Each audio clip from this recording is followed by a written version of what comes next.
This story begins on a rainy night on a battlefield. On top of the mountain of corpses was Qin Feng, who despite being under the effect of accelerated aging 100 times, had still managed to clear the ruins of the ancient god. A woman holding a dagger praised Qin Feng for being impressive and decided to take the divine artifact called Eye of Judgment. Qin Feng, injured and on the brink of death, asked his sister Qin Xiaoyu why she was betraying him. Coldly, Qin Xiaoyu made it clear that Qin Feng was nothing more than an adopted child whom her parents took in. She did not consider him her brother since he did not share the same blood as her. A blonde man named Song Fei appeared and mentioned that Qin Feng had turned out to be useful. Resting his hand on her shoulder and holding the divine artifact, he smiled and thanked Qin Feng since without him, Qin Xiaoyu and he would never have obtained the divine artifact. To completely drain Qin Feng's lifespan in one go, he had worked hard to obtain the soul-stealing blade that was now embedded in his body. He asked if Qin Feng liked his farewell gift. Qin Feng had raised Qin Xiaoyu after their parents passed away, supporting her in school, and even after the game descended upon the world. He risked his life countless times for her. But now seeing that she had betrayed him, he realized that he had judged her wrongly. Qin Xiaoyu made it clear that after their parents died, Qin Feng kept meddling in her life, giving her orders and controlling her. Before, when Song Fei and she needed his protection, he was still somewhat useful. But now that they had the divine artifact, the only value he had for them was gone. Song Fei lunged at Qin Feng to end his life, promising that he would take good care of Qin Xiaoyu. As death was approaching, Qin Feng promised not to let them get away with it. Just before he could finish the sentence, Song Fei took his life. In 2025, the God-forsaken game descended where the only currency was lifespan. Dying caused a loss of lifespan, while killing monsters granted lifespan. Players could spend lifespan to bring their in-game abilities into the real world. The strong could crush tanks with their own hands, cut airplanes with a sword, and even withstand nuclear explosions with their own bodies. From that moment on, the world changed drastically, and chaos spread. He fought to survive with his sister, enduring countless hardships, barely managing to enter the top 100 of global powerhouses. After overcoming endless dangers and narrowly escaping death countless times, he finally managed to conquer the ruins of the ancient god and obtain the divine artifact called Eye of Judgment. At last, he had the qualifications to reach the top, but who would have thought that the price of his success would be betrayal by his only family? All his efforts in life were nothing more than an interference, and all his struggles only paved the way for another's success. If he could live again, he swore to fight only for himself. But then something happened, and Qin Feng opened his eyes. Surprisingly, he was in his room. He quickly sat up and realized that this was the real world.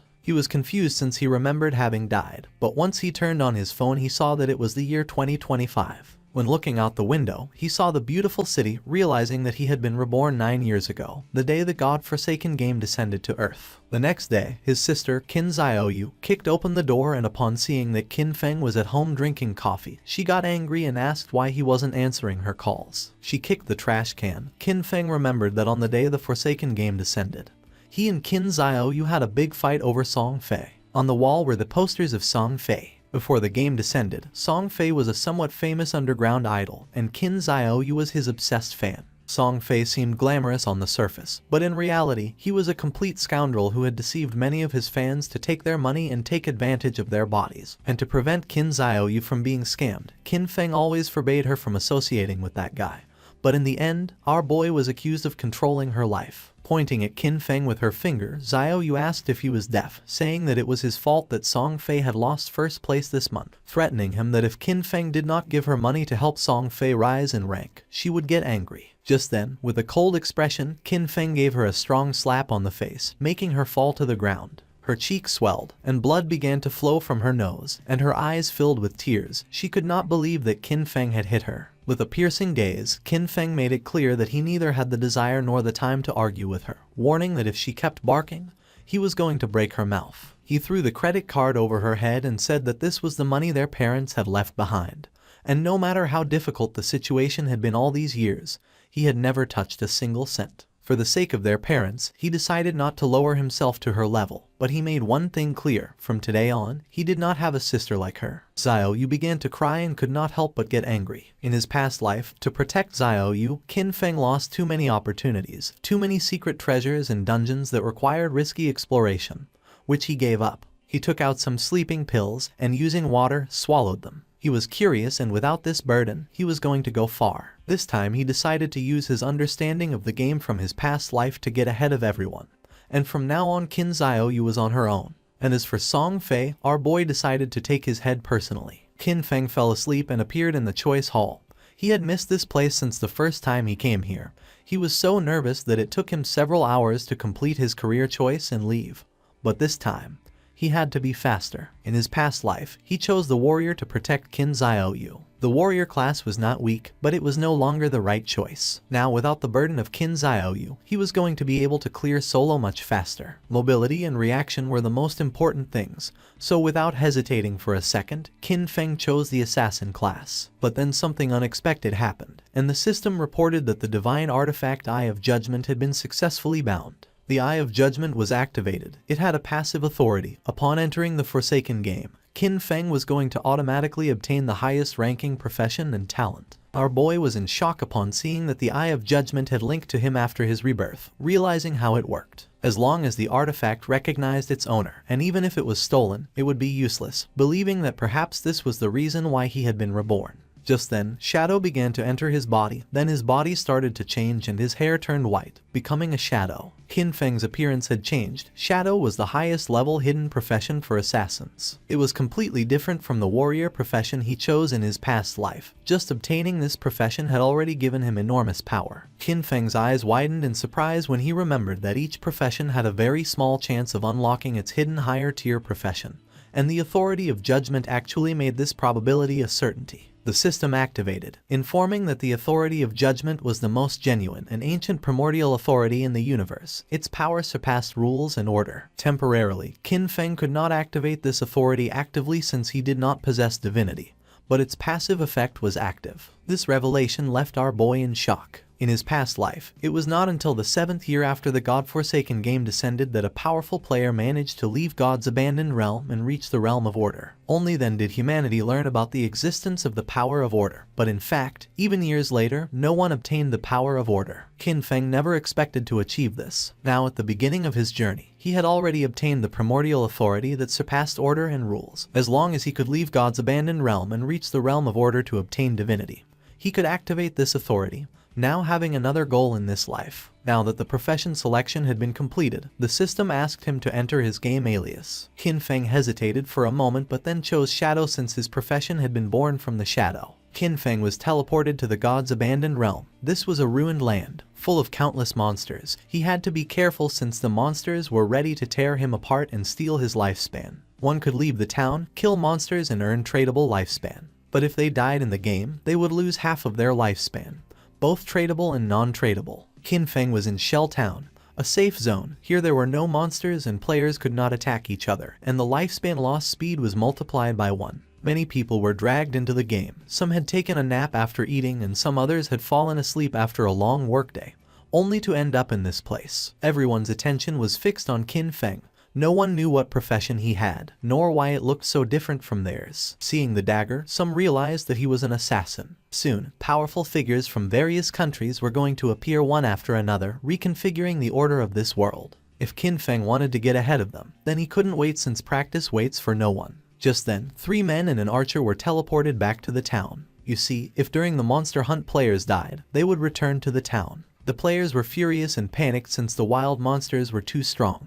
With one bite the monster had taken all their life. They had been fighting against a weak level 1 crawler. But even so, they had only managed to take away a third of its health together, and now that they had died, their lifespan had dropped to half. They asked the archer Lizzie what to do now. Qin Feng started observing her and remembered that archers started with short bows, realizing that she was also a hidden class. Lizzie noticed that Qin Feng was also a hidden class. With a kind smile, she asked if he wanted to team up with them. The monsters outside were really strong, and they couldn't handle them alone. Her team had already been annihilated once, so they had experience. Qin Feng refused and continued on his way. Lizzie's companions mocked him when they saw that he was pretending to be a pro. The 5 of them together had not been able to defeat the monster, so there was no way he could do it alone. According to them, Qin Feng was looking for death. Using the system, Lizzie saw that Qin Feng's alias was Shadow. While our boy was walking towards the exit of the town, Lizzie decided to follow him to see if they could find out what skills he had. She couldn't help but smile since maybe they could get new information about monsters and see how Qin Feng died. The land abandoned by the gods was a too unsettling and dangerous place. Lizzie and the others began to secretly follow Qin Feng. She did not know why she had ended up here, but with years of experience in online games, she quickly formed a group. However, the first monster they encountered outside of the town annihilated them. She knew that this monster was not an enemy that a level 1 player could defeat. Lizzie's friends were furious since Qin Feng's initial weapon was different from the group's assassin. He had a dagger, but Qin Feng had a short blade. The assassin felt envious since Qin Feng was even faster than him. But as an assassin, his agility should be the highest. Besides that, Qin Feng's clothing was different from his. Qin Feng seemed like an unusual player, so Lizzie decided to follow him as he might lead to crucial information. Qin Feng started staring at them, and upon feeling this, Lizzie quickly hid again without knowing if they had been noticed. Our boy used the shadow sneak technique and disappeared from the place without a trace, becoming a shadow. Lizzie and the others were somewhat confused to see that he had vanished into thin air. The assassin of the group realized that this was a stealth ability, an initial ability that granted invisibility. Qin Feng had become invisible. Lizzie decided to return to the town and look for ways to improve themselves. It was too dangerous to go out. They had already died once and their lifespan had already been reduced by half. They decided to look for NPCs to try to obtain hidden rewards like treasure chests. Shadow Sneak was a skill that allows the user to enter stealth for a duration. Attacking will reveal the user, and the first hit after breaking stealth deals increased damage. Stealth Mastery doubles the duration of stealth and increases the level of stealth by 1. As expected, the Shadow class was extraordinary. The stealth of a normal assassin at this level would be easy to detect, but the Shadow class had its own stealth mastery, which made it impossible for anyone, even monsters, to notice Qin Feng in the early stages of the game. Our boy couldn't help but think that Lizzie and her friends were naive since the beginner town had nothing that could really improve your strength. It was just a refuge for players. In this forsaken game, weak players were nothing more than prey for monsters. A few seconds later, Qin Feng's stealth came to an end. For now, the duration wasn't very long. Luckily, the cooldown started as soon as he activated stealth. In just a few more seconds, he would be able to disappear again. The status window of Qin Feng appeared. His codename was Shadow, and his class was also Shadow. He had a non-tradable lifespan of 75 years and 0 tradable lifespan, strength of 13 points, constitution of 13 points, agility of 18 points, and spirit of 15 points. All players started with base stats of 10, and the different classes granted additional bonuses. The warrior class he had chosen in his past life only gave him 3 points in strength and constitution. But this time, the Shadow class had granted improvements to all stats, and agility had increased by 8 points. He still had 5 free attribute points to assign. Most players use their points on strength or spirit to increase physical or magical attack power, but that was a big mistake. Without losing a second, Qin Feng assigned the 5 points to agility, now being 23 points. This statistic was key since in the early game, no matter how one allocated their stats, the monsters would always deal overwhelming damage to the players, and the only way to kill monsters without taking damage was to increase agility and boost speed. Then something caught Qin Feng's attention. There was a monster behind a tree. It was a level 1 crawler with a normal grade, but it was evolving. Qin Feng became alert upon noticing that it continued absorbing lifespan. He quickly realized that this monster had been the one who had annihilated that group of 4 players. The crawler felt the presence of Qin Feng. It was somewhat injured because it had lost part of its HP. The monster attacked, but Qin Feng dodged it with a jump. When monsters killed players, they could obtain their lifespan, and if they absorbed enough, they could evolve. Qin Feng activated Shadow Sneak and unsheathed his short blade, and just before the crawler could get close, he disappeared into the air. While the crawler was trying to see where he had gone, Qin Feng appeared above and using Stealth Break Strike, landed on top of the monster and forcefully stabbed his short blade into its head, causing 174 damage, killing the monster and gaining 10 experience points. He did not expect to be able to kill the crawler in a single blow, but then he remembered that attacking the nape of a crawler triggered a critical hit. Just then, a system window appeared informing that the skill Backstab allowed doubling the damage if the attack came from outside the enemy's vision. This explained why the crawler had died in one hit. The skill Backstab had stacked with multiple abilities, creating a terrible damage multiplier. Qin Feng stared at the corpse in silence. He remembered when he played as a warrior. Even a critical hit barely did 40 damage, and he had to fight for centuries just to kill a crawler, almost dying in the process. Once the monster died, it dropped a shining orb that was the lifespan. Qin Feng clenched his fist and absorbed the lifespan, gaining 3 days of tradable lifespan, and 54 years and 155 days of non-tradable lifespan. 5 people had died, each losing at least between 20 to 30 years of lifespan, adding up to a total of more than 100 years. But since the crawler had absorbed it first, Qin Feng only obtained 54 years. For now, the non-tradable lifespan was not useful. But at that moment, the authority of the Eye of Judgment was activated, granting Qin Feng the talent called Infinite Evolution. By killing monsters solo, he had the chance to earn evolution points to upgrade skills. Every 24 hours, he would gain 5 evolution points, and defeating a boss-class monster alone guaranteed evolution points. Currently, he had 5 points. He had infinite evolution and could improve his skills. In his past life, he had never heard of anything like this, no matter what equipment or skill book monsters dropped. Its grade was fixed and there was no way to improve it. This was a power beyond rules and order. Our boy decided to try it out and upgrade Shadow Sneak and Backstab. He spent 4 evolution points and the skills were successfully improved. The starting skill Shadow Sneak went from normal to bronze, and the duration increased from 12 seconds to 16 seconds. The breaking stealth attack bonus increased from 60 to 90, and the cooldown time was reduced by 2 seconds. Backstab went from inferior to normal and the damage increased by 5%.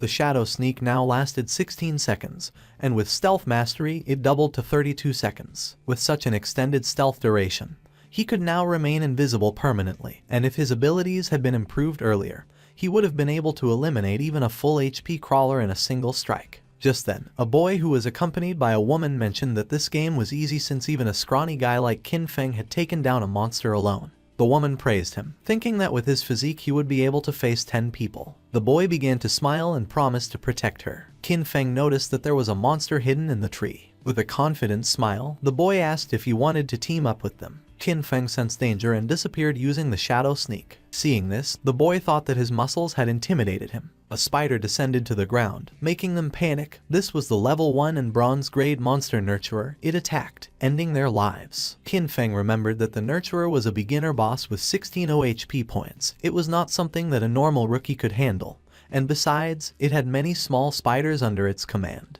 The nurturer began to feed and Qin Feng took advantage of this moment to check how strong his upgraded abilities were. Using the stealth break strike, Qin Feng stabbed his short blade into the spider's eye. It counterattacked, but Qin Feng reacted in time and after dodging the attack, he moved away and became invisible using Shadow Sneak. Our boy's attack caused 338 damage, and in the process, he received 9 damage.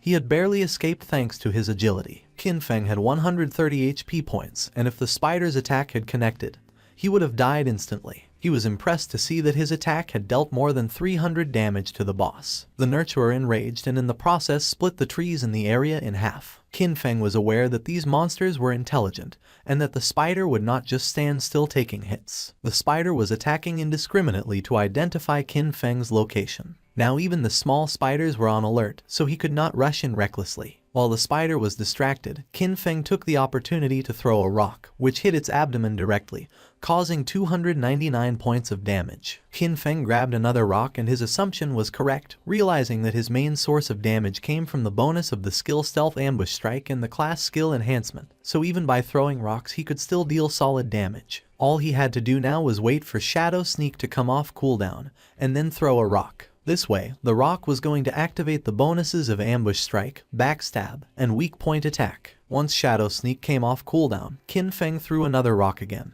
dealing 279 points of damage to the spider, and then activated Shadow Sneak again. His plan was simple: stay hidden until Shadow Sneak was off cooldown, and then attack again. At the same time in the town, the leaderboard was updated revealing that the player Shadow had killed the boss nurturer of bronze grade, being the first to reach level 2, rising to the list as number 1. The other players were in shock since most had died to mobs and could not understand how someone had already defeated a boss. Lizzie and the others were speechless upon seeing that Qin Feng had defeated a boss and ascended to level 2, while they could not even handle normal mobs together, believing it must be a system error. The woman and the man who were attacked by the giant spider spawned in the town and were in shock upon seeing that someone had killed that big spider, realizing that Shadow was the boy they had seen earlier in the forest. Back in the forest, the system announced that Qin Feng had killed the boss nurturer, obtaining 300 experience points and 2 evolution points. Additionally, Shell Town's level leaderboard was unlocked, granting our boy 1 reputation point. Qin Feng began to absorb the lifespan of the spider. The moment the big spider died, the small ones scattered, which was a waste. He couldn't help but regret it since he should have killed the small spiders first to gain more experience. He obtained 46 tradable lifespan and a new skill book called Greedy Hand of bronze quality along with a corrosive dagger, which had 35 damage points and 4 agility points. After learning the skill Greedy Hand, Qin Feng could use it on defeated monsters, granting a 20% chance to obtain an additional loot reward.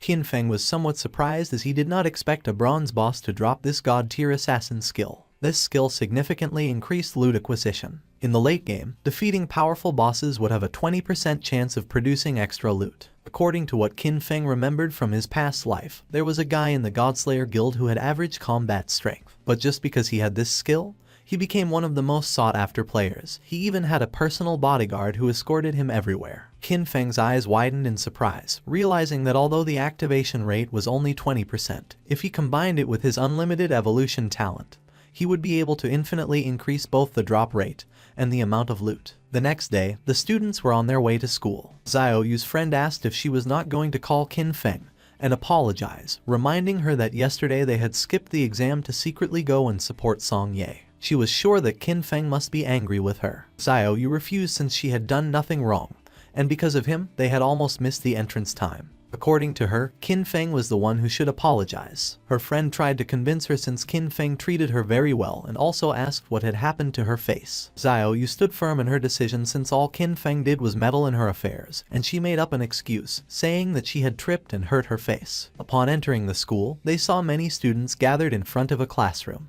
The friend became curious and, making her way through the crowd, entered the classroom where she saw that Zhang Wei's body was becoming semi-transparent. One of Zhang Wei's friends explained that he wasn't very sure, but just now, Wei had said he was going to take a nap, and when they turned around, he was already like this. This was not an isolated case, it was all over the internet. People from all over the world were experiencing the same phenomenon, and some experts said that if one fell asleep, they would enter a semi-transparent state like a ghost, and no one knew why. The friend went on alert and decided to call her parents to warn them and advised Xiaoyu to call her brother to warn him as well just in case. But she refused since she preferred to see him dead rather than contact him. Meanwhile, Qin Feng evolved the new skill Greedy Hand, upgrading it from bronze quality to gold. Now, when looting an enemy, the probability of obtaining an extra piece of loot increased from 20% to 70%. And thanks to this, our boy learned Greedy Hand and obtained 2 points. Qin Feng clenched his fist and activated the skill, obtaining 2 evolution points and 46 days of tradable lifespan. He was more than satisfied to have obtained 2 evolution points and knew that to upgrade Greedy Hand to level 3 he needed 3 points, and that soon he would have a 100% chance of obtaining extra loot. He knew that the governments of the world must have realized the situation by now, and more people were going to flood into the game, so he had to accelerate his progress and equip what he could use. Qin Feng equipped the corrosive dagger of bronze quality, gaining 35 attack points and 4 agility points. He activated the shadow stealth to avoid drawing attention from the monsters, knowing that it wouldn't be long before people realized that the skills and equipment from this game could be extracted into the real world.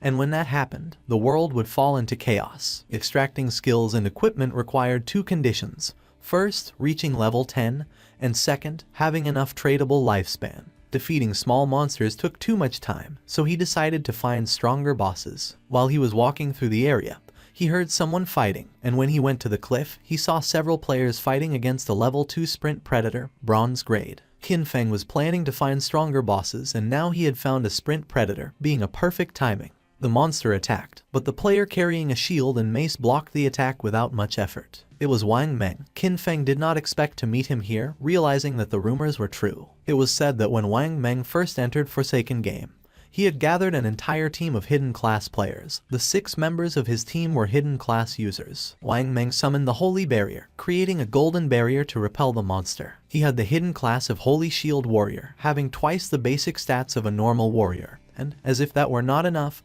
he also had an innate invincibility skill. While the monster was distracted, the mage of the team summoned a fireball which hit directly against the creature's arm. She had the mage class hidden profession called Prophet, which allowed her to inflict double the magical damage of a normal mage and came with an incorporated prophetic fireball. The archer of the team had the hidden profession of the archer class called Sharp-Eyed Shotter, granting the user double the stats of a normal archer, and came with an incorporated rapid shot skill. The priest had the Oracle Priest class, having twice the healing power of a normal priest and a group healing ability. The archer and the mage attacked together, but the monster evaded the attacks without much effort and attacked Wang Meng, forcing him to retreat. The archer panicked upon seeing that the ranged attacks were not hitting, thinking that this boss was too fast. The priest healed Wang Meng, and he decided that the best way to defeat this boss was to keep attacking while the healers took care of healing. Seeing that he planned to wear down the monster's health little by little, Qin Feng thought that Wang Meng was very optimistic, but he knew that he was forgetting the most important thing.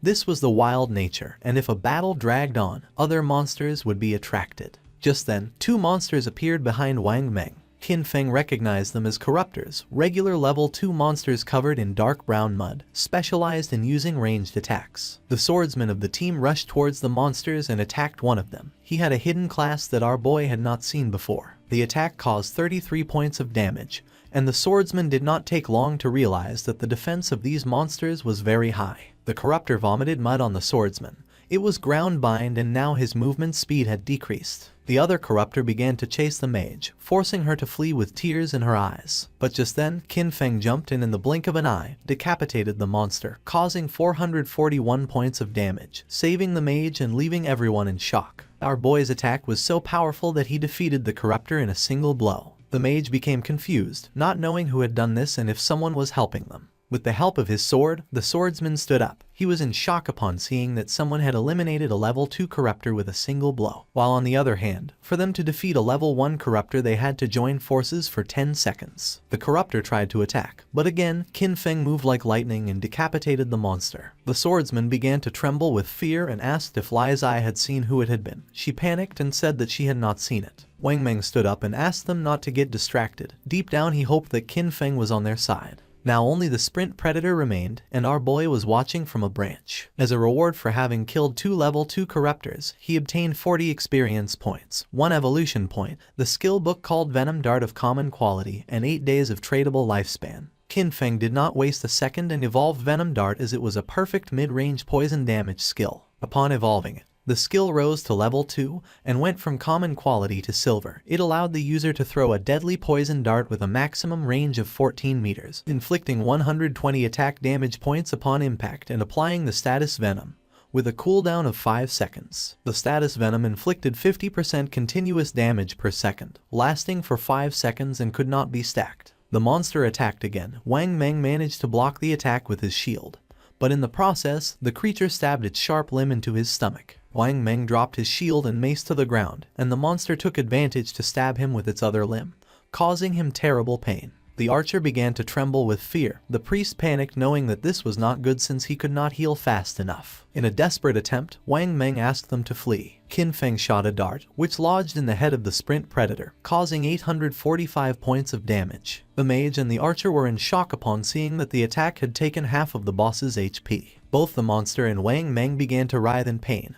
and venom started to emerge from the monster's wound until its body collapsed to the ground, causing 324 damage multiple times. Since Qin Feng had inflicted more than 90% of the damage, the loot belonged to him, and for having killed the sprint predator, he obtained 600 experience points, reaching level 3, obtaining 2 evolution points and 55 days of tradable lifespan. He did not expect that the damage over time of the Venom Dart would activate his class's passive ability. With stealth, he could remain invisible and throw darts indefinitely, and now nothing in the early and mid-game could stop him. The loot began to emerge from the monster's corpse. Wang Meng was in shock upon seeing the amount of damage the monster had taken, and several seconds later, the loot disappeared. Wang Meng stood up and thanked Qin Feng for saving them, but our boy made it clear that in the wildlands, one could not trust people so easily, leaving everyone in shock. Wang Meng thanked our boy for the advice and they decided not to bother him while he was checking the loot. He also added that if he ever needed anything, he could come to find him. Qin Feng picked up the loot, realizing that Wang Meng seemed trustworthy. Plus, he had the backing of Daxia's government which had many resources. Our boy decided to look for a stable sales channel to sell the unused loot. He used Greedy Hand, gaining 3 evolution points and 55 days of tradable lifespan, acquiring Sprint Predator's bronze quality leather greaves. Our boy equipped the leather greaves, obtaining 9 points in physical defense, 5 points in all elemental resistances, along with a 15% cooldown speed. This had been a great loot, since he still had many other class gears and skill books, and once his bag was full, he decided to return to the town and exchange everything for lifespan. His eyes began to shine with confidence since this time his growth was 100 times faster than in his last life. Not far from the area, another team of players was being attacked by more monsters, and seeing that the number of monsters was increasing, they decided it was better to flee. But before they could do so, another much larger monster appeared, and just before the players could escape, the monster attacked with sharp vines, killing them all. The players respawned in the town and couldn't help but feel frustrated since the monsters always appeared in groups and fled when they had low health. It was said that players had to be level 3 to leave the game, but this seemed like an impossible task. Some players thought they needed more people since a team of 3 players was not enough, believing they should form groups of 6 or 10 players. The other player argued that this was not going to work since he had seen a team of 10 be surrounded and wiped out. Plus too many people were going to attract a boss, and recently, a group of 40 had activated some curse master and it had annihilated more than 30 of them in one single strike. Lizzie's team also spawned back in the town. If the players did not reach level 3, they were going to be trapped inside the game forever. They had all ended up here after falling asleep, so in other words, only their consciousness was inside the game, and if they could not get out, their real bodies were going to starve to death. Lizzie was frustrated because she did not know why the game was so difficult. Her friend panicked since they had already died 3 times and their non-tradable lifespan had dropped to less than 10 years, and at this rate, they were going to end up dying in real life. Despite not knowing if it was real or not, Lizzie knew that they could not afford to die again. Upon seeing that Shadow was level 3, she was somewhat confused, realizing that he must have discovered some trick. She knew they needed him to carry them to level 3 in order to escape this game. Clenching her fist, she gave the order to her team to spread the word. They had to get Shadow to help them reach level 3. She was determined to give him 10 million in cash once they returned to reality. The others were in shock, but she knew there was no way Shadow could ignore the 10 million. Back in the forest, our boy took down a level 2 polluter, earning 20 experience points and 1 evolution point. After absorbing the lifespan of the monster, Qin Feng decided that he already had enough evolution points and decided to spend the 5 points he had to evolve Greedy Hand. It improved in quality, going from platinum to emerald, increasing the probability of obtaining extra loot to 160%, and now the extra loot had a 20% probability of being 1 tier higher. Qin Feng was amazed knowing that the effect was insane, realizing that if he kept evolving it, it would reach 100% or even 200%.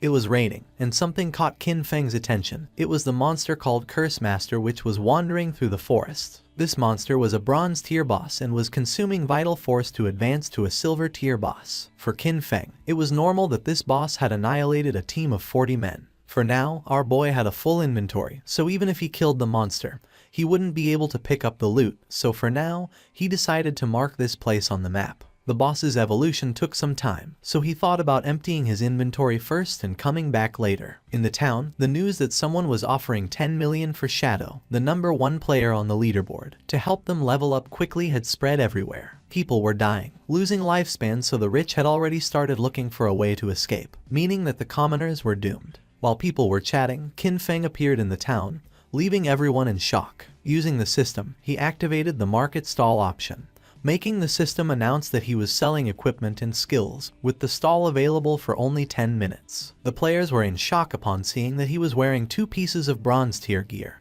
and furthermore was selling 2 more. They still couldn't believe that he had killed a bronze tier boss. One of the players asked why they couldn't see Qin Feng's face. Another player explained that he had enabled the face concealment function, making the in-game appearance match the real one, so for this reason he wanted to remain mysterious. A mage approached our boy's stall and with a curious gaze asked how much for the icicle spell, to which Qin Feng replied that it was 100 days of tradable lifespan. She was Grey Rose, currently ranked 11 in Shell Town, who also had face concealment activated. For Rose, 100 days of lifespan was a lot, so she asked if he could lower the price, to which Qin Feng explained that the common tier skill icicle spell increased a mage's early farming speed, and 100 days was already a bargain. Rose asked if she could use real-world money, but Qin Feng refused to accept it, advising her that if she had cash, she could first buy tradable lifespan and then exchange it with him, and if no one offered more, he was determined not to sell the skill until she had the lifespan. She started to ponder, and then using the team channel, she asked her teammates if this was a good offer. They had leveled up to level 2 so quickly thanks to her leadership, so they showed no objections. Moreover, with this skill, they would be able to reach level 3 even faster since the most important thing was escaping first. She asked them to transfer their tradable lifespan to her, promising to send them money when they returned.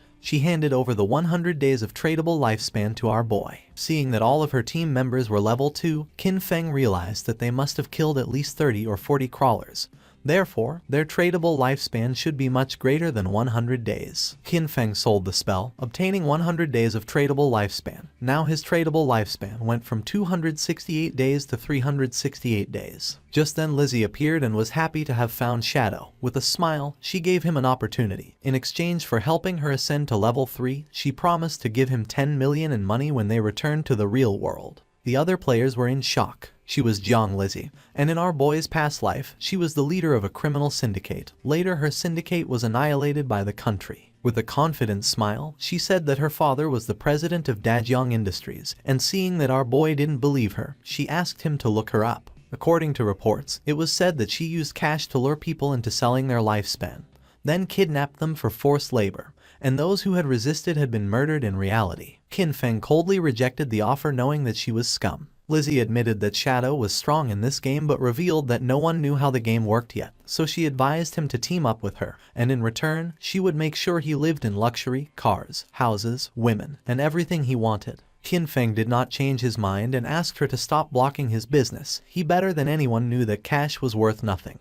And soon, the only universal currency was going to be the tradable lifespan. Lizzie became arrogant and made it clear that if this were the real world, she would have given him a good lesson. With a murderous look, Qin Feng made it clear that if she said another word, he was going to kill her until her lifespan reached 0. Lizzie and her friends felt the pressure and without losing a second, they ran away from the place. A few minutes later, our boy sold the last item from his stall, the Gleam Robe of Tier Bronze. Now he had a total of 546 days of tradable lifespan. Now that he had sold everything, he decided it was time to go deal with the Curse Master. He became invisible. No one knew it yet, but the tradable lifespan could extract skills into reality, and soon this forsaken game was going to plunge the real world into chaos. Along with the real world backgrounds that people once took pride in, soon only personal strength would matter. Lizzie and her team moved away from the area. They're out of breath from running, and Lizzie shares that Shadow not only turned her down but also threatened her. She vows to find and kill him once she's in the real world. While she's thinking this, a man named Mao Li Jun, also known as Lao Mao, approaches her. Lao Mao says he's at level 2 and claims he knows some tricks to level up in the game. He asks if he can take the 10 million offer that Shadow turned down to help Lizzie and her team reach level 3. Lizzie, feeling cautious, asks what Lao Mao means by tricks. Lao Mao tells Lizzie that he normally keeps his tricks a secret, but he'll make an exception for her. He explains that to level up in this situation, you should quickly allocate all your attribute points to agility. Doing this will make your running speed faster than the monsters, helping you win without getting hurt. Lizzie is shocked because she had put all her points into strength. She agrees to Lao Mao's offer but says she'll only pay him 5 million since he's not as strong as Shadow. Lao Mao accepts, mentioning that while Shadow is strong, it was odd for him to turn down such a big amount of money. Meanwhile, Qin Feng arrived at the place he had marked earlier on the map. Still in stealth mode, he notes that the monster has advanced to the silver rank, and the gray fog around it shows it's still evolving. He activates his Venom Dart ability, knowing that the monster's evolution to gold rank will take 7 or 8 hours. Not wanting to wait, he launches the Poison Dart, which hits the monster for 659 damage due to his stealth strike. The poison then continues to harm the monster at 219 points per second. He quickly jumps at the monster, using his Shadow Sneak skill, understanding that the Silver Boss monster's health is 2 or 3 times that of a Bronze level 1. Suddenly, the monster starts gathering a massive amount of magical energy in its hands, making it grow larger. Qin Feng figured he just needed to hit the monster with his Venom Dart skill 2 or 3 times. But suddenly, the monster unleashed a powerful attack, destroying the surrounding area. He explains that this monster is a magic-type boss, with skills that deal a lot of area damage at once. After launching the Venom Dart, he quickly retreated and barely escaped the attack's range. Still invisible, he realized that with his current health and defense, he wouldn't survive if he took the monster's attack directly. As the battle continued, the monster started charging another big attack. Its massive form turned toward him, but he stayed calm, moving carefully across the battlefield while watching his cooldown timer. His hidden shadow ability wasn't ready yet, so he needed to wait for the boss to show a moment of weakness. The plan was simple: wait for the right moment, strike precisely, and disappear before the monster could hit back. Moments later, the creature stumbled, briefly distracted. This was the chance. Without waiting, he moved forward, using his Venom Dart skill. The attack hit perfectly, dealing 659 damage. Almost right away, the Venom started working, draining the monster's health by 219 damage per second. Seeing the danger, the monster tried to escape, but Qin Feng wasn't going to let it get away. He followed closely, his eyes focused and determined. The monster was nearly defeated. Its attempt to run away was useless. In a swift movement, Qin Feng vanished and reappeared on the creature's head, slamming it into the ground. The system quickly confirmed his victory. He had defeated the silver-ranked boss. A stream of notifications appeared before him. He gained a total of 1,800 experience points, and leveled up from 3 to 5 instantly. He also received 4 evolution points and a surprising 124 days of tradable lifespan. He chuckled, noticing how a single boss kill boosted him 2 levels and gave him extra evolution points. As the monster's body turned into loot, he used his evolved skill, Greedy Hand. The air shimmered as a system screen confirmed the loot was collected. The rewards were even better than he expected, with another 4 evolution points and an extra 124 days of tradable lifespan, doubling his gains. The generous rewards made him smirk. 2 extra bonuses right away were impressive. He realized the silver-ranked boss had given him a total of 12 evolution points and 372 days of tradable lifespan. Just as he was taking in his rewards, another system prompt appeared, revealing an unexpected bonus. The secondary effect of Greedy Hand had kicked in, upgrading one of his looted items from silver to gold rarity. He looked at the notification with interest. A gold tier item. It made sense why Greedy Hand was considered a Jade level skill. It could enhance loot beyond its original quality. His focus then turned to the scattered loot. 7 or 8 pieces of gear had dropped, but he only had 10 slots left in his backpack. He sighed, realizing that running back each time he defeated a boss would waste a lot of time. He knew that a storage ring or something similar would have been perfect to solve this problem. Just as Qin Feng was about to check out a specific item among the loot, the scene suddenly shifted back to the shell town.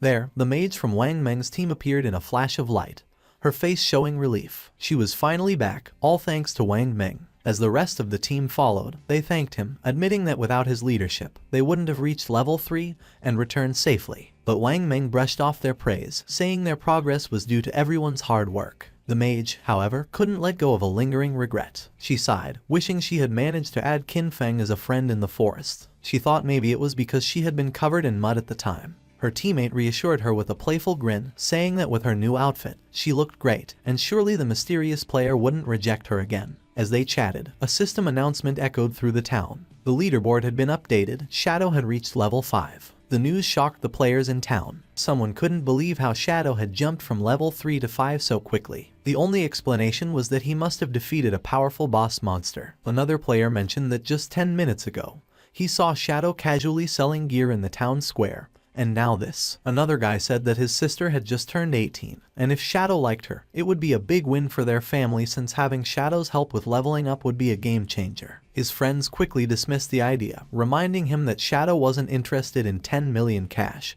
so he wouldn't be interested in a matchmaking proposal. Back at Wang Meng's camp, his team was starting to worry. They had just celebrated reaching level 3, only to find out that Shadow had already moved far ahead. But Wang Meng stayed calm. He told them to put their worries aside for now. They needed to log out, return to reality, and warn their families and friends about this dangerous game. As their bodies started to fade, the system confirmed their logout. Wang Meng's last words were serious. If the world was heading toward chaos, they had to prepare their loved ones. The scene shifted to the real world. Wang Meng's eyes opened, and a voice quickly called for the captain. He wasn't just any player. Wang Meng was a police officer. His fellow officers rushed to him, visibly worried. One admitted they were scared because his body had started to turn transparent while he was unconscious. The terrifying truth was clear. If a player died in the game or lost all their life, they didn't just log out, they disappeared from the real world. But there was no time to dwell on that horror. Wang Meng stood up and called for everyone to gather as something serious had happened. Someone asks Wang Meng about his report. Wang Meng explains that he and his team formed a party and each member had a hidden profession,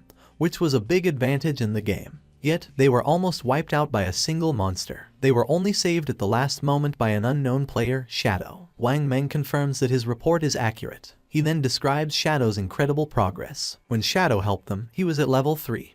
But by the time Wang Meng and his team reached that level, Shadow had already moved up to level 5, a huge jump of 2 levels. This news worries the higher-ranking officers. One of them asks the obvious question, does this mean Shadow is now the strongest player in the world? How did he level up so quickly? The speculation starts, and Wang Meng suggests that maybe Shadow defeated a high-level boss monster or did something equally impressive. Another officer, curious about the details, notices an inconsistency. According to Wang Meng, Shadow was already at level 3 when he saved them. If that was true, why didn't he log out like the rest of them? Could it be that Shadow had no close family or friends waiting for him in the real world? A female officer comes up with a daring idea. She thinks Shadow might be a transmigrator, someone who shows up suddenly and gets stronger fast, as if destined for power. She says that transmigrators are often orphans, which might explain why Shadow hasn't come back to reality. Her words make the room go silent, and realizing the weight of what she said, she blushes with embarrassment. A senior officer, not impressed, calls her NEU and tells her to stop making jokes during a serious talk. He dismisses her idea, saying she's been reading too many novels. Then, shifting back to the main subject, the officer shares some crucial information. Secret reports from the higher-ups reveal that researchers are studying a worrying pattern. Many older people have been mysteriously dying in their sleep. When researchers compared this data with those who had returned from the forgotten game of the gods, they found something alarming. It turned out that those who died in their sleep had also died multiple times in the game. This shows a scary truth. If a player's lifespan hits 0 in the game, they don't just die there, they die in real life too. One officer shares his worry, saying the forgotten game of the gods is an anomaly, something way beyond what they understand.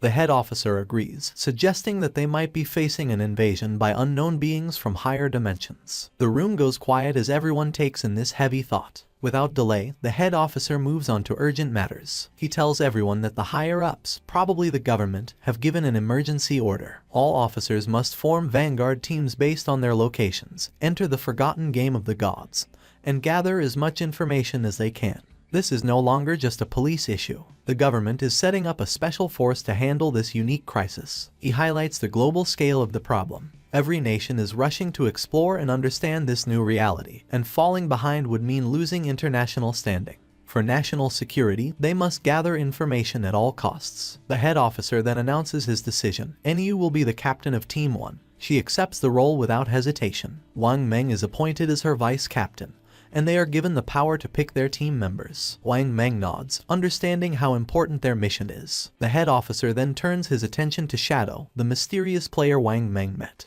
Based on Wang Meng's story, Shadow doesn't seem to have bad intentions. Because of this, the head officer orders NEU and Wang Meng to try and befriend him. Their goal is to find out who Shadow really is and work with him. He explains why NEU is in charge. Her deep knowledge of games and stories makes her the best choice to investigate someone like Shadow, whose abilities and actions seem almost like those in myths. The head officer hopes that NEU and Wang Meng can make Shadow an ally, someone who could represent them in the game. If they succeed, they will get access to vital information that could give them a strategic edge. The other police officers are tasked with keeping public order and stopping any mass panic. With that, the meeting ends. As the sun sets and casts a golden glow over the city, the officers get ready for the challenges ahead. The next day, the scene shifts to a high school where the protagonist's younger sister sits at her desk, lost in thought. Around her, students chat excitedly about recent news. A small group nearby talks about a surprising discovery. Chang Wei, the student whose body had started to vanish, has reached level 3 in the game and logged out safely. One of the girls shares that Chang Wei revealed something important. If several people from the same district fall asleep at the same time,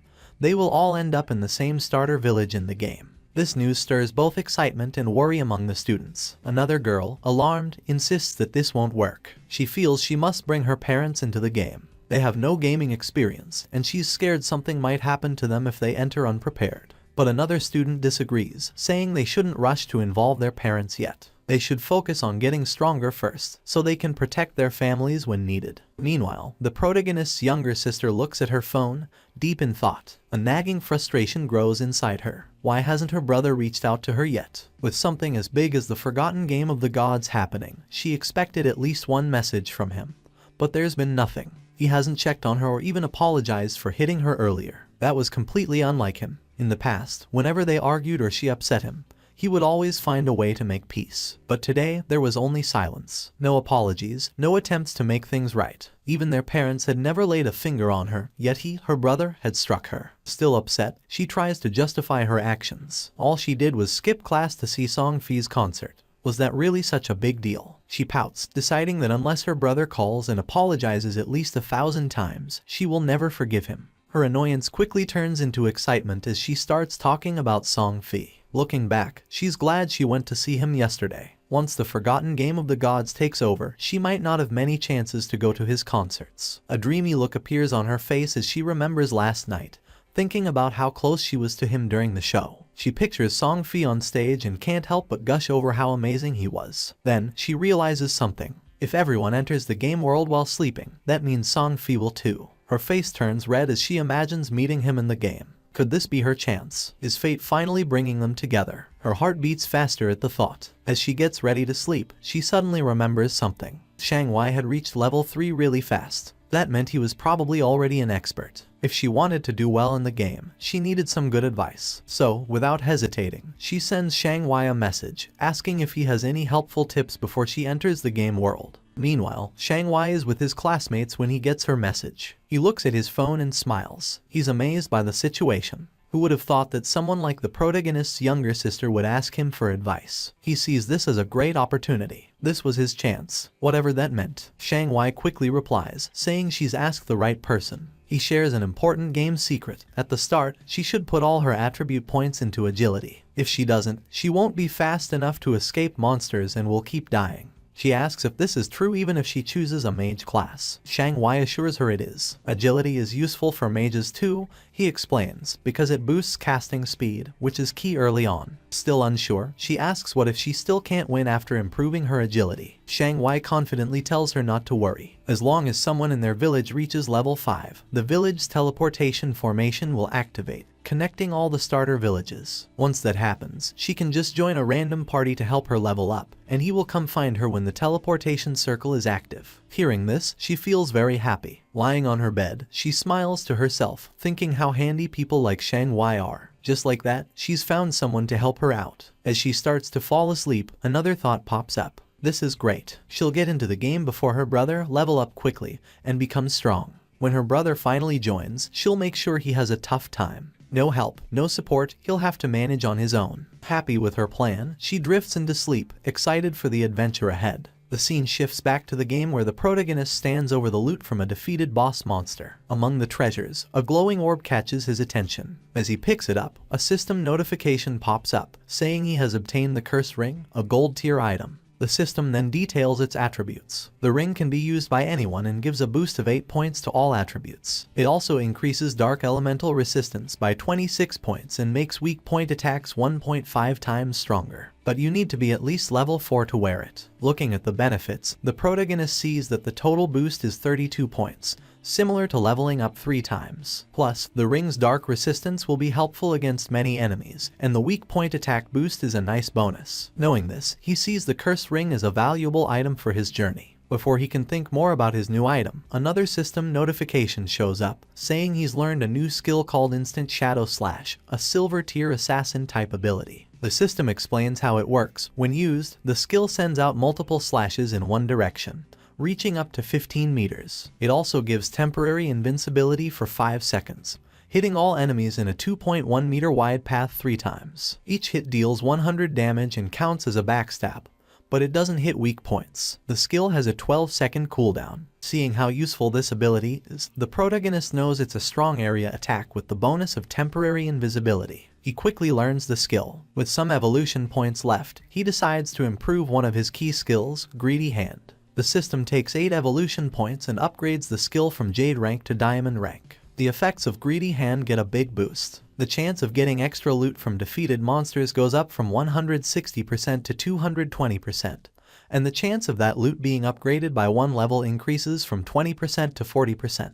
Thinking about this upgrade, the protagonist realizes that with this improvement, he'll now get 2 pieces of loot per enemy, making each kill 3 times as rewarding. Not wanting to waste his remaining evolution points, he upgrades Instant Shadow Slash by 3 levels. The system takes 3 evolution points, leaving him with just 1. The skill quickly evolves, moving from silver rank to gold rank, and finally reaching platinum rank. The skill's attack range has expanded, growing from 15 meters to 21 meters, allowing for greater reach. The invisibility now lasts 7 seconds, giving him a bit more time to stay safe. The number of slashes has increased from 3 to 5, hitting all enemies in its wider 3.1 meter path. The cooldown is slightly shorter, going from 12 seconds to 10.43 seconds, which makes it a bit more efficient but still needs careful use. Each strike now deals 200 damage, doubling its previous strength. Every attack counts as a backstab, triggering the backstab skill effect, even though it can't hit weak points. Seeing these upgrades, the protagonist knows that while the cooldown isn't much shorter, the skill's ability to keep him invisible longer can be a big advantage in fights. Looking at the rest of the loot, he quickly sees that most of it isn't useful. But one item stands out, a silver tier warrior skill book, Battle Roar. He knows selling it will give him more tradable lifespan. Just as he finishes checking the loot, he notices something moving. Turning around, he sees 3 huge creatures coming toward him. Without delay, he recognizes them as level 4 limb crawlers, ugly and dangerous monsters. Instead of being scared, he sees this as a great chance to try out his improved skill. He quickly activates Instant Shadow Slash. In a flash, he becomes a blur, launching a series of fast slashes that cut through the creatures with ease. The limb crawlers are torn apart before they can even react. As the dust settles, a system notification pops up, confirming their defeat. The system records his win, giving him 80 experience points and an extra 5 days of tradable lifespan as a reward. Standing in the aftermath, a dark, intimidating aura surrounds the protagonist. He calmly thinks about his new power, realizing that his ability to defeat enemies has greatly improved. He thinks about a strategy, figuring that if he uses his poison dart skill with Instant Shadow Slash, he could win battles before they even start. Checking his tradable lifespan, he sees he has 618 days, but to bring his game skills and gear into the real world, he needs at least 900 days, or about 2.5 years. With that goal in mind, he plans his next steps. First, sell all the valuable items in his inventory. If things go well, he might reach the required lifespan sooner. Once he hits level 10, he can finally connect the virtual and real worlds. The scene shifts to the protagonist heading back to the starter town, invisible thanks to his latent image skill. Moving quietly, he hears a conversation nearby. A man congratulates a woman on reaching level 3 and reminds her of a promise. Watching them, he sees that it's Lizzie and Lao Mao. Their talk reveals a deal they made before. Lao Mao had agreed to help the Lizzie reach level 3 so she could log out of the game, in return for 5 million in cash. Now that she's reached her goal, Lao Mao is expecting his payment. Lizzie reassures him, asking if he really thinks her father's company, Do Young Industry, can't spare such a small amount. She tells him she'll log out and handle the transaction in the real world. Before leaving, she gives Lao Mao her phone number and tells him to contact her after he logs out. She then makes another offer. She wants to buy all of his tradable lifespan, offering 10,000 in cash for each day's worth. Lao Mao eagerly agrees, excited about the money he'll make. With a smug look, he remarks on how foolish King Fen was for turning down Lizzie's offer, saying they can talk more about the deal when they meet in reality. Unseen by them, King Feng moves silently between them, hidden in plain sight. Lao Mao, unaware of King Feng's presence, dismisses the importance of lifespan in the game. He thinks there's no need to worry since he can gather lifespan just as easily as in-game currency. For him, turning game achievements into real-world money is the best strategy, and he feels clever for figuring this out. The scene shifts to the starter town, where King Feng stands in front of the teleportation gate. As he stretches out his hand, the gate glows with bright blue energy. As the light grows stronger, a system window appears, congratulating him for activating the teleportation formation in Shell Town and awarding him 1 reputation point. The system explains that he can use the teleportation gate once a day for free, but using it more will cost tradable lifespan.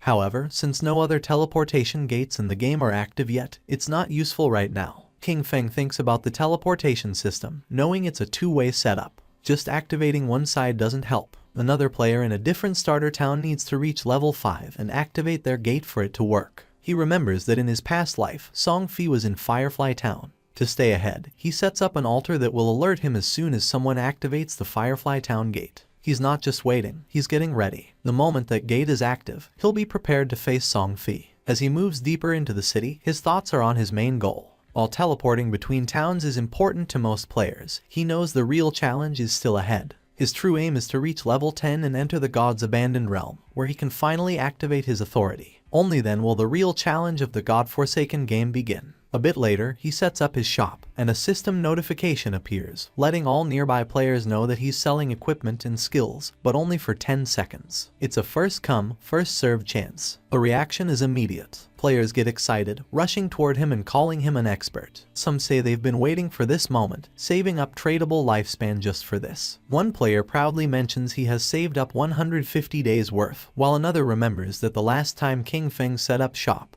he sold an icicle spell, which helped Gray, the buyer, climb to second place in the rankings. Another player, thrilled, discovers a silver tier skill book called Battle Roar, a warrior-only ability, and decides to buy it without a second thought. A system notification pops up, confirming the Battle Roar skill book has been sold for a huge 300 days worth of tradable lifespan. The players around are stunned. One questions if a single skill book is really worth that much. Another player dismisses him, explaining that Battle Roar greatly increases a warrior's ability to farm monsters. With this skill, the 300 days of tradable lifespan can be earned back in less than 2 days, making it a very smart buy. Understanding the value of what King Feng offers, the rest of the players rush forward, desperate to buy anything before it's gone. In just a few seconds, everything is sold out. Looking at his system window, King Feng checks his earnings. In just 1 minute, he gathered 650 days of tradable lifespan, bringing his total to 2,174 days. But he's still not satisfied. To bring his attributes, skills, and equipment into the real world, he needs much more lifespan. Meanwhile, some players complain about not getting a chance to buy anything.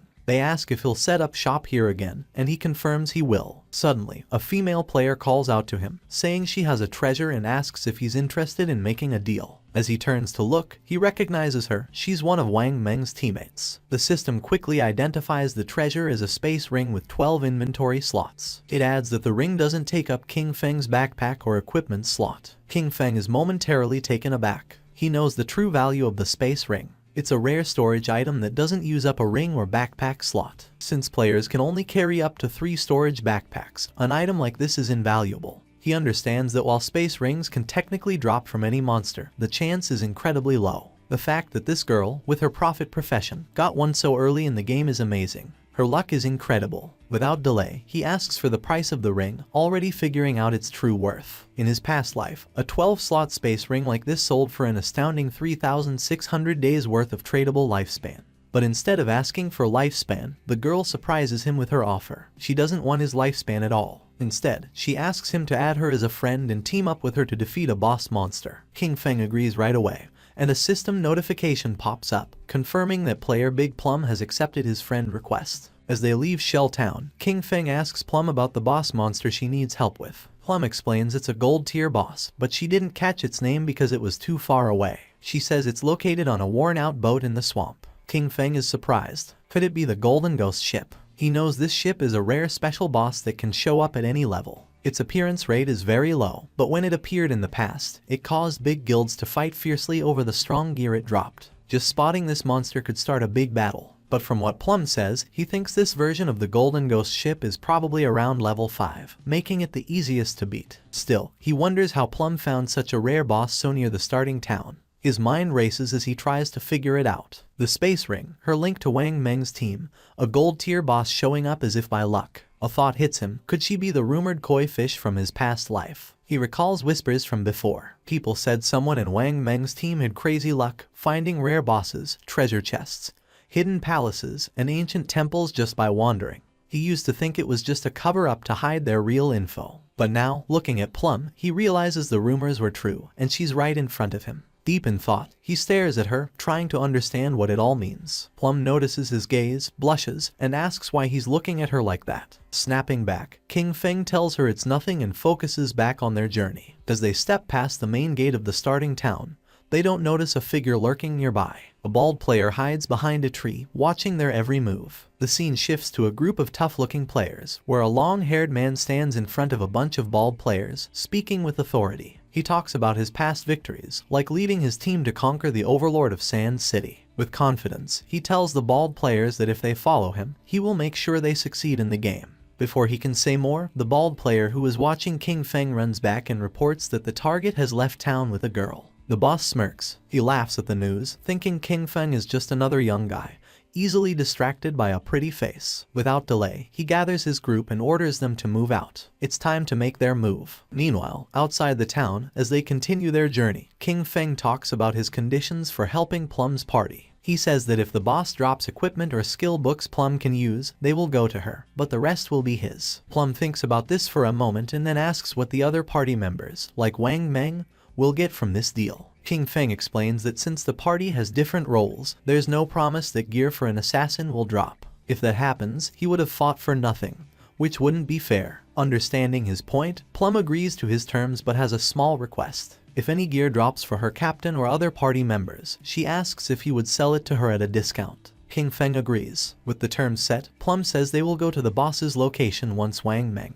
and the rest of her party log back into the game. But after walking for a while, she realizes she doesn't know where they're going. It's only when King Feng finally tells her their destination that she understands. They are going to fight the gold tier boss monster now. Plum is shocked. The idea seems crazy. King Feng is an assassin, and she is a mage. He might turn invisible, but she can't take a hit from such a strong enemy. Facing a gold tier boss this early with just the two of them sounds like a death wish. But King Feng stays calm and confident. He doesn't plan for her to fight at all. His plan is to tackle the boss alone while she watches from a safe distance. Even with his confidence, Plum finds it hard to believe. She knows he's strong, but beating a gold tier boss solo is unheard of. Just as she gets ready to question him more, King Feng suddenly stops, sensing something.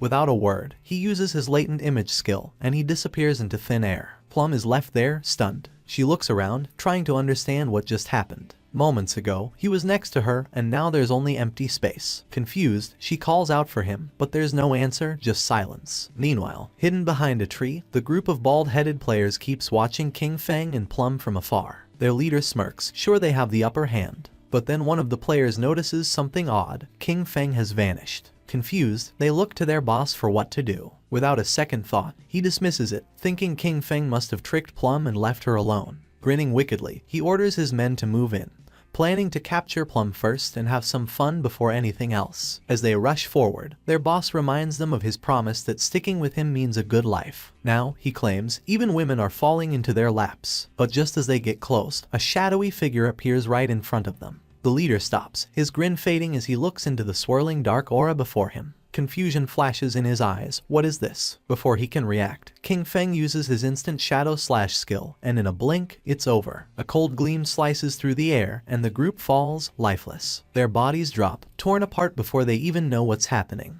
King Feng, as if stepping back into the shadows, disappears without a trace. A system notification pops up, confirming his kills. 5 players down, earning him 12 days of tradable lifespan. He glances at the bodies but doesn't give them much thought. Their loot is worthless, barely worth noting. To him, killing them was like taking down 2 low-level monsters. Without a trace of what just happened, King Feng reappears next to Plum, looking indifferent. Plum, still in the dark about what occurred, immediately asks about his sudden disappearance. King Feng shrugs, saying a few people were following them, so he sent them back to town. Plum seems satisfied at first, but her curiosity kicks in, and she starts asking questions. She jokes that she thought he left to relieve himself and muses about how handy his invisibility must be. With it, she jokes he could do his business without being seen. King Feng cuts her off, clearly not amused by the odd turn in the conversation. He tells her to focus and hurry up. They need to get to the gold tier boss monster. At the same time in Shell Town, the ground began to shine.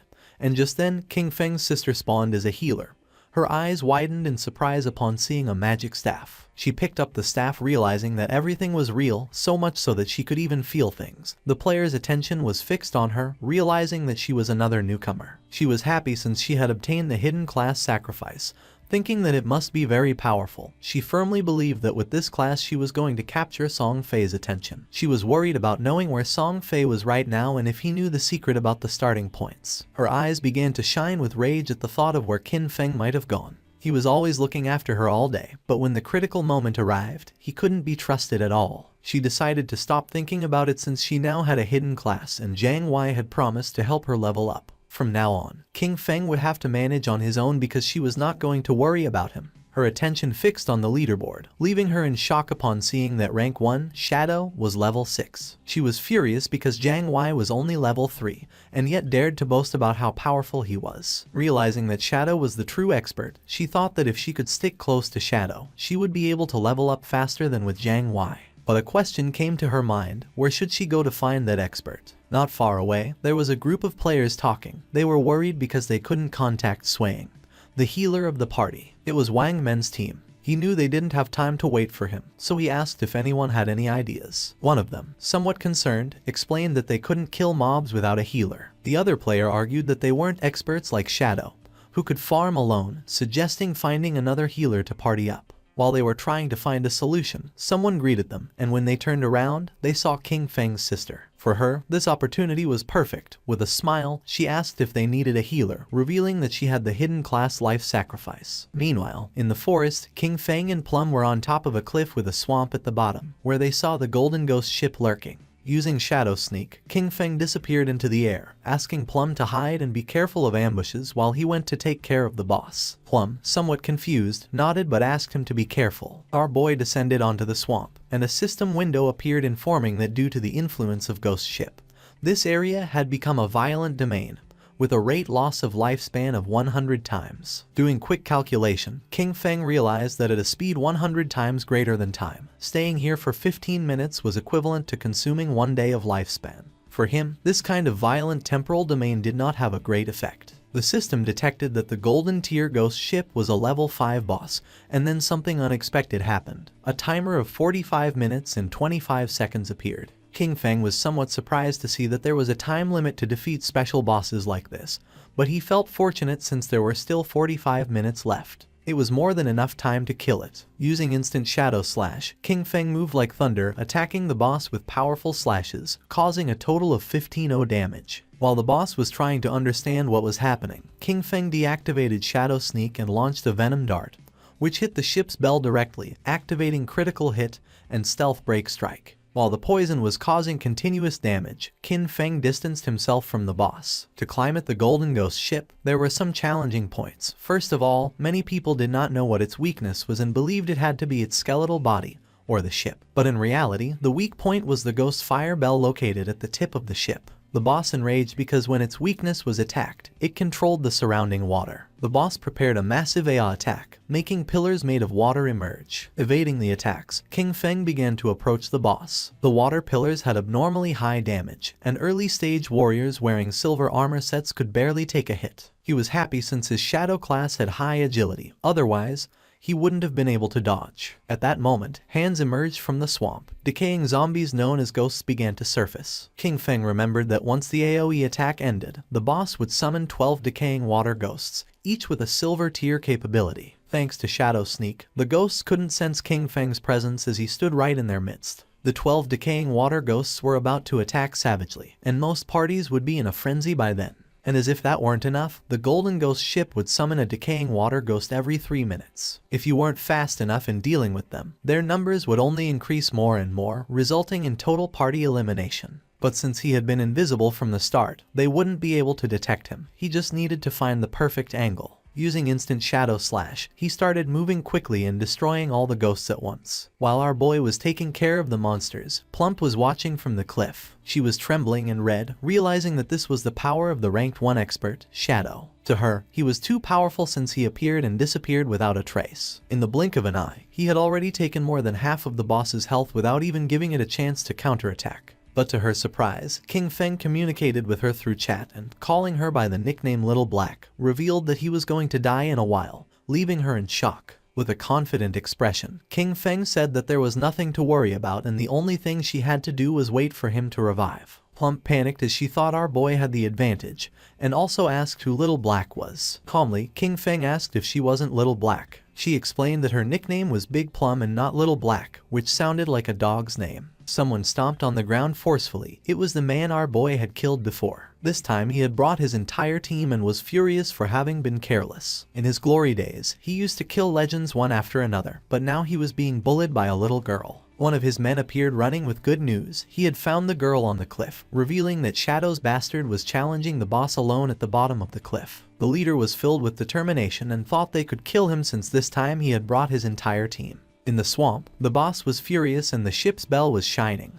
King Feng was in stage 4 and the most difficult to deal with. The boss raised the ore, creating powerful waves. When it was at half health, it launched massive AI Soul Surge. The waves started traveling through the swamp, making Plump's eyes expand in fear. The Soul Surge disabled our boy's invisibility skill, and something started emerging under his feet. In the next second, a powerful giant pillar of water trapped his body, taking away 1059 points of damage. The system confirmed his death. Our boy lost 326 years of non-tradable lifespan and 1087 days of tradable lifespan.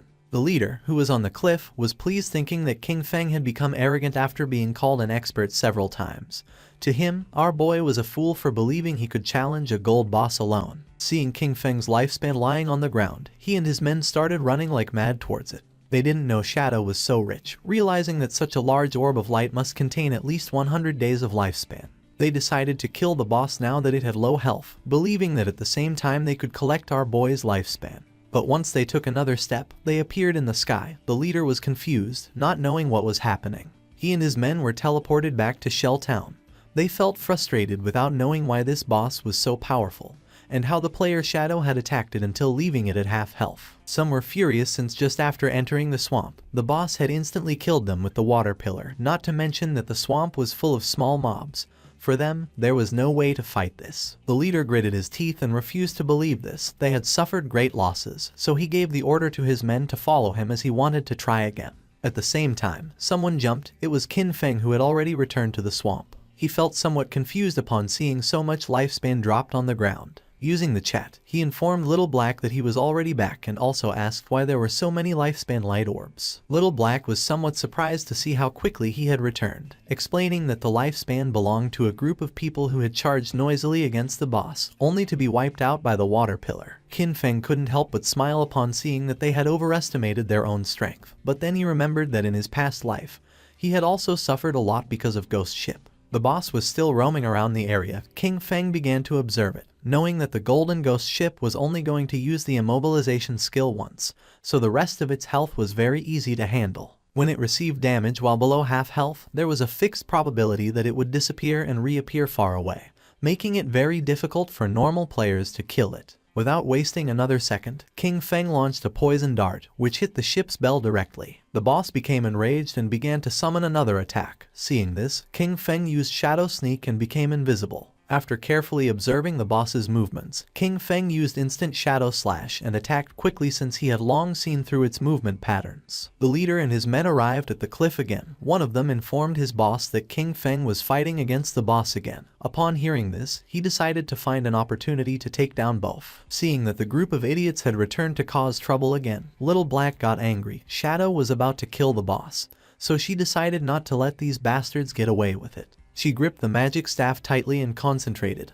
Making thunder appear, a thunderbolt emerged from the magic staff, falling on the men, charring their bodies and leaving the others in shock. The leader, somewhat furious, asked who was attacking him. One of his men began to point at Little Black with his finger, informing that it had been her. He picked up his axe from the ground and gave the order to his men to kill her. Seeing this, Little Black's eyes filled with fear. She started running, asking for help. The leader and his men began chasing her, swearing to kill her. Not far from the area, a man who was hiding behind a tree began to observe them. He was not alone, there was another man behind him. Upon noticing that Little Black and the others were approaching, they hid again behind the tree. Back at the swamp, King Feng distanced himself from the boss, his gaze fixed on it, realizing that it was almost dead. But it was as he had expected. Despite being only a level 5 boss, the Golden Ghost ship was difficult to kill alone. He knew that his damage was very low. The battle had taken too long, attracting many people to spectate. Noticing that there were people on the cliff, he realized they were those who had just died. Additionally, he noticed that there was also a group beside the swamp waiting for him to kill the boss before killing him and seizing his loot. The poison started to take effect on the boss, making its eyes start to shine, and not many after, its body started to disappear. The system announced the death of the Golden Ghost ship of gold grade, granting King Feng as a reward 48 experience points. He ascended to level 8, obtaining 7 evolution points and 216 days of tradable lifespan. Our boy activated Shadow Sneak. It had been a good dream, but it was a shame that it had miscalculated. A general system notification sounded everywhere, revealing that the player Shadow from Shell Town had been the first on the server to kill a gold grade boss, receiving 3 reputation points. The notification caught the attention of all the players in the area. No one knew who Shadow was or why he was so strong. Others were furious since the first person to kill the gold grade boss had to be from Han City. In Shell Town, Wang Men looked at the system notification with confusion, as it had only been a short time since Shadow was fighting against the bronze boss by himself. Only a short time had passed and he had already killed a gold boss solo. He did not know why the difference between Shadow and the others was so great. King Feng's sister's eyes began to shine with determination. Realizing that Shadow really was the strongest, she thought that if Shadow helped her level up, then she would be able to see Brother Song Fei. The body of the boss disappeared, leaving lifespan and loot on the ground. The boss of the group that was hiding behind the tree couldn't help but smile upon seeing that the boss had dropped so much loot. With a wicked expression, he realized that Shadow had hidden using invisibility without taking the loot, realizing that he must be wary of them. He gave Guang the order to release his skill and find Shadow. They were going to kill King Feng and take the gold boss's loot for themselves. Guang nodded his head, then drew his bow, used the skill called Phantom Horned Eagle, and shot an arrow toward the swamp, which transformed into the ghost of an eagle. The eagle flew until it exploded, causing its feathers to start falling over the swamp. King Feng began observing them carefully. He did not expect this hunter to learn this anti-invisibility ability so quickly. For him, it was no surprise that they were so confident in killing him and seizing his loot, but it was a pity that his assassin class came with an extra point in invisibility level. Guang's skill was level 1, so it could not break his skill. Confident, Guang turned to the boss, informing that Shadow must have fled after seeing so many of them. The boss and his men began to advance towards the loot. Deciding to protect the loot first, he asked his men not to be careless and to prepare for battle at any moment. The ownership of the boss's loot was 5 minutes. After the time ended, the loot was going to be theirs. A proud smile appeared on their faces, but just then, Shadow began to emerge, making their eyes widen in fear. Just before they could react, King Feng moved like thunder, taking everyone down. Now that the atmosphere was quieter, King Feng's attention focused on the loot. But then a question came to his mind: where had Little Black gone? He decided to forget about it and find her later. For now, he had enough evolution points to upgrade Greedy Hand, so he decided to upgrade the skill before obtaining the loot. Greedy Hand went from being diamond quality to epic. It could be used on monster corpses, having a 220% to 300% probability of obtaining an extra loot drop. The extra loot had a 100% probability of being 1 tier higher. Our boy picked up the loot. He was determined to use the 100% chance to gather all the light together and squeeze them. Greedy Hand started to absorb the loot, making a smile appear on King Feng's face. A bright light began to emerge from the forest, and after using Greedy Hand, he obtained 21 evolution points, 648 days of tradable lifespan, and 2 special items called Ghostfire Bell. King Feng's eyes widened in surprise upon seeing that he had obtained 2 Ghostfire Bells. It was a special item. After equipping it, King Feng would not lose lifespan upon dying, with a cooldown time of 1560 seconds. It had 2 skills, 1 passive and 1 active. Soul Absorption was passive. When killing monsters, the amount of dropped lifespan would increase by 20%, and having 2 Ghostfire Bells at the same time would double this effect. Soul Shock was an active skill. He could shake the bell to immobilize all enemies within a 100-meter radius for 3 seconds, with a cooldown of 512 seconds. The Ghostfire Bell was not considered equipment. It was an item. It did not take up 2 equipment slots, and 2 Ghostfire Bells only occupied 1 inventory slot, making it very convenient. While he was distracted, Little Black contacted him through chat asking him to come save her. Shadow became alert and asked with a worried expression where she was. King Feng, somewhat worried about knowing where Little Black was, the only thing he heard through the voice chat were her screams asking them not to come near her. Little Black was very scared since the leader and his men had already cornered her. They praised her for having strong resistance, but revealed that there was nowhere to escape, advising her to come over calmly, promising that they were going to make her feel so good that she would ascend to heaven. She clenched her fist, and when she looked back she saw that she was at the edge of the cliff, determined not to give these bastards the kill. Without thinking too much about it, she threw herself backward off the cliff, leaving the leader and the others in shock. Her body began to descend rapidly until it forcefully hit the ground, causing her terrible pain and making a pool of blood appear. Her body began to disappear and turn into lifespan. The leader peeked over the cliff and felt somewhat confused upon seeing that she had really jumped, thinking that she was quite resolute. Little Black informed our boy that he no longer needed to save her, since she had died and returned to the town. She felt relieved, as it was good that the tradable lifespans of their party were all on Captain Wang Meng. King Feng felt relieved and asked Little Black to wait for him there, as he was going to pass the stuff to her. She felt happy and praised our boy for having worked hard. He collected all the lifespan that was in the area. This time he had 1 big. His tradable lifespan had reached 3115 days, and he even had 21 evolution points. He decided to use the points and evolve Greedy Hand. A system window appeared, informing that the skill Greedy Hand had already reached epic. It required 10 times the evolution points to keep evolving.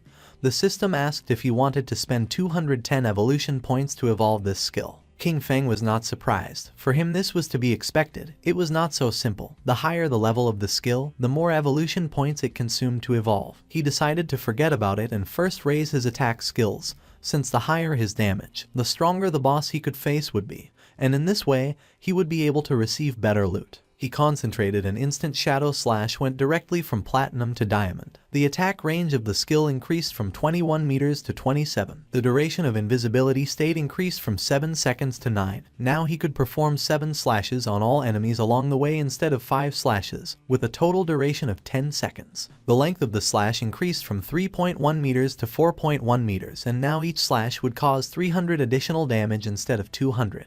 He used 10 evolution points and now only had 3 points left. The initial skill backstab enhancement went from normal to gold, skipping bronze and silver. When using backstab, damage would increase by 30% instead of 15%. King Feng was happy since after evolving instant shadow slash twice, its damage had doubled. Even if he was not in stealth mode, and without breaking the stealth, he could inflict 3,000 points of damage, and if the stealth was broken and backstab was performed, the total damage of 7 slashes could reach between 6,000 and 7,000. Using the system window, our boy started analyzing his skills. He remembered that the gold tier boss dropped from 2 to 4 silver equipment, with a small chance of dropping gold equipment. Now, due to the effects of Greedy Hand, he had received 11 gold equipment in skill books, 2 platinum equipment, and 1 platinum skill book. This loot was not bad at all since 3 of them could be used by assassin types. Among the equipment was the Ghost Ship Dual Blades of Platinum, an assassin class weapon with a damage of 136 points, agility of 22 points, attack speed of 24%, armor penetration of 17 points. The requirement to use this weapon was to be level 5. The unique effect of this weapon was that each normal attack would inflict damage twice. King Feng equipped the 2 daggers. The effect was not very useful, since basically he always used his skills to deal damage. But the base attack of this weapon was quite high, and it also had 22 agility points. The attack speed was also going to increase the skill casting speed, reducing the recovery time, so it was not totally useless, and as for the armor piercing properties, the benefits were also quite high. Then, our boy equipped the Ghost Fire Leather Armor of Gold Tier, with a physical defense of 25 points, fire element resistance of 50 points, damage block of 14 points, granting 419 health points, and the requirement to use this equipment was to be level 5. He was amazed since leveling up had not increased his constitution.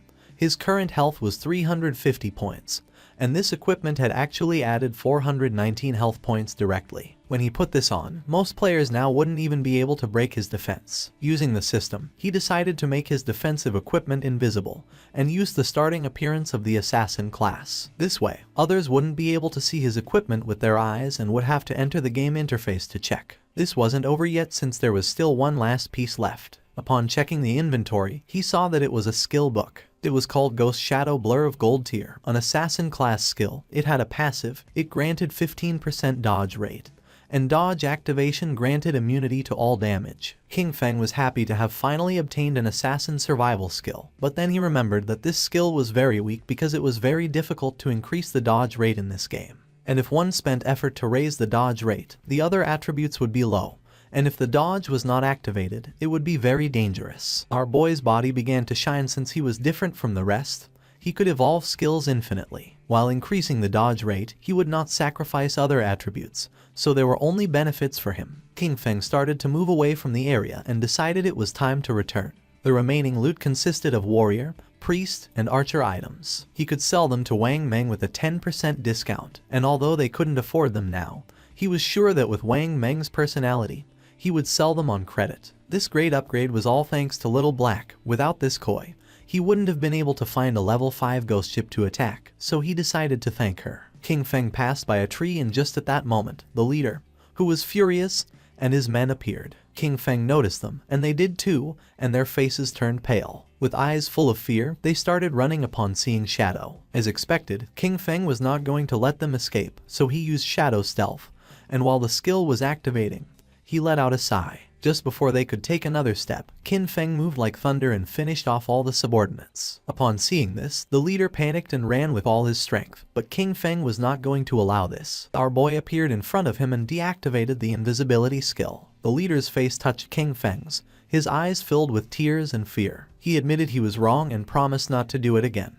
begging our boy to please let him go since he had less than 1 year of lifespan left. With a cold gaze, King Feng asked if he had first thought about his own fate when attacking others. Without remorse, King Feng attacked with a poison dart, and while the leader was writhing in pain, he turned his back and left. Since he had killed too many players, he received a layer of status called Killer. Currently in the first layer of the Killer status, he was going to lose 75% of his current lifespan upon death. King Feng was calm since he had the Ghost Fire Bell. If he was careless and died once, he would not lose any lifespan. King Feng returned to Shell Town and everyone's gaze fixed on him. People started talking among themselves since he had killed a gold tier boss. Everyone was in shock. Seeing that he was not wearing any equipment, some thought that he must have exploited bugs to defeat the boss. While our boy was walking through the area, a man approached and asked him to please wait. King Feng turned curious. Showing a skill book with a smile, the man mentioned that they had mistakenly bought this assassin's skill book, asking him to please accept it and take it as if nothing had happened between them. The system identified the skill book. It was a common tier called Impale. It was a single target skill. Upon hitting, it added 20 attack points and caused stun for 2 seconds, with a cooldown of 22 seconds. King Feng took the skill book and his eyes widened in surprise since it was a control skill. After taking the book, he went on his way, and the man and the others on theirs. One of the men, furious, told Xian Shao that they had been killed by King Feng. For him, it was too cowardly to have to give a skill book to him. The other man nodded since no one treated them like that. The other man decided to use each of their connections to gather people, with everyone contributing. Even a single spit from each of them could drown King Feng, so there was no reason to fear him. With a serious gaze, Xian Shao made it clear that Shadow was growing so fast and leveling up by himself, so he must have a great secret. He wanted to find him in real life and kidnap him since not only would they learn his secret, but they could even make him their slave to collect lifespan for them. The man praised Xiao Shao for this great plan. Xian Shao decided to have the family send a woman to try to extract information from King Feng. When he had heard Shadow's voice just now, it sounded very foreign. He knew he was not within their circle, which meant that he was very poor. They decided to find a professional beauty as they were sure that King Feng would fall into the trap. King Feng met with Little Black and asked her to accept the trade since he wanted to give her some things. Upon hearing this, her eyes filled with excitement, but she explained that her name was not Little Black but Big Plum. King Feng gave her a powerful skill and a necklace, and upon using them, fire began to emerge from her magic staff. She was happy because with this skill and the necklace, her damage had multiplied several times. Moreover, her mana regeneration had more than doubled. She thanked him from the bottom of her heart. Our boy said there was no need, explaining that he was just following their agreement, asking her to give him the space ring. With a smile, she took the space ring out of the inventory and said that he could keep it. With her face blushing, she revealed that when she was escaping in the forest, she had discovered an underground cave that seemed to be the entrance to a ruin, asking if he was interested. King Feng was somewhat surprised since first it had been the Golden Ghost ship and now it was a ruin entrance, realizing that it was really beneficial to be friends with this girl. The sincerity was mutual. If he had not given her 2 equipment of gold, maybe she would not have told him this information. With this space ring, his inventory had finally reached 27 slots. King Feng asked where Wang Meng was, promising that once he sold them the things, he would go to the ruins she had mentioned to take a look. She extended her hand, revealing that the captain and the others had gone to train the new priest, so they were not going to return soon. Using the map, she marked the entrance of the ruins, explaining that there was a stone slab on the ground behind the bushes. She moved the slab aside and hid inside while fleeing, but she had only walked a few steps in when she heard screams from within. She was so terrified that she ran out, otherwise, those guys would not have caught her. King Feng disappeared and decided to head to the ruins right now and trade with Wang Meng when he returned. Little Black was somewhat confused. Our boy left Shell Town and entered the forest. Originally he wanted to find some place to grind to level 10. But since there was a ruin, there was no need to grind. Mainly there were 3 types of ruins that appeared in a beginner's town. They were tombs, cursed ruins, and temples of faith. No matter what type of ruin it was, the small mobs were all bronze tier. There might even be some silver tier monsters. For him they were a sea of lifespan and evolution points. Following the location that Little Black had marked on the map, King Feng arrived at the entrance of the ruin. Without wasting time, our boy entered, remembering that there were mainly 3 types of ruins that appeared in a beginner's town: tombs, cursed ruins, and temples of faith. There was not much to say about the tombs.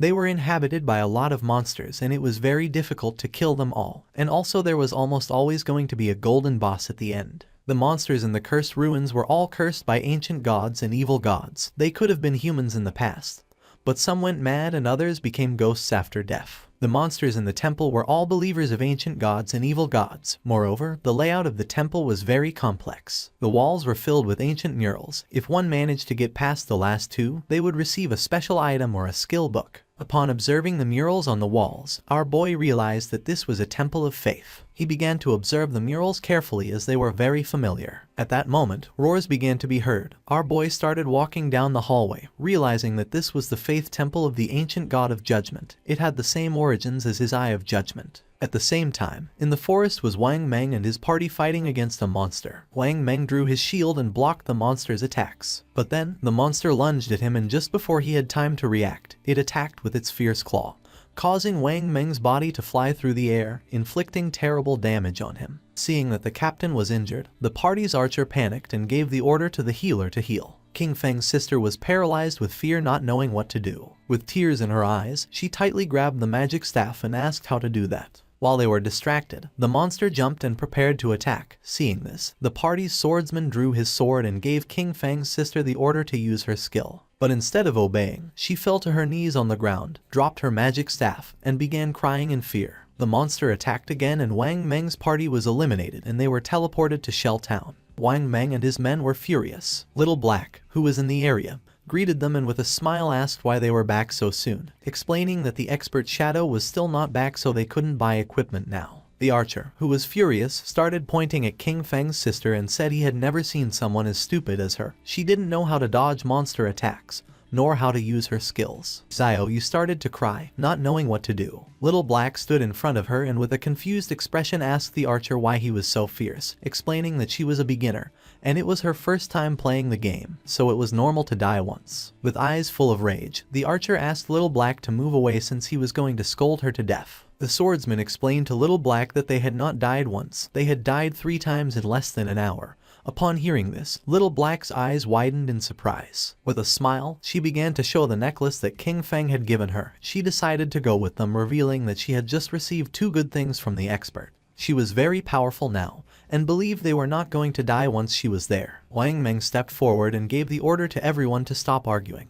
For him, Little Black's suggestion was not bad, since with her joining them this time, things should go well and maybe when they were back they would be able to meet Shadow. Although deep down Xiao Yu was furious, she pretended to be grateful, apologized and promised to work hard. She could not believe that they themselves could not do the job and still dared to blame her. If it weren't for the connections they had with Shadow, she wouldn't bother with all of them. She was very angry. At the same time, our boy entered a room and something caught his attention. 2 monsters knelt before him, and the system identified them as devout followers of the ancient god.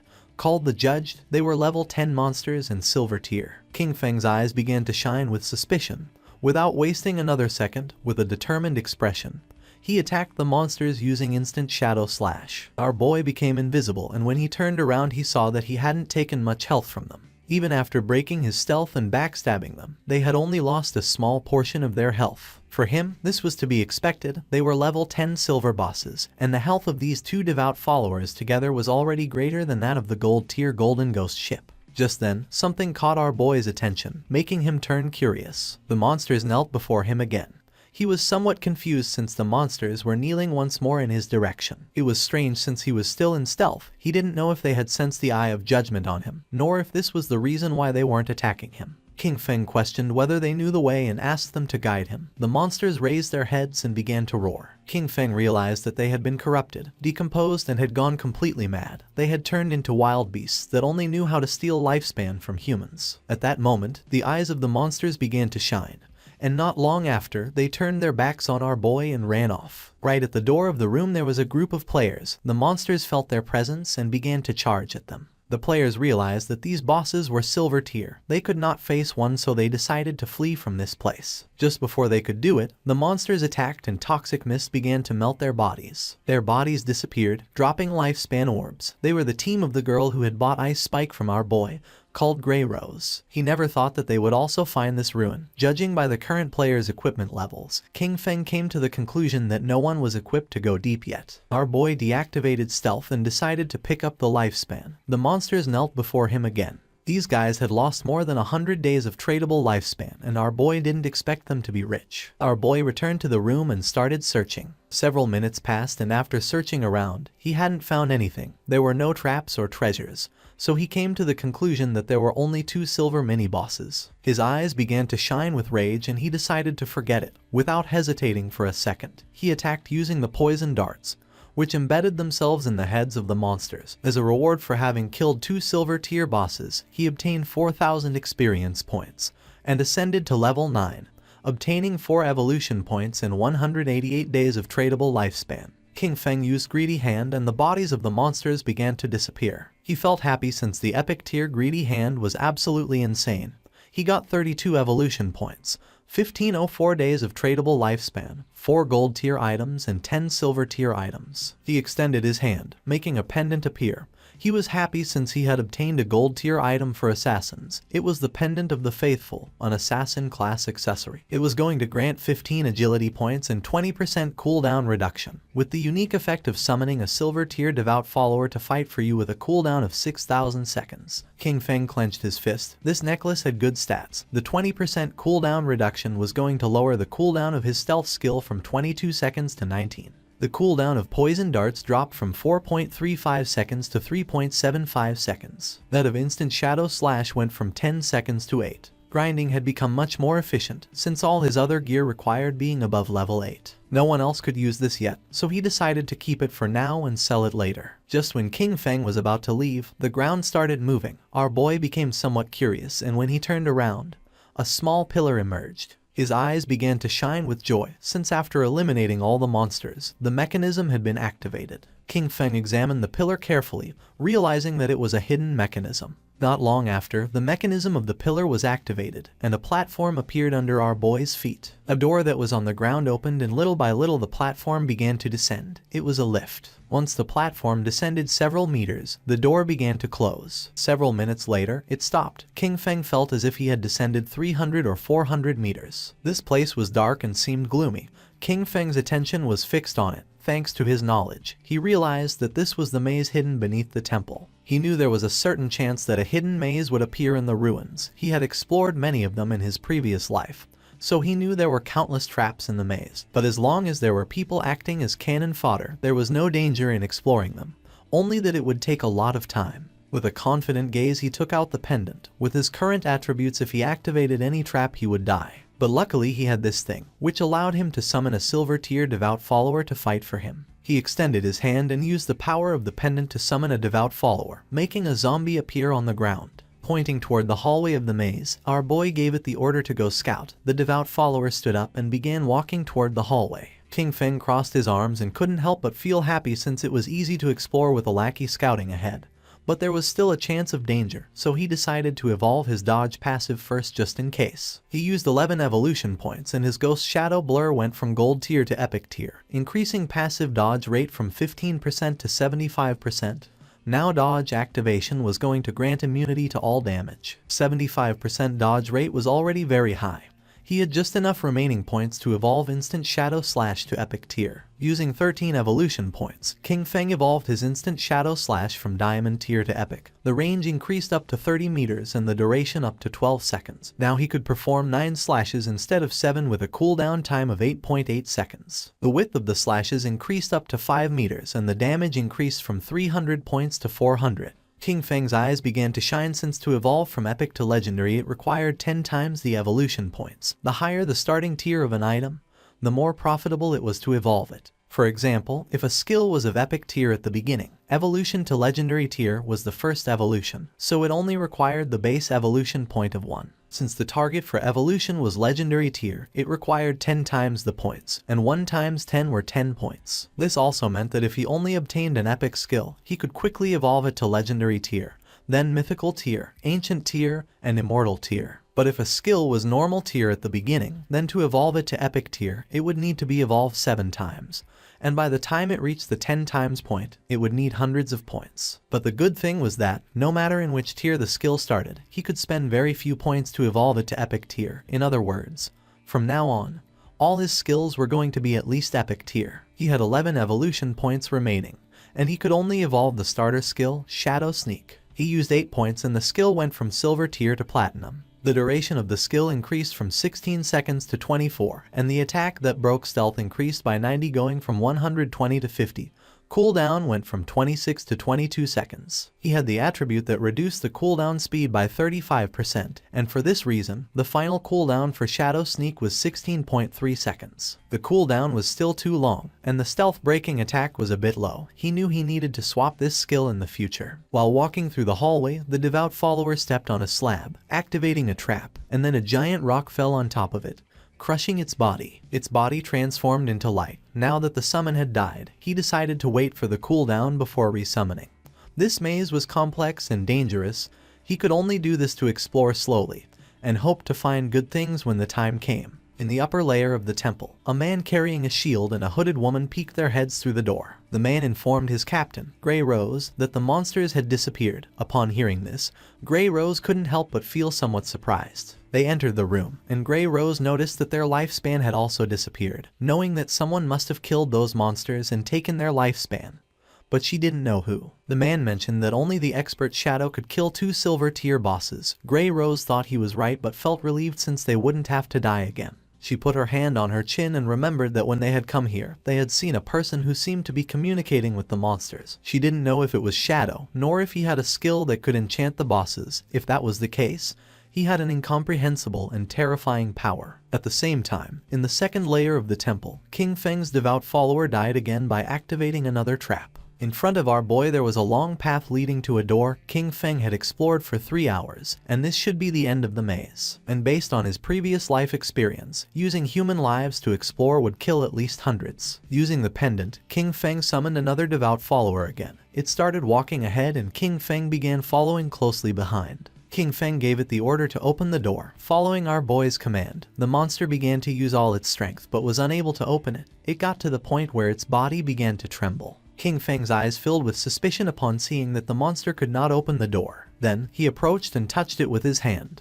By doing this, little by little the door began to open, leaving King Feng in shock. A wave and a curtain of smoke began to emerge from the other side of the door. Our boy began to sweat, knowing that this was not good. On the other side of the door, there was a room full of pillars, and in the center there was a chest covered with thorny vines. King Feng entered the room, and upon observing carefully he noticed that the chest was full of thorns. It was locked, and next to it there was an NPC. The NPC was a woman who had the lower part of her face bandaged. The system tried to detect her stats, but it was unable. King Feng's eyes widened in surprise when he saw that there was no information about her. It was the first time he met such a mysterious NPC. The woman began to whisper in a strange language, and then she knelt down and her body transformed into light and began to disappear. King Feng started to observe her closely, not knowing why she had disappeared. Then, the thorns that were on the treasure chest also began to disappear. King Feng did not lower his guard since even though he could not see the information of that mysterious woman, he knew that she must be related to the Eye of Judgment. The chest began to shine golden, and our boy noticed that it contained epic tier items, but he knew he had to be careful since there was a chance he would encounter a mimic or a trap. Pointing at the chest, King Feng gave the order to his summon to go open it. Following the order, the monster opened the chest and a bright light began to emerge from it. King Feng's eyes widened in surprise as he realized it was a skill book, a godly skill for assassins containing passive and active effects. The chest contained an assassin-type skill book of epic tier called Bestowal of Mercy. It had the passive effect of 100% weak point hit correction,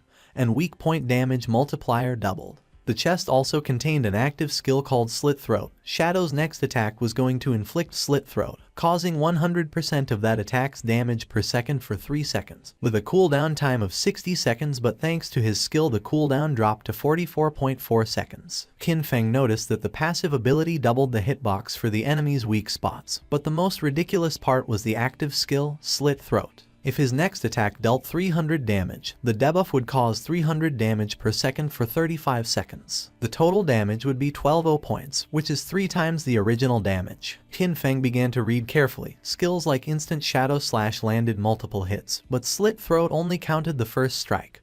Also, this skill was only of epic tier, so it only needed 10 evolution points to upgrade it to legendary. This loot had been a great harvest since his burst damage had just increased several times. King Feng began to move toward the exit. Knowing that it was all thanks to Little Black, he decided that it was time to return and sell the leftovers to her party. Using the chat, he asked Little Black to tell Wang Meng to return to town, since he had items to sell him. Upon knowing that Shadow had finished exploring the ruins, they decided to return now. Once King Feng arrived back at the starter town, His eyes widened in surprise. A crowd of players were waiting for his arrival. All wanted to add him as their friend. Some even offered to be his followers, promising to cheer him on. The chairman of the Runding group from the city of Zhonghai had come to formally invite Shadow to join their corporation. Qin Feng even had fans from Firefly Town who had come to greet him. Players from different towns had come to form teams with Qin Feng. Seeing this, he realized that the teleportation gates from other towns had started activating. Finally, he could go to Song Fei's Firefly Town. Without wasting another second, Qin Feng disappeared without a trace, becoming a shadow. Using his invisibility skill, Qin Feng began to move away from the area, and the players started fighting among themselves, thinking that he had left because they kept bothering him. Qin Feng reached Little Black and caught her attention. Raising her hand, she informed her captain that the expert shadow had arrived. Something caught Qin Feng's attention. It was none other than his sister, Qin Xiaoyu. She began to show a kind smile. Many questions came to Qin Feng's mind. He didn't know how she had managed to get into Wang Meng's team, knowing that Wang Meng's crew could be destroyed because of her. He knew he had to be careful, since everyone knew that Shadow existed now.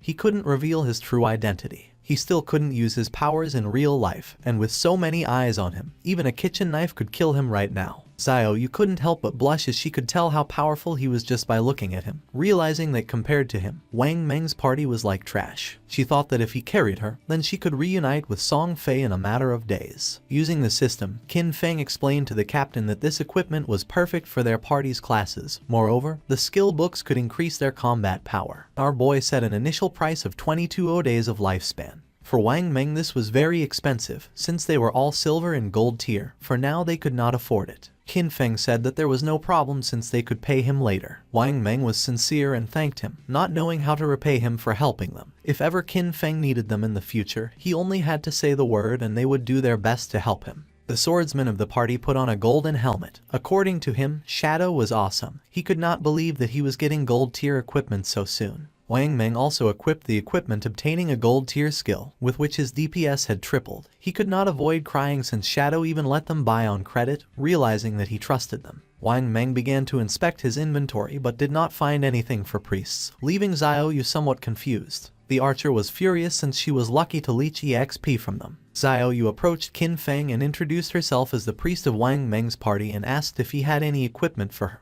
The system informed our boy that the player, Little Graceful, wanted to add him as a friend. Xiaoyu's eyes widened in surprise. Qin Feng began to stare at her with a cold gaze and disappeared without a trace, leaving poor Xiaoyu in shock. With a confused expression, she asked where Shadow had gone. Wang Meng explained to her that he probably just hadn't gotten any priest drops this time, and that maybe next time he would bring items for her. The archer revealed the harsh truth. Qin Feng had intentionally ignored her. For Little Black, Shadow was very cool as he appeared and disappeared like a dragon. Qin Feng walked away from them, knowing that he currently had a gold tier priest staff in his bag, and also a gold tier priest skill book. But there was no reason why he would give such precious things to Qin Xiaoyu. As he progressed, he would have tons of unused equipment and skill books. Selling them individually wasted too much time. But Wang Meng's backing with the authorities was perfect for bulk buying of him. He could not allow Xiaoyu to affect his cooperation with the authorities. He needed to quickly find a priest for Wang Meng's team to replace her. His eyes began to shine with seriousness when he thought that he needed to find Little Zhu quickly. Hu Yixu, the former manager of the Godslayer Guild in his past life, she was a hidden class priest called White Avian Priestess, which came with a white bird that could heal and apply buffs. She was the only priest he knew who could defeat epic tier bosses alone. She was his powerful ally, and compared to her, Qin Xiaoyu was complete trash. Qin Feng activated the gate, remembering that Little Zhu was also from Firefly Town, just like Song Fei, being perfect. If Qin Feng could find Little Zhu, he was going to put her on Wang Meng's team. Using the gate, he traveled to Firefly Town. Qin Feng arrived at Firefly Town, a place very different from Starter Town. While he was walking through the area, he heard two players who wanted to hurry back. Since the silver boss was below half health, they couldn't let someone steal it, as they would have died in vain. One of them cursed Song Fei since that bastard brought many fangirls with him, knowing there was no way to compete with him. Nor did he know how some minor celebrity had so many brainless fans. Qin Feng had just arrived and had already found clues about Song Fei. Following the players, he reached a valley. This was the level 5 area, called Wailing Valley. The monsters in this place were Emberfians and the Shackles. After walking a bit, he started to hear players fighting. When peeking his head out, he saw a group of players attacking a two-headed monster with its body surrounded by flames. Qin Feng knew that this twin-headed Ember Fiend was a silver tier boss and noticed that the situation was somewhat chaotic since many players were attacking each other. When observing closely, Qin Feng saw a group of players, and among them was the bastard Song Fei. Two players stood in front of Song Fei's team and drew their weapons. One of them had been ambushed by Song Fei, and his lifespan had been stolen by him. He swore to kill him. With a smile, the player carrying a shield asked if Song Fei thought that hiding behind his mage girls made him safe, revealing that he had the godly anti-mage skill. Just before he could take a step, one of Song Fei's mages crushed his head using the magic staff. Qin Feng remembered that Song Fei, with the title Heaven-Defying Mage God, had the mage class. In his past life, this bastard tricked a bunch of fans into choosing the mage class, only to take all their equipment and skills to strengthen himself quickly. But a team couldn't be made up of only mages, so his fangirls came up with a solution. Some put their attribute points into intelligence to become glass cannon mages. Some put their points into agility to become disruption mages. Others used their points on health to become meat shields, and some chose strength to become battle mages who attacked using their staff. In the early stages, Song Fei's team was extremely dominant, stealing lifespan from players everywhere without anyone being able to stop them. And as expected, as the game went on, most of his fangirls died pretty quickly. Pointing at the boss with his finger, Song Fei made up a lie saying that his fans were working so hard that now his heart hurt. He hoped the boss would die soon so everyone could rest, and also that the world would be full of love and free of violence. The twin-headed Ember Fiend began to advance towards Song Fei's group. One of Song Fei's fans explained that this was not hard for them since the one who was trying the hardest was him. According to her,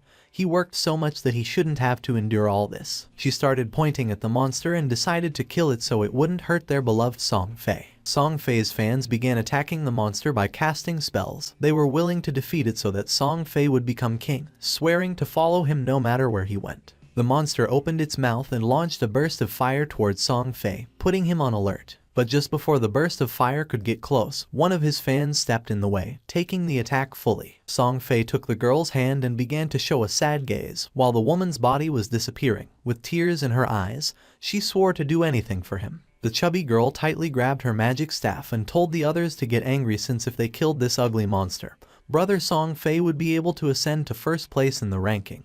He had to surpass Shadow. This made the others excited. Raising their weapons, they swore to conquer the world, dominate the heavens and fight alongside Song Fei. They summoned several powerful spells, causing thunderbolts to strike the monster. Song Fei realized that it was going to die, knowing that this silver tier boss was hard to kill. He couldn't help but wonder how someone had been able to defeat a gold tier boss alone. He was sure that Shadow had used a bug. Song Fei had many fans helping him and was only level 7. He didn't know how Shadow leveled up so fast. A smile spread across his face since once he defeated this silver tier boss, he was going to level up to 8. He knew that Shadow had been stuck at level 9 for a long time, so he decided to take the opportunity to surpass him and become the #1 player of the God-forsaken game. Just then, a hand surrounded by Shadow grabbed Song Fei by the mouth. In the blink of an eye, Qin Feng decapitated Song Fei, and using instant Shadow Slash, cut his body into pieces. Blood began to emerge from the mouth of the bastard Song Fei. His fans went into shock, and just before they could take another breath, Qin Feng attacked again. Moving like thunder, he cut the bodies of the fans and of the boss into pieces. A system window appeared, informing that the boss had been defeated and granting him 15 experience points. The boss fell to the ground and its body began to transform into lifespan. The players were in shock since they couldn't believe that Shadow had killed the boss with a single strike. A single attack from Shadow did thousands of points of damage, while theirs only did 100 points of damage. Shadow was 10 times stronger than them. The corpse of the boss transformed into orbs of lifespan, and Qin Feng deactivated his stealth skill. The smartest players realized that it had been an AoE attack. They couldn't believe that a single attack had killed Song Fei and all his gang of fans. Upon observing closely, they saw Shadow and remembered that he was the one who had achieved the first global kill of the gold tier boss. They decided to leave and let Shadow have the loot. They began to cheer for Shadow for having avenged them by killing Song Fei's gang. Qin Feng knew that they were only afraid of being attacked, and that's why they could only join forces to attack him. In his past life, he would not have hesitated to kill them. At the same time, Song Fei respawned again in Firefly Town. The system reported that he had been killed by Shadow, and he lost 1106 days of tradable lifespan, and 18 years and 113 days of non-tradable lifespan. Song Fei panicked and realized that Shadow had come to Firefly Town. He couldn't believe that out of the hundreds of starter towns in Zhonghai City, he had come to his to steal the kill. His fans also respond again. The chubby girl felt confused to see that Song Fei had also died. The other girl was furious since she didn't know why Shadow had killed them. The other thought that Shadow wanted to steal the silver tier boss. According to them, he was evil for taking advantage of Song Fei being distracted to launch a surprise attack. Just then, an archer approached Song Fei and with a nervous expression asked if she could join his team, revealing that she had the skill called Eagle Eye, and she could detect invisible enemies. Song Fei's fans told the girl to get lost since he had said he only wanted mages in his party. The chubby girl thought her efficiency at killing monsters was too low, and she would only affect Song Fei's progress in the ranking. Song Fei extended his arms and explained that although she was an archer, she could be part of his family since he believed that love could fill everything. He took the woman's hand and with a kind expression mentioned that he had felt her strong emotions. It didn't matter if she was an archer. He decided to let her join his team, swearing they would strive together to level up. Having Song Fei so close made her blush and tears of joy began to flow from her eyes. An assassin appeared and mentioned that she could also become invisible, swearing that she was going to make Shadow pay for having killed him. The mage revealed that she had learned a new AoE skill and could freeze Shadow. Song Fei extended his arms, making it clear that his family was full of love. Any girl who wanted to join his team was welcome. The girls began to cry with joy and swore to stand by Song Fei forever. According to them, Shadow had no honor for having attacked their beloved Song Fei by surprise. They promised that he was going to pay the price. As soon as they found Shadow, they were going to let Song Fei kill him so that he could learn what happened when someone messed with Song Fei. The attention of two players focused on them. They didn't know what Song Fei wanted to do now, but they were aware that someone had killed him out there, being very satisfying. They remembered that there were many girls protecting Song Fei, so they didn't know how he had been killed. But then they realized it must have been Shadow. According to them, Shadow was incredible. And seeing the girls crying for Song Fei, they thought these girls were not right in the head. A smile spread across Song Fei's face as he was confident that with so many people as witnesses, when he defeated Shadow, everyone would know that it was useless to be strong if one fought alone, especially being an assassin. According to him, Shadow was a soft assassin who had dared to challenge a great and noble mage like him. At the same time, Qin Feng picked up the loot using Greedy Hand, obtaining 16 evolution points, 217 days of tradable lifespan, 6 pieces of silver tier loot, and 1 piece of golden tier loot. Qin Feng decided to evolve the skill Graceful Liberation, consuming 10 out of 19 points. The skill went from epic to legendary. The passive effect Weak Point Attack Correction went from 100% to 200%, and the weak point attack multiplier was doubled. The active effect also improved. The next attack was going to trigger Throat Slit effect, causing 150% attack damage per second instead of 100%. With a duration of 3 seconds, the cooldown of the skill went from 30 seconds to 18.5. The weak point hit correction had increased by 100%, reaching 200%, which equaled doubling the target's weak point. If it was amplified even more, half of the enemy's body would be considered a weak point. He feared that even his Shadow Slash could deal weak point damage. The initial epic level skill, with 0 evolution points, could evolve to legendary. However, to evolve it from legendary to mythical, it required 100 times more evolution points. It needed 200 points to evolve from legendary to mythical. According to this pattern, the epic level Greedy Hand was going to require 210 evolution points to evolve, and when it reached legendary, evolving it was going to require 34 points. He had 9 evolution points left, so he decided to evolve Backstab Enhancement. Qin Feng spent 8 points and the skill Backstab Enhancement went from gold to platinum, and the damage of the passive effect increased from 30% to 40%. A silver tier boss, plus the group of players, had given him a total of more than 14 days of tradable lifespan. His mission had been fulfilled, so he decided it was time to return. While Qin Feng was distracted, a girl tried to attack him by surprise. She intended to kill him. Shadow began to observe her in silence, and dodged the attack without much effort. The girl attacked again, but he evaded it again without problems. The girl was in shock to see that he could dodge all her attacks. Without wasting any more time, she used stealth and disappeared. Just then, Song Fei's fans appeared on top of the cliff. They had cornered him and swore to avenge Song Fei. The mages of Song Fei raised their magic staffs, and the archer who had just joined the team began to aim her bow at Qin Feng. They were furious and swore to avenge Song Fei. Qin Feng used stealth and disappeared into the air, becoming a shadow. Upon seeing this, the archer used her skill called Eagle Eye and made it clear that Qin Feng's invisibility was useless. Her arrow transformed into a ghost eagle until several seconds later it exploded and its feathers began to descend from the sky like drops of rain. The feathers began to fall on the assassin from Song Fei's party and her stealth was deactivated, making her visible. The chubby girl clenched her fist and felt happy believing they had detected King Feng. She gave the order to the others to use their most powerful skills and attack with everything. Following her order, Song Fei's fans used their most powerful skills to attack. A rain of powerful spells began to descend upon the assassin. Seeing this, she panicked and tried to tell them that she was not King Feng. It was already too late, as the spells hit her body directly, creating a great explosion. Instead of feeling sad, the chubby girl felt furious since she didn't care about this anyway because she wasn't a mage, and that showed that she didn't sincerely love Song Fei. According to her, this was a punishment from heaven for her falseness. She gave the order to the archer to launch the eagle again to find Shadow. The archer nodded with her head, but at that moment, King Feng took out the Ghostfire Bell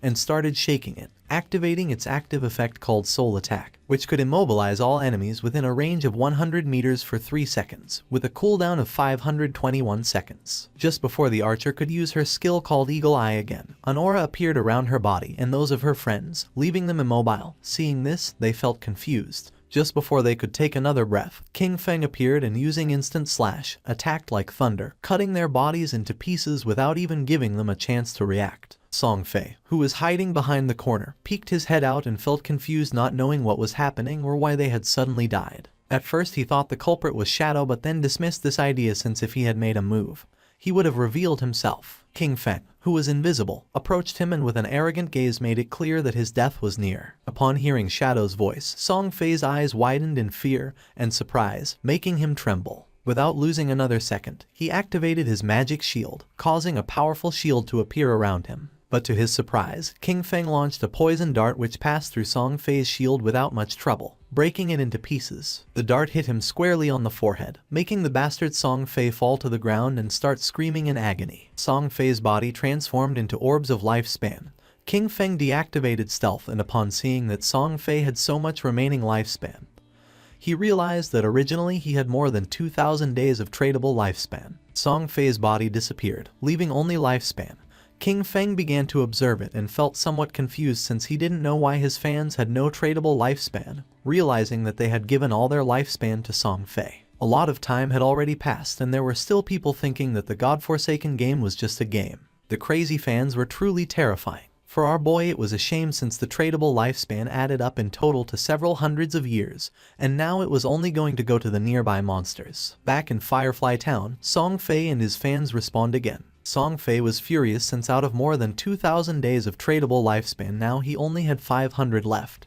With a confused gaze he asked the archer why she hadn't been able to find King Feng using her detection skill. She explained that she had indeed used the skill, but the only thing she had found was their assassin sister. The chubby girl mentioned that she could see there was stealth level in her attribute panel. She didn't know if Shadow's stealth level was higher than they expected. The archer revealed that her Eagle Eye skill had a counter stealth level of 1, so she could only see targets with a level 1 stealth. If the opponent had a higher stealth level, she couldn't detect them. Song Fei felt frustrated since Shadow attacked and disappeared without leaving a trace.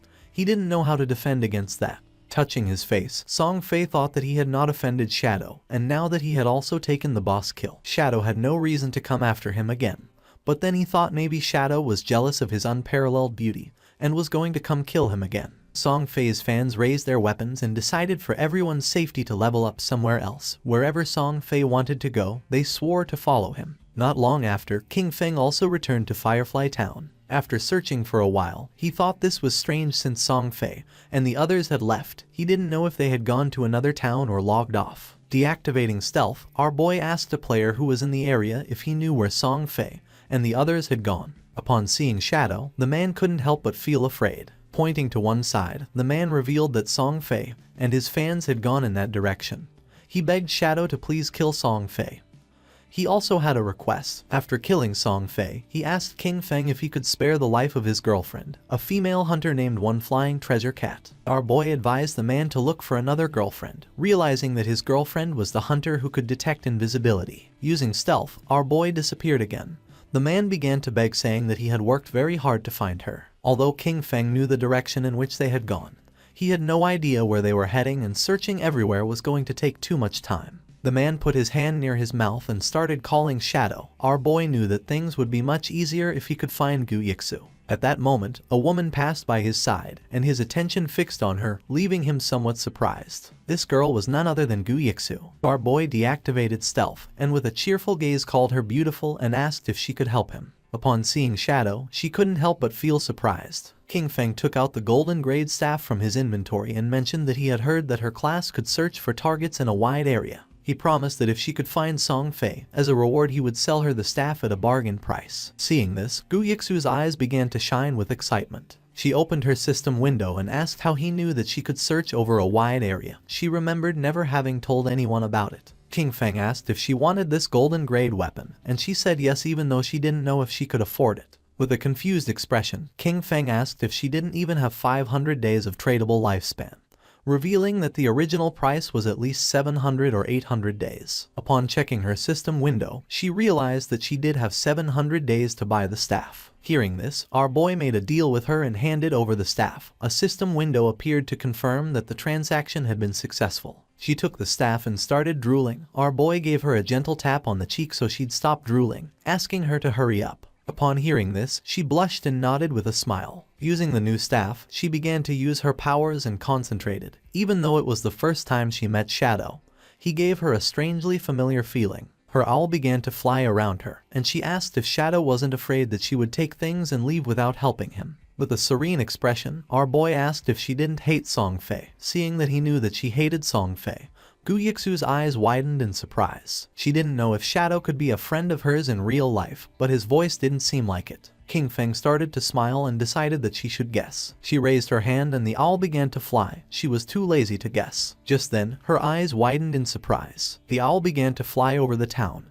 and in the distance in the middle of the canyons she saw Song Fei and his fans. Her owl finally found where Song Fei was hiding in the rocky canyons and quickly told King Feng the place. She also told him to hurry because Song Fei and his friends might leave before he got there. The owl could fly fast, but following them for too long could make it really tired. Shadow, ready to go, told her not to worry because he'd be there super quick. Right then, King Feng took off like a shot, zooming over rocks and through rough spots without slowing down. But then, the owl stopped flying. That made King Feng stop too, because it meant something was messing with their tracking. He looked around and saw a tree with a weird sign on it. Wanting to know more, he got in touch with Yu again, and she had the owl check the area. Soon, the owl found 2 more trees with the same signs. One was 100 meters ahead, and another was 100 meters to the left. King Feng went up to each tree, touching the symbols very carefully. When he touched all 3 with a bit of his energy, a bright light connected them. Then, the ground in the middle started shining, and suddenly, a treasure chest with a bright green light and golden glow appeared. Feng was shocked. A treasure like this in a simple place like Firefly Town. He could hardly believe it. These treasures, left by ancient gods, were super rare and could pop up anywhere. Some brought monsters, some unleashed swarms of beasts, and some, like this one, had incredible treasures. Yu, watching through her owl, couldn't believe it either. That green chest could be worth 1,000 days of someone's lifespan,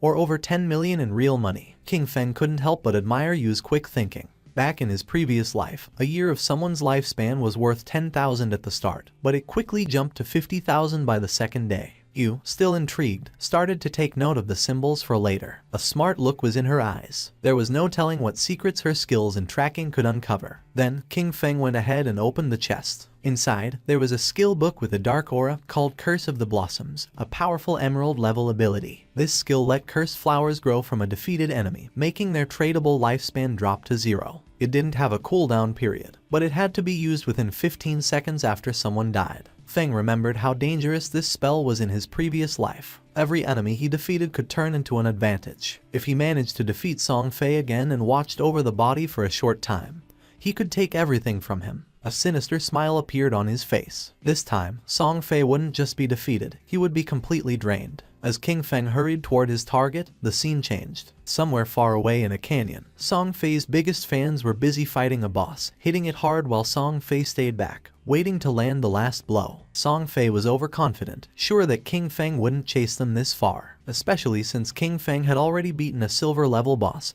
and embarrassed him twice. That should have been the end of it. But Song Fei was mistaken. Right when the boss was about to go down, the girl who was a bit heavier noticed another group fighting a different boss nearby. Song Fei, smooth as ever, convinced his fans once more. He said the other group were fans of a rival idol, trying to make him look bad. The faces of his fans twisted with anger. No one was going to outdo their dear Song Fei. Without a second thought, they charged at the other group. The other team, thinking they were about to get some help, welcomed them. But before they could even say hello, the heavy girl slammed her staff down, knocking out their leader in one hit. The rest of the team was shocked as Song Fei's fans turned on them, madly talking about idols and fate. When one of the enemy tried to ask what was going on, they were quickly shut down by a spell. Then, in a strange turn, the fans started spouting odd poems, talking up Song Fei like he was some kind of god. After they took out the other team, the girls made way for their golden prince Song Fei to finish off the boss. Song Fei kept up his act, pretending to be grateful and showering them with thanks that didn't mean a thing. He made up stories about almost getting caught in an ambush and called them heroes. His words made them all blush and giggle. They were totally caught up in his make-believe world. But that was the end of it. At the same time, Shadow appeared at the edge of the canyon. Song Fei felt something wasn't right and got a cold feeling down his back. But by the time he turned around, it was too late. Feng's sword moved through the air like it was meant to punish, striking in an instant. Song Fei's head was cut off in one smooth motion, and his body fell to the ground. This time, Shadow didn't just leave after the deed was done. He knelt down next to Song Fei's body and used the Curse of the Blossoms. A big red flower grew right out of Song Fei's chest, its petals moving like they were alive, sucking away the tradable lifespan from the young troublemaker. The fangirls watched in shock, not able to make sense of what was happening right in front of them. Then, the scene changed, and Song Fei was back at Firefly Town's portal, feeling confused and annoyed, still not getting why Shadow was always after him. In his confused way of thinking, he decided it must be jealousy. Maybe Shadow was upset about all the attention from the fangirls, or perhaps one of those girls was someone Shadow had feelings for. Song Fei convinced himself that Shadow's constant showing up in Firefly Town was part of some complex revenge scheme. While he was lost in his wild guesses, a system alert popped up, scaring him with the news that his tradable lifespan was going down fast, much more quickly than just from dying. At first, he thought it was some kind of penalty for dying too much, but before he could really figure it out, his fan club started showing up at the portal as well. A heavier mage girl was among them, out of breath, telling Song Fei about the creepy red flower that grew from his body, clearly taking away something important. Song Fei quickly figured it out. The cursed flower and his disappearing lifespan were Shadow's doing, thanks to a scary new ability. The realization hit him hard, and he suddenly ordered his fans to log off. He knew if they kept losing to Shadow, their tradable lifespan could drop to 0, which meant actual death. Still acting the leader, he called them his family, promising to step into the real world to extend their lifespan, and come back with new gear bought with the lifespan they had saved up. The girls, still totally under Song Fei's spell, were all in, imagining their big return to beat Shadow with new power. Even as Song Fei disappeared from the game, anger and frustration warped his face. He wasn't ready to see this as a loss. After working for 2.5 years to get to where he was, he couldn't stand the thought of being taken down by some unknown player. In his mind, with enough money, he could crush any obstacle. He just needed some time. Back where the fight had happened, red flowers were everywhere, each one growing from a fallen player, quietly taking away the tradable lifespan from Song Fei's fans. With Shadow's relentless attacks, his rank as a killer had jumped to level 4, making the loss of tradable lifespan upon death a staggering 96.8%. But Shadow wasn't bothered by this at all. Shadow figured out that this surprise attack had just added about 1,000 days to his lifespan, all thanks to Song Fei and his misguided followers. They had done the hard work of defeating monsters only to end up giving their gains to him. But the bounty didn't last forever. The flowers started to fade, and the energy stopped flowing. Shadow realized that the players had logged off to avoid losing more of their lifespan. Above, the white owl kept flying in silence. Yui had watched the whole thing, and even she was taken aback by such a show of strength. Seeing what the top player could really do was something else. When Shadow asked Yui if Song Fei had really logged off, she nodded, saying the whole group had disappeared to save themselves some time. Shadow told her calmly to keep an eye out and to let him know if Song Fei ever came back. When she wondered if her job was over, Shadow said to stay on it a bit longer. He had just gotten a golden tier priest skill called Sword of Divine Judgment, and her interest was immediately piqued. She really wanted that skill. Seeing her interest, Shadow made her an offer. He'd trade the skill for 500 days of her lifespan, but he'd cut the price in half if she agreed to one thing. Yui's eyes narrowed, and she quickly said she wasn't going to trade her dignity, which caught Shadow off guard. He hurried to explain she had the wrong idea. He just wanted her to join his team as their main healer. She relaxed and laughed, agreeing right away, but warned him she'd hold him responsible if the team was a disaster. Shadow reassured her they were a solid group and decided to get in touch with them immediately. Then the story moves to a different part of the game world, where Wang Mang was feeling proud after defeating a poisonous monster, happy about the experience points. He called over to Ju for a heal and something to counter the poison, but Ju was stuck, not knowing what to do. Wang tried to remind her again about her priest class's ability to remove toxins. But before she really got what he was saying, she accidentally used the skill on a tree instead of helping Wang, who needed it. As time ran out, Wang fell to the ground, succumbing to the poison, his victory over the monster wasted. The team was left in shock, frustration simmering as they looked at Feng's sister, unable to believe how useless she had been. Standing near the teleportation stone later, the team leader faced a tough decision. He knew they needed a new healer since every skilled hidden class priest was already taken. But they couldn't continue like this. Zhao, on the other hand, was blissfully ignorant of her failure, lost in fantasies of being the chosen one, a goddess in this new realm. She believed her quick leveling was a sign of her destined greatness and anticipated joining her brother, Song Fei, in glory. But at that moment, news from Shadow reached Wang Mang, bringing a surge of excitement. A hidden class healer, a white bird priest, had agreed to join their team. She was also strong in other roles. This was the chance they were waiting for, and the leader immediately asked Shadow for her location. Shadow told them the new healer was in Firefly Town. It wasn't the best place for leveling up, but it was important to get together and start moving as a team. Wang agreed and got ready to head there, but he knew he had to address the issue with Zhao first. He carefully told her they were moving to a zone with higher levels because Shell Town was too crowded. He said it in a way that made it seem like her low level was the only issue, to avoid hurting her feelings. But before she could respond, the whole team took off, clearly happy to leave behind a healer who couldn't actually heal. Zhao didn't seem bothered, though. She saw their leaving as a good thing, thinking they weren't strong enough for her anyway. She decided she'd find Shadow and make him help her level up. Meanwhile, Wang Mang made it to Firefly Town and found Shadow and Yu. Right away, he gave them the lifespan he'd gotten from their last fight, ready to settle up and get going with the new team setup. As they moved forward, Wang realized just how challenging it was to keep up in this game. While making plans, he brought up a new ally, a captain named Yu. Hearing that name made Shadow stop dead in his tracks, his thoughts racing. That name wasn't just random. Then, suddenly, she showed up. Greeting them with a cheerful wave, Yu caught the attention of both men right away. Shadow was in disbelief. The woman standing before them was the Yu, also known as Justice Execution, the only one in the game with the Dragon Swordsman hidden class. In Shadow's previous life, she was in the top 20 players worldwide and played a crucial role for the country's official forces. She was a national hero, respected and feared. And there she was, showing up early, glowing, and looking at Shadow with clear admiration. Yu introduced herself with a warm smile, admitting her admiration for Shadow. She even half joked about him being a time traveler or a reincarnated hero because of how quickly he was advancing. Shadow stayed quiet, his mind wandering back pre-his past there where their paths had crossed later,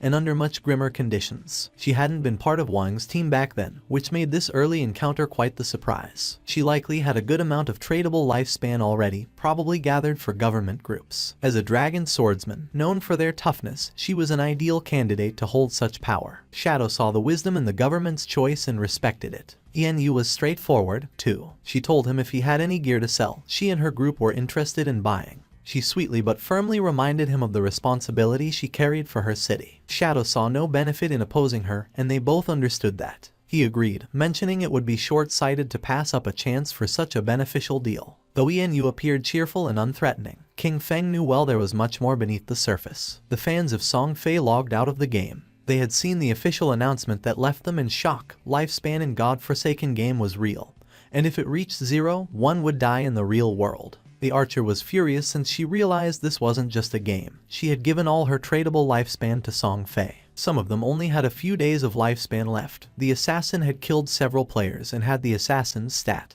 and dying one more time was going to make her lose double the lifespan. They were in shock. They couldn't believe how it was possible that dying 3 times cost so much lifespan. The chubby girl began to read the messages and her face filled with sweat. She realized, cursing to herself, that in the game, as a tank mage, she had always charged at the front. She had killed many people and died many times, so now she only had 1 day of lifespan left. If it reached 0, she was going to die. Just then, something caught her attention. Brother Song Fei was buying lifespan. That was great. She decided to go find Brother Song Fei, thinking that he would definitely help her. Quickly, she changed clothes and thought about putting on Brother Song Fei's support outfit from head to toe, thinking that it was great, and that she was going to find Brother Song Fei, who would definitely help her. She even mentioned Brother Song Fei's latest release, the Song Fei Ultra Thin Anti-Side Leak. She dressed in Song Fei's merchandise, and without wasting a second, she left her house and started heading to the concert. Not far away, there were some apartments. Qin Feng's sister also logged out of the game. She didn't know if she was in the real world since now it was hard for her to tell the difference. She turned on her phone and couldn't help but smile when seeing that. At that rate, 1 day of lifespan could be sold for 15,000.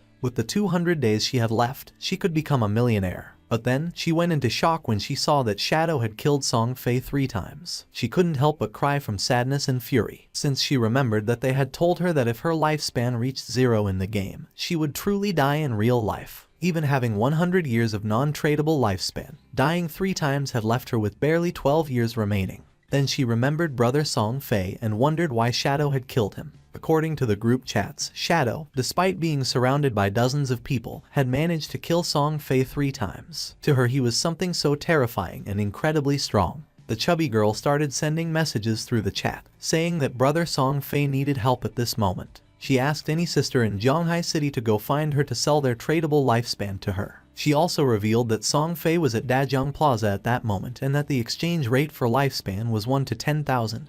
This was the perfect opportunity to get rich and help brother at the same time. King Feng's sister put on her clothes. She couldn't believe that Brother Song Fei was in Dajiang Plaza, not far from her. She thought she couldn't just stand by and watch his lifespan run out. She had to go help Brother Song Fei. Thanks to that Shadow and the others, she had managed to save more than 200 days of tradable lifespan. Just enough to help Brother Song Fei. Without wasting any more time, she decided to go to Dajiang Plaza. At the same time in the game, our boy slaughtered several monsters without much difficulty. A system window appeared, informing him he had reached level 10. His attributes had increased by 2, and he had gained 5 free attribute points. He had unlocked class promotion. In addition, as the first player to reach level 10 in the Zhonghai City area, he had earned 7 reputation points. As the first player in the Great Xia Kingdom area, he had earned 14 reputation points, and as the first player worldwide to reach level 10, he had earned 21 reputation points. The window also revealed that the teleportation function to the continent of Forgotten Gods would be unlocked when there were 7 level 10 players in the Zhonghai City area. The system revealed in all towns that Shadow had reached level 10. People were in shock and commented with amazement. They said that, as expected, it was Shadow again. He had gotten the first kill of a gold tier monster and was the first player worldwide to reach level 10. They thought Shadow was simply too strong. They had also heard that the big shot had even killed a small celebrity several times recently. According to them, Song Fei deserved it. Other players were expressing their frustration. They cursed, surprised that Shadow was from Grand Xia, and compared their own progress, pointing out that their hidden smith class was only at level 8, while wondering what was going on with Shadow. No one knew if among the 1.5 billion people in Tianju, there really wouldn't be anyone who could catch up to him. Our boy was near a shore, and decided to use the points he had obtained. He consumed 13 evolution points, leaving him with 0 points. His initial skill, Backstab Enhancement, evolved from Platinum to Emerald, increasing its passive effect from 40% to 50%. Even though his tradable lifespan was just a little over 7,000 days, he realized it wasn't enough. He knew that to leave Starter Town, they needed to gather 7 level 10 players to activate the teleportation portal to the continent of the Forsaken Gods. But since the highest level at that moment was only 7, they would have to wait a bit before it became possible. He decided to go back to the real world to take care of a matter. His figure disappeared with the sand, and several seconds later, he opened his eyes in the real world and the system asked him, "Do you want to consume tradable lifespan to transfer your skills to reality?" Without losing a second, Qin Feng accepted. When the system asked what skill he wanted to extract to the real world, he stood up and decided to extract his class. The system then consumed 1,000 days of tradable lifespan and completed the extraction. He gained the Shadow, its passive was activated, and his attributes increased: Strength by 3, Constitution by 3, Agility by 8, and Spirit by 5. Then, he decided to extract level 2. The system informed him that he had successfully extracted level X2, consuming 2,000 days of tradable lifespan in the process. His level in reality immediately increased to level 3, and his stats received a boost: Strength plus 4, Constitution plus 4, Agility plus 14, and Spirit plus 4. The system reported that he had consumed 900 days of tradable lifespan and extracted the skill Shadow Step of Platinum tier. It also informed him that he had consumed 2262 days of tradable lifespan and extracted the skill Venomous Dagger of Silver tier. He was happy since he still had 1292 days of lifespan left and for now could not extract other skills. He had only paid the price to extract a low tier skill, but had obtained the Shadow Step of Platinum tier, being a beneficial deal. He couldn't help clenching his fist and feeling furious when thinking about Song Fei. Now his base stats were double those of an average person, and his agility had reached 32 points, surpassing the human limit. With unlimited invisibility and the poisonous dagger that could be thrown up to 14 meters, he could definitely find an opportunity to finish off Song Fei. King Feng started browsing on his phone and was surprised to see that Song Fei was aggressively buying lifespan. He wondered if Song Fei planned to enter the game and then go after him. He saw that this bastard was in Dajiang Plaza and calculated that being about 7 or 8 kilometers away,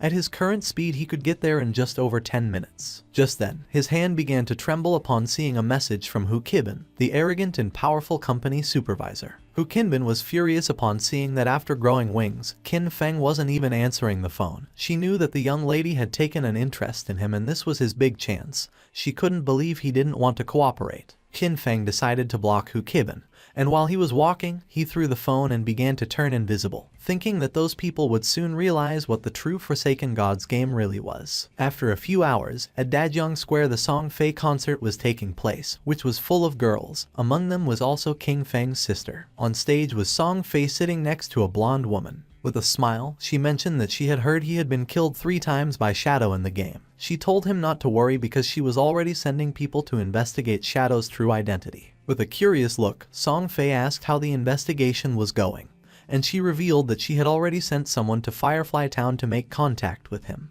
They would offer him an amount he couldn't refuse. When he came into the real world to collect the money, they would catch him, and when they did, they would make sure brother Song Fei could vent his anger properly. Upon hearing this, Song Fei couldn't help but smile and asked her to make sure to let him know when the time came. Then he asked if she had heard that her Dajiang Corporation had already used that method to control several players and make them work for free for her. Hu Qibin couldn't help but laugh, since according to her, they were all idiots, so weak that they couldn't accumulate much lifespan. For her it was much better to be on Song Fei's side, since so many women voluntarily gave him their lifespan, and were even willing to die for him. Song Fei started laughing maliciously. A man who was among the audience began shouting and demanded that they all stop recklessly selling their lifespan to others. Turning to Song Fei, he added that Song Fei knew full well that lifespan was tied to life and death, yet he was still brainwashing his fans and aggressively buying up their lifespan. He accused Song Fei of endangering lives and declared that they were going to report him. Song Fei couldn't help but smile, thinking that there was always a fool who showed up to cause trouble. He stood up and made a public statement, saying that he had noticed some of the recent debates. He stated that his actions in acquiring lifespan had occupied certain public resources and caused inconvenience to the public,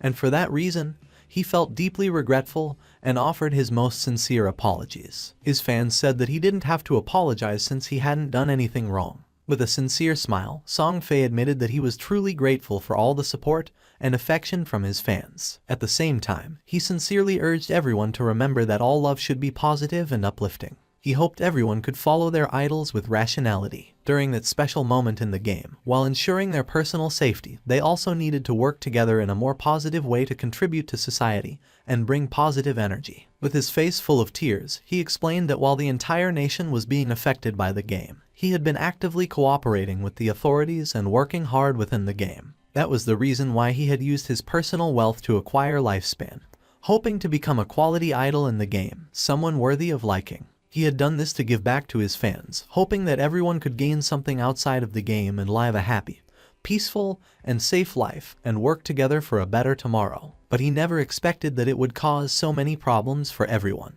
His words made all his fans unable to avoid crying. He apologized to everyone for having caused them trouble. This made everyone feel sad.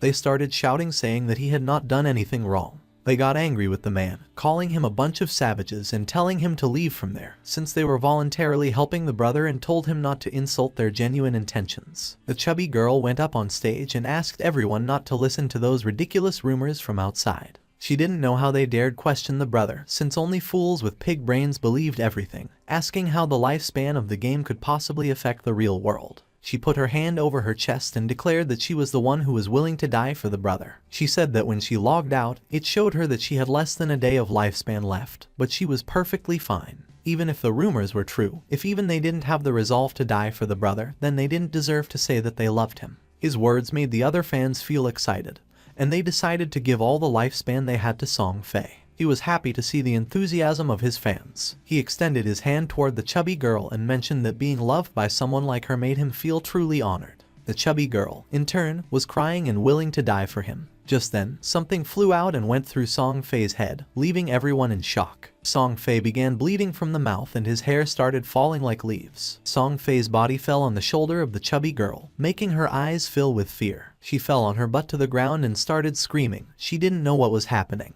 Once it was revealed that Song Fei was dead, all his fans panicked. The guards began to escort Hu Kibin, and she couldn't help but cry and scream. She said that she had seen it, that when Song Fei died in the game, his body was surrounded by an orb of lifespan, and that they should leave immediately. She knew that the person who killed Song Fei clearly did it using a skill from the game. She wondered, horrified, if the skills from that game could really be used in the real world, and how that was possible. She thought about the actions, killing Song Fei instantly, becoming invisible and collecting lifespan, and concluded that the only person who could do that was Shadow. Just then, a dart pierced her head as well, killing her instantly and leaving the guards in shock. Among the crowd was King Feng. It was already dusk, and the news announced the tragic death of superstar Song Fei in Dajiang Plaza. It was also reported that his most devoted fans had sacrificed all the lifespan they had left, falling dead next to Song Fei's corpse, and the police investigation had revealed that his death was due to supernatural abilities. The faces of King Feng's sister and her friend were full of tears and fear. She was sad since she still couldn't believe that just the day before they had gone to see Song Fei's concert,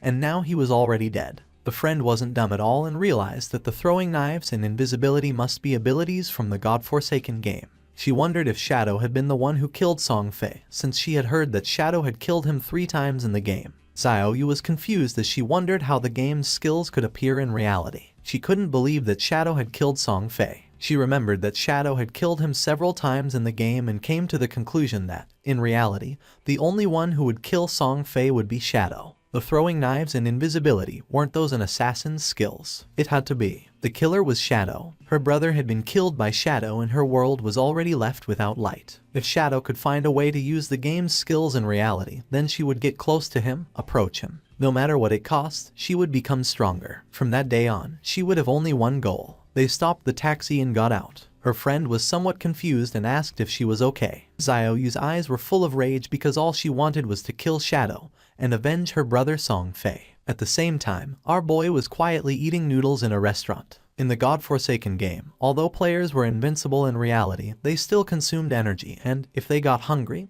they still needed to eat. Just then, his phone started ringing, and when he unlocked it he saw that he had a message. Someone informed him that Fat Hu was furious. He had blocked his phone and WeChat, and if King Feng didn't go soon, he would be expelled and wouldn't receive his salary for that month. The message was from Yang Xiaoya, whom he considered a good girl, although quite delicate and often bullied. In his previous life, she had also been a member of his Jan Shen guild. King Feng asked her not to worry about him or the job but to focus on leveling up in the game. She was confused since she asked King Feng if he had played the game. She had heard that it was very difficult and that the lifespan of many people was almost exhausted. Our boy explained that, whatever her profession was, she simply had to focus on improving agility at the beginning. She decided to listen to him, but mentioned that she had heard that the lifespan produced in the game was really expensive at this moment. Then, she asked Qin Feng how his progress was going and how much he had earned. Our boy replied not much, since he had almost spent it all. He knew that Fat Hu was a lackey, and that the real problem was his boss behind him, Kaiyan Shishi. She was the daughter of the president of Kaiyan Group, and the company for which he used to work belonged to said group. This young woman did nothing all day except look at men. She had gone into a hotel with 6 middle-aged foreign men, had driven a sports car with 3 African men for fun, and now she was even taking an interest in him. Kai Shishi was obsessed with foreign culture. After the arrival of the game, she had left Great Zia and gone to North America, where she led the formation of North America's top 3 guild, Alice's Wonderland. She had specifically opposed Great Zia. In his previous life, she had caused endless trouble for Great Zia and its Jan Shen guild. Our boy thought he needed to find a way to deal with her before she went abroad. Otherwise, once she was in North America, it wouldn't be so easy to handle her. If Kai and Shishi died, the guild Alice's Wonderland might never get established. It was rumored that all the key founders of the Alice Guild had some kind of connection with Kai and Shishi, and as soon as that woman disappeared, the bond between those founders would naturally break. His phone started ringing again. Now it was a call from Xiaoyu. She was somewhat confused to see that Qin Feng was still answering calls, as she thought he had died in the game. Now that he was still alive, she let him know that she had earned enough money to buy a house, so he no longer needed to worry about her. Our boy decided to play along and asked if she had anything else to say. She asked him not to bother her anymore and said that she would not look for him either. She also asked him not even to try finding out where she lived, since from now on, she had cut ties with him. Our boy hung up the call and couldn't help but feel happy. He decided it was time to return and continue leveling up, since it wouldn't be long before someone reached level 10 and learned that skills could be transferred into reality. By then, the world would no longer know peace. Not long after, Xiaoyu and her friend also logged back into the game. The friend was somewhat confused and asked if it wasn't too harsh to cut ties with her brother and advised her to make peace. Xiaoyu stood firm and refused, revealing that she had sold her lifespan to the Kain group, sold for a full value of 2 million. This left the friend in shock. Xiaoyu also mentioned that she had bought a house and that they would live together. She added that soon she would meet Shadow, and by then, King Feng would no longer matter. Just then, a player who was passing through the area caught her attention. With a smile, the man handed her a book and mentioned that this was the assassin skill book she wanted. He also reminded her not to forget what she had promised him. With a cheerful expression, she nodded and said that once everything was done, she would indulge his little wishes. Although inwardly she called him a flatterer and thought that once she met Shadow, no one would care about a worthless piece of trash like him. She informed Wang Meng that she had an assassin skill book, a control skill. She asked him to check with Shadow if he needed it, since she could give it to him. A smile spread across her face. According to her, Zhang Wei, that flatterer, was still somewhat useful since he actually had such a good skill book. This skill book would be the red thread between her and Shadow. She would approach Shadow soon, stay quietly by his side, heal him, help him kill enemies and level up with him. She would make sure he felt every bit of her help so that he gradually trusted her, so that he saw her as his other half. But when she became strong enough and he no longer served any purpose, she would kill him with her own hands and rip out his eyes, all to avenge her brother Song Fei. But to her surprise, Wang Meng said that Shadow said this skill was trash. He didn't need it. She could keep it and sell it herself for money. A while later, Shadow also logged into the game, and just then, he heard someone fighting a boss that didn't seem ordinary. Following the sound of battle, King Feng saw a man carrying a shield fighting against a multi-armed boss. The man started running, but it was in vain since the monster cut him into pieces. Our boy realized that this boss was a golden arachnid, a level 8 gold tier boss. This boss possessed a level 2 anti-stealth ability. That meant that, in front of it, his invisibility would be completely ineffective. The monster began to roar. King Feng gathered momentum and came out of his hiding place, and attacked quickly, using Shadow Slash, causing it several thousand points of damage. He had the buff, damage doubles when attacking outside the target's sight. He knew this effect, in a situation where the enemy could see through invisibility, wouldn't activate, which significantly reduced his damage. However, the legendary effect of Graceful Liberation amplified the head and heart weak points of the golden arachnid by 200%. Out of the 9 strikes of Shadow Slash, 3 were judged to have hit the target's weak points, dealing 3 times the weak point damage, which directly made up for the lost damage. It was truly a legendary skill, and he had to thank Xiaohai for that, as she had helped him find that Faith Temple. A mage was watching the battle. According to her, Shadow's damage was insane since a single skill had reduced Golden Arachnid's health bar by 1/6. King Feng attacked with a venomous throwing knife, which stuck into the monster's head, causing 1,783 points of damage. Venomous throwing knife was still only silver tier, and its damage was already falling behind. He still needed to advance his profession to gain a higher level of invisibility. To King Feng's surprise, the monster lunged at him and prepared to attack. Seeing this, the mage panicked, but King Feng's eyes began to shine with confidence. The monster attacked, but he dodged the attacks without much effort. The mage and her friend were in shock, wondering what kind of speed this was. They noticed it wasn't just the speed. His reaction was incredibly fast, and he seemed to know the boss's attack patterns too well. In terms of speed, he was almost on par with the boss. He dodged each one of its attacks as if he had fought against this boss countless times. In his previous life, he had been with Kin Xiaoyu, and she couldn't even protect herself, much less heal him. Over time, he had developed this skill, since a warrior not only needed to withstand blows, agile movement and evasion skills were also essential. His eyes began to shine with fury, as that was also the reason why he had been able to reach the world top 100 with just an ordinary warrior class. He attacked the boss with a series of slashes, and now its life had dropped to less than half. Our boy became invisible, and thought that compared to special bosses like the Golden Ghost ship, which had unavoidable attacks, dealing with the Golden Arachnid was much easier. The mage was in shock to see that the boss was fleeing. King Feng was not going to let this happen, so he drew his dagger and slit the monster's throat. A system window appeared informing that he had killed the level 8 gold tier boss and obtained 64 experience points, 7 evolution points and 497 days of tradable lifespan. King Feng used Greedy Hang and obtained 21 evolution points and 497 days of tradable lifespan. He was happy to see that a gold tier boss had given him 28 evolution points and almost 2,000 days of tradable lifespan. But to his surprise, another system window appeared, granting him the Blacklight Shield, an assassin skill. Its active effect converted all dodge rate into a damage-reducing shield for 8 seconds, had a cooldown of 60 seconds, and required level 8. The conversion rate detailed that every 20% dodge rate converted into 1 layer of damage reduction shield. The shield would disappear or the dodge rate would return to normal once the duration ended or the shield was broken. He couldn't believe that a skill book like this had dropped. He considered that, combined with the 75% dodge chance from the epic skill Phantom Blur, Blacklight Shield could provide 3 layers of a damage reduction shield, and with this skill, he could take down many bosses without taking any damage. He spent a total of 6 evolution points. As a result, the Blacklight Shield was upgraded from Platinum to Epic tier. Its duration increased progressively from 8 to 10, then to 12, and finally to 14 seconds. Furthermore, its conversion rate improved, so now every 10% of dodge chance was converted into 1 layer of damage reduction shield, an improvement from the initial 20%, then 15%, and then 12%. He was happy since he now had 7 layers of damage reduction shield. With this, he could even explore many high-level areas ahead of time. He still had 22 evolution points left, so he also decided to evolve the venomous throwing knife to increase its damage. He spent 16 evolution points, and the venomous throwing knife of silver tier evolved into emerald tier. Its maximum range increased from 14 to 17 meters. The continuous damage had no weak point bonus, lasted for 5 seconds, and could not stack. The additional damage on hit increased from 120 to 240 attack, and the venom now dealt 80% of attack per second, instead of the previous 50%.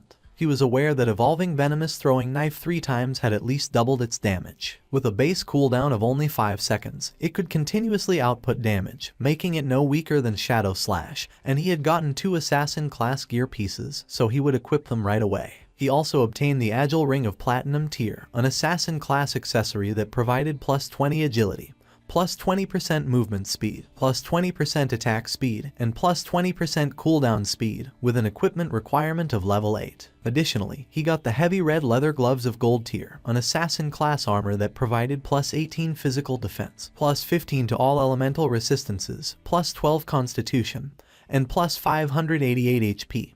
With an equipment requirement of level 6. With these 2 pieces of equipment, his cooldown speed was now at 55%. What used to be a 12-second cooldown for Shadow Slash was now only 7.7 seconds. Plus, he had increased 51 points of constitution, 106 points of physical defense, and 17 points of HP.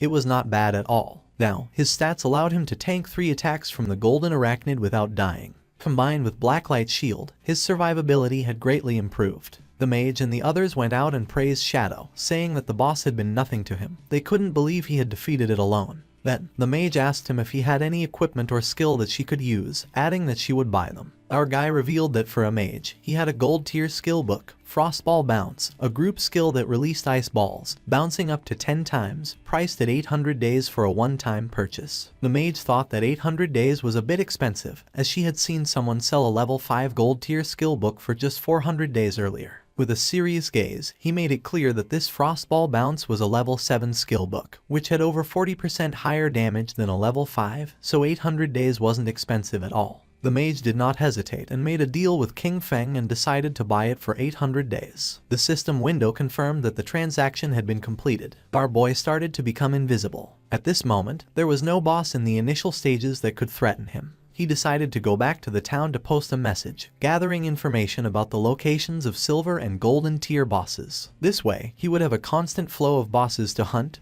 and his leveling speed would be maximized. Wang Meng informed him that Xiaoyu, the priestess from his team, wanted to send him a skill book. He found it interesting and wondered what kind of skill book it would be. King Feng was somewhat surprised to see that Xiaoyu wanted to send him a skill book. Moreover, it was one of bronze tier. He wondered what it could be, but even so, he decided he should take a look at it. King Feng wasn't stupid at all and knew that now everyone speculated that he had killed Song Fei, and right after that she was trying to send him a skill book. He decided to reject her offer while wondering if she was trying to associate with him or if she was trying to avenge Song Fei, or maybe both things. Wang Meng informed her that Shadow said her skill book was trash, he didn't need it, and she could keep it and sell it for money. King Feng asked Wang Meng to go to the town, since he had something to sell him, and to prepare some lifespan. With a serious look, Wang Meng decided to ask him a question, and our boy asked what he meant and if he was asking whether he had been the one who killed someone. Then, he revealed that he had been the one who killed them. For King Feng, Wang Meng was his friend, so he knew that during the time Song Fei had been murdered, Shadow had been disconnected the whole time.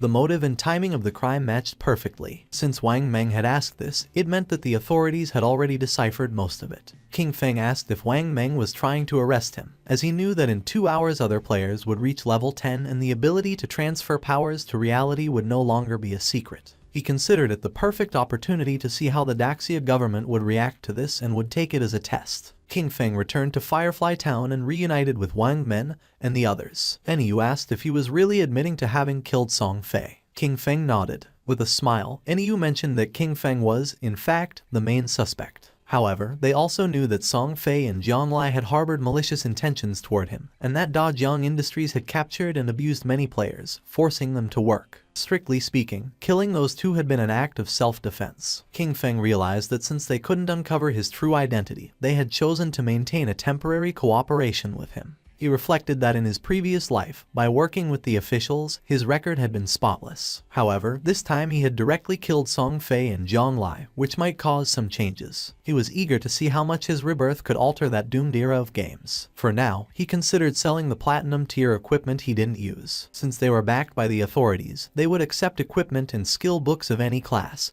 and most importantly, they possessed enough resources for the transaction to be worthwhile. Our boy opened the system window. Upon seeing what it contained, the others couldn't believe that he possessed platinum tier equipment and skill books. They exclaimed in astonishment, wondering if Shadow had just achieved the first kill of a platinum grade boss. However, they immediately dismissed that possibility, as there had been no global announcement about it. Our boy mentioned that his luck had been decent. He had found a few treasure chests, and Xiaozu could confirm it. Even he himself had obtained an emerald tier skill book. The mage confirmed that she herself had seen King Feng open that emerald chest. Little Black couldn't help but feel jealous upon noticing that King Feng called her Xiaozu, but when it came to her, he simply said you. Our boy decided to call her Little Blackie instead of Little Black, and this made her angry and she asked him to better call her Little Black. Wang Meng let out a sigh, since according to him, people really couldn't be compared with each other. And you felt jealous, since it was true that they had barely managed to defeat a silver grade boss, while Shadow casually opened platinum and emerald tier chests. King Feng revealed the prices of the items. The Platinum Grade Archer Skill Book at a fixed price of 2,500 days. The Platinum Grade Berserker Weapon at 1,500 days. The Platinum Grade Mage Skill Book at 3,000 days.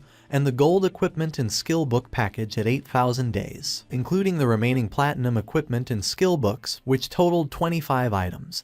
He offered a discount, setting the total price at 16,000 days. Wang Meng was in shock and asked Enyu to pay whatever he said. Then he asked if she wasn't going to try bargaining. With a smile, she mentioned that she thought the price was quite fair. She would also include what Xiaozu and Wang Meng owed her from before in the deal. The transaction was completed and King Feng praised her, calling her a true heroine, direct and decisive. Deep down, King Feng knew that once the tradable lifespan exceeded 10,000 days, the unit would change to years. 60 years converted to days were approximately 22,000 days. At the current exchange rate, that equaled 400 million in cash. Even for the officials of Jianghai City, it was a huge expense, but the benefits for them far outweighed the money. After all, with this batch of equipment and skill books, many teams under the tutelage of Jianghai City officials could develop ahead of schedule. He was aware that the stronger the authorities became, the more unnecessary problems could be avoided in the future, and they could even gain an advantage in international confrontations. NEU informed King Feng that several players had been imprisoned at Dajiang Industries. They were planning a rescue mission and asked if he wanted to join them. King Feng felt somewhat confused since he didn't know whether the authorities were trying to recruit him or just trying to whitewash the fact that he had killed Song Fei. He said he wouldn't go, but that he could tell them something in advance. Their suspicions were correct. He had indeed used game skills to kill those two, leaving everyone in shock. King Feng made it clear that, while in the game they reach level 10, they could consume lifespan to extract skills from the game into reality. NEU realized that for this reason, Dajiang Industries was also buying lifespan at that time. Once their people reached level 10 and extracted skills from the game, their rescue mission would face even greater resistance. King Feng was glad that she had understood and decided it was time to leave. Not long after, he transformed into shadow and disappeared from the place. With a serious look, NEU gave Wang Meng the order. From that moment on, they should level up separately. She explained that their 6-person team already had high levels, and when they stayed together, they defeated small monsters with a single blow due to excessive damage. However, if they separated, each leading a team, they could greatly improve their overall leveling efficiency. Wang Meng nodded his head, and NEU mentioned that everyone should reach level 10 first. Then, she told him to log off for a moment to report that intel. 2 players who were in the town noticed that Shadow was setting up a stall again, but this time he wasn't selling, he was buying. A system window appeared and announced that Shadow was buying silver boss coordinates for 30 days, and gold boss coordinates for 100 days. Upon seeing this, one of the men nearby couldn't help but smile. He approached our boy and informed him that his young lady had said that as long as he was willing to help her level up, she would give him 300 million, plus shares in Dajiang Industries. The man added that such an opportunity rarely came along in life and advised him to take advantage of it. The other players noticed that the man still hadn't disconnected. He probably didn't know that Shadow had killed Song Fei and the young woman from Dajiang Industries in real life. Some couldn't believe that the girl from Dajiang Industries had also been eliminated. They had seen that girl and thought it was a waste. The man's face filled with rage as he remembered that the girl had brought it upon herself. She had initially planned to capture Shadow in real life to force him to do illegal work, but she was killed on the spot. With a shock, he realized that Zhang Lai was dead. He recalled how, at first, Zhang Lai had offered 10 million for Shadow to help her level up. Shadow refused, so he, seeing the money, rushed to help her. He thought he could get a huge payment of 5 million, but when it came time to collect the money in real life, they knocked him out. When he woke up, he found himself locked in an unknown basement. They whipped and abused him every day, forcing him to earn lifespan for them in the game and lure more people in. He never expected that Zhang Lai had already been killed by Shadow. With a bitter laugh, he thought that hateful woman got what she deserved with a good death. He used to mock Shadow for being stupid, but it turned out the real fool was him. Upon seeing his expression, King Feng realized that he must have helped her tie up quite a few people. The man got nervous and refused, then mentioned that he had been forced to do it and decided to leave. King Feng knew this guy was trash and decided to let the officers take care of him. 2 players approached King Feng and revealed that they had the coordinates for a silver boss, offering them for 30 days, and proposed closing the deal. Someone arrived in the city and everyone's attention turned to them, realizing it was Ace of Spades. It was said that she was Kayan Shishi, the heiress of the Kayan group in reality. They warned each other to stay away from her since she had killed quite a few players, and to be careful because she might try to steal their lifespan. Kayan Shishi logged into the game along with her men. She couldn't help but smile, since she didn't think the game was anything special. You only needed to spend money to buy a lot of equipment and skills. As long as her combat power was ahead of other players, when she found someone with lifespan, she would kill them and take it. She was furious since that damn game had delayed her flight. At that moment, she should have been in North America, enjoying pleasures with Big Dick and Max Fackle, surrendering herself to lust and passion. Her attention focused on 2 players who were trembling with fear. She was trapped in Daxia's magic city, unable to leave the country. She looked at those men from Daxia, each one as weak as an insect. According to her, Tony's men were still more attractive. With a smile, Tony mentioned that she had good taste. They were naturally much stronger than those men from Daxia, being superior in that aspect. He added that, once they returned to reality, she could experience it for herself. Upon hearing this, she couldn't help but blush like a tomato. She had heard that the useless Song Fei had died. She had played against him once and he disappeared in a minute. According to her, he was a waste. She felt excited since it was said that the person who had killed him was named Shadow. Although he was a man from Daxia, he was still #1 in the world. Maybe she could get to know him. Upon learning that Shadow had been capable of killing Song Fei, she deduced that murdering an ordinary person would be even easier for him. She believed this was a good opportunity to get to know him. She informed her men that she would disconnect to make a call and send someone to contact Shadow. She claimed that although Shadow might not be interested in cash, he definitely wouldn't reject 3,000 days of lifespan. To obtain this, all she would need was to kill an ordinary person with a simple flick of the finger. Internally, she chuckled softly, promising never to forget the expression on Qin Feng's face when he rejected her, and stated that soon, Qin Feng would die. At the same time, in the forest, a player killed a monster and its body transformed into lifespan, while a healer was healing him from the monster's attacks. The man was exhausted and asked Xiaoyu that next time she healed him, not to be so extreme, since he was about to meet his great-grandmother. Xiaoyu turned her back on him and asked why he was being so fierce, adding that he wasn't dead. With a confused look, the man replied that he hadn't meant to be fierce. He was just reminding her. She mentioned that the system had warned her that her hunger level had reached 90%. She decided to log off along with her friend Yan Yan to eat. They disappeared and the man felt somewhat confused. He was furious, cursing internally, because before she used to call him boss, but after seeing Shadow once, she had started giving him dirty looks. He promised himself that, sooner or later, he would tear her clothes off. At the same time, Xiaoyu logged out of the game and woke up in her new house with an empty stomach. Upon checking her phone, she was in shock, as all delivery places were closed and no delivery person was accepting orders. She wondered if everyone had gotten into the godforsaken game. She remembered that at home Qin Feng always prepared delicious food for her. She never had to lift a finger or use her brain. Her eyes began to shine with rage, and she decided not to think about it anymore and be more ambitious. She thought that it was just eating. Compared to freedom, that wasn't a problem at all. Clenching her fist, she thought she was the best and that she had to keep going, that she was the best and could achieve it. Without Qin Feng, she would definitely live better. At the same time, in the game, near the shore there was a small cave, and a monster was fleeing. It was a crab. When the crab came out of the cave, someone cut it in half. It was Shadow, he sighed, as he had killed 4 silver bosses in just over an hour, and overall efficiency was quite good. Each boss granted 16 evolution points. The crab's corpse transformed into lifespan. On average, each silver level boss yielded 3,500 days of tradable lifespan. Thanks to this, all his equipment was now gold tier or higher. He couldn't help but smile, as his cooldown speed had increased from 55% to 75%.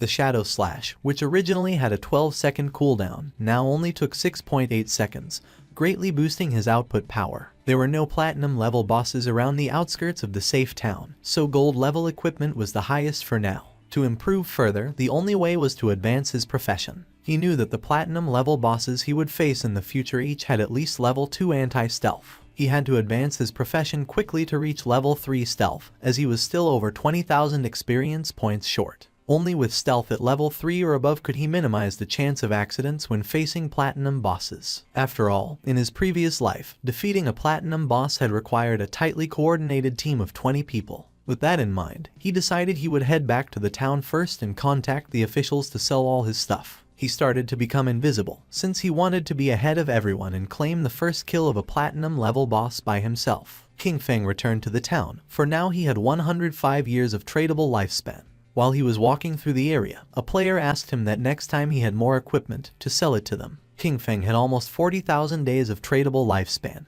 and knew that it would allow him to extract quite a few skills. A man who was hiding behind a pillar peeked out and, with a smile, realized that he was Shadow. He approached and offered him an assassination contract, asking if he would take it. He asked him to kill someone in reality, assuring him that the payment would not be less than what he deserved. Our boy ignored the man and left. Seeing this, the man panicked and stood in front of Qin Feng, asking him to stop. He explained that it was just about killing an ordinary person named Qin Feng. He would give Shadow the address. He argued that since he had even killed Song Fei, this should be easy for him and asked him not to reject free money. With a cold gaze, our boy was in shock and asked if Qin Feng had provoked him and if he wanted to kill him.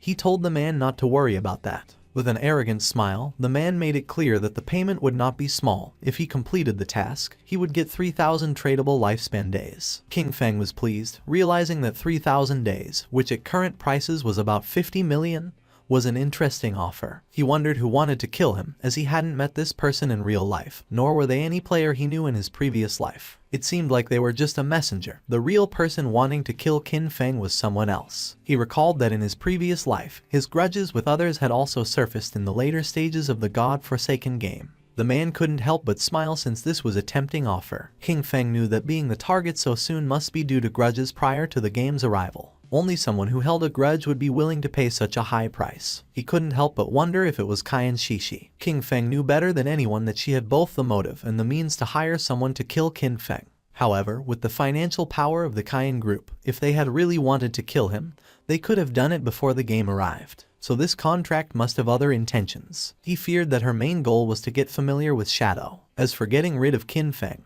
that was probably just a side effect, since Kin Feng had once rejected her invitation for fun. He laughed internally, thinking it was interesting. He hadn't looked for her yet, but she had already found him. With a smile, he mentioned that he would accept the job. He demanded half of the deposit up front and also made it clear that he would decide when to make his move. The man panicked upon hearing this and asked him to wait a moment, as he needed to inform his superiors first. After consulting with his superiors, the man decided to pay half of the deposit first. He would transfer the amount directly, and once the transaction was completed, he would receive 1,500 days of tradable lifespan. King Feng was happy, as he would take the deposit first, considering it as interest. Then, internally, with a snort, he told Cayenne Shishi to wait because he would soon come for her. The man gave our boy the address and information of the target. According to him, with his skills, finding him wouldn't be a problem. King Feng was in shock upon seeing that the information was correct. Shadow decided to leave and asked the man to wait. The man was furious upon noticing that he was acting all arrogant, and thought, "Aren't you working for Miss Cayenne just like me?" Just then, someone asked our boy to wait. It was a woman who had heard that he was collecting coordinates of bosses. She asked if he was interested, as she had a coordinate of a gold boss. With a smile, she said the price was 100 days. He could pay after seeing the boss. King Feng thought this was good and decided to go with her. The woman asked him to follow her, and mentioned that the place was a bit far north of the city. King Feng asked what the name of the boss was, and the woman said it was called the Plague Enveloper. Upon noticing that she knew the name of the boss, he asked if she had really seen it. She didn't know if he could handle it alone and if he wanted to take a healer, warning that the boss had area toxic damage. Our guy refused and decided to go without a healer. King Feng was aware that the Plague Enveloper was indeed a golden level boss. This boss had a poisonous aura. As long as one stayed within its range, they would continuously lose health every second. Therefore, to deal with this boss, one had to kill it as fast as possible. For him, at that moment, it was just a matter of using a few skills. Not long after, the woman took King Feng to a cave and mentioned that the boss was inside. She added that her team had eliminated all the monsters, but they had not been able to defeat the boss. She decided to guide Shadow inside. They entered the cave and the woman began to point at a tree which was in the middle of a swamp full of poisonous aura, and revealed that there was the boss. Seeing that she hadn't deceived him, King Feng decided to give her the lifespan, and a system window appeared confirming that the transaction had been successful.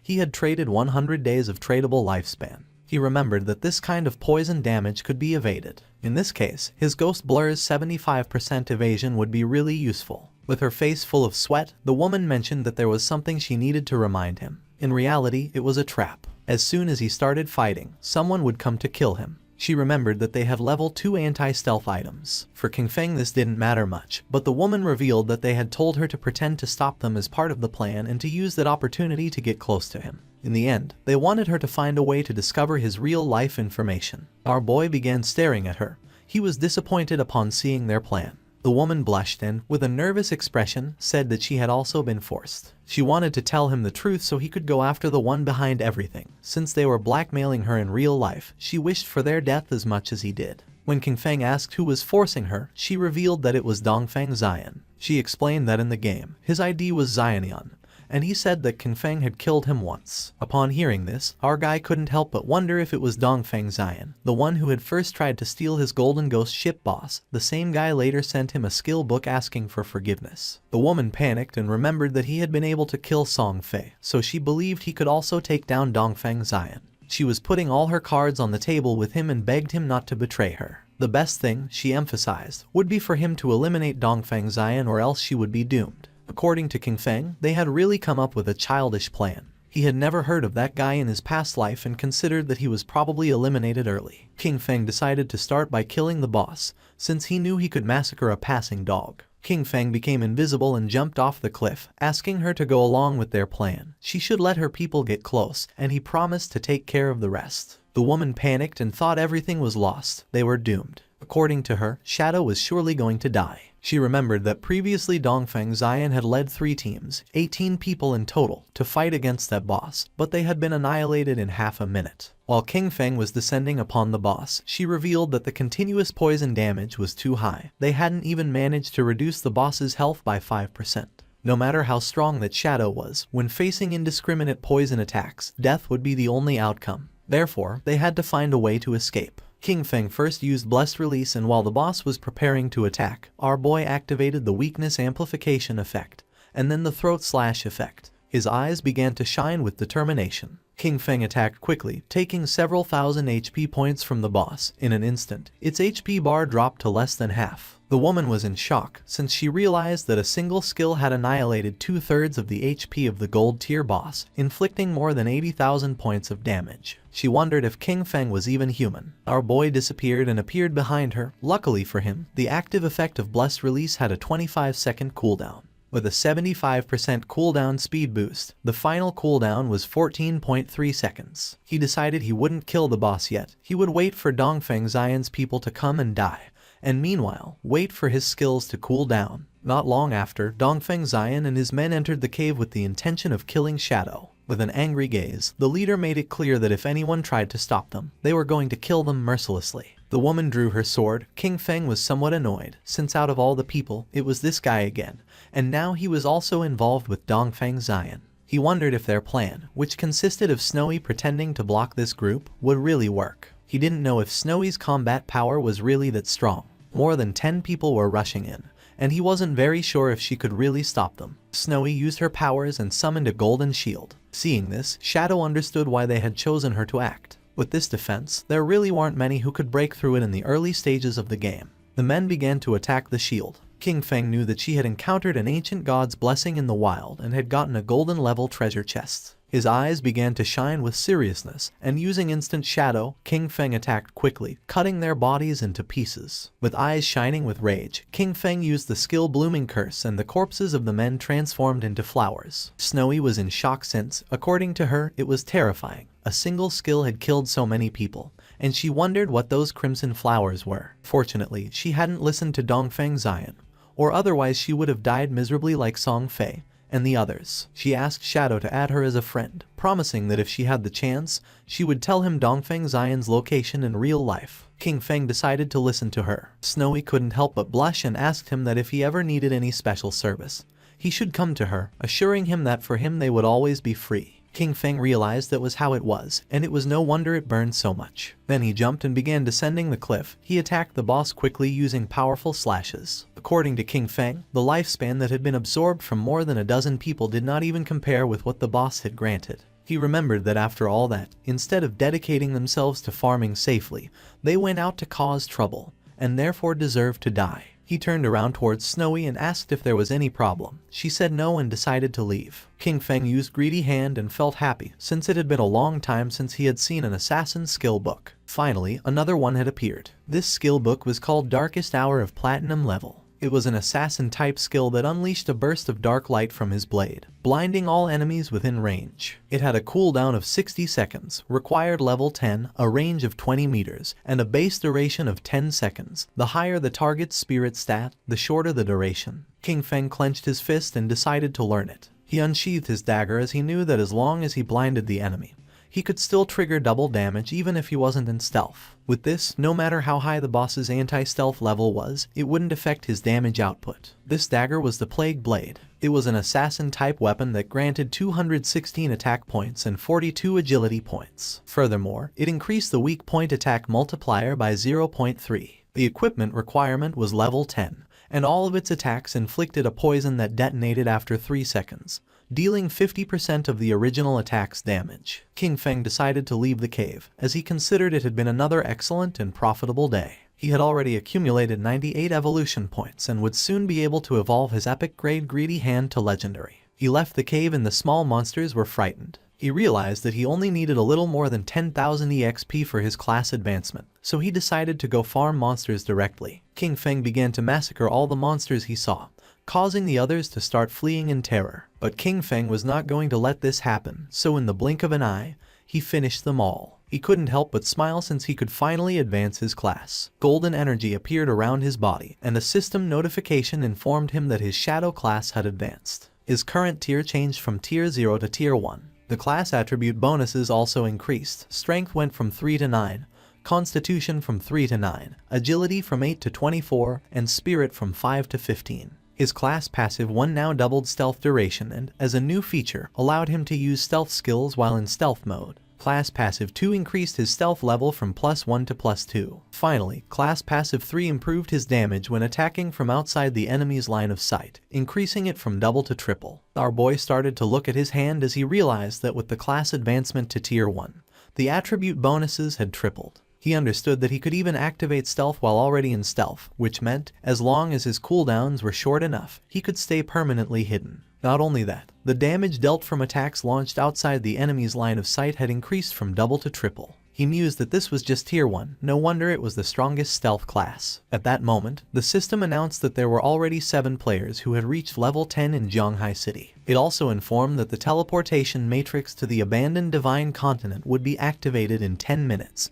and urged players who met the requirements to prepare to depart. A table appeared, showing Shadow in first place, followed in second place by Grey Rose. In third place were Snowy Day, Black Elf Da Lai Zai, and Wang Meng. Finally, in fourth place were Huai Yu and Yu Han. King Feng noticed that it was already 8:30 p.m. He had not expected so many players in Zhonghai City to have reached level 10. The ranking table was full of familiar faces, and he remembered that the last time, at the same hour, that table had been completely occupied by foreign players. His eyes began to shine with seriousness upon realizing that the impact of having sold so much equipment and skill books had begun to manifest. He thought that maybe the world order from the previous time would change, and he was really hoping it would. In reality, it was already night, and the police had arrested several men. One of them reported that all main members of the Dajiang Industrial Criminal Group had been arrested. However, he added that 3 key members were still inside the game, with their bodies in a state of non-existence, which made their capture impossible. They were waiting for further instructions from the commander. The commander praised his comrades for their good work and ordered them to inform MANHUA, assigning them the task of finding a way to force the suspects to disconnect.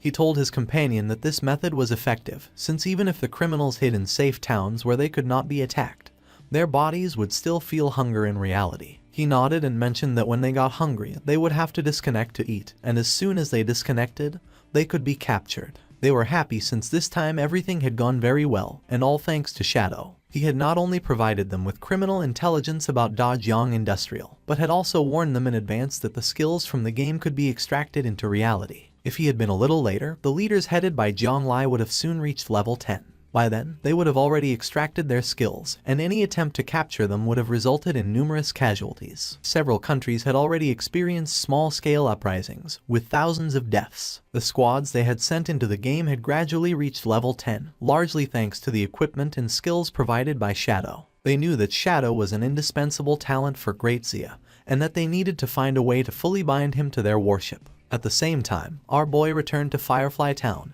and Snowy mentioned that she didn't expect him to be a great hero who would free the town from evil. She admired him. King Feng asked what she was rambling about and told her that if she had something to say, just say it. She stuck out her tongue and, with a smile, told King Feng that he didn't need to be modest, since the authorities had already made the news public. She explained that Dajiang Industrial, along with Song Fei, had orchestrated the kidnapping, detention and murder of players, and that the reason he had to kill Song Fei and Zhang Lai was under official orders. King Feng remained silent. He could not believe that the authorities were clearing his name, and he could not help but think that, surely, they were doing it to facilitate future cooperation with him. When King Feng asked if she had already discovered Dongfeng Xian's location in the real world, she mentioned that he had not yet disconnected and asked him to wait a little longer, assuring him that she would send him the information as soon as she obtained it. King Feng began to walk through the city. He considered that everything else could wait. The urgent task was to head first to the divine abandoned continent. He noticed that quite a few people were already using the teleportation arrays of the town.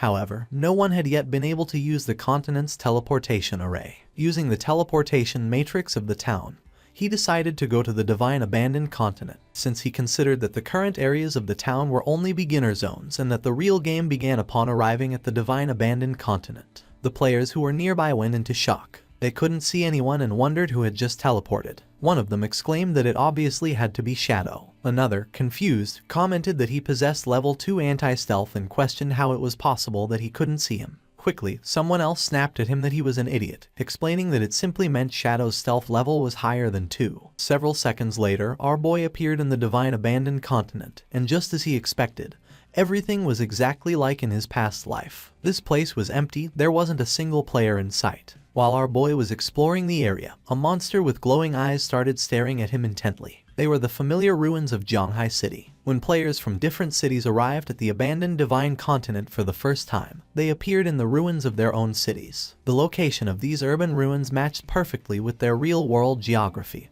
and the reason for this had always been a mystery. The monster emerged from its hiding place, and upon noticing this, King Feng turned around. A worm-shaped monster appeared and began to roar. The monster attacked fiercely, destroying the ground. Using Shadow Blur, our boy dodged the attack, and then using Instant Shadow Slash, he cut the monster in half. A system window appeared informing that he had killed a level 11 Earthshaker. Just then, more Earthshakers appeared and tried to attack King Feng, but he jumped and dodged the attacks. With his eyes shining, he used Blessed Release, and then activated Instant Shadow Slash and cut the monsters into pieces. The bodies transformed into Lifespan, and he knew that there were no longer safe zones like in the towns. The monsters lurked from all directions, ready to attack at any moment. But he was aware that, as long as one could find the refuge hidden in the ruins, a fortress could be established and dominate the area. He remembered that the best refuge in the ruins of Zhanghai City was located in the northwest. It was exactly the refuge of the Godslayer Guild from his previous life. At the same time, in the divine abandoned continent, another group of players also arrived. It was Wang Meng's party. Little Black was somewhat surprised, while Wang Meng did not know why this place looked like the ruins of a modern city. For them, this place was very familiar. Little Black began to point toward the tower and asked if these were not the ruins of Jiangnan City. Du Yixu replied that yes, and confirmed that she was right, adding that the towers of Jiangnan City were still standing. Little Black began to look around the area, since she had heard that someone had said they had seen Shadow teleport here, and she was insistently wondering where he was. Du Yixu asked her to stop searching, adding that he could turn invisible. At that moment, 2 Earthshakers emerged from the ground. Seeing this, Wang Meng drew his shield and warned everyone that they were being attacked by monsters. Du Yixu used her skill called Elven Blessing. The monsters attacked quickly, but Wang Meng blocked the attack using the shield, and thanks to her enhancement he was able to withstand the attacks. Du Yixu asked Wang Meng to be careful, warning him that the ordinary monsters hit harder than the silver tier bosses around the starting town. The party's archer used the skill called Binding Shot and shot an arrow toward the monsters. In the blink of an eye, the arrow created energy ropes which wrapped around the bodies of the monsters. With a smile, he mentioned that these monsters were vulnerable to control, and therefore he would keep them immobilized and unleash all his damage to finish them off. Little Black raised her magic staff into the air and summoned a prophetic fireball. 2 flames of fire struck against the monsters. The Earthshakers died and their bodies began turning into Lifespun. Wang Meng asked Xiaoxu to send her owl to fly high and explore the surrounding terrain. She nodded and her owl began flying around the area. She reported that there were monsters everywhere, a lot of them, and that the noise from the previous fight had already attracted some in their direction, which were heading directly towards them. She added that she didn't see any nearby safe zone and asked the captain what to do now. Wang Meng was in shock upon seeing that there was no nearby safe zone. The archer panicked, wondering what kind of lousy continent this was and how it had suddenly turned into a survival game. Little Black asked Xiaozu to try to find Shadow, explaining that he had arrived about 10 minutes before them and shouldn't be far away, and assured that if they found him, they would be safe. At the beginning, she couldn't see any human figure nearby, but then she started to see Lifespan. She observed a huge cluster of bright lights toward the northwest and realized that those were the rewards from the defeated monsters. She deduced that it must be Shadow's work, who probably had a full inventory and that's why he hadn't picked up the loot. More monsters emerged from the ground and began to charge towards them, and Yu started to run and asked everyone to hurry up. Now that Shadow had cleared all the monsters from that place, it was safe, and if they followed the glow of the rewards, they would find him. The captain asked everyone to stay alert, maintain formation and not fall behind, adding that they would fight while retreating. At the same time, not far away, more Earthshakers emerged and prepared to attack.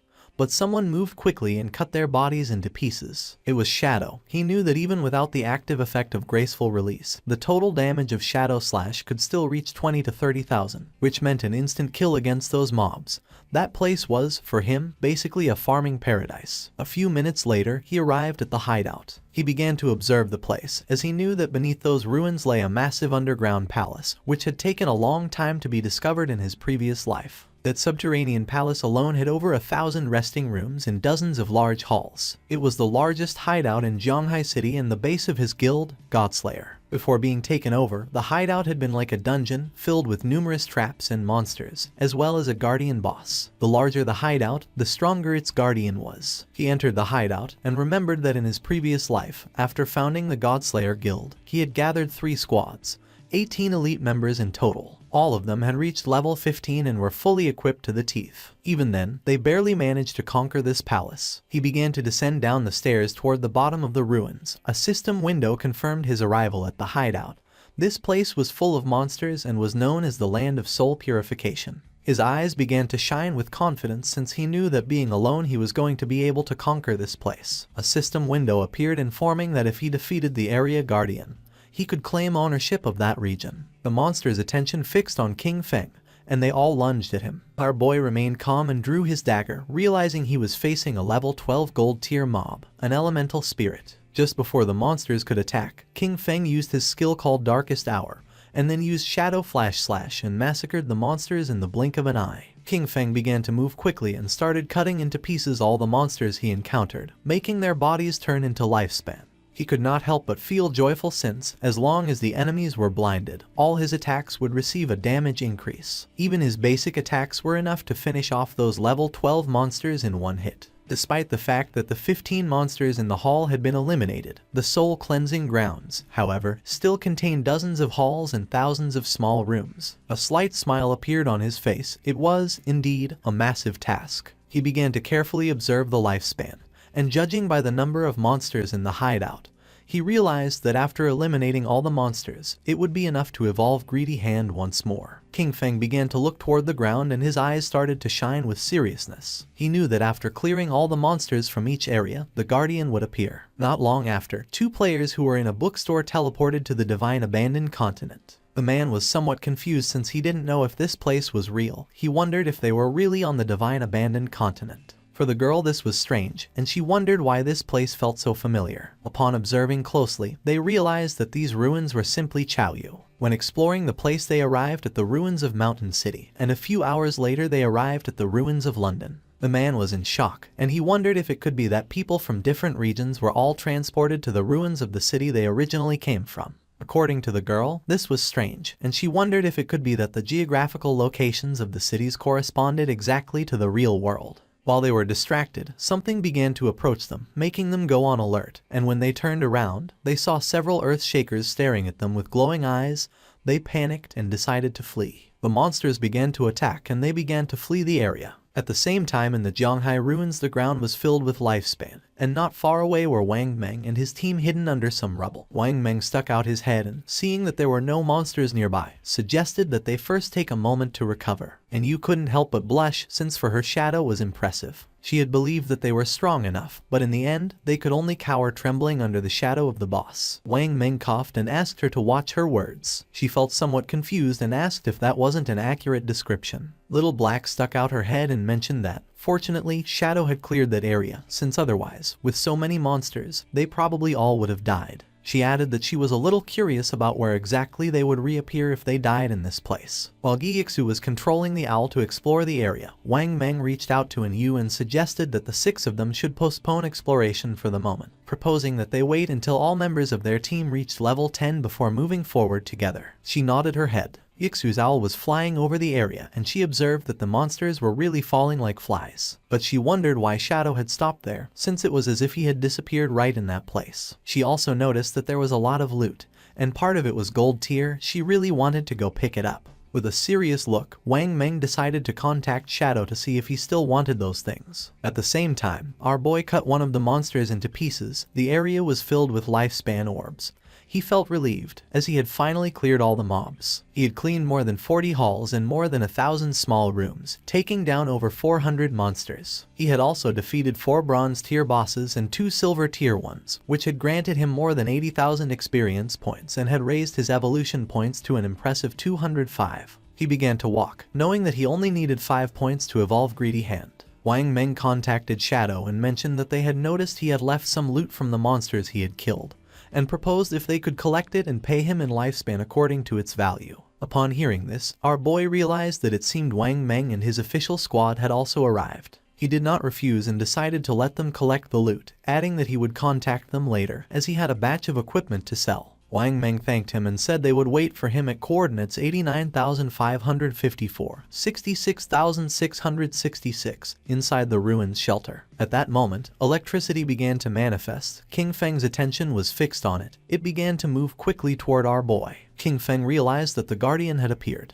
A knight made of electricity appeared in front of him called Soul Purifier of Tier Platinum. According to the system window, its description indicated that it was the guardian of the Soul Purifier's domain, and that by defeating it, he would become the master of the Soul Purifier's domain. Our boy began to think, knowing that the highest level monsters in the city ruins were level 15. This Soul Purifier, Faisal, was already the highest level monster within the city ruins and also the highest grade boss. If he remembered correctly, this boss had a total of 750,000 HP and 3 phases. Using instant shadow slash, King Feng decided to take the first step and attack, but the attack didn't have much effect. King Feng attacked using throat slash. This time the attack took a bit of HP from the boss. It raised its hand and summoned a spear of electricity. A rain of spears began to descend from the sky towards Shadow, but he started moving quickly and dodged the attacks. While dodging the attacks, he realized that if he were hit by those lightning attacks, with his current defense and lightning resistance, death was certain. He knew that any skill or attack from a platinum level boss or higher had hit correction. With his current evasion rate of 75%, normal monsters only had about a 25% chance to hit him,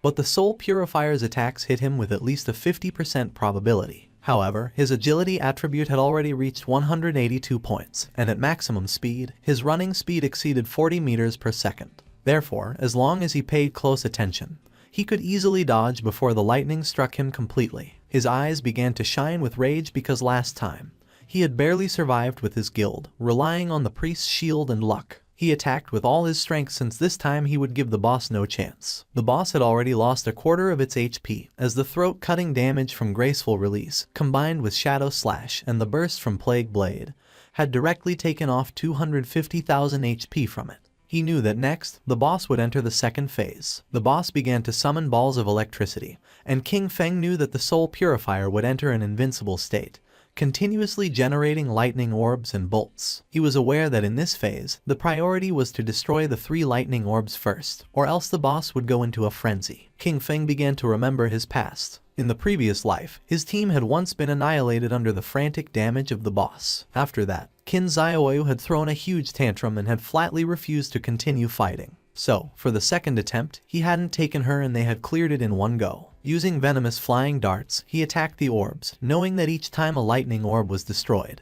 it would receive corresponding damage, and that once all 3 orbs were destroyed, it would enter the third phase. King Feng threw another dart, which hit the third orb, causing the boss's HP to drop below half. Its eyes began to shine with rage. It extended its hand and electricity started spreading through the area. King Feng remained calm because he knew that in the third phase, the Spirit Purifier continuously unleashed wide-area lightning attacks. He remembered that last time, the guild had equipped all participating members with full sets of lightning resistance gear in addition to 4 priests and healing shields, barely managing to survive it. King Feng jumped and a barrier appeared around his body, since this time there was no need for all that trouble. He used Graceful Release and Black Light Shield. With the continuous lightning on the ground, he decided to attack from the air. Upon noticing that there were continuous lightning strikes on the ground, he decided to attack from the air. King Feng used Graceful Release and the Black Light Shield, then his eyes began to shine with determination. Using Shadow Slash, our boy attacked quickly, cutting off the boss's head. After defeating it, King Feng landed on the ground.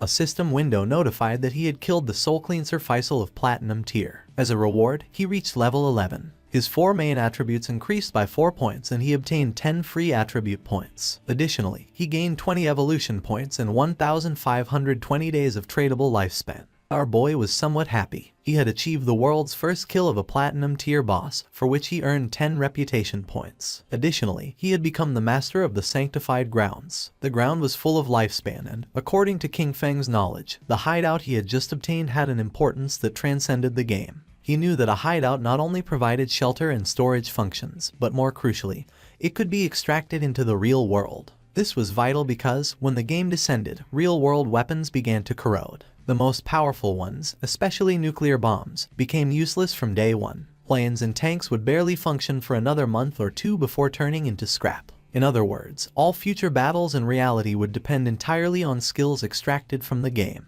Once a hideout was brought into the real world, it could activate a magical defensive barrier and become an absolutely safe refuge. King Feng began to think in silence, and then started to move away from the area, remembering that in his previous life, his guild Godslayer had used this same place as their base to continuously grow. And although he kept many joyful memories of that time, he had also witnessed how countless people came and went, full of intrigues and deceit. His eyes began to shine with determination. This time he was not going to choose the same path. He was going to become stronger on his own, until reaching the top. Outside it began to rain, and a monster swung its axe forcefully. Xiaoyu's friend fell to the ground and dodged the attack. Asking her to step aside, she began screaming for help. She didn't react in time and the axe cut her body in half. She respawned back in the town, and the system informed her that she had died, losing 14 years of non-tradable lifespan and 2 days of tradable lifespan. She went into shock upon seeing that she had died again. Her friend was furious. He called her an idiot and scolded her, asking how it was possible that she hadn't dodged the big axe wielded by the boss. She got angry and asked him who he thought he was insulting. She scolded him, saying he was the tank, and if he didn't attract the boss's attention properly,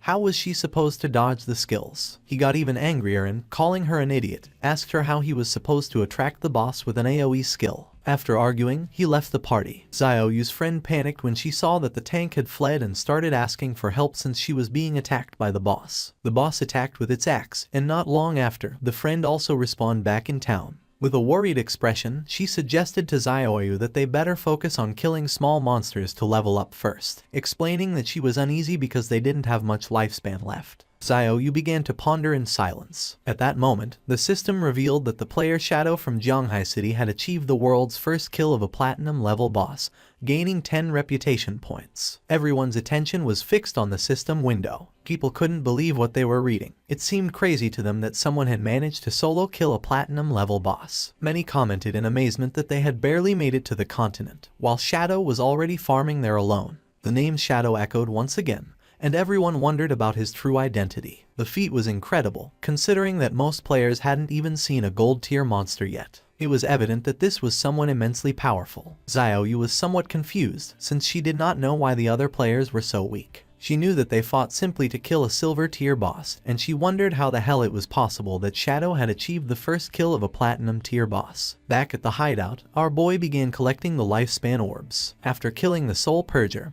he had reached level 11. He knew that after level 10, each level up granted +4 to all attributes and 10 free attribute points, so he continued assigning all his points to agility. His reasoning was that with high enough agility combined with his infinite invisibility, he could kill many bosses without taking any damage. He was in shock, as he did not expect the boss kill to grant him 20 evolution points immediately. This meant that he could evolve his skill Greedy Hand once more. He could not help but feel happy, since the additional loot rewards had increased from 3 to 5. Moreover, he had obtained an extra storage space of 100 slots. He spent 210 evolution points, which left him with 15 remaining. As a result, his Greedy Hand skill evolved from epic to legendary. The assassin skill now granted a 500% chance to get an extra loot reward, and that extra loot had a 100% chance to increase by 1 tier. Additionally, he gained a new passive effect, 100 slots of greedy space for item storage. King Feng decided to use his legendary tier Greedy Hand skill to collect the loot, and as a result,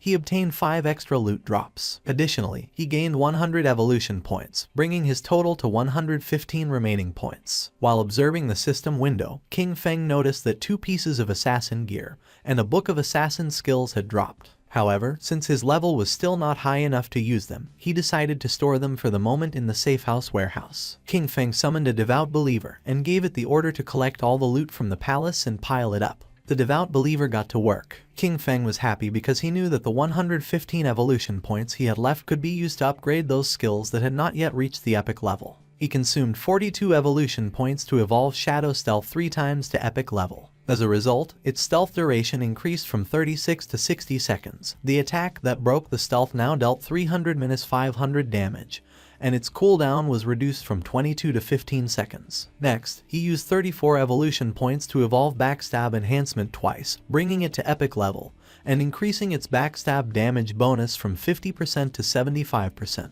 He then consumed 6 evolution points to evolve Darkest Moment through Platinum, Emerald, and Diamond to reach Epic. The ability now unleashed a burst of dark light that blinded all enemies within its expanded range of 50 meters. Its base duration increased to 16 seconds, though it would be shorter against targets with a higher spirit attribute. Finally, he spent 33 evolution points to evolve Bloom Curse 3 times to the legendary level. The skill could now be used on player corpses within 60 seconds of their death and gain new effects. It could simultaneously absorb 50% of the target's remaining non-tradable lifespan, and also absorb scattered non-tradable lifespan light spheres. Any corpse drained by Bloom Curse would cease to exist. His eyes widened in surprise upon realizing it could absorb the non-tradable lifespan orbs. He remembered that in many high-level areas and in the rage zones of special bosses, the lifespan was depleted at a speed hundreds or thousands of times faster, and this consumption affected first the non-tradable lifespan. Snowy contacted King Feng and congratulated him on the first kill of the platinum level boss. She also revealed that she had good news. The Eastern Sage had just logged off. She mentioned that she had heard that his clan was gathering at the Jiangnan Hotel, and apparently, they had bought a large amount of lifespan with the intention of turning it into combat power within the game. While the devout believer was piling up the loot, King Feng praised her. However, she replied that there was no need to thank her, since that was what she was supposed to do. She revealed that he had to defeat Eastern Sage without fail, or else she would be doomed. King Feng asked her not to worry and began storing the loot. He realized that all the items fit and he still had half of the space left. Thinking about how truly useful the 100-slot backpack was, he decided to go look for Wang Meng and sell everything to them. Upon seeing that Shadow had returned, Yu's and Little Black's eyes widened with joy, and Yu got excited and started running toward him.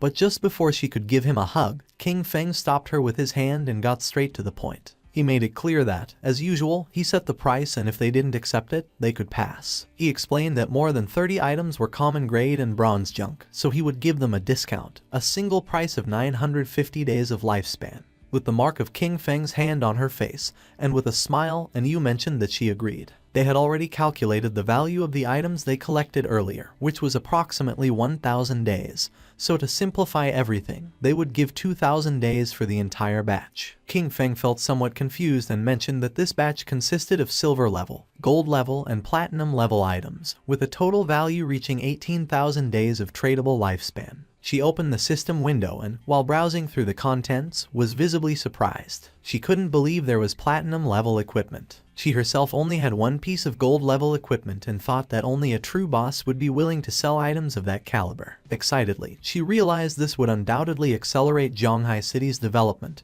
and thanked Shadow profusely. Our boy said that there was no problem, since they were helping each other. With a nervous gaze, Little Black asked Shadow how it was possible for him to have so many inventory slots and if by any chance he was Doryman. King Feng explained that their bags were probably already full and, as a friendly reminder, pointed out to her that under the statue in the center of the city ruins, there was a staircase leading to a teleportation portal back to the starting town. King Feng began to walk away from them and made it clear that if they wanted to return, the first time would cost them 500 days of lifespan. He warned them that although returning again would not have any cost, they should think about it themselves. That said, he left, and Yu began to point at King Feng, and with a smile she mentioned that she had told them so. She revealed that Shadow was a reborn player, because otherwise, it would be impossible for him to know such hidden information. Seeing her attitude, Wang Meng felt somewhat confused and asked Captain and to please not behave that way, as she was scaring him a little. She began to blush and asked them what they would think if she tried to flirt with Shadow. Once King Feng moved away from the area, the system asked him if he wanted to consume tradable lifespan to extract a skill into the real world.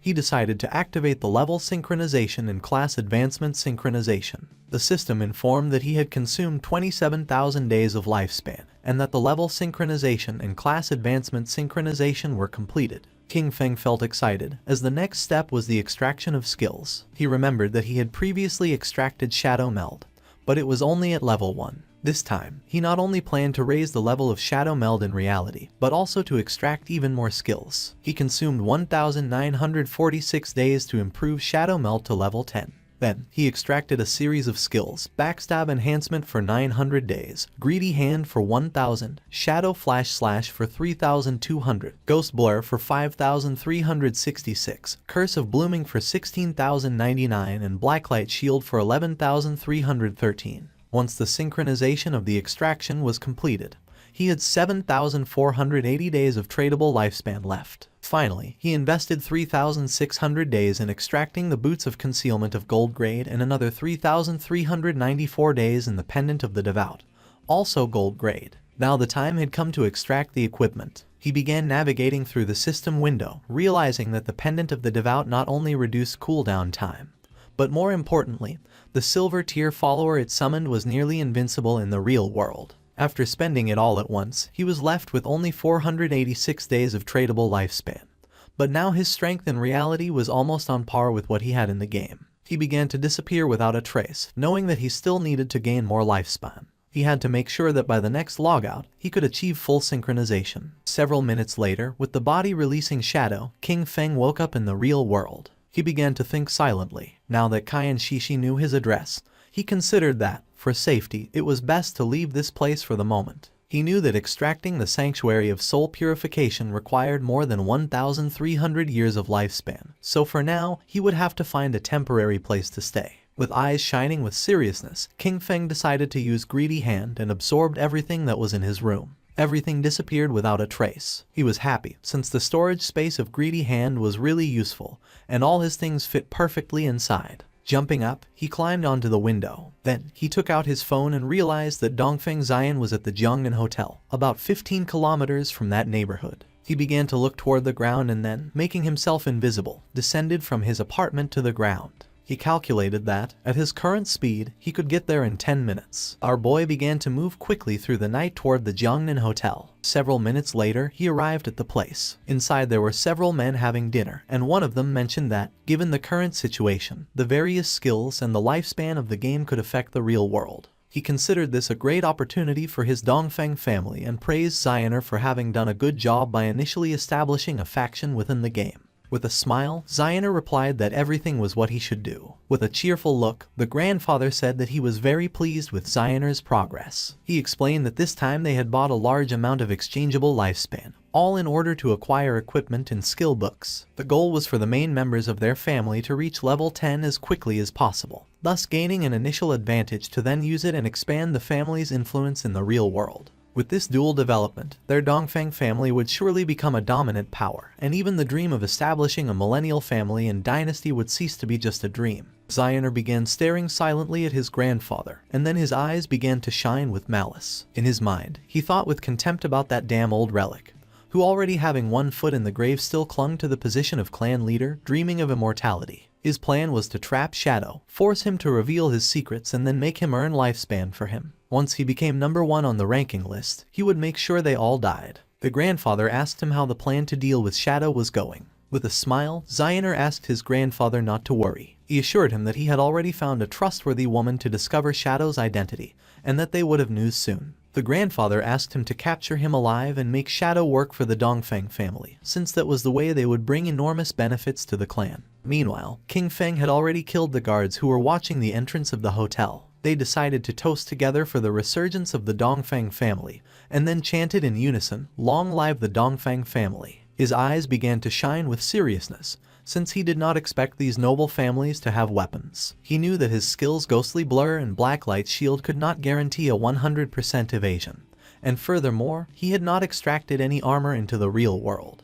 He was aware that if a bullet hit him in the heart or head, it would mean instant death without a doubt. Considering that it was better to be cautious, he extended his hand and using his faithful pendant summoned one of the followers, a devout faithful, equipped with sharp claws for melee combat, and green flames for ranged attacks. Our boy gave the order to it to go in and leave no one alive. He knew that, being a silver level boss, the devout faithful had strong resistance to damage and that, even against firearms, it could withstand quite some time. While everyone was distracted, the devout faithful opened the door, it started roaring, and upon seeing this, everyone panicked since they didn't know where this monster had come from. With its eyes shining, it began to charge towards them. Seeing this, with a serious gaze, Xioner stood up and began to point at the monster, causing the guards to aim at it with their guns.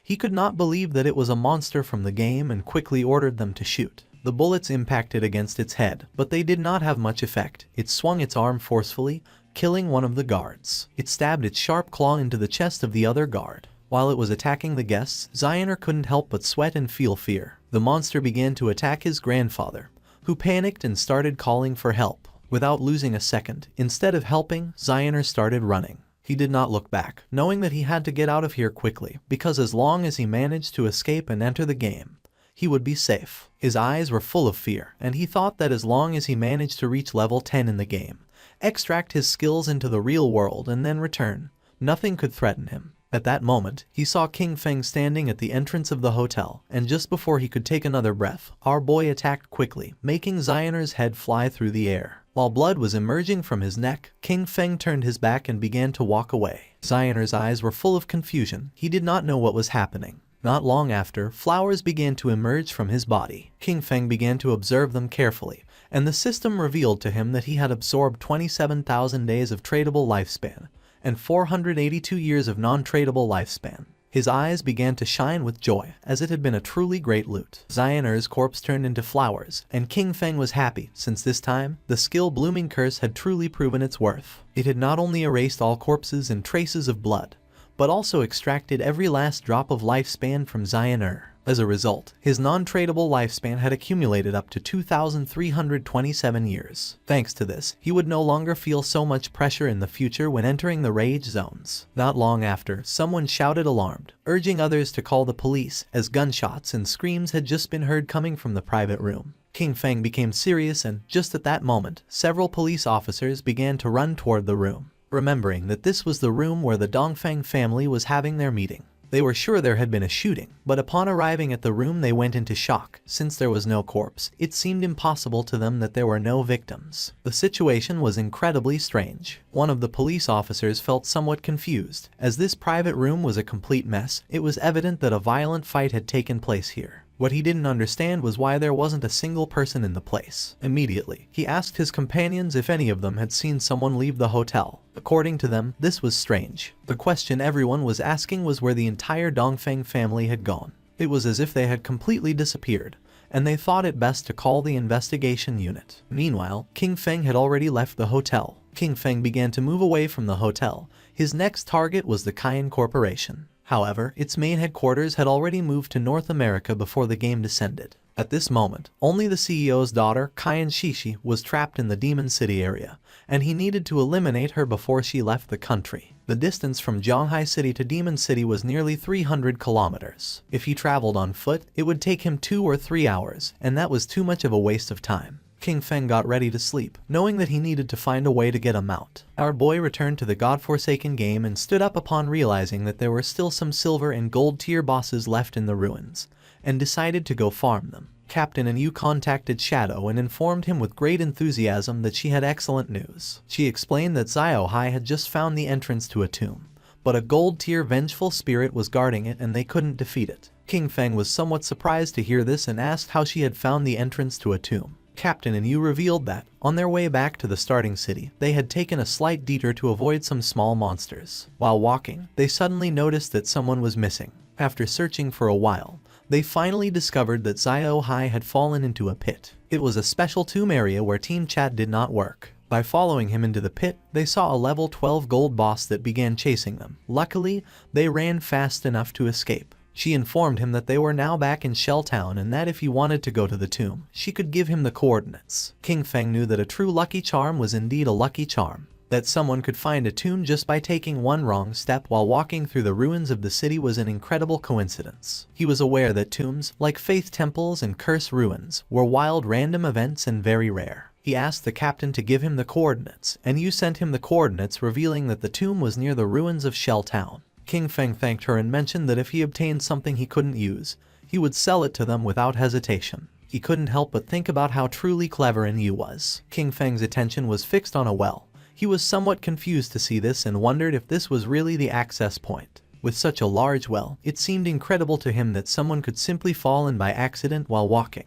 Without a doubt, that girl, Xiao Hai, was truly unique. Without hesitating for even a second, King Feng jumped into the well, and a system window welcomed him, announcing his arrival at the Tomb of Resentment and notifying him that his long-range communication would be blocked. King Feng landed at the bottom and began to walk down the corridor. At that moment, a giant monster appeared before him, the Wailing Spirit, a level 12 creature of gold rank. King Feng began to observe the boss in silence. He had never encountered this wailing spirit in his previous life, but judging by its form, he deduced that it must have an extremely high attack power and a wide attack range, definitely being a type of physical damage. This explained why Yu and the others had fled in panic. The equipment and skill books he had sold them did not increase their defense much. He estimated that Wang Meng, being a holy shield warrior with about 5,000 HP at this moment, would probably lose at least half of his health with a single hit from this boss. King Feng began to observe the boss in silence, aware that if it hit him with its axe, death would be inevitable. Combining the skills Blessed Release and Instant Shadow Slash, King Feng attacked quickly, cutting off the monster's arms. He knew that this boss had very high defense, and the damage of Instant Shadow Slash was only 80% of normal. But this didn't matter, since the creature wouldn't be able to withstand the subsequent damage from throat slitting of the skill Blessed Release. At that moment, the monster's arms started moving toward King Feng, making him panic. Not long after, it exploded, but King Feng reacted in time and jumped away from the area. He was somewhat surprised. It was a corpse explosion. He acknowledged that he had been careless by not dodging it and, fortunately,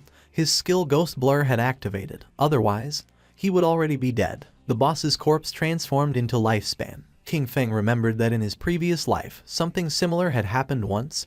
They had killed an unknown boss. A team member had approached excitedly to loot the corpse, but it exploded and annihilated him instantly. Some teams had even been annihilated by boss corpse explosions, although this mainly happened with platinum level bosses and above. He did not expect a gold level boss in this tomb to self-destruct in that way. Using Greedy Hand, he picked up the loot. A series of system notifications informed him that, for having killed the resentful ghost, a gold level boss, he had gained 10 days of tradable lifespan and 20 evolution points. Additionally, he obtained the skill book Night Ring Blades of platinum level. Thanks to the use of Greedy Hand, he got an additional 63 days of tradable lifespan, and the resentful leather armor of platinum tier. He was somewhat surprised because he had obtained a piece of equipment and a skill book that he could actually use. According to the system, the Dark Knight Ring Blade was a platinum tier assassin skill. It imbued the blade with dark power, dealing dark elemental damage to all enemies within a 5-meter radius and adding 500 points of dark elemental attack. Its cooldown was 10 seconds, reduced to 5.7, and the required level to use it was 11. King Feng was happy, as this was exactly the elemental damage skill he needed for the assassin class. Since the shadow class had higher spirit attributes than strength, its magic attack power surpassed physical. This perfectly explained why elemental skills like Dark Knight Ring Blade suited him so well, and he understood that he should focus more on enhancing his spirit stats to maximize this type of damage. He had 9 points in strength, 9 in constitution, 24 in agility, and 15 in spirit. Phew. King Feng decided to advance the skill to epic level to see the result. Immediately, he consumed 6 evolution points, leaving him with 36 remaining.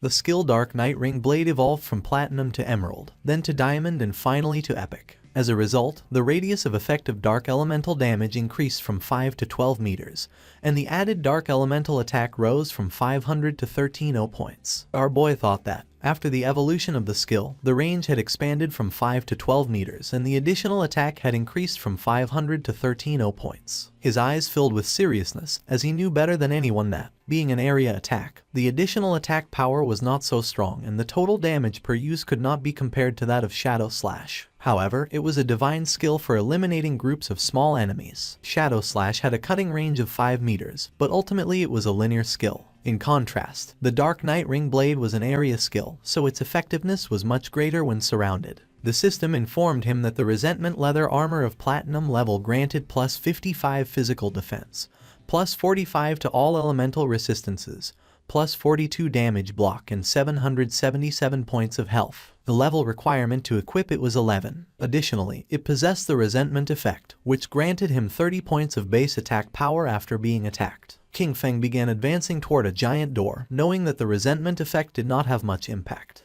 However, the base defense, resistances, and block on this leather armor were very high, so he could replace the golden Ghostfire leather armor level 5 he wore. In total, the rest of the loot added up to about 20 items, and selling them all would bring him more than 10,000 days of lifespan. Now that he could enter the tomb, he hoped to find good material inside it, and if he managed to get a mount, that would be best. At the same time, a goblin swung with force its sword, cutting Xiaoyu and her friend in half. She and her party respawned back in the town. The man was so furious that he started shouting like a madman. Then, he grabbed Qin Xiaoyu by the collar and made it clear to her that she was a useless person who grew in height but not in brain. He scolded her that it was always because of her that the team ended up being annihilated, and that, because of this, he only had 2 years of non-tradable lifespan left. He threw her to the ground with force and threatened her, warning her not to even think about looking for him at school, or he would definitely take care of her. The friend approached her to help her and the man disconnected from the game. The friend asked Qin Xiaoyu to go with her to her parents' small town. She explained that she had heard that there was a community support group there that specifically helped the elderly and people like them,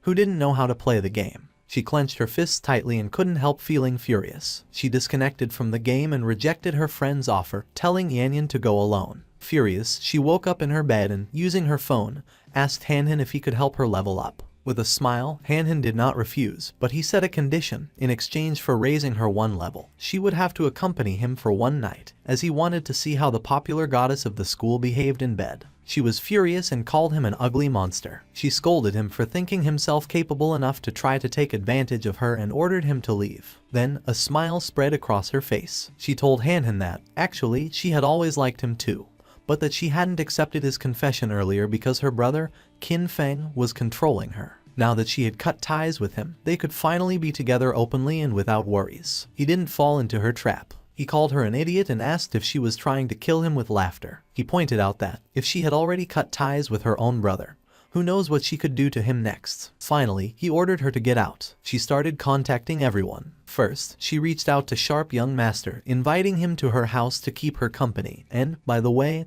help her level up. However, he recognized her immediately and mocked her, boasting that he was now a platinum-level talent and had plenty of women, before ordering her to get lost. Then, she tried her luck with brother Xiao Ma, telling him that she was bored and waiting for him in Shell Town. The response was just as curt. He reminded her that everyone knew how she had deceived Jiang Wei and threatened to hit her with his new skill. She was sad and desperate. She cursed those men, thinking that not one could be trusted when it really mattered. In her desperation, she lamented that she only had 2.5 years of non-tradable lifespan left and didn't know what she was supposed to do. Her eyes were full of tears. She felt alone. She thought of King Feng and then remembered that he definitely would not ignore her. He must have a way to solve this, and she had to go back and find him to confirm it. It was night and, several hours later, she arrived at King Feng's apartment. For a moment, she thought that once inside she would find Qin Feng, apologize with some kind words, and that he would definitely forgive her. However, almost immediately she rebelled against this idea. She had done nothing wrong.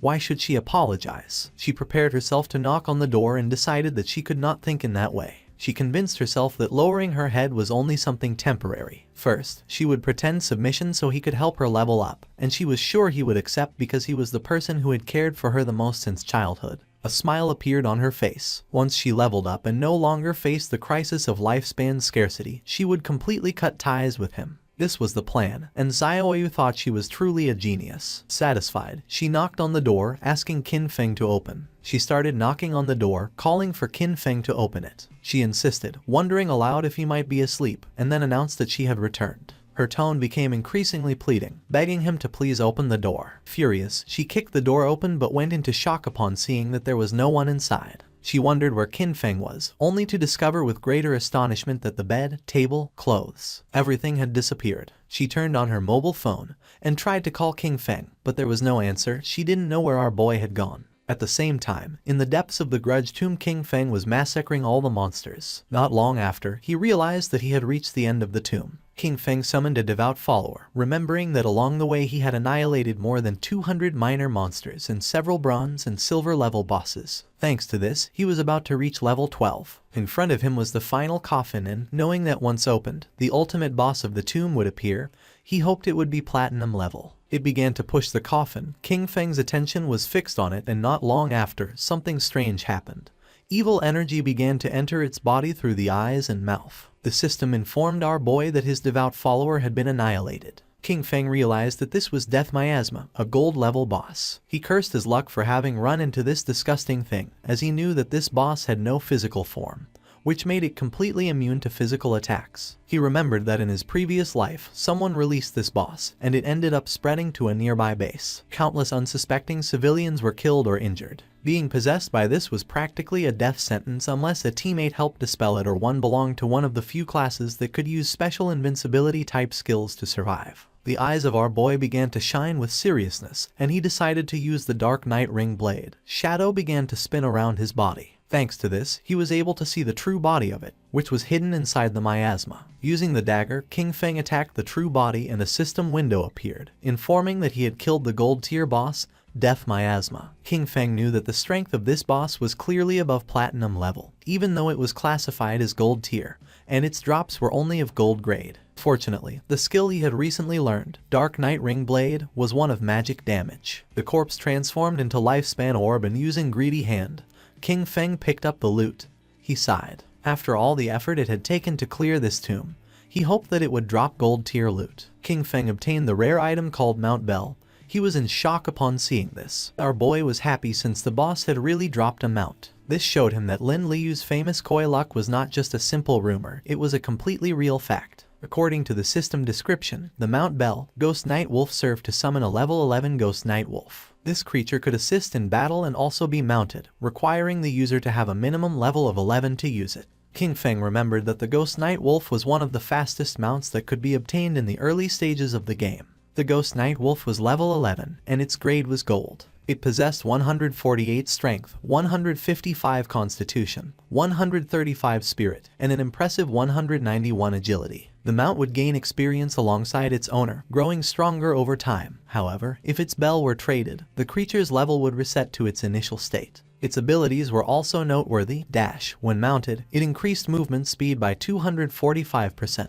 Nightwalk. At night, it allowed the mount to remain permanently in level 1 stealth. Attacking would break this effect but added 120 reveal damage, and it took 60 seconds to re-enter stealth. Pounce. It allowed the mount to pounce on a single target 3 times in succession, with each hit dealing an additional 267 physical damage, on a 12-second cooldown. Wolf Howl. It granted allied units a bonus of plus 35 attack, plus 35 physical defense, and plus 35 all-element resistance for 18 seconds, with a 600-second cooldown. King Feng knew that it was not just a mount, but also a battle pet. The fact that it also included a stealth skill made it an immense gain. It was night, and mounted on the Ghost Night Wolf, King Feng emerged from the ruins and began heading to his next destination. His plan was clear: reach level 15 and accumulate enough lifespan to be able to extract the mount. Once he disconnected from the game, he would go directly to Magic City to eliminate Kaiyan Shishi, cutting off any future threat at its root. King Feng passed by Zhanghai Coliseum, and remembered that it covered an immense area, and had 2 additional underground levels, forming a complex labyrinth. The place was full of monsters, which made it the perfect site for him to level up quickly. Taking small jumps, the Ghost Night Wolf climbed on top of the Zhanghai Coliseum wall, which was full of powerful monsters, who began to stare at our boy. The Ghost Night Wolf made a jump. King Feng and his beast began to descend from the sky towards the monsters. King Feng's eyes began to shine with determination. Using Shadow Instant Slash, our boy began to massacre the monsters. At the same time, somewhere else in the ruins, there was an Yu, who using her sword, killed one of the monsters that was in the area. The monster's corpse transformed into Lifespan, and she felt relieved. Her teammate, Man Liang, son of a department head in Zhanghai City, began to applaud while mentioning that, as expected from Captain N, her damage was insane. He remarked how powerful the hidden class dragon swordsman was and stated that Yu was undoubtedly the woman he had set his sights on. She mentioned that this golden boss was only level 8, and even so, they had been fighting it for more than 10 minutes. Because of this, she really didn't understand how Shadow had managed to solo kill a platinum boss. Man Liang praised her but dismissed Shadow's achievement, stating that he was simply a stealthy assassin who relied on stealth to slowly wear down the boss. According to him, someone with this playstyle would never truly become great. He felt happy, since he knew that, luckily, Yu didn't have any influential backing. With his status as the son of an official, subduing her would be a piece of cake. and Yu asked if a mediocre archer like him wouldn't be even more suitable for the task of slowly wearing down a boss. Manhwa fell on his butt to the ground and explained that he was an upright person and wouldn't stoop to doing something like this. With a serious expression, he revealed that he had heard that Shadow had a terrible character and was a ruthless killer in the real world. He also mentioned that he knew a hunter from the Metropolitan Police who already possessed level 3 anti-stealth skills. He suggested finding a way to set him up, discover Shadow's identity in the real world, and afterwards, take control over him. He argued that someone like Shadow could only be trusted if he worked for his organization. Otherwise, incidents like those of Song Fei and Zhang Lai would keep happening. He was tired of cleaning up Shadow's messes, and Yu and Wang Meng looked at each other and started laughing at Manhwa. They asked him if he really hadn't understood it. They explained that the situation wasn't that Shadow begged them to clean up his messes, but quite the opposite. It was they who had to clean up what he left behind. Only in this way could they ensure their interests were aligned with his, thus allowing cooperation. They reminded him of Shadow's achievements, the first global kill of a golden boss and the first kill of a platinum boss, both solo. With a furious expression, Manhwa made it clear that, to him, Shadow was nothing more than a fragile assassin. He rhetorically asked how they couldn't control him, as long as their anti-stealth level remained on par. Calling them a bunch of nobodies, he scolded them for daring to reprimand him. He then turned to Yu, declaring that she should watch closely because he would ruin Shadow's reputation and capture him. He stated that when this happened, she would be on her knees before him, apologizing and begging for his forgiveness. Wang Meng asked Yu what loot the boss had dropped. She replied that it had dropped a piece of gold tier equipment for a priest, a silver tier equipment, and a silver tier skill book. She started touching her chin and remembered that Shadow usually sold them several pieces of gold and even platinum equipment. This made her wonder how many bosses he had actually killed, or if his talent was treasure hunting and all these items came from opening chests. With a serious look, Wang Meng revealed that he was a little worried,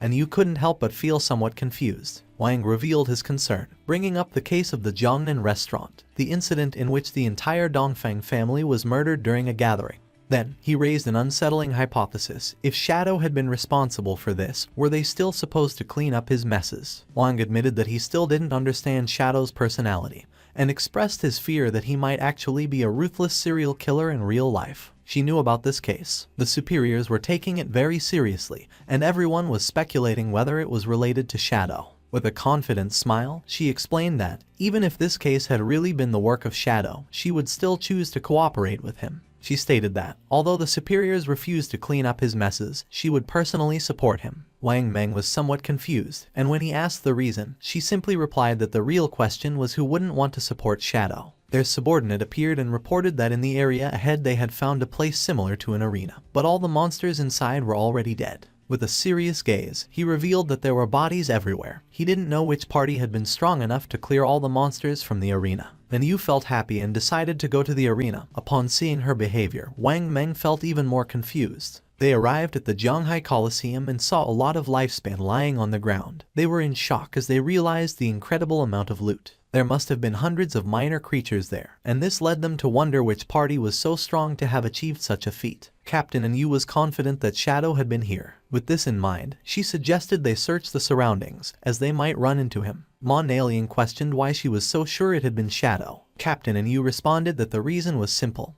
He was number 1 on the leaderboard. Their party was right behind on the leaderboard, and since they couldn't achieve something like this, it had to have been Shadow. Manhwa was furious and revealed that he also had invisibility, and could do the same. It would just take him more time. That's all. With a smile, Captain Yu communicated with Shadow, and upon noticing that he had cleared so many monsters, she thought that he surely had a lot of gear and skill books that he didn't need, so she proposed that he sell them to them. At that moment, Manhwa's eyes widened in surprise. King Feng mounted on the wolf appeared behind him. He fell on his butt to the ground upon seeing the wolf, while on the other side, Captain Yu felt excited and asked where King Feng had gotten a mount. King Feng revealed that thanks to the coordinates Little Black had given him, he had obtained the mount. Upon hearing this, Little Black couldn't help but blush, and she said there was no need to mention it. King Feng decided to make a deal with Captain Yu. He proposed that she take all these items from the ground as part of a package, clarifying that the conditions would be the same as always. She mentioned that she understood if she wasn't satisfied, she didn't have to buy. She already knew it. Shadow's prices were always fair. While they were talking, Manhwa couldn't help but feel furious. His eyes widened with rage. He felt humiliated by Shadow, and swore internally that he would make them pay. Mounted on the wolf, King Feng began to advance through the ruins. According to the system chart, he had already reached level 13. Below him, at level 10, were Justice Enforcement and Wang Meng. Black Goblin Big Lies Eye also appeared at level 10. Our boy had 245 years of tradable lifespan and 255 evolution points. King Feng was happy because this time, after clearing the arena ruins, he had obtained a pretty good grade gold skill book. The skill book was called Silent Concealment. It was grade gold and allowed the user to enter stealth without moving. As long as they did not attack or move, they would remain permanently invisible. Attacking from this state added 300 detection penetration damage points. It had a cooldown of 120 seconds and required level 13 to be used. King Feng realized that this skill not only strengthened his stealth, its true power lay in the fact that, if he used it in reality and combined it with the invincible state from the game, he could make himself disappear completely in the real world. He decided to evolve this skill book to Epic, for which he consumed 11 evolution points. The skill was improved, going from gold to platinum, then to emerald, diamond, and finally to epic. With this, the additional damage per stealth penetration attack increased from 300 to 800 points. In turn, the cooldown was reduced from 120 to 60 seconds. He decided to evolve other skills as well. First, he consumed 34 evolution points to bring Venomous Dart to the epic level. The skill progressed from emerald to diamond and finally to epic, improving its attributes. Its maximum range grew to 20 meters, its on-hit attack damage increased to 400, and it applied the venom status. This status now dealt 100% damage per second for 5 seconds, with no weakness bonus,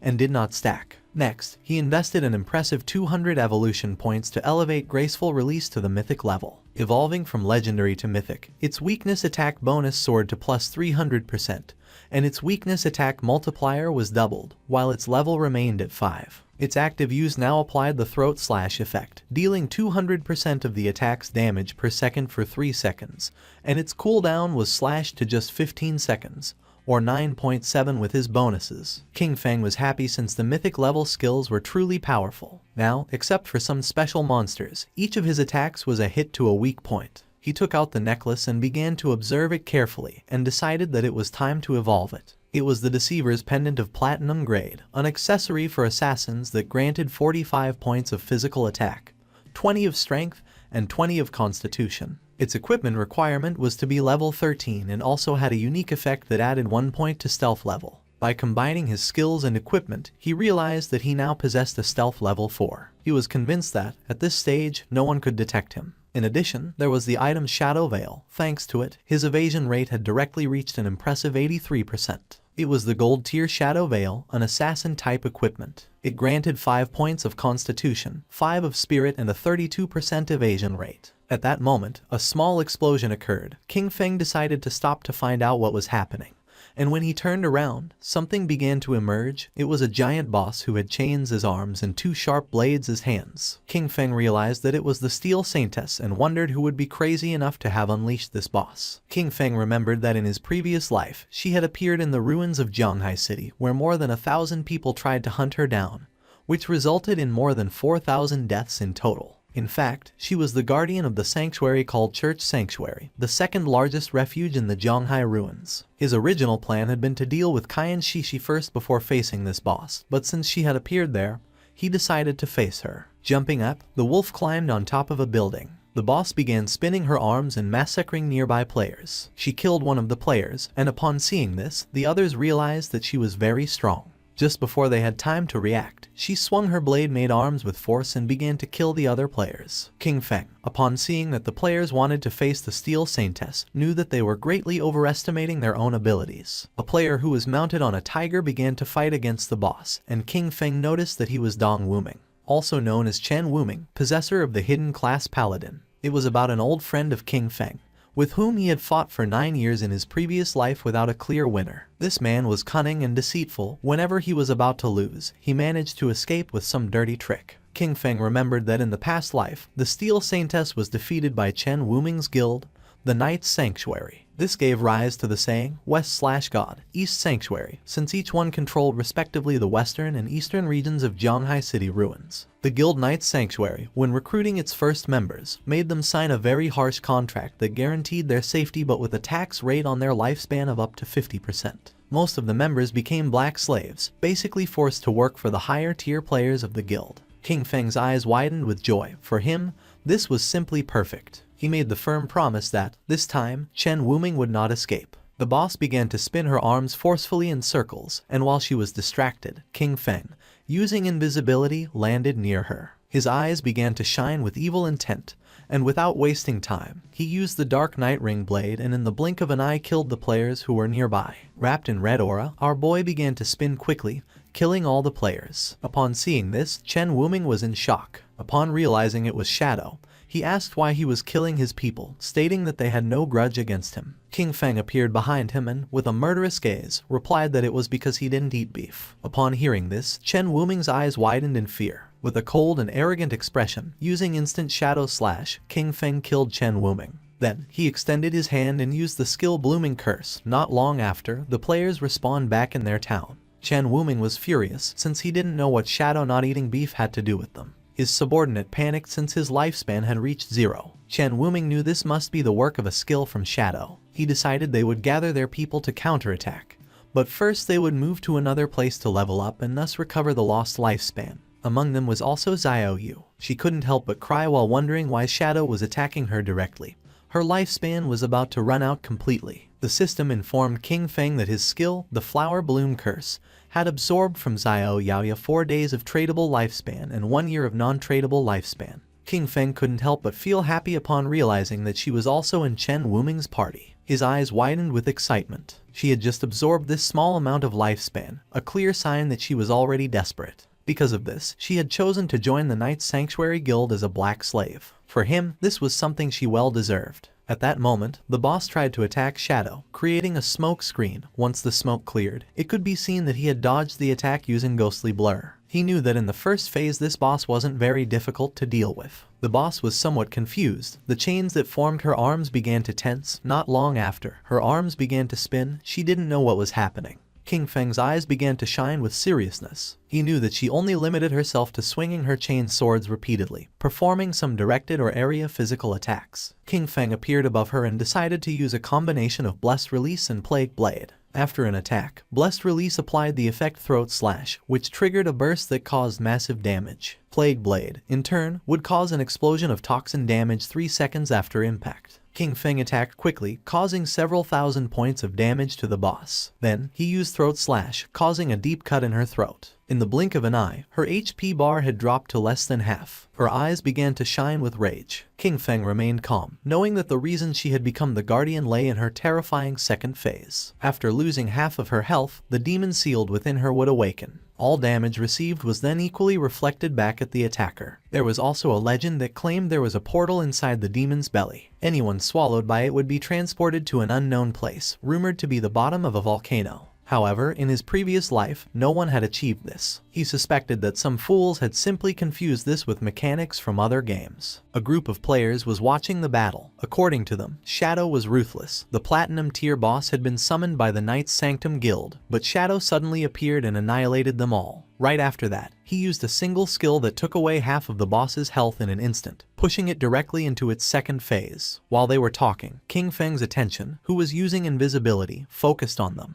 His eyes began to shine with seriousness. He was aware that the Steel Saintess had a weakness in her second phase. When she launched an attack, the damage reflection effect disappeared momentarily. This meant that if he attacked right when she did, he could avoid receiving the reflected damage. However, the problem was his skills like Shadow Slash, Throat Cut, Plague Blade, and Poison Dagger, since they all inflicted damage over time. If he used any of them, he would still receive the reflected damage, and at his current level of development, this would kill him instantly. Thinking about this, he considered the players who had been spying on him from the cliff.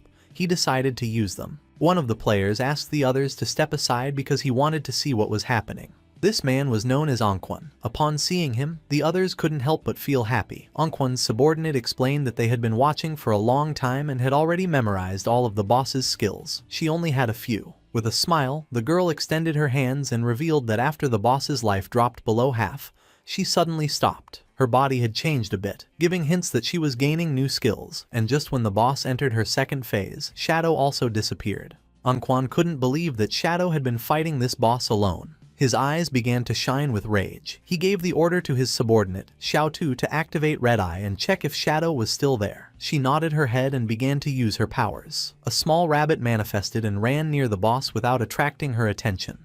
Then, she revealed that she couldn't find Shadow's location and thought he had probably left. Upon seeing that her level 3 anti-stealth could not find Shadow, Anquan realized that this meant he had definitely left, as he considered it impossible for him to have a level 4 invisibility. Anquan jumped and got down from the building, making Xiao Tu feel somewhat confused. Anquan asked her to keep a close watch and alert him immediately if Shadow returned. She nodded her head. Anquan descended to the ground and drew his swords. His eyes began to shine with joy and a confident smile spread across his face. According to the other players, he was looking for death by trying to fight a platinum tier boss alone. However, one of them recognized him. He had seen him in the starting town defeat a gold tier boss without receiving a single scratch. It was revealed that his class was Soul Warrior, which granted him 100% dodge when rolling, and he was the famous player known as Safety First. It was also rumored that he had been a top-level global streamer in Souls-type games, with ultra-fast reflexes. The boss's attention focused on him. She attacked using her sharp blade-like arms. Luckily, Anquan reacted in time and slid across the ground, narrowly dodging the attack. The boss grew arms made of energy, and when she tried to crush Anquan, he rolled again, dodging the attack once more. When the boss tried to catch Anquan, he rolled again and moved away from her. His subordinates began to praise him, amazed by his incredible skill and the calmness with which he dodged. They highlighted his discipline in not letting himself be carried away by the greed of an extra hit, considering his performance simply brilliant. With a smile, one of them mentioned that he was truly amazing, perfectly dodging each attack from the boss. This seemed incredible. He even saw multiple slash effects flashing over the boss's body, which led him to wonder if the Soul Warrior class was really that powerful. With a curious expression, the black-haired woman explained that Anquan, by rolling, activated the special passive or counterattack mechanic of the Soul Warrior. Each dodge or roll counterattacked, dealing damage to the boss. Because of this, every time he dodged perfectly, he was actually hitting the boss simultaneously, draining her life. This was why the boss's HP decreased every time he rolled. With a smile, Xiao Tu made it clear that the perfect dodge was only the foundation. What truly set Anquan apart was his devastating offense. His attacks struck with force and precision, turning defense into an unrelenting assault. His skill combo and timing made him not only untouchable but also lethal. Defense kept him alive, but it was his offense that ended fights quickly. The boss was desperately trying to catch Anquan. Xiao Tu's eyes began to shine with confidence when she revealed that if the dodge successfully activated during the roll, Anquan's next attack would ignore 50% of the boss's defense. Anquan turned around and decided to face the boss, and blue energy began to emerge from his body. Upon seeing this, his subordinates realized that this striking effect meant that the blow would definitely deal 4-digit damage. Anquan's eyes began to shine with excitement. Just before the boss could react, he unleashed the powerful strike he had prepared. His movement was a graceful dance, a single blow split into 3 shadows, swift and fierce like shooting stars. With absolute mastery, he precisely swung his swords through the gaps in the boss, causing deep cuts. In the blink of an eye, her HP bar dropped to less than half. His subordinates began to applaud upon realizing that, before they noticed it, the boss only had a third of her life left. Anquan turned his back on the boss and a confident smile spread across his face, but at that moment, someone attacked with powerful slashes, causing him more than 34,000 points of damage, killing him instantly. His subordinates couldn't help but panic. They couldn't understand why he had died, since they were sure he had dodged all the attacks. They were even more puzzled because, although their skills hit the boss, her health did not decrease with the blow, despite having seen it drop drastically moments before. Not far away stood our boy. He began to silently observe Anquan's lifespan orbs and thanked him. Anquan's constant showboating had caused the boss to use many of her moves. King Feng's eyes began to shine with joy, as during this time, he had been constantly attacking, finally reducing the boss's life to a third. The flashy moves of the Soul Warrior had inflicted decent damage, but in the end, he had caused his own death. Due to the traits of his class, it was simply impossible for him to defeat the Steel Maiden. When he rolled, he couldn't attack, and when he attacked, he suffered reflected damage. This was a true curse. The boss began to turn around, and King Feng's attention fixed on her. He knew this wasn't good. With her health so low, the boss was trying to return to the church sanctuary. If she managed to get there, she would fully recover, making all previous efforts useless. King Feng began silently observing Anquan's subordinates, and then his eyes started shining with seriousness.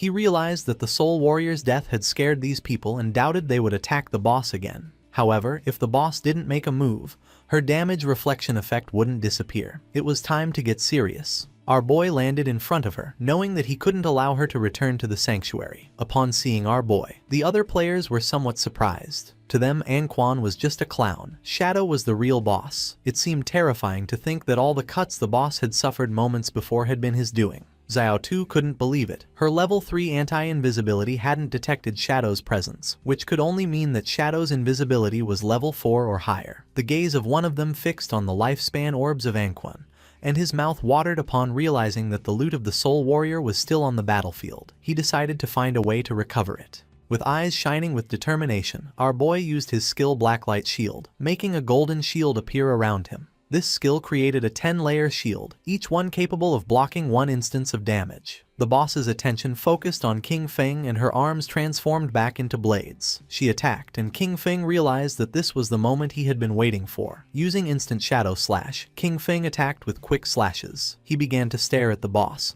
Now his black light shield had 7 layers left. He remembered that, out of the 9 strikes of instant shadow slash, the last 3 had hit the boss during her damage counterattack phase, right after her attack ended. If it hadn't been for the black light shield blocking those 3 hits, he would already be dead. The boss began to concentrate energy in her abdomen, and then she jumped and started to release purple flames. Our guy stepped back. Now he had no layers left of his black light shield. The boss began to stare at him with eyes shining with evil. King Feng realized that the damage from the flamethrower was coming too frequently. Despite having a dodge rate over 80%, this had instantly destroyed all 7 layers of the shield. If he had been just half a second slower, they would have killed him instantly. While he was distracted, one of the players tried to take Anquan's loot, but our guy noticed and threw a poison dart which stuck in his forehead. The player was eliminated. King Feng made it clear that he wasn't going to let anyone steal the loot from him. The system informed our boy that he had obtained 612 days of tradable lifespan, and 67 years of non-tradable lifespan from Safety First. Additionally, Blossom Curse had absorbed 355 days of tradable lifespan,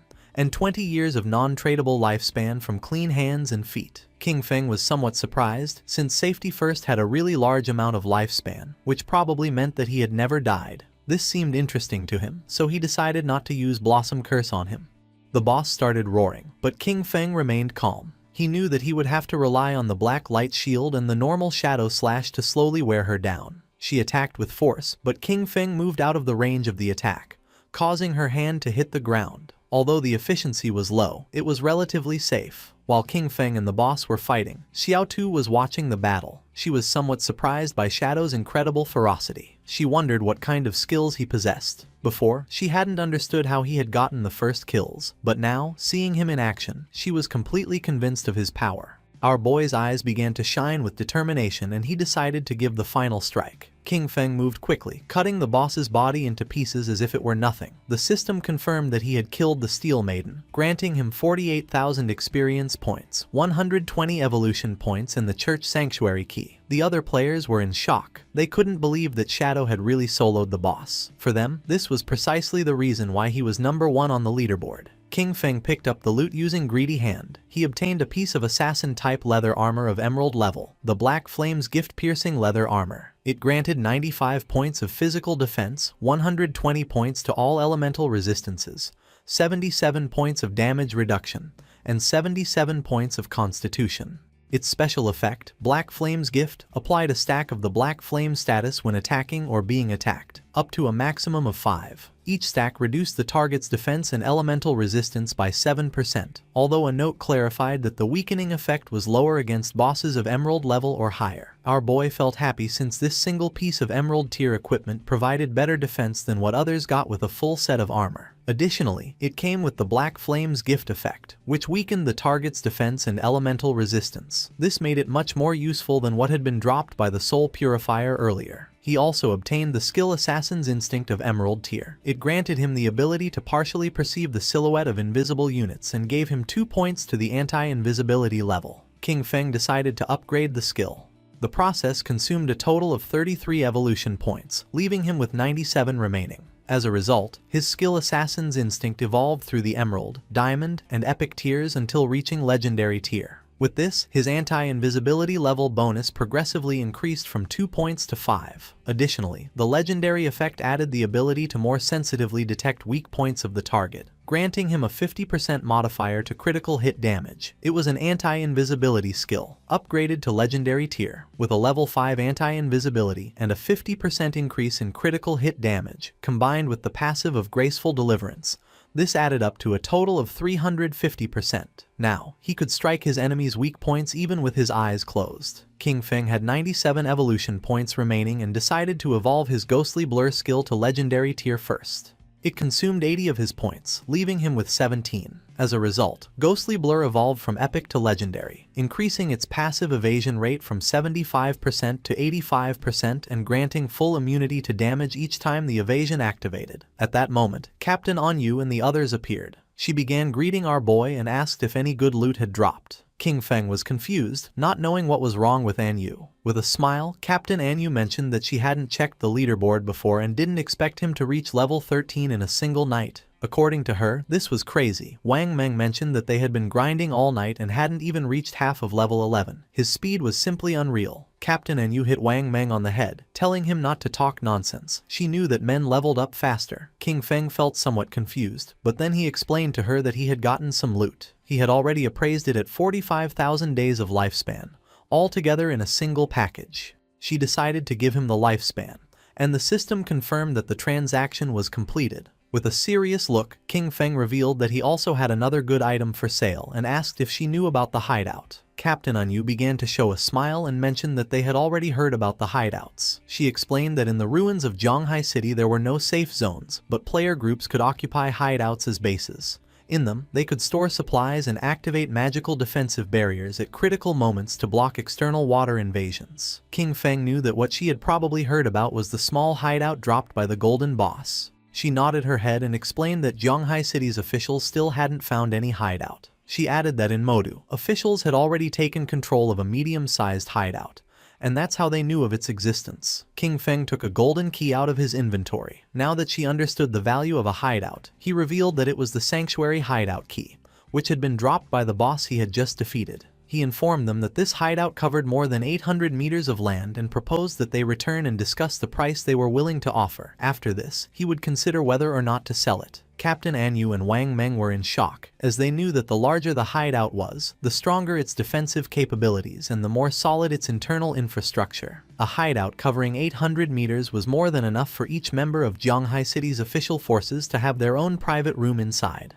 She extended her hand and, with a curious look, asked how much he planned to sell such a large hideout for. King Feng decided to go back and discuss it first, to see what price they could offer. He knew that in his previous life, this hideout could be sold for 2,000 years of lifespan. If he managed to sell it to the government, this, combined with the lifespan he already possessed, would be enough to extract all his gear, skills and levels into the real world. With a nervous expression, Captain Anyu accepted his proposal and assured him that she would immediately report it to her superiors. Then, she said there was something else and asked for his help. They had just received news that 7 gold tier bosses had appeared together in Dark Moon Town, where many people had already died. Because of this, they were willing to offer 10 years of lifespan if Shadow intervened to eliminate them. Upon hearing this, our guy mentioned that 7 gold tier bosses didn't seem like a big problem. He considered that even if they were grouped together, the official forces should be able to eliminate them with some time. Therefore, he deduced that if they had come asking for his help, there must be something particularly problematic about them. She began giving a thumbs-up gesture, impressed by his insight. She confirmed that he was right. She explained that they had managed to isolate and kill one of the 7 bosses,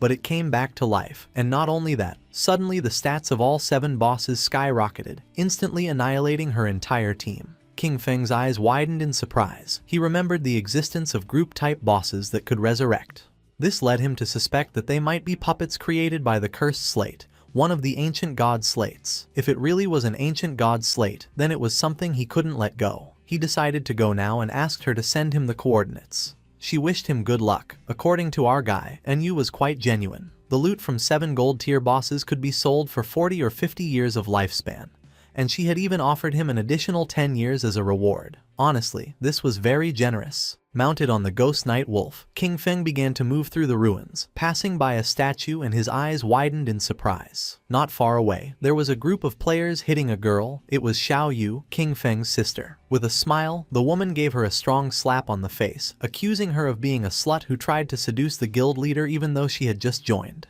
Xiao Yu, whose face was full of bruises, began to cry.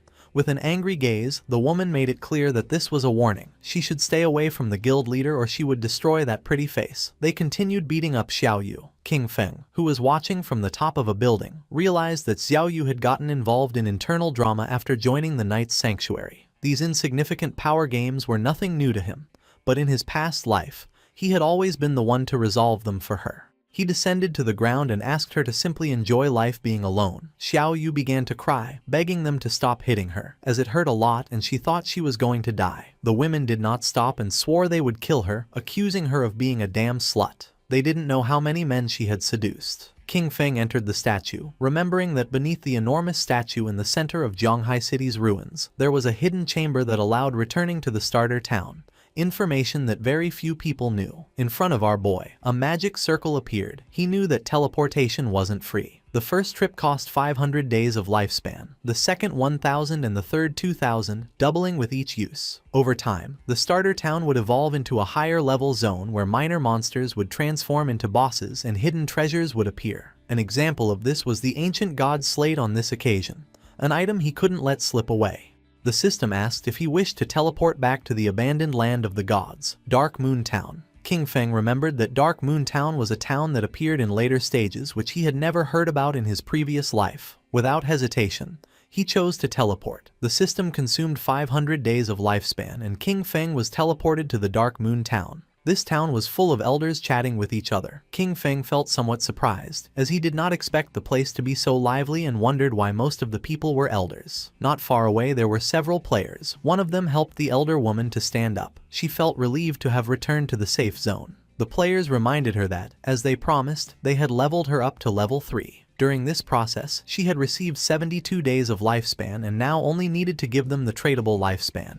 The old woman got angry and refused, asking why they wanted money if they were supposed to be a charity organization that helped her level up. With a kind smile, one of them explained that they weren't asking her for money. When they partied before, part of the lifespan dropped by the monsters they defeated was shared with her. The other guy mentioned that she only needed to give them that portion, as had been agreed from the beginning. The old woman became even more furious, making it clear that she didn't know what damn agreement they were talking about. It seemed shameless to her that some young people had the nerve to ask an old lady like her for money. The players tried to calm her down, explaining that she was mistaken. They were helping her level up for free and only asked in return for the lifespan dropped by the monsters. They clarified that unless she formed a party with them, the lifespan would not be shared with her, and she would not gain the same experience. The old woman asked them not to touch her and began screaming for help, accusing people from the Manhwa River Guild of harassing her. Just then, someone grabbed her from behind and threw her to the ground, leaving both her and the players somewhat confused. It was King Feng. He grabbed her by the neck and with a murderous gaze, drew his dagger. Without hesitating for a second, our boy finished her off. Upon noticing this, the two players couldn't help but feel somewhat confused and went into shock. Lifespan orbs appeared on the ground. Our boy mentioned that her lifespan was on the ground and now they could take it for themselves. The players began to celebrate and wanted to know which expert had just intervened to help. King Feng said he was just doing a small favor. He turned his back on them and started walking away. The players picked up the lifespan. They were happy since they had obtained 72 days. And thanked our boy. For King Feng, it was really inconvenient that fights were not allowed inside the town. He began thinking about the Manhwa River Guild, realizing that their origin was Dark Moon Town. He remembered that this guild was founded with a focus on charity work, helping the elderly survive in the abandoned land of the gods for free. Later, it gained official recognition and strong support. In terms of numbers alone, Manhwa River was considered the largest guild in Huaxia. King Feng's eyes began to shine. According to him, in this chaotic apocalypse, it was precisely when more people like these were needed. It was night, and somewhere in the forest, someone was fighting against a monster made of mud.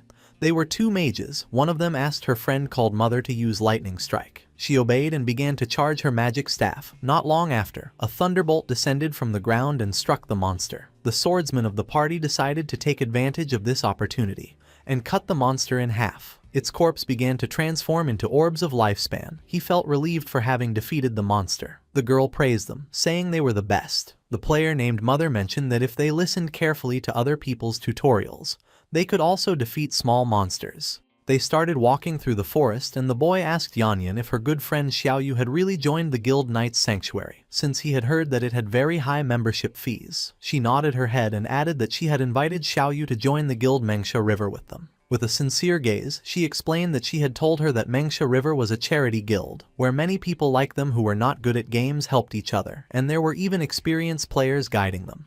But she didn't want to join. The other player remembered that Xiaoyu was already level 10, since she had been leveled up by people from Knight's Sanctuary. She added that she had heard that this guild's membership contract bound its members for 3 years. Once signed, they became their slaves during all that time.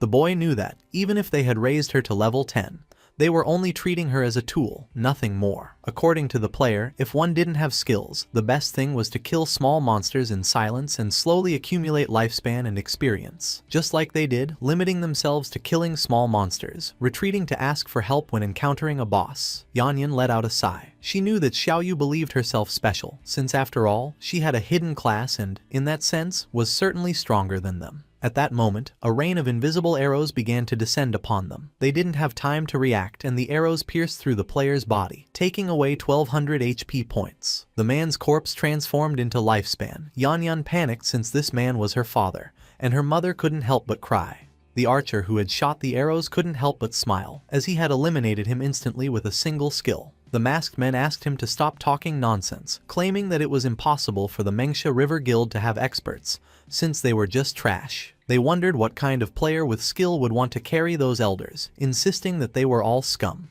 They approached Yanyan and her mother. With a smile, the archer asked them to hand over all the lifespan they were carrying. Yanyan could not help feeling afraid. She knew that the authorities had officially forbidden killing people in-game and remembered that the attackers were risking becoming wanted criminals. The archer began to point at her with his finger and a smile, making it clear he didn't give a damn about the authorities. He decided to stop chatting and gave them 3 seconds to hand over the lifespan.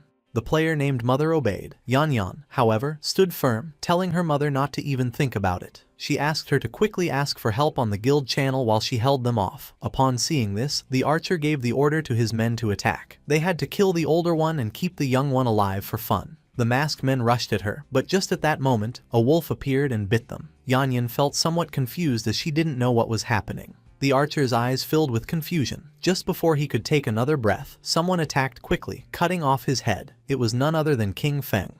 While the wolf was devouring his subordinates, our boy began to observe the archer's head in silence. He soon realized that he was Shadow. The archer and his subordinates respawned back in the town. He was furious, and his men too. They wondered if the cause was the killer status, but even with it, there was no way that their lifespan could be completely drained. They were in shock, not understanding how all their lifespan had disappeared and why such a large amount had dropped, ready to be traded. They started running toward the forest, knowing that if this continued, they were going to die. They had to kill monsters quickly to get some lifespan. At that moment, a strange energy appeared, and not long after, a sword made of energy descended upon them. The energy made them unable to move. Someone approached them. They knew they had finally been caught for having been wandering around and attacking other players. They were 2 priests. The man who was holding the skill book revealed that they were official bounty hunters and that, according to the law, they were going to arrest them, for which he asked them to provide their real-world information. The other man began staring at them with a serious gaze and made it clear that if they resisted, they would immediately end their lifespan. Back in the forest, flowers began to emerge from the archer's corpse. Yanyan felt happy and thanked our boy, knowing that without his help, she and her mother would have been doomed. King Feng started looking down at the ground. He did not expect Chuyen to be so good. Kind-hearted and brave, she was completely different from Qin Xiaoyu. He didn't know how they had become best friends, but fortunately, they had taken separate paths. King Feng disappeared without a trace, and upon noticing it, Yanyan and her mother felt somewhat confused. Yanyan picked up the lifespan orb and her eyes filled with confusion since she didn't know if it was her father's lifespan. The mother was somewhat confused since she didn't know where the others were. She asked her daughter how Shadow had suddenly disappeared. Yanyan said that she didn't know.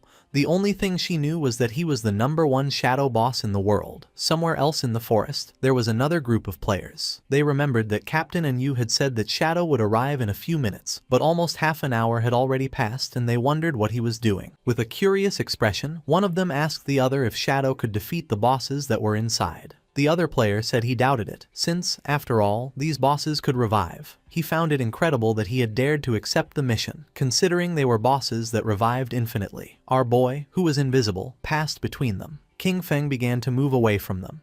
He was aware that the ancient god slate added one positive and one negative affix to equipment. With luck, these affixes could even alter class traits. Some had even seen the 7th player in the world ranking summon the ghost of an ancient god using 7 of these slates to destroy a legendary level boss. Sometimes, these bosses were invisible with extremely high stealth levels, so players passing nearby were eliminated without even knowing what had hit them. The group-type bosses created by the ancient god slate contained unique mechanics, and each possessed different skills. King Feng saw several monsters with eyes shining with malice standing. Sometimes, these bosses were invisible, with extremely high stealth levels, and players were eliminated without even realizing what had happened. Other times, the real boss was actually a summoner-type sorcerer, hidden somewhere nearby. In these cases, the boss that players faced simply respawned endlessly. According to current information, once killed, the bosses would revive. And each time, all of them would gain a stackable Berserk attribute. Official sources said that killing even just one triggered resurrection and Berserk state. But what if they were all killed at the same time? Would they still revive? It was something worth trying. King Feng decided first to equip the follower's pendant and use a devout follower to make a test. Our boy summoned a devout follower. It started to charge towards the bosses and attacked, taking more than 1400 points of HP from them. The eyes of one of the bosses began to shine with rage. It turned around and not long after, the body of the devout follower exploded. The bosses didn't even pay attention to the poor devout follower. King Feng's eyes widened with seriousness, realizing that all of them were level 10. They had no damage reflection and their stats were only about twice as strong as those of regular golden tier bosses. He used Shadow Ring Blade. A strange red energy began to spread throughout the area. Then, King Feng used the poison darts, which embedded themselves in the throats of the bosses. The corpses of the bosses began to disappear. Our boy felt somewhat confused upon seeing that they hadn't dropped loot. At that moment, the bosses began to merge into a much more powerful monster. It was gigantic. The boss began to charge toward King Feng.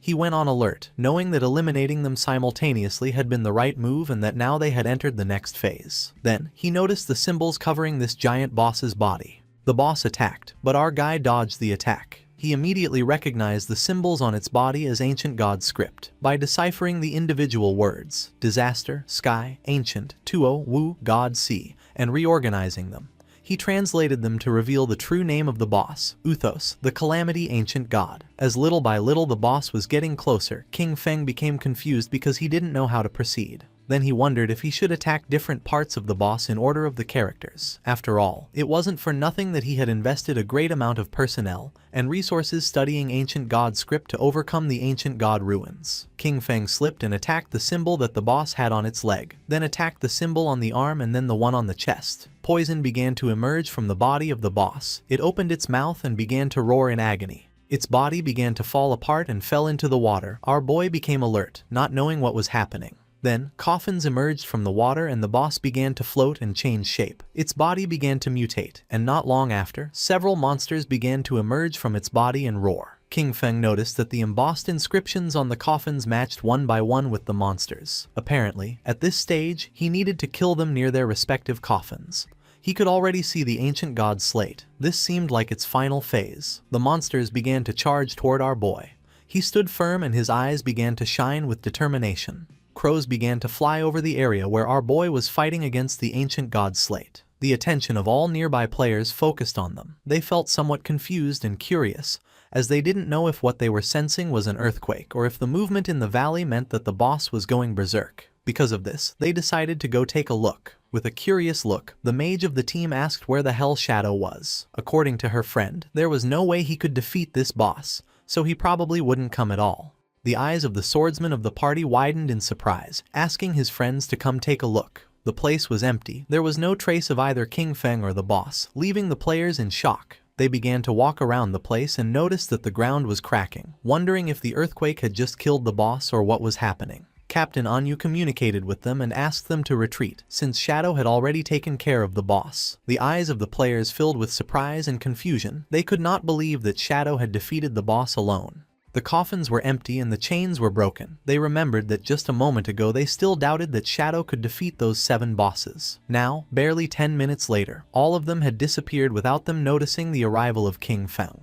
They wondered how he had done it, especially because the bosses were supposed to respawn. It was then that they began to understand their leader's decisions. Meanwhile, under the moonlight was walking King Feng with a slate in his hand. According to him, this time's haul hadn't been bad at all. His eyes began to shine with joy. He had leveled up to level 14. Thanks to the 7 bosses and the use of Greedy Hand, he had gained a total of 294 evolution points. Most importantly, however, was that he had obtained this ancient god slate. Given its mechanics, the authorities wouldn't decipher it in less than a month, and the losses would be catastrophic. He spent 210 evolution points, leaving him with 115.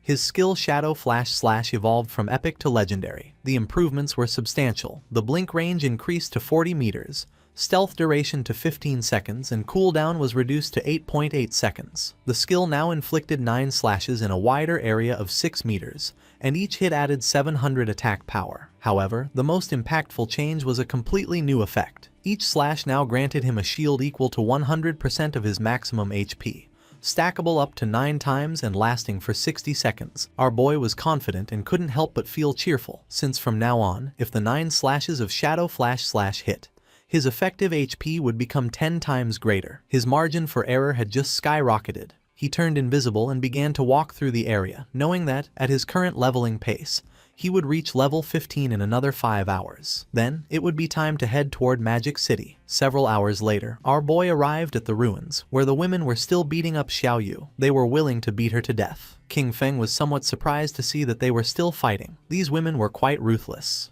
The white-haired woman began to stretch her arms to rest a little. She was exhausted and complained that her back and waist hurt. The friend was somewhat furious, as her hand was swollen from so much hitting, and she complained that her hands were practically smoking from the fight. They spat on Xiao Yu and decided that it was enough for today. This beating should serve as a lesson. Xiao Yu, whose body was full of bruises and wounds, began to sit up. She couldn't help but cry. According to her, everything was King Feng's fault. She had told him to cut ties and he had really ignored her, not understanding that when girls say something, they often mean the opposite. Using the magic staff, she stood up. Fortunately, she had signed a contract with the Knight's Sanctuary, so she wouldn't have to worry about her survival for the next 3 years. Although she had to give up 50% of her lifespan, she would still have some left for herself, ensuring that she would grow faster than Chu Yan and the others. She used the skill Holy Healing, which allowed her to restore all of the target's life. She was certain that once she became stronger, she would make sure that all those who had looked down on her wouldn't get away with it so easily. Neither King Feng nor those crazy women were going to escape. To everyone's surprise, the spell began healing King Feng, who was invisible. Poor Xiao Yu fell to her knees on the ground, thinking that she had failed casting again and wondering, puzzled, where the healing had gone. At the same time, in the Magic City ruins, several players were facing a boss made of rock. The boss attacked, but the party's tank blocked the attack using his shield. Not far away there were 3 players hiding and watching the fight. Among them was also Qiang Shishi. According to her, Daxia's men were really weak since they had sent 18 people for a single boss and were too afraid to fight. Her friend winked at her and asked her not to say that, since they were working hard for their benefit, so they should be grateful to them. She blew him a kiss and, laughingly, mentioned that he was very polite, but those pigs from Daxia had such low damage that it took them too long to defeat a miserable gold-tier boss. The players continued attacking and the boss's HP bar had already dropped to less than half. With an excited smile, the team's mage encouraged everyone to give it their all, as it only had a little life left, and they needed to keep going for the final blow. At that moment, a spear pierced through his chest, killing him instantly and turning his body into lifespan. The one who killed him was King Shishi's subordinate. With a smile, he thanked him for his hard work and for the offerings of weaklings. Noticing this, the players panicked upon realizing they were facing the Spade Gang, a band of thieves made up of mysterious women from Daxia and foreigners. They couldn't understand how such beasts could exist, capable of guiding outsiders to massacre their own people. They began to charge at them, and the leader asked his men not to be afraid and to attack all together, since they were only a few people. Noticing that they were trying to resist, Qiang Shishi promised to massacre all the pigs of Daxia and warned them to prepare to die. Her subordinate drew his double hammers and used the skill called Thunderous Tremor, creating a small earthquake which caused the players to become trapped in the ground. She drew her daggers, moved like thunder, and in the blink of an eye, killed the players. She couldn't help but mock them. As for her, Daxia's men really were just a bunch of useless fools. Her eyes began to shine with malice, realizing that Daxia's authorities had already reported their information. However, this was useless, as in her view, all of Daxia was nothing more than a garbage dump full of filth. Her friend mentioned that they were just ordinary players, so there was no way they could compete against them, being backed by capital. While the corpses were transforming into lifespan orbs, she explained that although their true identities had not been exposed, for safety, they should leave Daxia as soon as possible and head to North America. She began looking at the ground and decided that then they would form a guild dedicated to hunting the Daxia pigs. The black man thought this was a good idea,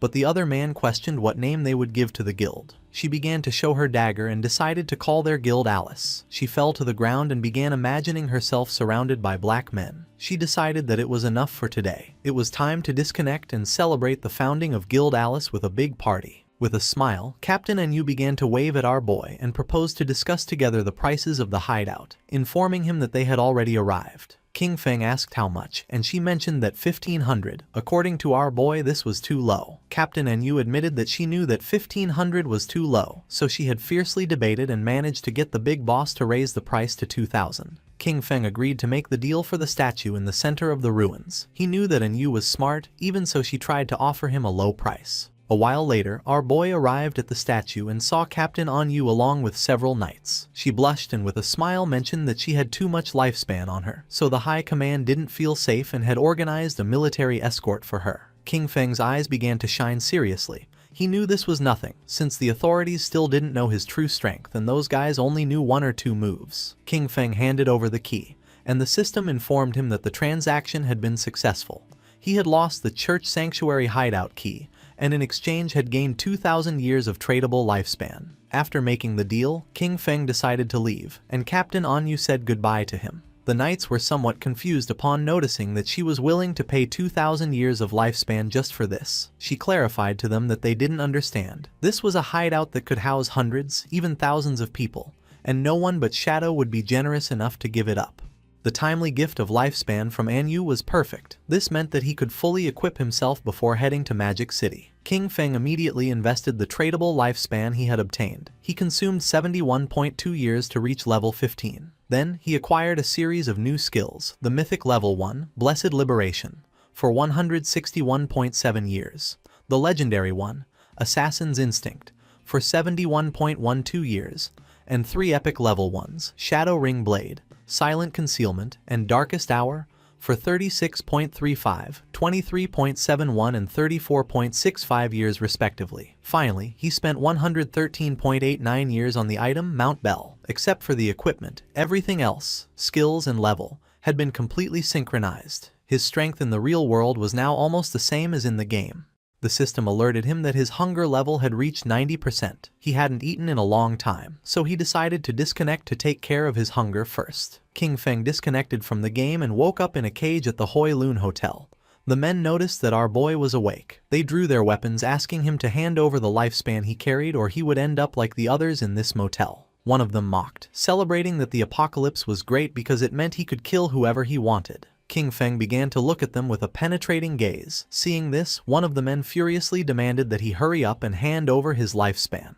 The other man begged his boss to let him tear him apart. The man carrying the bat thought that King Feng was so scared that he had become paralyzed, and decided it was better to simply kill him. Just before they could take another breath, a strange energy began to spread through the air. Our boy used the skill Shadow Ring Blade and not long after, the whole hotel started collapsing into pieces. King Feng took a pack of instant noodles, realizing that the more power he drew into the real world, the more energy his body needed. At his current strength level, ordinary food simply was no longer enough. Our boy started eating the instant noodles, knowing that once he dealt with Qiang Shishi and her guild called Alice, he would need to find a way to obtain the Divine Gifted Book. Riding on his wolf, King Feng set off. He knew that she was incredibly cunning, much harder to track than Song Fei. However, he could use the mission Kill King Feng that he had previously accepted as bait to lure her. Hungry, he headed toward Magic City, intending to find something to eat along the way. At the same time in Magic City, Qiang Shishi was throwing a big party. According to her,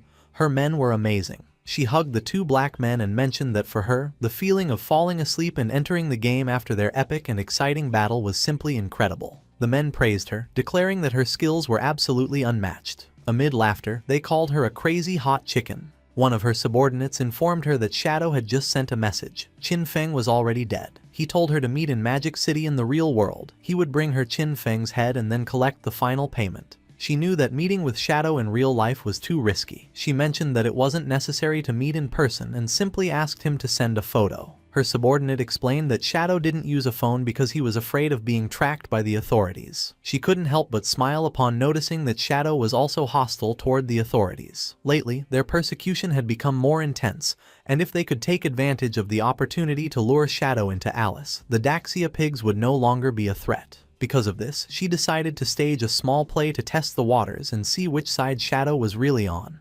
She decided that she wanted to meet with Shadow first in the game, and sent him the coordinates. She went to the ruins and called Skywalker. She addressed him with affectionate words, asking if he was there and expressing that she missed him. Then, she asked him for a favor, mentioning that she needed his help with a living one. King Feng was sitting and meditating. He was using silent concealment, a skill that allowed him to enter stealth permanently while remaining completely motionless. Noticing that she wanted to meet in the game, King Feng thought that Qiang Shishi was really clever. These coordinates, Spectre Academy, were not far from him. He logged into the game and decided to see what kind of tricks she had up her sleeve. A few hours later, King Feng went to the Magic City ruins, Spectre Academy. King Feng, still using invisibility, got off his mount. At that moment, some government agents appeared in front of King Shishi. They announced that the authorities had located her Spade Gang, identified her as Spade A, and advised her to surrender immediately and stop resisting. Otherwise, they would be forced to take military action. With a smile, she asked Tian Xingjian to go back and tell his men from Daxia to remember this well. They were no longer the Spade Gang, now they were the Alice Guild. Showing off her melons, she made it clear that they, the Alice Guild, specialized in killing Xiaoguo's men. Tian Xingjian and his men couldn't help but blush. Furious, they cursed Spade A, promising that Great Zia's officers would bring her to justice, calling her audacity shameless. With an expression full of excitement, she provoked the Daxia pigs to face her. She hinted that if they performed well in this show, she might become even bolder with them that night. King Feng was watching everything. Tian Xingjian clenched his fist upon noticing that she was as stubborn as ever and swore to arrest her. King Feng remembered that he was Chu Haonan, with the code name Tian Xingjian. He was a well-known informant who had provided intelligence to the Alice Guild, and who had only fallen in the 7th year since the start of the game. He found it interesting that Qiang Shishi and Qiu Haonan were conspiring so early. He understood that both had orchestrated all this to test him. If he intervened to help Qiang Shishi, he would become an enemy of the authorities. If he didn't, Qiang Shishi probably wouldn't meet Shadow in the real world. Our boy jumped and began descending from the sky. He used the skill Shadow Ring Blade and decided that this was the moment to show his sincerity. A strange red aura enveloped Tian Xingjian and his men, slowly taking away their HP. The system confirmed that he had slain Tian Xingjian and his men. Qiang Shishi and the others were somewhat confused. Once the corpses transformed into lifespan, King Feng appeared in front of them and introduced himself as Shadow. King Feng approached her and greeted her, introducing himself as Shadow. Qiang Shishi's eyes widened with love, and she couldn't help but feel excited and blush. To her, he was just too cool. She simply adored this kind of powerful man. She began to cry. According to her, it was a shame that Shadow was a pig from Daxia. She couldn't understand why such a powerful man had to be from Daxia and cursed the nation because she felt they didn't deserve him. Her subordinates were surprised to notice that King Feng had dealt more than 40,000 damage. They acknowledged that this was the power of the #1 in the world and quickly greeted him. Our boy moved like thunder, killing the two men in an instant and causing their corpses to transform into orbs of lifespan. With a cold expression, he made up an excuse, saying that he didn't understand what they were saying, but assumed that they were definitely insulting him. Qiang Shishi was in shock. She clarified that they weren't insulting him, but simply greeting him. King Feng played dumb and offered an apology, recommending that to avoid future misunderstandings, it was better to speak the Daxia language in this place. Our boy decided it was time to begin the exchange, but before that, he ordered her to put on clothes. With a smile, she covered her melons and asked about King Feng's head. Deep down, she thought Shadow was a weirdo, but she really liked him. Shadow revealed that he had King Feng's head with him. He explained that he couldn't bring it into the game, but he could show it to her in real life if she was willing. Qiang Shishi opened the system window and with a confident expression decided to believe him. She had already witnessed Shadow's strength and believed he wouldn't lie to her. Shadow obtained 1,500 days of tradable lifespan. Our boy decided it was time to leave, but she asked him to wait. With a smile, she proposed a long-term collaboration, arguing that he had the skills and she had the money. She informed him that she had a new assassination target and, if he was interested, invited him to her house that very night. Sticking out her tongue and blushing like a tomato, she promised that she would fulfill anything he needed. Our boy became somewhat curious and asked who the assassination target was and what the payment would be. As she was logging off from the game, she suggested they meet in person to talk. She assured him that the payment would be several times more generous than this time and that she would wait for him that night at Magic City's port. King Feng became serious, wondering if her place at the port could be her yacht. At the same time, not far from the statue, Tian Xingjian and his men respond. He was furious, cursing Shadow, as he knew that he would definitely betray the authorities. However, for him this was a success. Qiang Shishi had managed to ally with Shadow. He realized that the idiots in Zhonghai City should be held responsible for their constant conflict with Shadow. Next, he ordered Lin Qingyu to guide everyone to collect their lifespan first, as there might be action soon. Lin Qingyao, a woman with white hair, nodded her head. Her nickname in the game was Late Night Drizzle. She considered the possibility that Shadow really had allied with Spade. If this were true, they needed to find a way to eliminate Shadow, even if it meant death. She began to gaze at her hand and sank into her thoughts. She was aware that the gap between Shadow and herself was really big. She hadn't even managed to see his silhouette before everything ended. A few hours later, in the middle of the night, a hooded man arrived at Qiang Shishi's yacht. He introduced himself as Shadow and mentioned that he had come to find Spade. Upon noticing that Shadow had arrived, the guards recognized him. They informed him that they had been waiting for him and were ready to set sail, inviting him to come aboard. Shadow remained silent. It was nighttime and the yacht was sailing in the middle of the sea, far from the cities. While Shadow was distracted, Qiang Shishi appeared with a glass of wine. She wore an elegant red dress and offered him a glass, commenting that they were finally meeting. She didn't expect him to be so mysterious even in real life. Shadow got straight to the point and asked her who she wanted to kill. She approached Shadow and with a mischievous smile told him there was no fun in getting straight to the point. She suggested that with such a beautiful night and such pleasant company, they should leave boring matters for later. Instead, she invited him to have a drink and toast to the lovely evening they were spending together. Shadow took the glass of wine and without hesitating for even a second, took a sip. Qiang Shishi couldn't help but feel cheerful, and not long after, Shadow sat on the sofa. Qiang Shishi sat next to him and grabbed his arm, smiling as she questioned whether he was already feeling the effects, revealing that the drink contained her special secret recipe. She began to get aroused and revealed that anyone who drank would obediently follow her orders. She thought with euphoria that, just as she had imagined, even Shadow was just a man after all. However, her excitement turned into astonishment upon witnessing such a powerful reaction. Drooling, she sat in front of Shadow and asked him not to be nervous, to relax and enjoy. She explained her plan. When they both reached the highest wave, she would lift her hood so she could clearly see his face, as she was sure he must be incredibly handsome. However, for now, she wanted to keep the mystery. She began having fun with Shadow, completely amazed that Daxia had such a magnificent man. This made her understand why he was Shadow. A burning heat overwhelmed her as she marveled at the incredible experience. Feeling how a scorching heat consumed her, she urged him to continue, shouting that she was ready and for him to come out until finally reaching climax. At that moment, something strange happened and green flames emerged from Shadow's body, burning Qiang Shishi. She went into shock, feeling a scorching heat as she wondered if this was fire. Someone appeared next to her and grabbed the protective crystal pendant that she wore around her neck. They did not expect her to have such a good item that had saved her life. It was the protective crystal pendant of gold tier, universal accessory, whose unique effect granted the wearer a shield layer of damage immunity every 300 seconds. It was none other than Qin Feng, with his body emitting a suffocating aura and a penetrating gaze. He began to stare at her. Qiang Shishi was in shock. She wondered why he was here, since she remembered that Shadow had killed him. Our boy decided to reveal the truth. There was only one reason: he was Shadow. She moved away from the supposed Shadow who was sitting on the couch,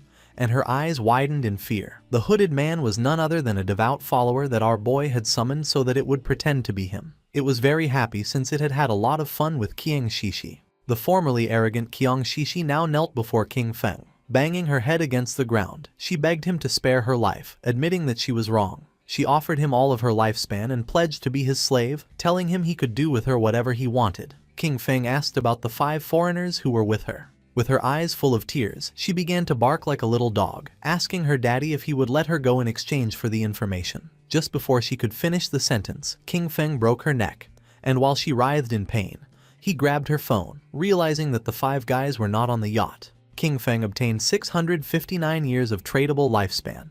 He wanted to catch them all at once, which was a shame. He decided that the first thing would be to use Qiang Shishi's phone to call the authorities. Not far from Qiang Shishi's luxurious yacht, police boats began speeding toward it. A large-scale murder case had been reported on the yacht, where one of the victims was the heiress of the president of Qian Group. According to the informant, the skills used by the killer closely matched those of Shadow from the game, making their identity almost certain. The investigation team was immediately dispatched to the crime scene. On the boats was also Tian Xingjian.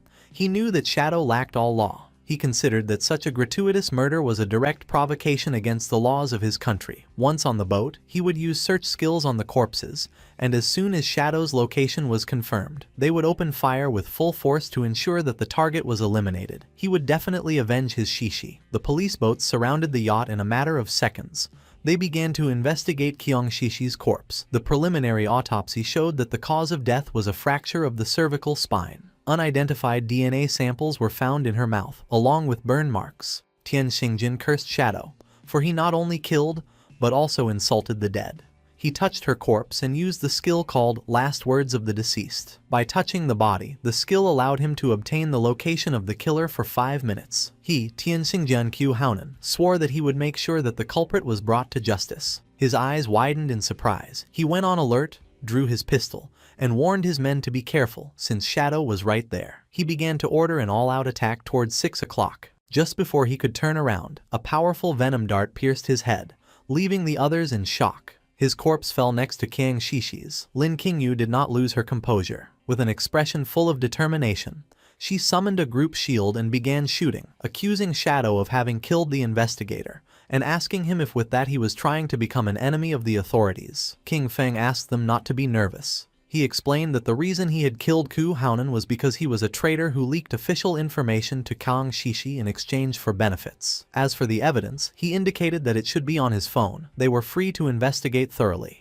One of the police officers turned on Qiu Haonan's phone and informed Captain Lin that, indeed, they had found communication records between Captain Qiu and Qiang Shishi on their phones. It was then revealed that Qian Shishi was the player known in the game as Black Ace. Captain Lin Qingyu did not believe it and decided to see it for herself. She grabbed the phone, but the officer panicked, asking her to wait a moment. She felt confused and wondered what this was that she wasn't allowed to see. Her eyes widened in surprise when she saw a photograph of Qiu Haonan and Qiang Shishi kissing. She couldn't help but blush like a tomato when she opened the photo gallery and saw all the private photographs of Qiu Haonan and Qiang Shishi. The police officer got nervous, saying that he had already warned her. She realized that Shadow's words were all true. She finally understood. The last time Shadow had killed them in the game, it had only been a show for Qiang Shishi to see. Shadow had gained Qiang Shishi's trust in order to later find her and take care of her in real life. Afterwards, he informed the authorities, luring and killing Qiu Haonan. With one move, he had helped the officers solve 2 big problems.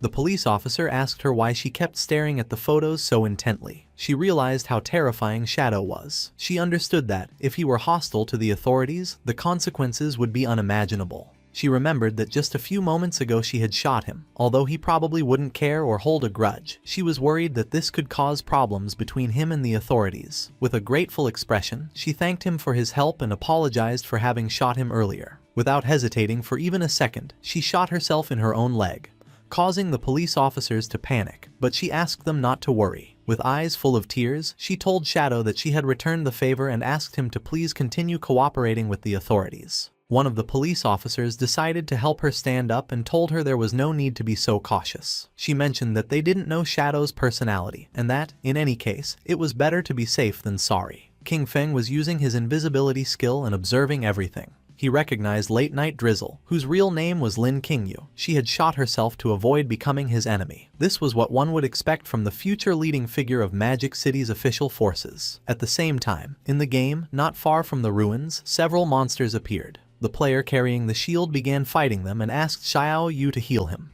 She raised her friendly staff and activated a healing skill, but she was so clumsy that she healed one of the monsters instead of her own ally.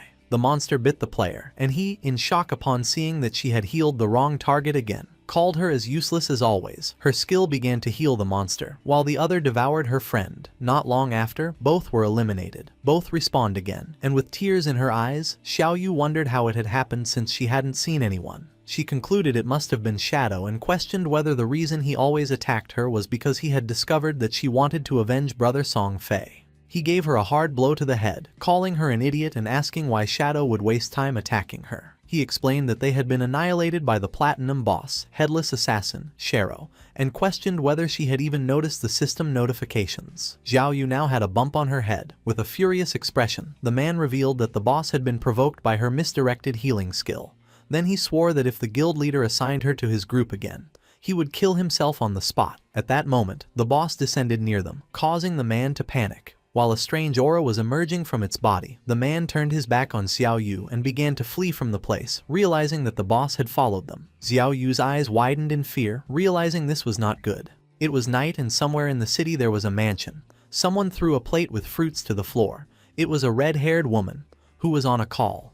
She was furious. She declared the officers on the other side of the line useless. This was a golden opportunity to kill Shadow and they were simply giving up. She didn't care about their excuses. Shadow had massacred her entire Dongfang clan and their blood could not be spilled in vain. After having been infiltrated in the government for years, they had proven completely useless at the critical moment. She demanded that, no matter what it cost, they make Shadow pay for what he had done. Behind her there was a boy holding a whip. She reminded him that Shadow had killed his father-in-law, asking him why he was hesitating. Behind the boy was a wounded woman, with eyes shining with evil and confidence. The boy revealed to his mother that he had a plan to kill Shadow. The mother felt curious and asked her son Nantian what his plan was, reminding him that the godforsaken game was only accessible to adults over 18 years old, and that he still could not enter. Nantian's eyes began to shine with confidence as he explained to his mother that, although he could not enter the game, he could still use his brain. Since Shadow liked killing people, his plan was to send some people to provoke him and lure him into his father's fireworks factory. They would prepare everything in advance and, when Shadow appeared to kill them, they would detonate the entire factory. In this way, tens of thousands of fireworks would become his funeral pyre, allowing the whole world to witness his death. And even if the plan failed, there would be no way for Shadow to trace it back to them. A smile spread across the mother's face, realizing that they hadn't done a bad job creating him. Then, turning to Chu, she snapped that even her son was more useful than him. Chu did not object and mentioned that the matter should be kept secret. The official stance toward Shadow still focused on winning him over, and besides, his older and second brothers would not support them doing this. Upon hearing this, the mother hung up the call and decided she would take care of it herself. She approached her son, began observing the tied-up woman, and asked her son why he kept refusing to hand over his lifespan. Nantian apologized, started touching his cheek and while blushing admitted that he had lost control for a moment and had accidentally killed her. At the same time in the godforsaken game, more precisely in the ruins of Magic City, the boss that had chased Xiao Yu and her friend attacked quickly, and just before they could escape from the place, it moved like thunder, cutting them into pieces, killing them instantly. Xiao Yu was in shock. She couldn't believe how fast this boss was. Not long after, their bodies transformed into orbs of lifespan.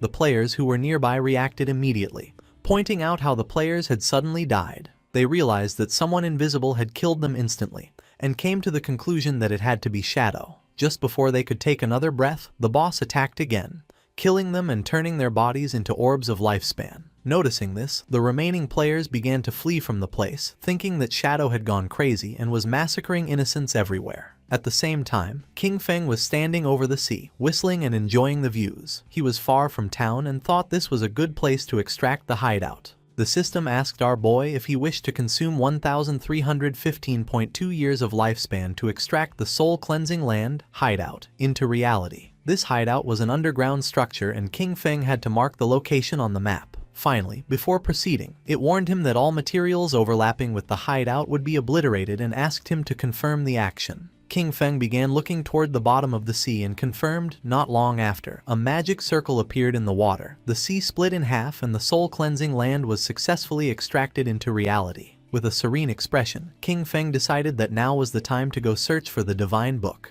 Our boy logged into the game and Wang Meng informed him that someone had reported him for killing players indiscriminately. However, Wang Meng knew it wasn't him since he hadn't been online. Upon investigating, he discovered it was a platinum-tier boss attacking players named Headless Assassin Xiaoluo. Her stealth level was extremely high, no one could see her. Because of this, Wang Meng asked if he could take care of the situation. In the ruins of Magic City, the boss was massacring all the players in the area, leaving only lifespan orbs. Onquin, who was hiding behind the rubble, couldn't help but feel fear, wondering what kind of divine boss she was, since not even his level 3 anti-stealth could detect her. Last time, the Iron Saintess had been overshadowed by Shadow, and he was very upset. With a confident smile, he revealed that the only problem was that he couldn't see the boss. Otherwise, he could have contained her by himself. He claimed that even if Shadow appeared, he would be powerless against this headless assassin, Xiaoluo. Yanyan panicked and asked Anquan to lower his voice so as not to attract the boss. Then she suggested heading first to higher ground since the view would be better from there. Anquan began to move stealthily, but in the process he stepped on a banana peel lying on the ground. Poor Anquan slipped and fell to the ground, not knowing who had thrown that banana peel. But just before he could finish speaking, the boss moved like thunder, cutting Yanyan and the subordinate in half. The bodies of Yanyan and the others transformed into orbs of lifespan. Anquan was the only one who had not been eliminated thanks to slipping on the banana peel. He was in shock upon noticing that the boss had killed all her subordinates. Without losing a second, he grabbed an orb of lifespan, and when he turned around, he saw the boss. She raised her arm and prepared to eliminate Anquan. Far from feeling fear, he challenged her, shouting that he wasn't afraid of her. While the boss was preparing the attack, Anquan rolled, only to panic upon realizing that he had rolled too early. Without losing a second, Anquan continued rolling without stopping. His eyes widened in confusion, wondering what she was waiting for and why she wasn't attacking him already. He started rolling non-stop around the boss, and in the process got dizzy since he had rolled to the limit. Anquan stopped rolling and couldn't help but feel somewhat confused upon noticing that the boss was disappearing. He was so dizzy that he could barely see clearly. After charging the attack, she used the technique anti-stealth strike and attacked the dizzy Anquan, who didn't have time to roll again and received the attack directly. In an instant his body transformed into lifespan. While the boss was distracted, Shadow began to emerge. Out of nowhere, King Feng appeared above her and using his skill true anti-stealth strike forcefully stabbed his dagger into her back, dealing more than 28,000 points of damage and killing her instantly. He was so fast that she didn't even have time to turn around or feel his presence. He couldn't help but feel somewhat surprised upon noticing that this boss's name was Xiaolu. A few minutes before King Feng appeared, all the members of the guild who were in the city ruins began to point at poor Xiaolu, blaming her for having miscast a spell that activated the headless boss. They claimed that the boss had noticed her and followed her to the respawn point. Xiaoyu's eyes were full of tears and sadness. She explained that it hadn't been her intention. Two of the players were furious and told the guild leader that their teams wouldn't dare accept someone like her, as they would die without even knowing how it happened. The guild leader asked his men to lower their voices, asking them if they weren't afraid of attracting the boss. With a serious gaze, the guild leader realized that Xiaoyu was not made for combat. Because of this, he informed her that from now on she would be in charge of gathering information about hideouts. He offered her a reward of 3 years of lifespan if she found a gold tier hideout, and 10 years if she found a platinum tier one. He remembered that at the time, upon seeing that she had a hidden class, they had thought they struck gold. Pointing at Xiaoyu, the guild leader decided that from now on he would give her 1 year of lifespan each day, since her constant deaths were a great waste. A system window appeared informing Xiaoyu that she had received 2 days of tradable lifespan. Her remaining tradable lifespan was now 2 days, 13 hours and 32 minutes. With a grateful expression, she thanked him from the bottom of her heart. Upon noticing this, the other girls in the guild couldn't help but feel furious. They were convinced that Xiaoyu had been lucky and that all of this had been her plan from the beginning to be able to see the guild leader every day. Cursing little Xiaoyu, they declared that they would do the same. At that moment, lifespan began to emerge from the area, and someone noticed that the boss was named Xiaolu. Upon hearing this, the guild leader and his men couldn't help but feel somewhat curious and confused. Not long after, the corpse of the boss appeared lying on the ground, and then King Feng appeared and began staring silently at the guild leader. The eyes of the leader and his eyes widened in surprise and their jaws dropped in shock. Without hesitating for a single second, with a furious expression, he gave one of his own men a strong blow to the head. At that moment, a strange energy appeared around Xiaoyu, and the space around her began to distort, leaving her somewhat confused. Her eyes widened in fear and surprise. Neither she nor the players knew what was happening. Without wasting even a single second, the guild leader kicked Xiaoyu in the butt, making her fly away. Xiaoyu's body began to float in the air. She couldn't help but scream and ask for help. At that moment, 3 headless bosses appeared around her. Upon noticing this, King Feng's attention was fixed on her. Anquan and the others, who were watching from a corner, panicked when they noticed 3 bosses. They soon realized that there were actually 4, and then 5, as one of them had just been instantly eliminated by Shadow. This made them understand why they felt like they were everywhere. There were many clones. With eyes full of tears and a desperate expression, Xiaoyu began to ask for help. Then she saw Shadow and thought she was saved. She reached out her hand to King Feng and begged him to save her, calling him Brother Shadow. Upon hearing the word brother come from the mouth of the person who had betrayed him, King Feng's eyes began to shine with rage. Just before the bosses could attack, King Feng used his new Shadow Dash, moved quickly and in the blink of an eye, cut the bosses and tore Xiaoyu into pieces. Xiaoyu went into shock, not knowing why Shadow had killed her. The system informed our boy that he had killed headless assassin Xiaolu and Xiaoyu, obtaining 48,000 experience points, 20 evolution points and 1,520 days of tradable lifespan. While the orbs of lifespan were falling from the sky, King Feng turned his back on Xiaoyu and coldly said that she was unlucky. King Feng used greedy hand to pick up the loot. He realized that, in addition to the 1,520 days of lifespan from the boss itself, it had also dropped a bunch of light orbs. They were the non-tradable lifespans that the boss had just absorbed from other players and had not yet digested.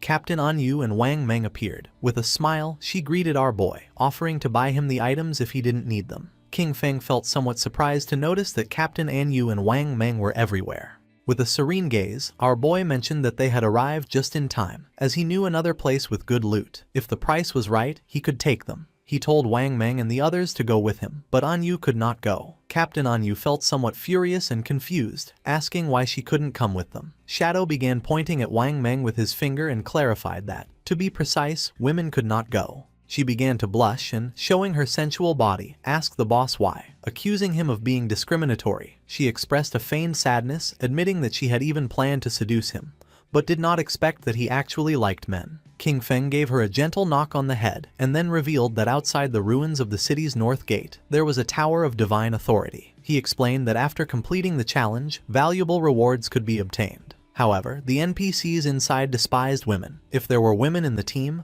the difficulty would increase tenfold. Little Black said goodbye to King Feng with a smile and wished him good luck, while her friend began to show a smile full of admiration. Furious, Captain Anyu turned her back on them, declaring that the NPCs were sexist and trash, and vowing that she would kill them as soon as she leveled up. Then, she told Xiaohei that they should go explore the nearby mountain to kill some mobs and vent her frustration. King Feng asked Wang Meng and his men to follow him, and the system informed them that Shadow had sent a party invitation. Wang Meng's subordinate was nervous since it was the first time he teamed up with the great boss. However, Wang Meng scolded him for his nervousness, reminding him that this was an opportunity to learn from the great boss's movements. In an instant, King Feng had moved away from them.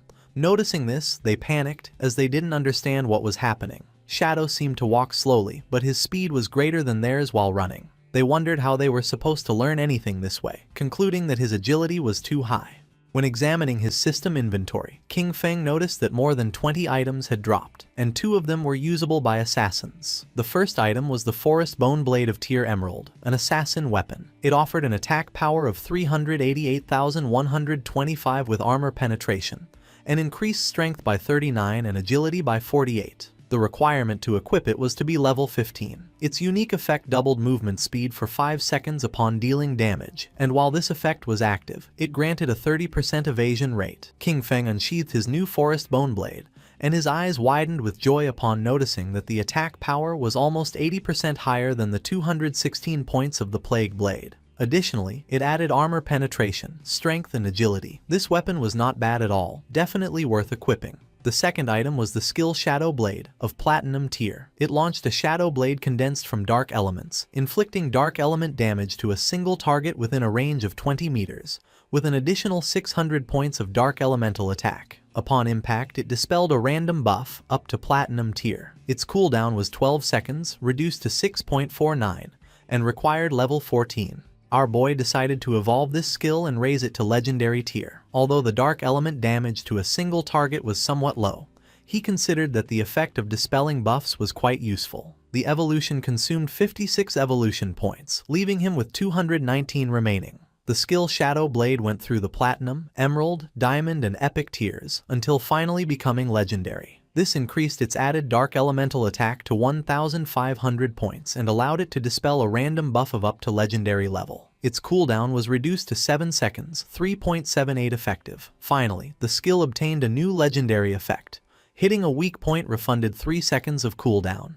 Holding his newly upgraded blade, King Feng felt joyful. He realized that as long as he struck a weak point, this skill would return 3 seconds of the cooldown. For him, this meant that the effective cooldown would be only 0.78 seconds. Our boy came out of his thoughts, and when he turned around he saw that Wang Meng and his subordinate had disappeared from the place without a trace. At the same time, about 2 kilometers behind King Feng, Wang Meng's subordinates were gasping heavily and exhausted. They complained that Shadow moved too fast and no one could keep up with him, until one of them told their captain that he couldn't continue. Wang Meng grabbed one of them by the feet and started dragging them, asking them to stop talking nonsense. King Feng and the others arrived at the Tower of Divine Authority, which was located in the middle of a forest.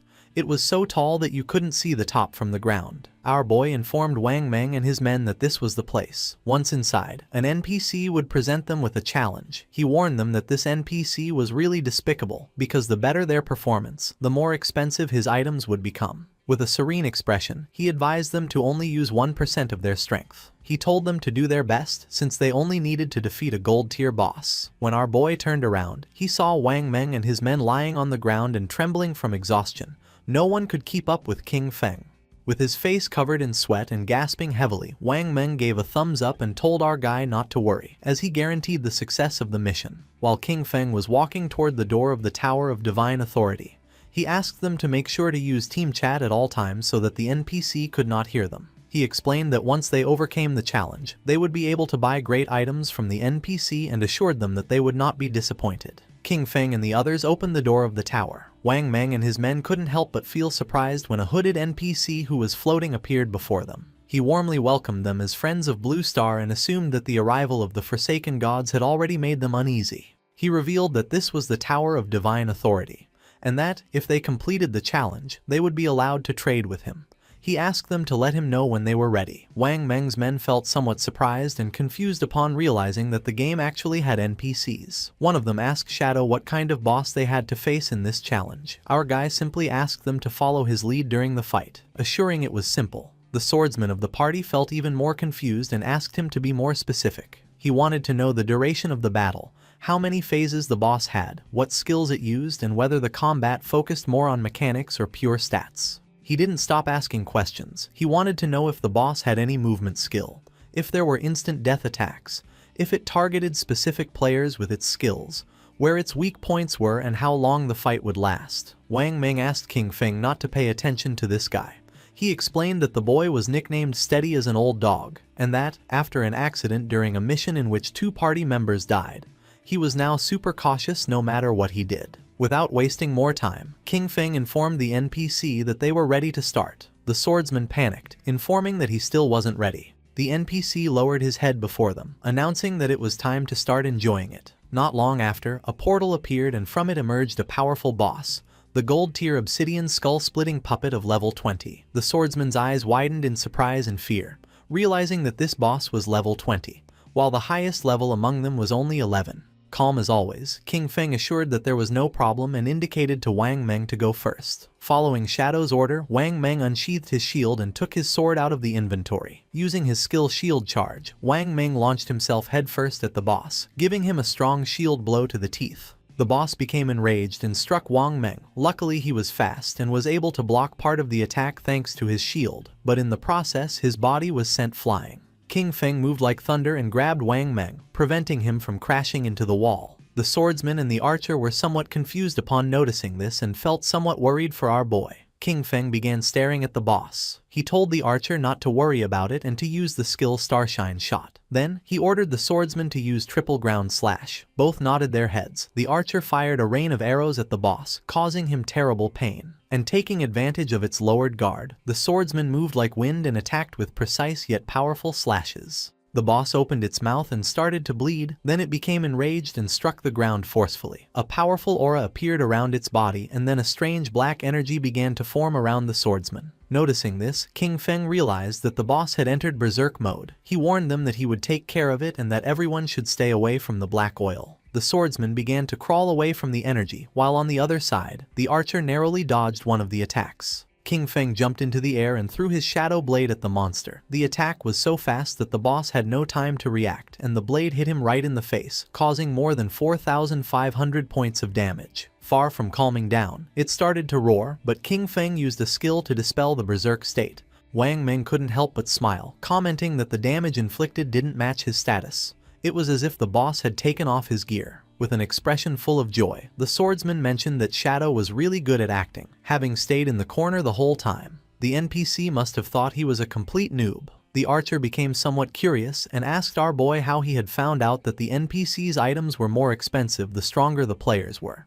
He was even more curious to know how King Feng had discovered this. King Feng began to ponder and then explained that the game held many secrets, with much information buried in the depths of the ruins. He told them they should often ask themselves if they had made an effort to explore and if their knowledge base had grown. The archer and the swordsman remained silent, not knowing what to say. While they were distracted, the boss opened its mouth and began to charge a fireball. As little by little the fireball summoned by the boss became more powerful and large, King Feng warned them that the boss was about to spin clockwise and spit fire. He ordered them to make sure to dodge it, explaining that the black oil on the ground, combined with flames, could burn them to death in just 3 seconds. Wang Meng and the others began to disperse, and then Wang Meng warned Old Dog that he was running in the wrong direction. King Feng did not take long to realize that it was too late to dodge, so he ordered Wang Meng to activate invincibility and block the attack for him. Wang Meng obeyed and blocked the attack using his shield. King Feng congratulated him and ordered them that, once the flames subsided, they should use their highest damage skills and attack with everything.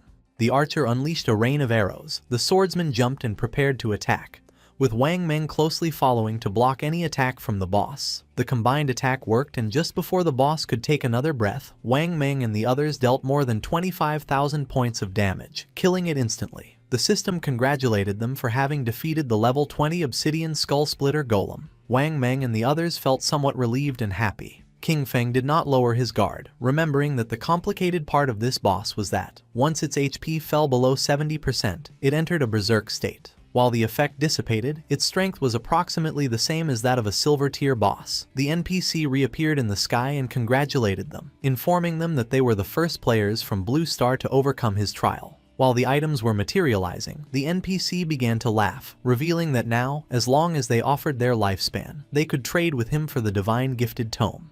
The NPC used his powers and his name appeared above his head. He was called Vickley. Upon noticing this, the swordsman couldn't help but feel somewhat surprised, as the man actually had 6 fingers. The eyes of the NPC began to shine and his gaze fixed on the swordsman.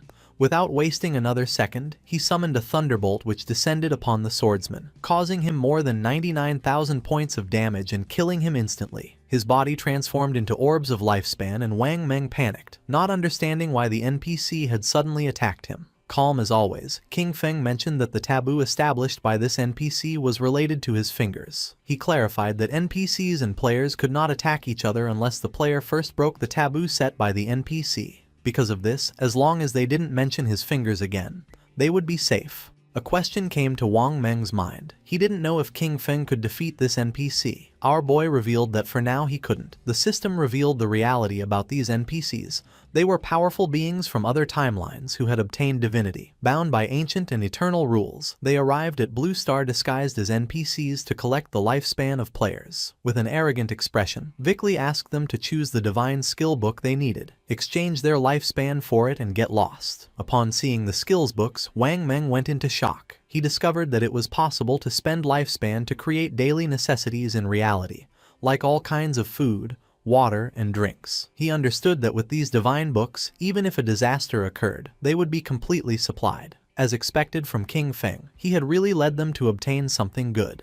Wang Meng and the archer were surprised. They were certain that King Feng never let them down. Their astonishment grew even more when the archer discovered the existence of the divine book, Mechanical Maid, and instantly wanted to buy it. King Feng spent 9,000 days of tradable lifespan and, in return, obtained the complete set of the 9 Zhonghai City divine books. These divine books would meet his daily needs, but there was also another reason. The Tower of Divine Authority offered an achievement that granted reputation rewards, and he was determined to claim it. King Feng informed the NPC that he wanted to challenge the highest difficulty alone. Vickley felt somewhat confused and made it clear that, with the performance he had just shown, King Feng wouldn't be able to finish even the first level, yet still dared to dream of challenging the highest difficulty. King Feng felt curious and decided to ask what exactly was involved in the highest difficulty. Vickley revealed that the difficulty was divided into 5 levels, with the 5th being the highest. The boss was still the Obsidian Skullbreaker Golem of Golden Grade, but its attack, health, defense and cooldown speed were increased by 500%. The jaws of Wang Meng and the archer dropped in shock, a 500% increase. It had already taken them great effort to dodge its skills, so they doubted that Shadow could manage it. Moreover, with 5 times more health and defense, they wondered how long it would take to defeat it, knowing there was no room for a single mistake during combat. Vickley began staring at King Feng.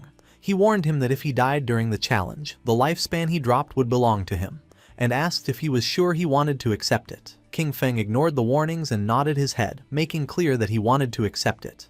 Vickley began to summon a ball of magic, gladly accepting what he considered a gift. For Vickley, the players from Blue Star had already become too arrogant so early in the game. Really, they were asking for death. The previously defeated boss was resurrected. Now it was the Golden Obsidian Skull-Splitting Golem, with its strength increased by 500%. King Feng drew his dagger. He knew that Vickley could empower his summoned creatures and that 500% was not the limit. In fact, he remembered that when he defeated him in the past, Vickley had increased his summons up to 2000%. This represented the perfect opportunity to test his new weapon. King Feng shot a poisonous dart at the boss, which activated the effect of Black Flame's gift, reducing the target's defense and all its elemental resistances by 7%. Then, the special effect of the Emerald Bone Blade was activated, increasing our boy's speed by 100% for 5 seconds. The boss launched flames and just before they could get close, King Feng disappeared without a trace. While it was distracted trying to understand what had just happened, King Feng appeared behind it, landed on its head and stabbed his dagger into its skull, activating the special effect of Emerald Bone Feather. The powerful monster began to roar in agony. King Feng disappeared again, and his speed increased by 100% for 5 seconds. Upon witnessing King Feng's incredible speed, Wang Meng and the archer were in shock. At first they believed he had become invisible again, thinking that the cooldown of his skill was too short. Soon they understood that it was not any skill. Shadow's speed was so extreme that it created the illusion of simply vanishing. King Feng decided to use Blessed Liberation, which would make his next attack cause the throat slash effect. Using Shadow Dash, our boy moved like thunder, causing more than 100,000 points of damage to the boss. The attack activated Black Flame's gift, which reduced its defense and all its elemental resistances by 64%. Despite having used his most powerful skills, the monster's HP had barely dropped. King Feng was happy because he knew this was due to the buff granted by the ancient god's stone tablet. Without this item increasing the stacking limit of Black Flame's gift, each hit from Shadow Dash would have only inflicted, at most, about 18,000 points of damage. Wang Meng was in shock upon noticing that a single strike had taken away a third of the boss's health and wondered what skill King Feng had used. It was the first time that the archer clearly saw King Feng's attack. It seemed like an instant shadow slash to him, but the version he knew of this skill only had 3 strikes. Meanwhile, Vickley was watching the battle in silence, wondering how someone could be so strong if the game in Blue Star had just begun and what level of talent he possessed. The eyes of our boy were shining with joy. It was time to activate Throat Slash, a skill that inflicted 200% of the damage of the last attack per second. Blood began to emerge from the boss's body. It began to roar in agony as its HP bar dropped. In a matter of seconds, the monster lost its life and its body transformed into orbs of lifespan. The system congratulated our boy for completing the achievement, Challenge of the 5th level difficulty of the Divine Authority Tower, granting him a total of 15 reputation points for surpassing all levels. Additionally, for being the first time in the world that someone cleared the tower solo, he received an extra 75 reputation points. Finally, an official global announcement echoed. Player Qin Feng had cleared the maximum difficulty challenge of the Divine Authority Tower for the first time in history. Far from being surprised, the players were confused. They didn't know what the Divine Authority Tower was, since in the ruins of the cities where they were, they had never seen a building resembling a tower. Once again, they realized that Shadow was ahead of everyone. Vickley was upset. For him, this was a scam. He cursed the cunning of the people from Blue Star, regretting not having charged 10,000 or even 100,000 days of lifespan for each Divine Authority book. Vickley summoned a powerful and bright ball of magic and shouted at them to get out. He never wanted to see them again. Wang Meng and the archer covered their eyes to avoid going blind, as they believed they were lost and that the NPC was about to unleash a powerful attack. Vickley's attack descended upon them. While Wang Meng and the archer were covering their heads, our boy stood still, calm as always. King Feng and the others were teleported outside of the tower. Both felt somewhat confused since they didn't know what had happened. They immediately panicked, only to realize that they hadn't died. They had simply been teleported out of the Tower of Divine Authority. King Feng reminded them that they had no reason to worry, since, as he had told them, the NPCs could not attack them. Now that he had gotten what they wanted, King Feng decided it was time to finish and mentioned that he was going to log off to eat. Wang Meng thanked King Feng for having guided them and asked him to take them with him if another opportunity like this came up. Our boy nodded and the archer said goodbye to him. King Feng woke up in reality, in his hideout. The system extracted the 9 divine gift books, a process that consumed 90 days of his tradable lifespan. Our boy decided to consume 106 years of lifespan to buy luxury furniture, daily necessities, cooking ingredients, and a multi-purpose mechanical maid. A maid with dog ears appeared in front of him. After introducing herself, she informed him that she could help take care of everything in the house and that she was there to serve him in anything he needed. Lying down on the luxury sofa, our boy gave the order to immediately begin a complete cleaning of the hideout. The maid began to clean the floor and decided that afterwards she would prepare a sumptuous feast. At the same time, in the real world, more precisely in Jianghai City, the authorities were investigating several murder cases. The officer who was investigating the case informed his superior that this was the 3rd female corpse discovered in the week. Just like the 2 previous victims, all her limbs had been severed and her eyes extracted, which made it very likely that the killer was the same person. The superior asked if investigators had found any clues. The officer reported that the killer knew well about investigators. The timing of abandoning bodies was just outside of their skill's effective duration. Upon hearing this, the superior gave them the order to ask NU how much time was left for the researcher's professional advancement. They could not delay any longer.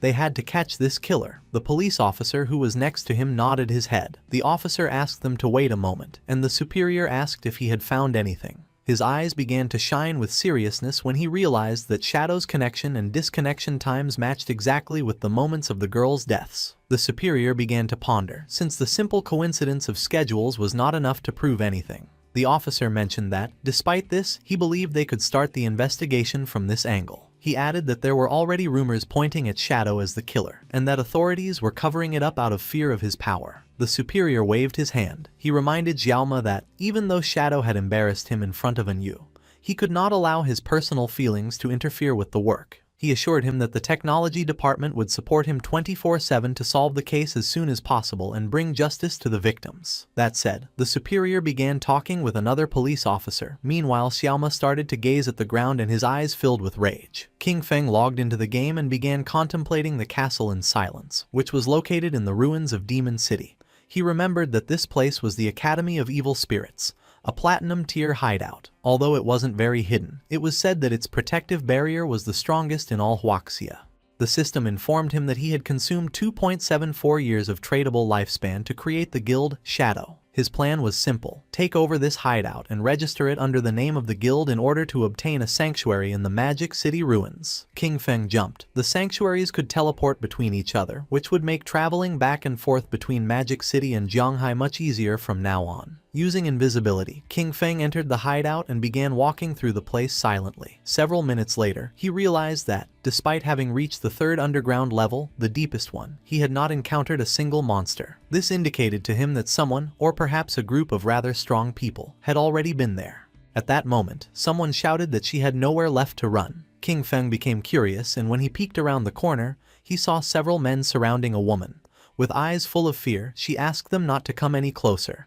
They were on a bridge and had her cornered, with a river of lava behind her. With a smile, one of them told her not to worry, as they wouldn't kill her. For now. He explained that Madame Dongfang wanted them to take her so that her son could show her some love. He demanded that she reveal her location in the real world, warning that otherwise they would kill her repeatedly until her lifespan ran out. Furthermore, he made it clear that suicide wouldn't help her since members of their guild, Shura Hall, were waiting for her at the respawn point. With a smile, the orange-haired man suggested making a deal. He reminded her that she had killed Madame Dongfang twice in the game, estimating that because of this she must have taken at least 30 years off Madame Dongfang's lifespan. The woman remained silent, lost in her thoughts. He advised her to give them those 30 years of lifespan and then play with the three of them for a while, promising that in return they would let her go. With eyes full of tears from fear, she asked what exactly it was that they wanted to do. They began to smile, and then one of them pulled down his pants, causing the poor woman to panic. With a mischievous smile, the man with orange hair revealed that this was how they played. The woman began to ponder in silence, then looked away and, while blushing, asked them to promise to let her go after playing. With a cheerful smile, the orange-haired man promised her and invited her to start with him. The bald man said he would go next. With her body trembling, the woman began to approach them, and then her eyes began to shine with determination. Drawing her poisonous dart, she lunged at the man, but at that moment, the man with the blindfolded eyes used the skill Golden Cauldron Earthquake and descended upon her, crushing her body against the ground. He noticed that the little one was not behaving well. The only thing she could do was close her eyes as the orange-haired man approached. Showing his tongue, he warned her it was her last chance and ordered her to open her mouth. Then, a confident smile spread across the woman's face. Using a powerful skill, she cut both the bald man and the orange-haired one in half, causing the man with blindfolded eyes to feel somewhat confused. His eyes widened in confusion. He didn't know what was happening. Just before he could take another breath, the strip of paper summoned by the woman wrapped around his neck. She was so powerful that she made the man's head explode as if it were a watermelon. King Feng, who was watching everything from the corner, recognized the girl's profession instantly. Chain blade. After having killed those bastards, the woman crushed the orange-haired man's eggs. Their bodies turned into orbs of lifespan. With an expression full of hatred, she mocked them. And then our boy realized that she possessed the blade of the underworld. With a gaze full of determination, she swore that she would definitely kill Dongfang Ming. The girl had the class blade of the underworld, with the nickname Ghost Spirit. Our boy came out of his hiding place and started walking toward her. Her class, just like Shadow's, was the only hidden class in the assassin branch. He remembered that in his previous life, she had ranked among the 10 greatest powers in the world. But after becoming an enemy of the Chu family from Demon City, her true identity was exposed and she was besieged by many forces. Even so, she massacred thousands of enemies before finally dying from exhaustion. He remembered the deep sorrow felt by her guild members upon hearing the news. He never expected to meet her here. However, there was something he didn't understand. Who was this Dongfang Ming that she had mentioned? Supposedly, he himself had annihilated the entire Dongfang family. King Feng deactivated his invisibility skill and drew her attention.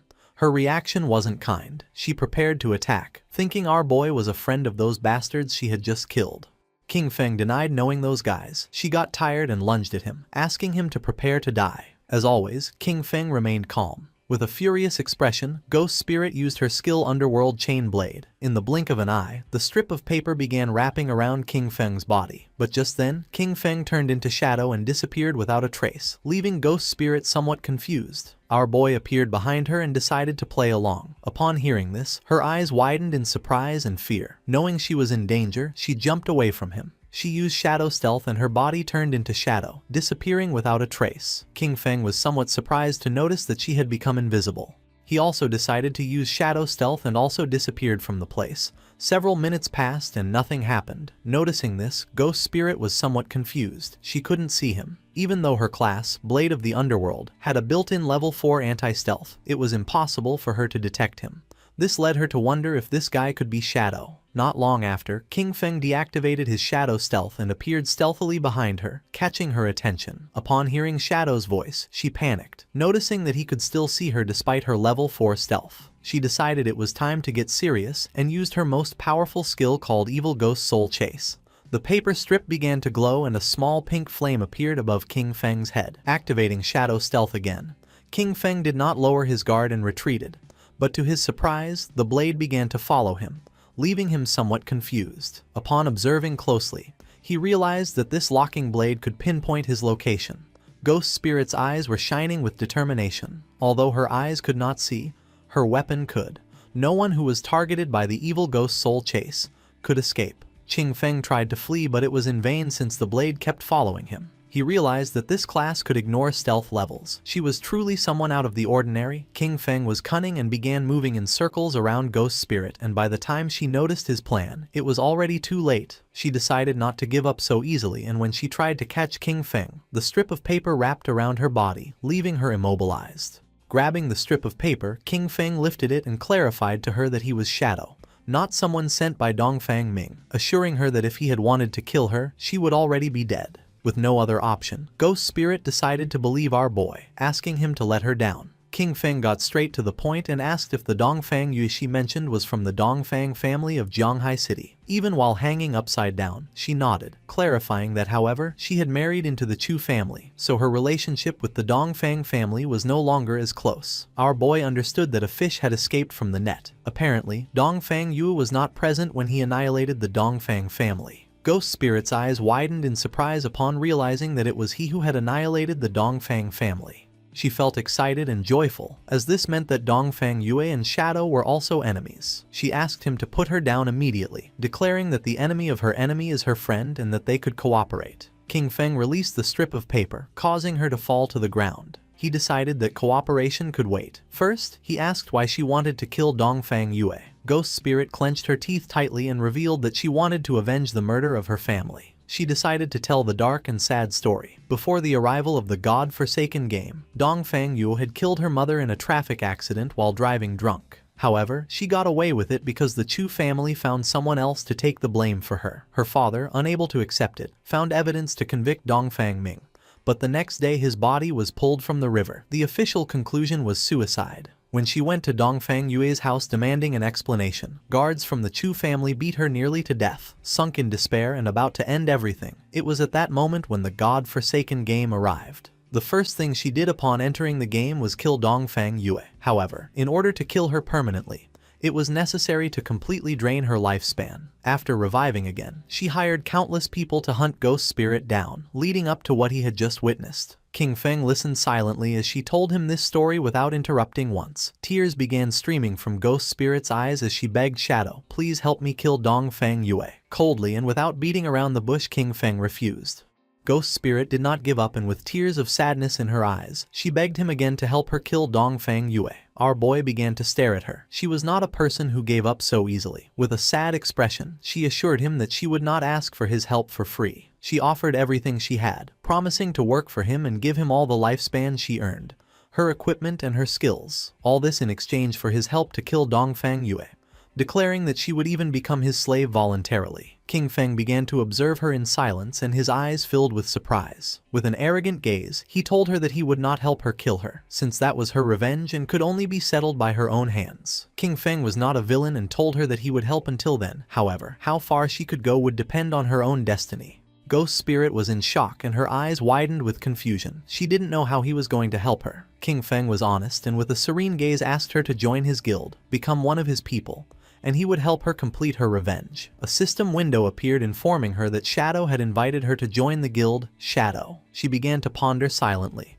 and then her eyes started to shine with joy upon realizing that the guild of Shadow consisted only of him, wondering if joining was all she had to do. Without wasting any more time, she agreed to join our boy's guild, and a system window confirmed her decision. King Feng accepted the friend request from Ghost Spirit. He felt happy to know that she had accepted, and told her that now she only needed to do one thing: class advancement. Our boy turned his back on her and told her that she would have to find out for herself what class advancement was and how to do it, and that she should come find him when she had achieved it. The eyes of Ghost Spirit, who was kneeling on the ground, began to shine with determination. King Feng made it clear that if she couldn't even accomplish this, then she should give up on her revenge. Using his skill Shadow Stealth, King Feng left the place. He recognized that the potential of the class blade of the underworld was unlimited and that, with just a little guidance, she could definitely advance much further in the future. He arrived at the depths of the Evil Spirit Academy. In front of him was a level 15 boss, a woman with several spiritual heads, the aberrant witch, Stana, of platinum grade. Upon close observation, it didn't take him long to realize that she was the guardian of the Evil Spirit Academy. In the blink of an eye, King Feng jumped and used his skill, Dark Knight Ringblade,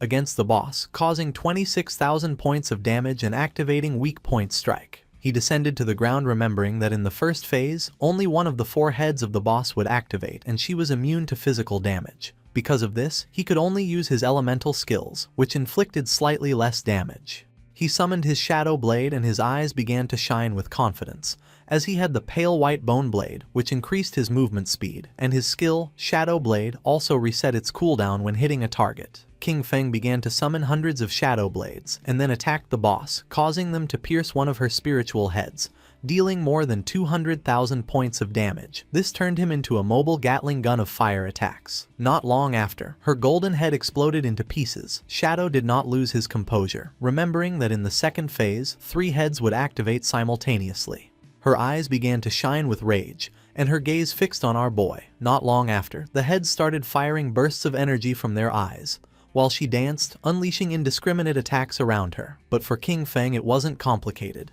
Without much effort he dodged the attacks and then stabbed his shadow blades into the boss's head, dealing more than 200,000 points of damage. While she writhed in pain, King Feng descended to the ground and turned his back on her, ending the show. He threw his last shadow blade, causing the boss's body to explode, creating a great explosion. The system notified that he had killed Aberrant Witch Dostana, gaining 50,000 EXP and obtaining the Evil Spirit Academy's hideout key of Platinum tier. His eyes widened in surprise when the system revealed that he could now advance his class. Qing Feng decided to advance his class and a shadow began to surround his body. His class shadow advanced from Tier 1 to Tier 2, and with this, his attribute bonuses increased. Strength from 9 to 27, Constitution from 9 to 27, Agility from 24 to 72, and Spirit from 15 to 45. This class advancement tripled the bonuses of his attributes, resulting in a massive increase in his strength, constitution, agility, and spirit. As a result, all of his combat stats, including attack power, defenses, and resistances, were noticeably improved. His non-tradable lifespan exceeded 4,510 years, while his tradable lifespan was over 566 years. He also obtained his 4th class passive, which allowed him to attack without breaking stealth status and still apply the stealth break attack bonus. Our boy's attention fixed on the golden key and his eyes began to shine. The attribute bonus of the class had tripled and attacking no longer broke stealth. The Tier 2 shadow was something that completely changed the rules of the game. Several minutes later, outside the Evil Spirit Academy, someone returned and Ghost Spirit panicked upon noticing that they dared to come back. They were the same men she had eliminated before.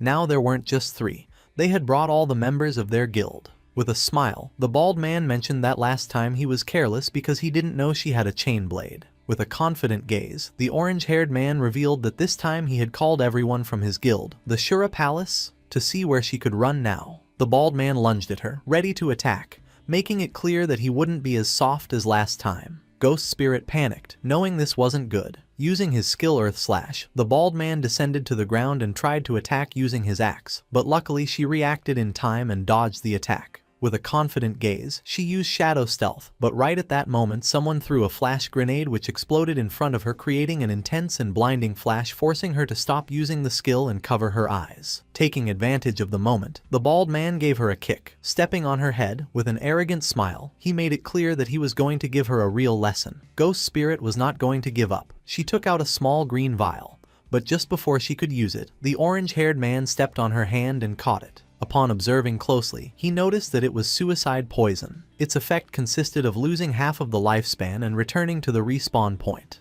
The man was amused that she had such a fierce personality. He began to show his tongue and couldn't help but feel excited, since he liked her personality too much. Ghost Spirit's eyes widened in fear. Then he began to lick her cheek. The man's eyes widened in surprise when a system window appeared, informing him that the Grade Platinum Sanctuary, the Evil Spirit Academy, now belonged to the guild, Shadow. The barrier was active and all personnel who did not belong to this guild would be treated as intruders. The system began eliminating the intruders from the place, causing a powerful thunderbolt to strike the men. In the blink of an eye, their bodies turned into orbs of lifespan. Her eyes widened in surprise upon realizing that the Evil Spirit Academy was a sanctuary and that it now belonged to her guild. This meant that, within minutes, Shadow had killed the Guardian and obtained the key. King Feng also obtained the Jade Tier Aberrant Witch's Ring. This ring, usable by all classes from level 14, increased all attributes by 22 and cooldown speed by 30%. Its unique effect increased the area of effect of skills by 25% and area damage by 10%. As if that weren't enough, he also got the Platinum Grade Virulent Poison Trap. This Platinum Grade skill, for the Assassin and Hunter classes, allowed him to place a trap with level 5 stealth. Enemies who triggered it would receive 500 additional poison damage, a 50% slow for 5 seconds, and continuous poison damage equal to 100% of his attack power. He could place a maximum of 3 traps, each with a 4.65 second cooldown and a duration of 3,600 seconds. He was satisfied, as 2 items an assassin could use had dropped. He considered the ring to be quite good.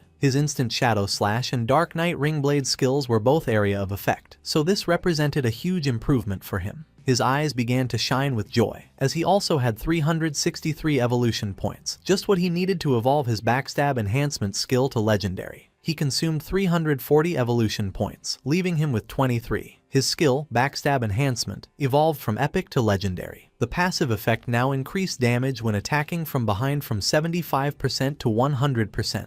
Furthermore, the Legendary effect made it so that while in stealth, all his damage was considered a backstab attack. King Feng was pleased as the combination of the constant backstab damage bonus and the permanent stealth from his advanced class massively improved both his damage output and survivability. Just then, Little Black contacted our boy, informing him that she had found other ruins and asking if he wanted to go take a look. When King Feng asked where she was, she replied that she was in the Zhanghai City ruins. She explained that on the stones around the temple entrance, there were murals very similar to those in the ruins of the beginner's village. Shadow became a bit confused, asking why they hadn't explored it themselves. With the progress they had made, they should already be able to face a platinum-grade boss. She was honest, admitting that they had wanted to, but after clearing all the enemies to the end, a teleportation orb appeared. When they touched it, nothing happened. A system message indicated that only a fated person could enter, so she wondered if her boss might be that person. King Feng decided to go take a look. He told her to wait for him and to prepare her lifespan, as he would bring her the new equipment he had obtained.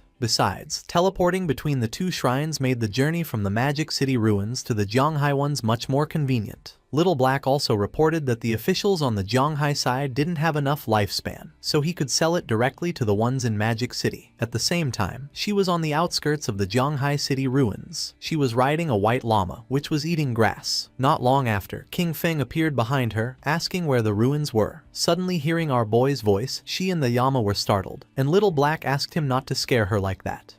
He had done it on purpose, but he lied and promised to be more careful next time. Peeking her head over the cliff, she revealed that the entrance to the ruins was at the bottom. When our boy asked how they had discovered it, she replied that it was a long story. Little Black turned to the llama and explained that she had gotten a mount in this place, a little sheep. While playing with it, a silver-grade boss suddenly appeared, scaring them. Panicked, she fell off the cliff, but luckily got caught in a tree at the bottom.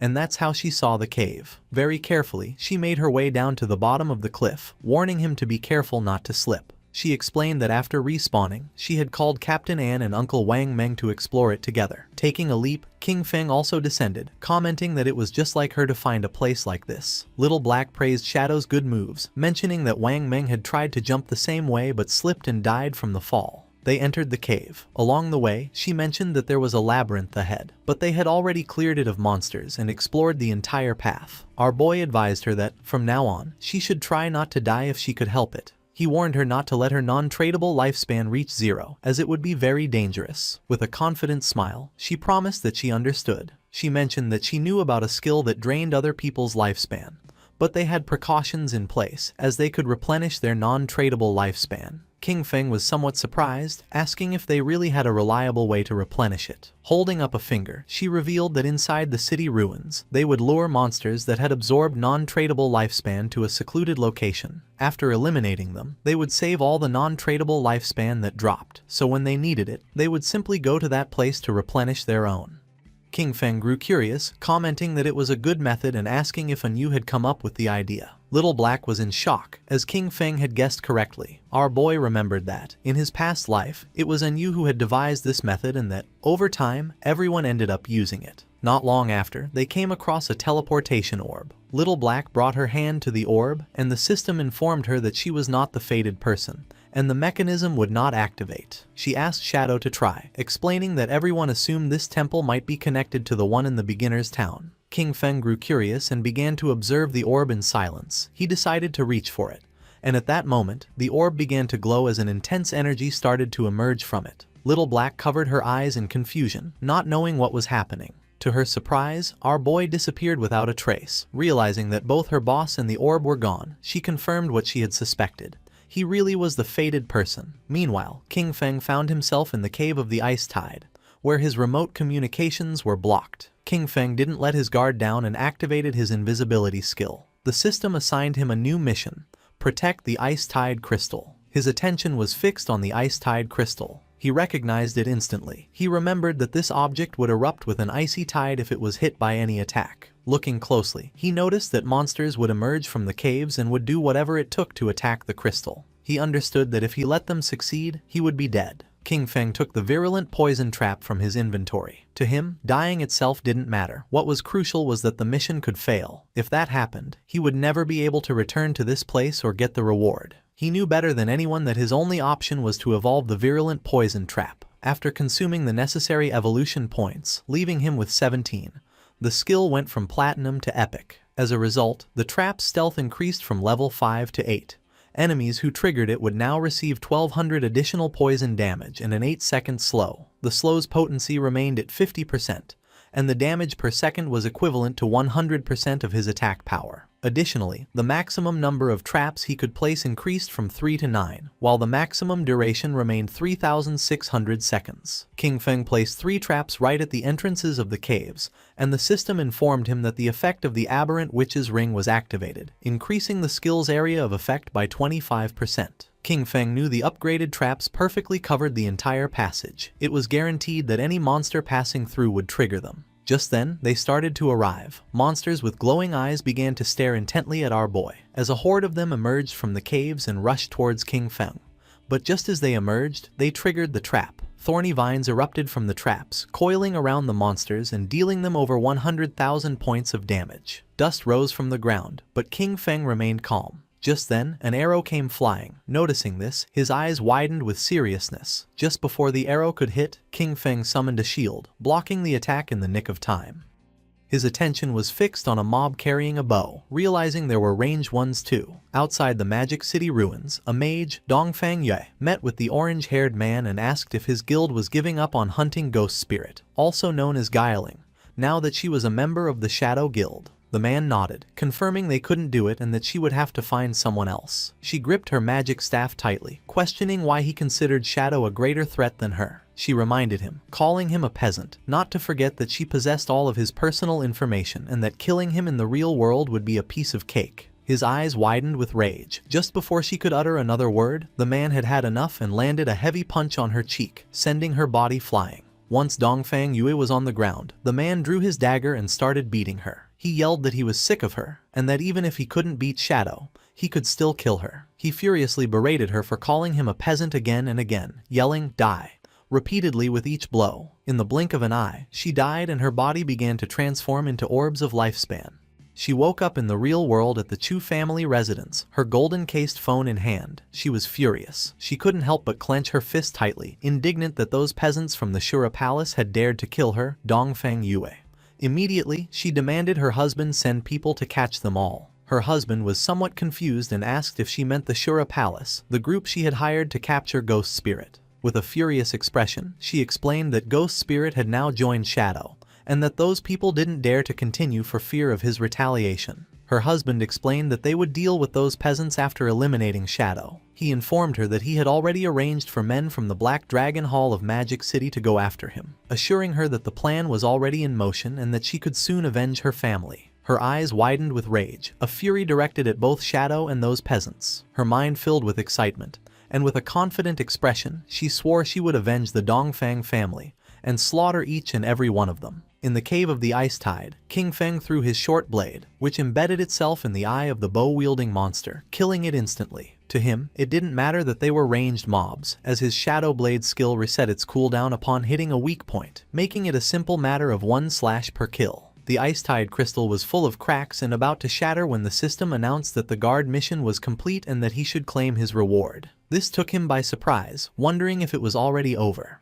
The Ice Tide crystal shattered into pieces, and then a golden chest appeared. King Feng's attention was fixed on it as he realized it was an epic treasure chest. He extended his hand towards the chest. Last time, an epic chest had given him graceful release. Now he would see what this one contained. The chest opened, and a powerful golden light began to emerge from it. Then, a woman started to manifest. She was an NPC. King Feng was somewhat surprised, as it was the same NPC who had been next to the epic chest last time. With her eyes closed, she began to speak in a strange language, one that King Feng recognized as the language of the old gods. She communicated to him that he had passed the 2 trials and that he was the chosen one. To our boy, this was strange. He obviously couldn't comprehend the language, and yet he understood its meaning perfectly, wondering if it was because of his eye of judgment. As her body was transforming, she revealed that the old gods had already perished, and that he was the heir to the mantle of judgment. The NPC's body began to change. The only thing Shadow could do was watch in silent amazement.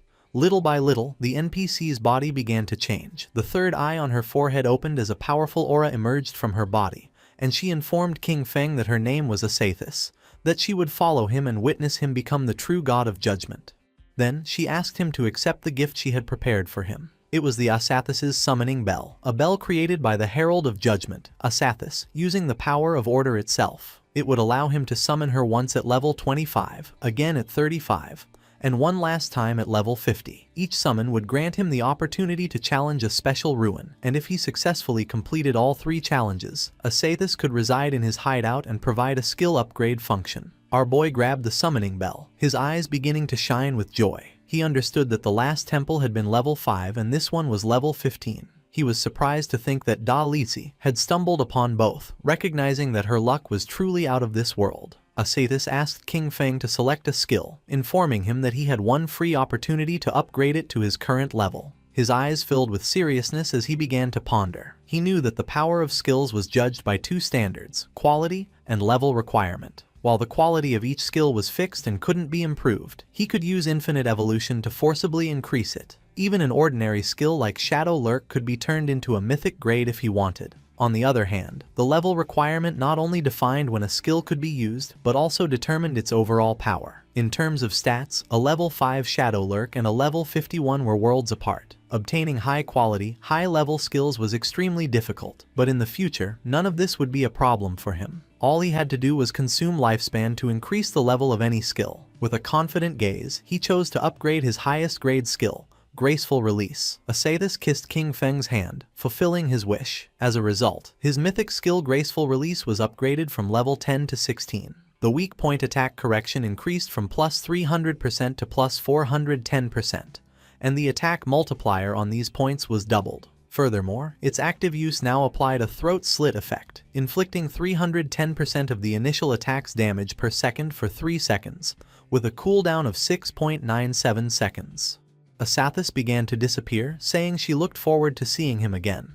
Then, a blue portal appeared in front of our boy. It was the portal to leave. Before leaving, King Feng turned around and reached out, noticing that there was still something left in the chest. He obtained the Epic Tier Baffich's equivalent exchange agreement. It was a pair of epic grade leg armor for the assassin class, requiring level 15. It granted 198 physical defense, all elemental resistance and damage block, along with 19.8% damage reduction and plus 19.8 whispering resistance. Its unique ability, Art of Equivalent Exchange, allowed him to sacrifice a piece of equipment or a skill book of up to epic grade to randomly receive another of the same level and grade for his class, with a 1-hour cooldown. He grabbed the skill book and his eyes began to shine with joy.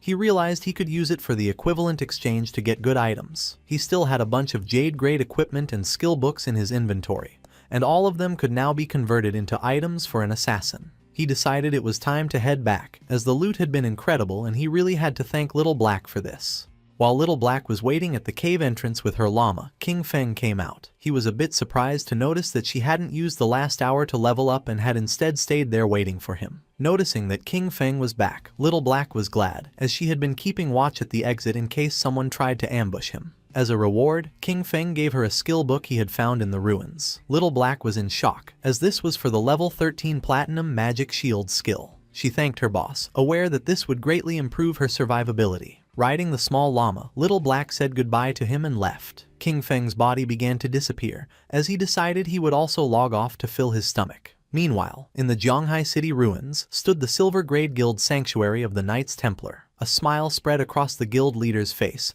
as he announced that this was a great day, for the Knights Templar Guild finally had a home of its own. Everyone grew excited as the leader mentioned that, although this home wasn't large, it was a wonderful start. With this, they would no longer have to worry about being slaughtered by a suddenly appearing boss and would have a safe haven to rest when they were tired of leveling up. For all of this, there was one person to thank, Xiao Yu. She was the one who found the place first, and the leader asked them to welcome her to the stage with the warmest of applause. Everyone began to praise Xiao Yu, making her feel happy. She stood on the platform and first thanked her master, who had tirelessly taught her. Then, her friends, for extending a helping hand in her times of difficulty. She also thanked the people who hated her, as their mockery and contempt had motivated her to become even stronger. Hearing this, the women couldn't help but feel proud of Xiao Yu. With tears in her eyes, she finally thanked her father and mother. She wished they hadn't died, so they could see the excellent person she had become. She would definitely make them very proud. The leader cut Xiao Yu's speech short, asking her to tell everyone what kind of difficulties and obstacles she overcame to find this hideout. Xiao Yu was honest and revealed that a while ago she'd had a dream. In it, a very powerful warrior guided her, and they captured the hideout. Although the dream was blurry, it felt incredibly real. So she came to the place with a just give it a try attitude, never thinking she would actually find it. The others mocked her. The idea of a dream seemed hilarious to them, and they didn't believe she could be serious. The leader, holding back his laughter, thanked Xiao Yu for her wonderful speech and asked if she'd had any dreams the previous night. Touching her cheek, she mentioned that she did have a dream. In it, there was a huge and magnificent hideout, full of people, and she believed it was a platinum-grade hideout. The guild members once again mocked her with laughter, commenting that she was really dreaming and joking that they would soon be moving into a bigger house. The leader became serious and decided that this was an excellent dream, handing her the reward she had earned, 1 year of tradable lifespan. With a smile, he put his arm around her shoulder and expressed his hope that everyone would learn from Xiao Yu and her dedication to the collective good. He stated that as long as everyone worked together with one heart, the guild could definitely stand firm in these chaotic times and get better and better. The leader dismissed everyone, instructing those who needed to level up to go do so, and those who needed to explore to get moving. He entrusted Xiao Yu with continuing her search for hideouts, encouraging her to keep up the good work as he was counting on her. Xiao Yu's eyes began to shine with joy, and with a smile, she nodded. Several hours later, with her magic staff in hand, Xiao Yu was inside the Zhonghai city ruins. Her eyes were shining with worry, as she was following the feeling from her dream but couldn't find the place that was supposed to be in the area. Meanwhile, members of the guild were secretly following her. They realized she had gone straight to this area after the meeting and wondered if she was really looking for the platinum-grade hideout from her dream. Seeing her enter the building, they decided to follow. Xiao Yu went into a building and began to cross through a tunnel. The place scared her. It was like in her dream, but at the same time, very different. Besides, she had the feeling that someone was following her. Closing her eyes, she let out a sigh and filled herself with determination, reminding herself that she was a life priest, a hidden class, and that nothing could hurt her. But when she opened her eyes, a monster with eyes emerging from its mouth was in front of her. The sight made poor Xiao Yu only able to scream in terror. Instead of attacking Xiao Yu, the monster threw her to the ground and started running in the direction where the women from the guild who were following her were hiding. They panicked, wondering what this monster was. Disgusted, they shouted to catch it and kill it immediately. Just before they could make a plan, the monster wrapped its tentacles around one of them and shoved the tentacles emerging from its mouth into the woman's. In the blink of an eye, the woman began to weaken as the monster had drained all her lifespan. Realizing that this monster could absorb them to death, her companions screamed and, without hesitating for a single second, began to flee the place in terror. The monster was not going to let them escape so easily. Poor Xiao Yu woke up to the screams and with a fear-filled expression, turned around only to see the monster draining the women's lifespan. Xiao Yu was quick and, without making a sound, began to flee. She came across a spiral staircase and went down without looking back. She tripped and fell headfirst onto the ground. With tears in her eyes from the intense pain, she began to observe the place carefully, wondering where she was. In front of her was a door. Her eyes widened in surprise, leaving her in shock as she realized this was the entrance from her dream. She had finally found it. This was the platinum-grade hideout, and she had to notify the guild master immediately. She informed the guild master that she had found the platinum-grade hideout. The leader was somewhat surprised. He ordered her not to move, as he was already bringing people over, and asked her to join his party so they could see her location. Xiao Yu joined the party and told them she would wait for them there. At that moment, her eyes widened in fear as she began to hear noises, and once she turned around, she saw the sinister monster looking at her with a smile. Despite the fear, she gritted her teeth and filled herself with courage, telling herself not to be scared. She could do this. She could definitely defeat it. While the sinister monster was watching her, Xiao Yu stood up and grabbed her magic staff, convincing herself she could defeat it, as she was no longer the same person she used to be. As a powerful aura surged from her body, with a confident smile, she reminded herself that she was the noble hidden class, the Life Priest. Raising her magic staff, Xiao Yu activated her most powerful skill, Venomous vines. Vines emerged from her staff and coiled around the monster, draining it of more than 500 hit points. Super excited, she celebrated that the attack had hit. Now, its poison would consume it while she prepared her next move. She aimed her magic staff at the monster and used corrupting poison mist, causing a poisonous mist to start damaging the boss, continuously draining its life. This was a corrupting toxin, much more vicious than any ordinary poison. The mist began to expand throughout the entire place. Noticing this, she panicked, and her eyes filled with fear. She realized this was an enclosed space and the poisonous mist had filled the entire area.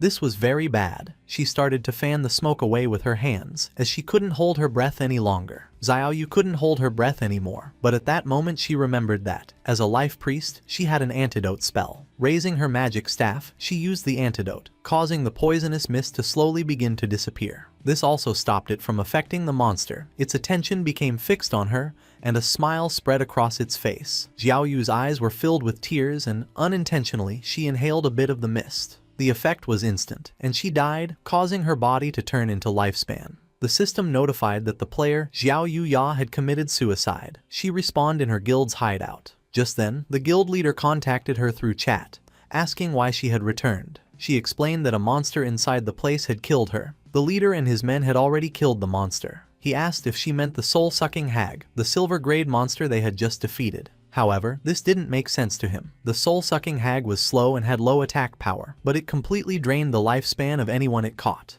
Because of this, he didn't understand how she had managed to survive. Hearing this, a smile spread across her face. She explained to the guild master that she had committed suicide in a moment of desperation, as she knew she would surely die if the monster caught her. The leader, surprised, exclaimed that she was incredible and had found the only way to survive. When the leader praised her, exclaiming that she was a true genius, she thanked him for the compliment and informed the guild master that she was on her way. She grew excited as she realized that, apparently, the 3 bitches who had been following her were dead for good. This is what happens when you mess with her. Qin Xiaoyu. A while later, Xiaoyu arrived at the hideout's door and explained to the guild master that the platinum-grade hideout was right behind this door. The leader patted her on the back, told her it was a good job and promised her reward once they had secured the hideout. Then, he turned to his men and ordered Datu to take some men to clear the area and make sure no other players came to cause trouble. Datu nodded, assuring the guild master not to worry. He stated that they would eliminate anyone who dared to cause trouble, even if it was Shadow himself. Pointing at the hideout's door, the leader ordered his men to charge. They had to kill the guardian inside, and then the hideout would be theirs. Several of his men approached the door and prepared to open it, filling the air with war cries. They urged each other to charge to kill the guardian and proclaimed the imminent victory of the Knights Templar, while hurrying those at the front. One of the men informed the leader that the stone door wouldn't open. With a curious gaze, the leader began to reflect. He remembered that in this game, every hideout had a guardian, and suddenly he understood everything. With a confident expression, the leader pointed towards the hideout's door, revealing that this stone door was the guardian. Using his axe, one of the men struck the stone door. The attack dealt 320 hit points to the door as damage numbers appeared. This confirmed it was true. The stone door really was the guardian. Everyone praised the guild master's brilliance. With a smile, the guild leader told them that this platinum hideout was practically a gift and ordered his men to take it down. They accepted the order in unison. His men began to charge the door and, in the blink of an eye, created a large curtain of dust. At the same time, several system windows informed King Feng that his hideout, the land of purified souls, was under attack. The durability of the entrance's stone door was at 99.3% and taking continuous damage, while the magic defense barrier remained at 100%. The system revealed that standard teleportation to his hideout had been blocked, offering him the option to use war teleport and indicating that this was the only use available for the day. King Feng's eyes filled with seriousness and confusion, as someone had found the entrance to the land of purified souls and was attacking the hideout. Riding his wolf, King Feng headed towards his hideout. He figured that with the invaders' attack power, it would probably take them a year to break down the door. Because of this, he would simply ride his wolf over to take a look. A while later, King Feng arrived on the outskirts of the land of purified souls. His eyes lit up as something caught his attention. 2 men were chasing a woman, ordering her to stop and threatening to slaughter her if she kept running. A man carrying a spiked mace appeared in front of her, asking where she thought she was going. Just before she could take another breath, the man struck her hard, sending her body flying. With a smile, the purple-haired man extended his hand and used his skill, Sacred Chains. 4 swords made of energy descended from the sky, piercing the woman's hands and knees and causing her to scream in pain. One of the men reminded her that he had already warned her that this area had been claimed by their guild, the Knights Templar, and asked if she really thought she could force her way in. With a serious gaze, she explained that she was just passing through and that this wasn't forcing her way in. It was obvious they were just looking for an excuse to rob her. Our boy recognized the woman. It was Yang Xiaoya, his colleague from the company. He remembered she was a rather nice girl who had even given him a heads up before. Hearing that, the guild reserved the area. He deduced that the ones attacking the land of purified souls were then from the Knights Templar Guild. The purple-haired man stated that if they said she was forcing her way in, then she was. With a smile, he reminded the others that, according to the usual rules, he would go first. The other man, laughing, said that then he would be ahead of him. At that moment, someone moved like thunder, cutting off the heads of the 3 men. It was none other than King Feng. Our boy started to stare at her intently, and his eyes began to glow. Yang Xiaoya was in shock, wondering if it was Shadow. But no, she realized that wasn't right. Those eyes, they were King Feng's. With a snap of his fingers, our boy activated one of his skills. This ability, the Blooming Curse, caused brilliant red spider lilies to erupt from the corpses of the men he had just defeated, draining their remaining lifespan. He stood amidst the glowing red energy, his expression calm and serious. Nearby, his old friend Yang Xiaoya watched in shock. Seeing his eyes, she felt a sense of familiarity and wondered aloud if he could be King Feng. The orbs of lifespan from the fallen men were drawn into a vortex of blue energy and disappeared. Yang Xiaoya noted that everything was gone. She contemplated what she had just seen. She thought how much Shadow's eyes resembled King Feng's, but she quickly dismissed the idea as a coincidence. She reasoned that if King Feng was the powerful player Shadow, he would never let his sister, Xiao Yu, join a guild like the Knights Templar, where members were treated like slaves.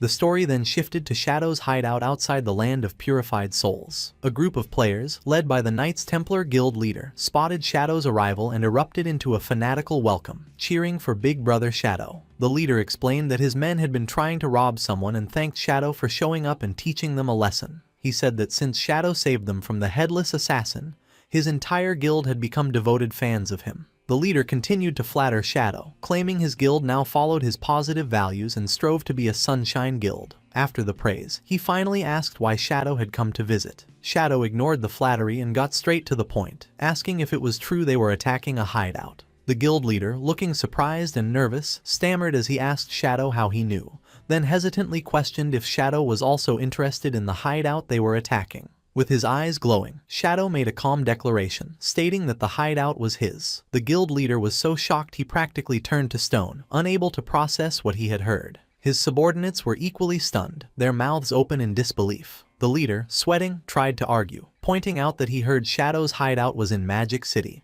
and a player could only own one. One of his men leaned in and whispered a crucial piece of information. If a player creates a guild, the guild itself can also own a hideout. Shadow confirmed this, stating coolly that he had hideouts in both Magic City and Zhonghai City. The terrible realization dawned on the group.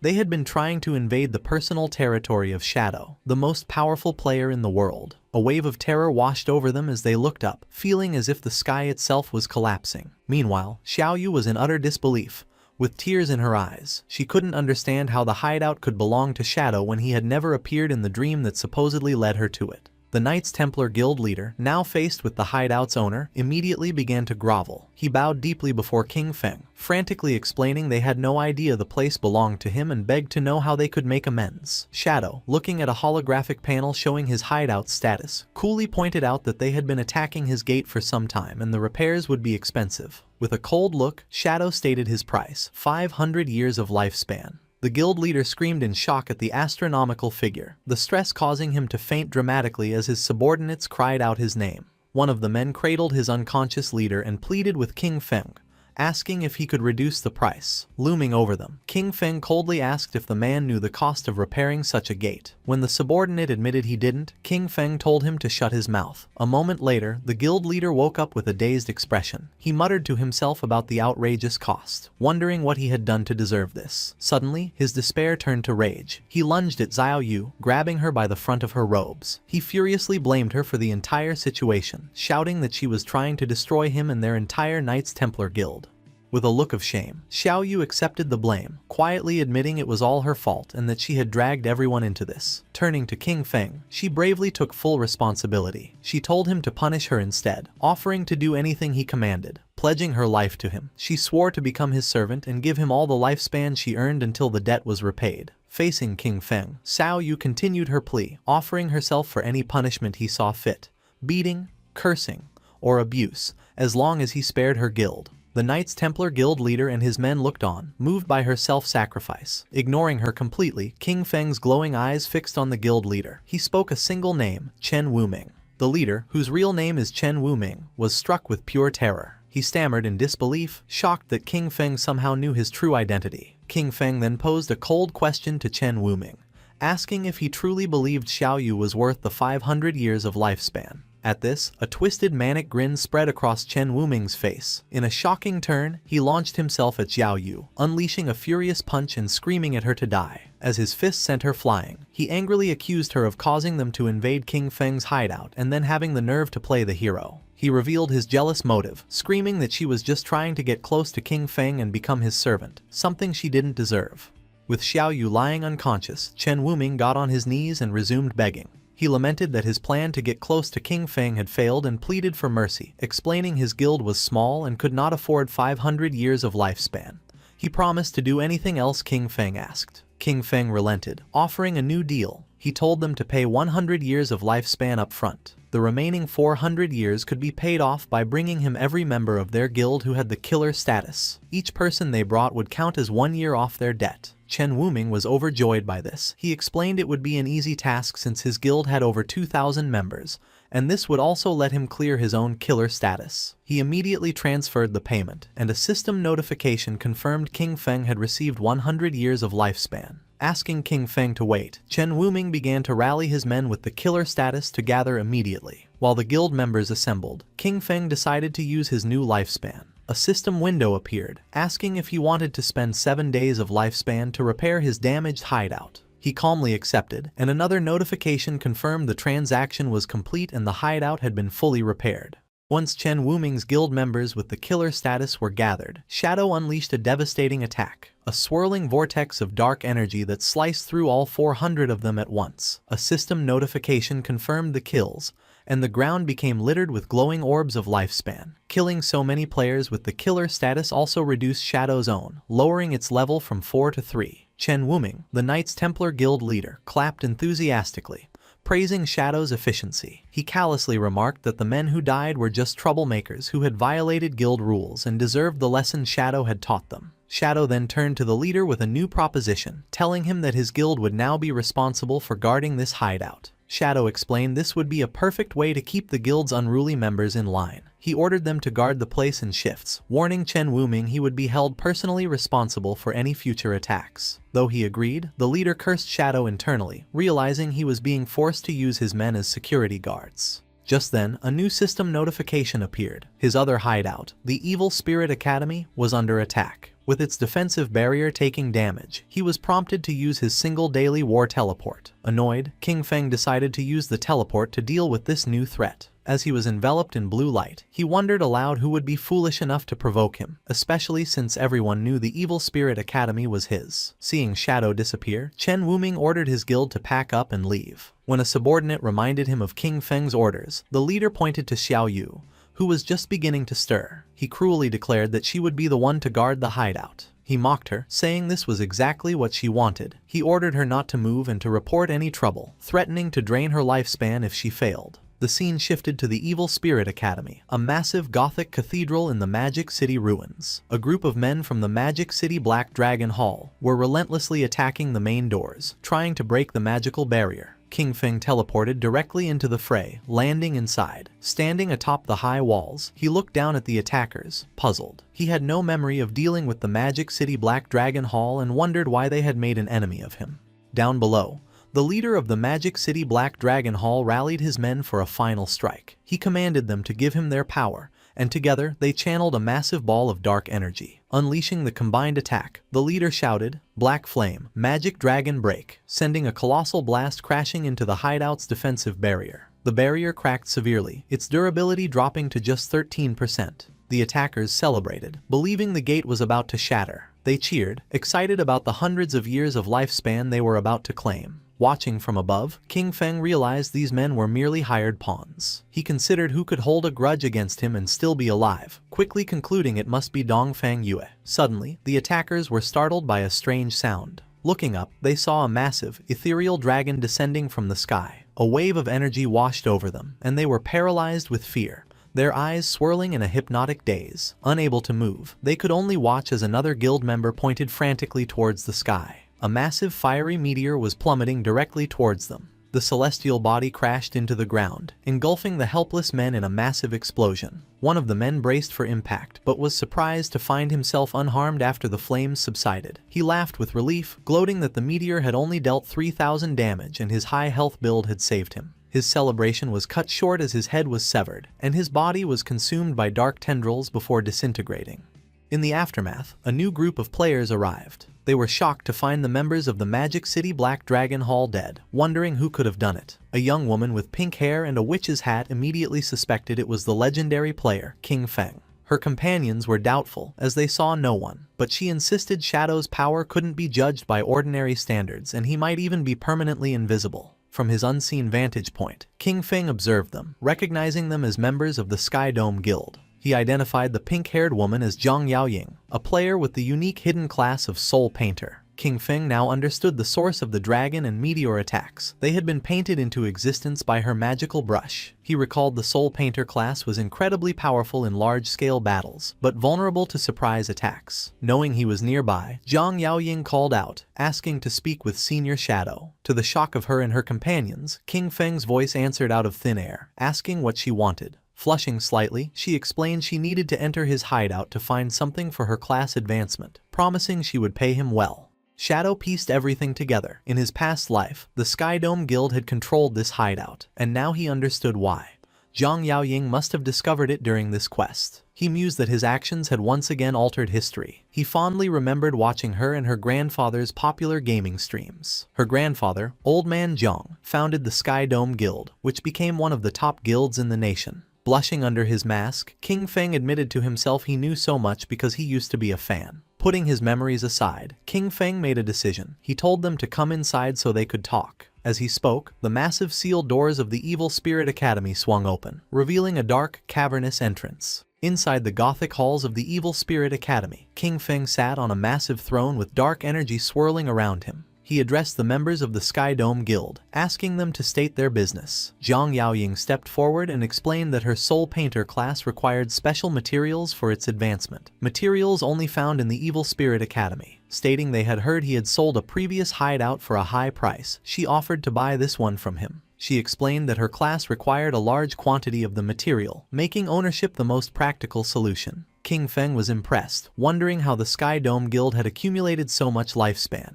He credited her grandfather, Old Man Zhang. However, he informed her that the Evil Spirit Academy was not for sale. As a compromise, he offered her guest permissions, allowing free access to the ground floor. Unsatisfied, Zhang Yaoying countered, asking to rent the space instead. She proposed a price of 500 years of lifespan for a 3-year lease on the first floor. King Feng considered her proposal. He realized that since he had already offered her free access for her quest, her insistence on paying such a high price meant the Sky Dome Guild's true goal was not just to gather materials, but to formally establish a relationship with him.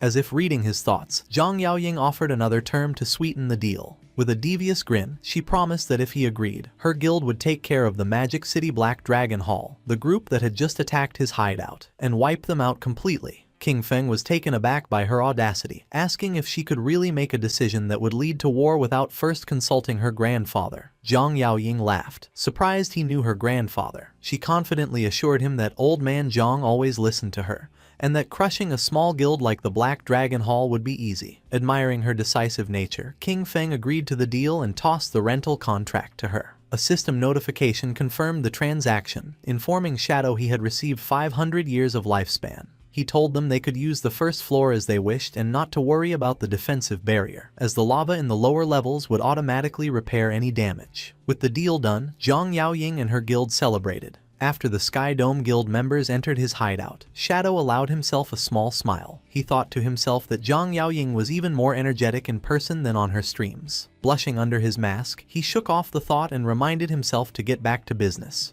He went to his hideout's warehouse. He had used his equivalent exchange skill several times already with good results. Seeing the skill's cooldown was over, he decided to use it again. Activating Baffich's equivalent exchange, golden energy swirled around his hand as he sacrificed a low-value item. The system announced he had lost a wisdom training scroll but gained the Scarlet Blade, a powerful Jade-tier assassin finisher skill. The blade was a high-damage melee attack that also healed him for a large percentage of the damage dealt. King Feng was pleasantly surprised. Obtaining a limit break finisher skill was a significant power boost. These ultimate abilities were known for being strong enough to turn the tide of a battle. He noted the base damage of the new Jade tier skill was more than double that of his most powerful legendary skill. Seeing its potential, King Feng immediately spent evolution points to upgrade the Scarlet Blade to legendary tier. The skill's damage and healing grew, and he calculated that with his buffs, a single strike could now inflict over 100,000 points of damage. With plenty of evolution points left, he decided to upgrade another core skill. He invested 500 points into his passive stealth ability, evolving it to Mythic. This upgrade not only increased his stealth level but also granted him a new passive effect. While in stealth, the rate his lifespan drained in dangerous areas was reduced by 90%. King Feng's eyes glowed with satisfaction. This would make exploring high-level rage zones much safer. At level 17, Shadow could finally equip the new Jade tier gear he had acquired.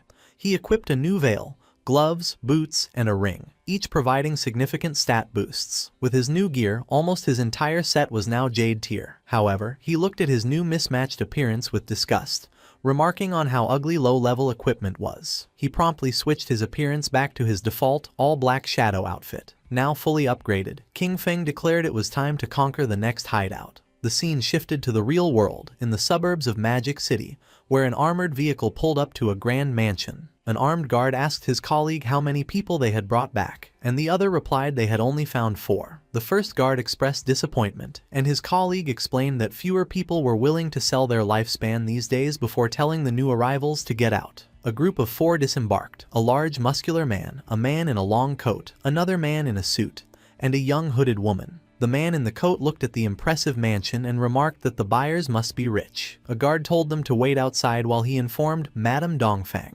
The muscular man complained about not being invited inside, and the hooded woman impatiently told them to hurry up. Watching them, the guard scoffed, thinking the group of idiots would soon get what was coming to them.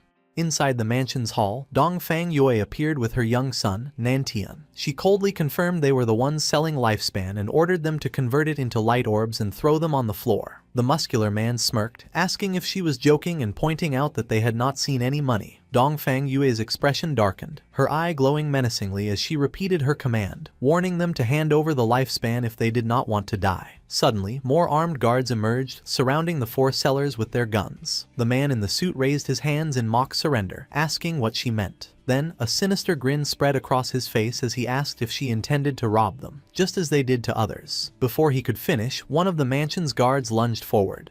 But Dongfang Yue was shocked by the turn of events. The man in the long coat revealed his insect manipulator class and summoned a swarm of glowing insects, gloating that he had found a fat sheep. At the same time, the hooded woman's eyes glowed as she ordered her companions to wash this beauty clean, preparing to rob Dongfang Yue and her people. The battle erupted as Dongfang Yue's guards opened fire. The muscular man from the sellers group summoned a massive golden shield, a platinum tier ability called Golden Round Wall, which completely blocked the bullets. The guards were frustrated, unable to penetrate his defense. The man then leapt into the air and smashed the shield into the ground, unleashing a powerful shockwave. At the same time, the man in the suit displayed incredible agility, effortlessly dodging a hail of bullets. He slid gracefully across the ground, pointed his finger like a gun, and fired a powerful energy beam that killed a guard in a fiery explosion. He possessed a hidden class, the one-handed gunman, allowing him to fire different ammunition from his fingers. The fight quickly moved inside the mansion. The hooded woman leapt through the air with incredible speed, unleashing a swirling blue energy attack that cut down several guards at once as one of them called for backup. With a manic grin, she flew directly towards Dongfang Yue, screaming for her to die. Just as her attack was about to connect, she was suddenly kicked out of the air. A new figure, a large muscular bodyguard with a bandaged face,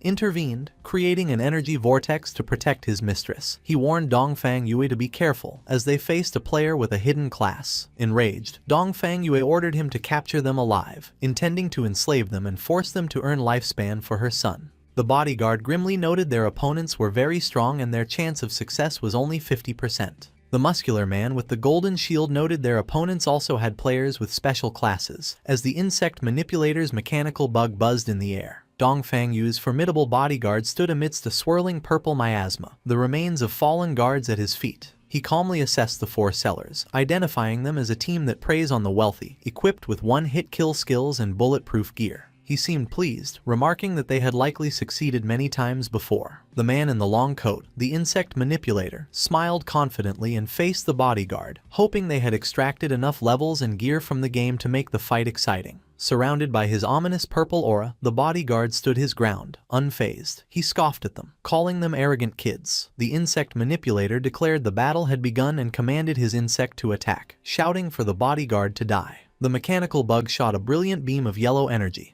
but the bodyguard evaded it with impossible speed. In a stunning display, he reached up and snatched the fast-moving insect right out of the air. The sellers were in complete shock. The insect manipulator cried out in disbelief, stating his insect could fly at 200 kilometers per hour, and questioning how he could have caught it. With a grunt, the bodyguard expelled a strange purple gas from his rear and then crushed the insect in his powerful grip, leaving the sellers stunned. He casually dropped the remains to the ground and stomped on them. He then revealed he had already set up a barrier around the area. Surrounded by a surging purple aura, the bodyguard announced his unique hidden class, Fart Master, the source of the plague. He declared his purpose was to spread his pestilence in a way that surpassed humanity, before ominously stating, "Well then, I'm coming."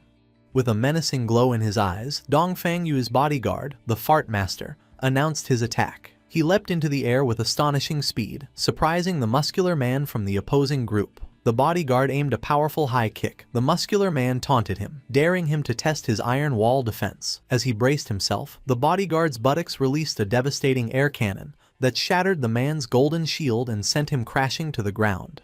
The insect manipulator yelled for his companion, the one-handed gunman, to shoot. The gunman fired a volley of energy blasts, but the bodyguard dodged every shot with ease. The gunman taunted him, declaring that leaping into the air against a gunman was a suicidal mistake and he had nowhere left to run. However, the muscular man with the bandaged arms recovered and clapped his buttocks together, unleashing a powerful sonic boom attack. The blast struck the one-handed gunman, shattering his glasses and killing him instantly. The bodyguard stood over the corpse, remarking that the man's cultivation level must have been low for him to be slain by a mere sonic boom. Seeing his comrade fall, the insect manipulator turned to flee in terror, but a hand shot out and grabbed him by the head, stopping him. The bodyguard held the terrified man, who was now begging for his life. The bodyguard calmly reassured him that he wouldn't be killed, explaining that with 2 dead and 2 alive, he had fulfilled the 50% success rate he had promised. He then casually asked what had happened to their stealthy companion, noting his earlier fart should have stunned them. Confused and frightened, the man explained that the hooded woman wasn't with them and his other 2 brothers had been killed.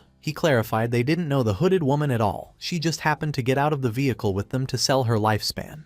The scene shifted to the Magic Leaning Tower, a landmark resembling the Leaning Tower of Pisa on the outskirts of the Magic City ruins. A glowing purple magic circle hovered above its peak. Shadow materialized as a semi-transparent, ghostly figure in the ruined cityscape. He went to the tower's entrance, noting the guardian monster was missing. He concluded someone had beaten him to it. He entered through a large, frozen doorway. Inside, Shadow observed his surroundings. He knew the Magic Leaning Tower was a vast, multi-storied library, a giant maze filled with traps. He recalled the legend of a terrible monster sealed deep inside, a princess transformed by an evil white dragon. As he floated through the library, he saw signs of looting. Realizing another party had already gone deep inside, he remembered the teleport mechanism to the top floor was in this area. He quickly found a glowing book titled Postpartum Care for Sows. He knew pulling this book would trigger the teleportation magic. As he pulled the book, he was instantly engulfed in light and teleported away. He materialized on the tower's rooftop, floating behind 2 players who were shocked by his sudden appearance. Looking over the rooftop arena, he saw a large group of players battling the tower's guardian, a massive, tentacled monster called the Desperate Princess. Shadow assessed the situation, noting the players' equipment was subpar and their casualty rate was high. He was impressed they had made it this far despite their disadvantages. His attention was drawn to the group's leader, a woman with long gray hair rallying her troops. She shouted for them not to be afraid and to simply run back after they died. Shadow recognized the group as the Feka Heavy Industry Guild and their leader as Huang Haifeng. In his past life, Feka Heavy Industry was a major corporation. After the game descended, their leader, Huang Haifeng, had reacted quickly, converting company funds into lifespan and forming a guild with her employees. He recalled her class was the Illusionist, a powerful support class whose signature skill, Teleportation Gate, allowed her to move forces around the battlefield. Watching from afar, Shadow analyzed their strategy. He knew the teleportation gate was incredibly powerful. It let them set an entrance and exit, creating a stable portal for anyone. By placing the entrance near their respawn point and the exit near the boss, any player who died could instantly rejoin the fight and recover their dropped lifespan. Shadow recalled this tactic had allowed the guild to become one of the nation's top 20 guilds in his past life. However, he knew that against this guardian, the level 18 platinum tier boss Desperate Princess, their strategy was useless. This boss had a terrifying ability. She absorbed the lifespan of players she killed 100 times faster than any other monster. This meant every player who fell became fuel, powering her up. Shadow could see that if they continued this war of attrition, the princess would soon evolve into a Jade tier boss and regenerate her health. He realized this would lead to a total party wipe, and the lifespan cost would destroy the guild. He decided to intervene. Leaping down, Shadow landed before the guild leader, Huang Haifeng. Startled, she watched as he made an offer. 1,000 years of lifespan, and he would kill the boss for them. Any assassin loot would be his. Huang Haifeng was stunned, stammering as she realized she was face to face with the legendary Shadow. He calmly confirmed his identity and gave her a stark warning, telling her and her guild they could not win this fight. He advised them to either accept his offer or retreat immediately. Before Huang Haifeng could respond, an arrogant young man challenged Shadow, angrily asking who he was to say they couldn't win. He scoffed at the demand for 1,000 years of lifespan, calling Shadow crazy and telling him to get lost. Huang Haifeng tried to stop him, shouting, "Huang Ziking, don't be rude," but it was too late. Before she could finish, Shadow grabbed Huang Ziking by the face. With a fluid motion, he threw the young man into the guild's teleportation gate. As Huang Ziking emerged on the other side, Shadow unleashed his Dark Knight Ring Blade skill, a wave of dark red energy that sliced him in half and shattered the teleportation portal. As the remains of her subordinate fell, Huang Haifeng screamed, "Son!" She turned on Shadow, demanding to know why he had destroyed her portal. She acknowledged her son had offended him but argued a simple lesson would have been enough. With glowing golden eyes, Shadow looked down at her and calmly said she would soon understand. He repeated his offer, 1,000 years, and he would solve her boss problem. As Shadow dissipated, Huang Haifeng and her guild were left speechless. Shadow knew the guild was unaware the boss was about to evolve. He had destroyed their portal because their strategy of endlessly respawning would have only fed the boss until they were wiped out. His true motivation was more pragmatic. He summoned his spectral wolf, thinking that while the guild's destruction was a minor issue, losing 1,000 years of lifespan was a major one. He landed in the city ruins, confident. He knew the remaining guild members would provide just enough lifespan for the boss to evolve, and the pulsing light from the tower was the final sign. His plan was simple. Once the boss reached the Jade tier, he would return to kill her and reap greater rewards. Just as he settled in to wait, a message came from Ghost Spirit. She excitedly reported finding Dongfang Yue in a suburban manor, but she was being protected by a strong player who had nearly killed Ghost Spirit. Shadow told her to meet him at the Withered Bone Field with the details. He was impressed. Finding someone in the vast magic city showed she was very capable. Not long after, the two assassins met in a desolate, bone-littered landscape. Shadow asked her to describe Dongfang Yue's guard.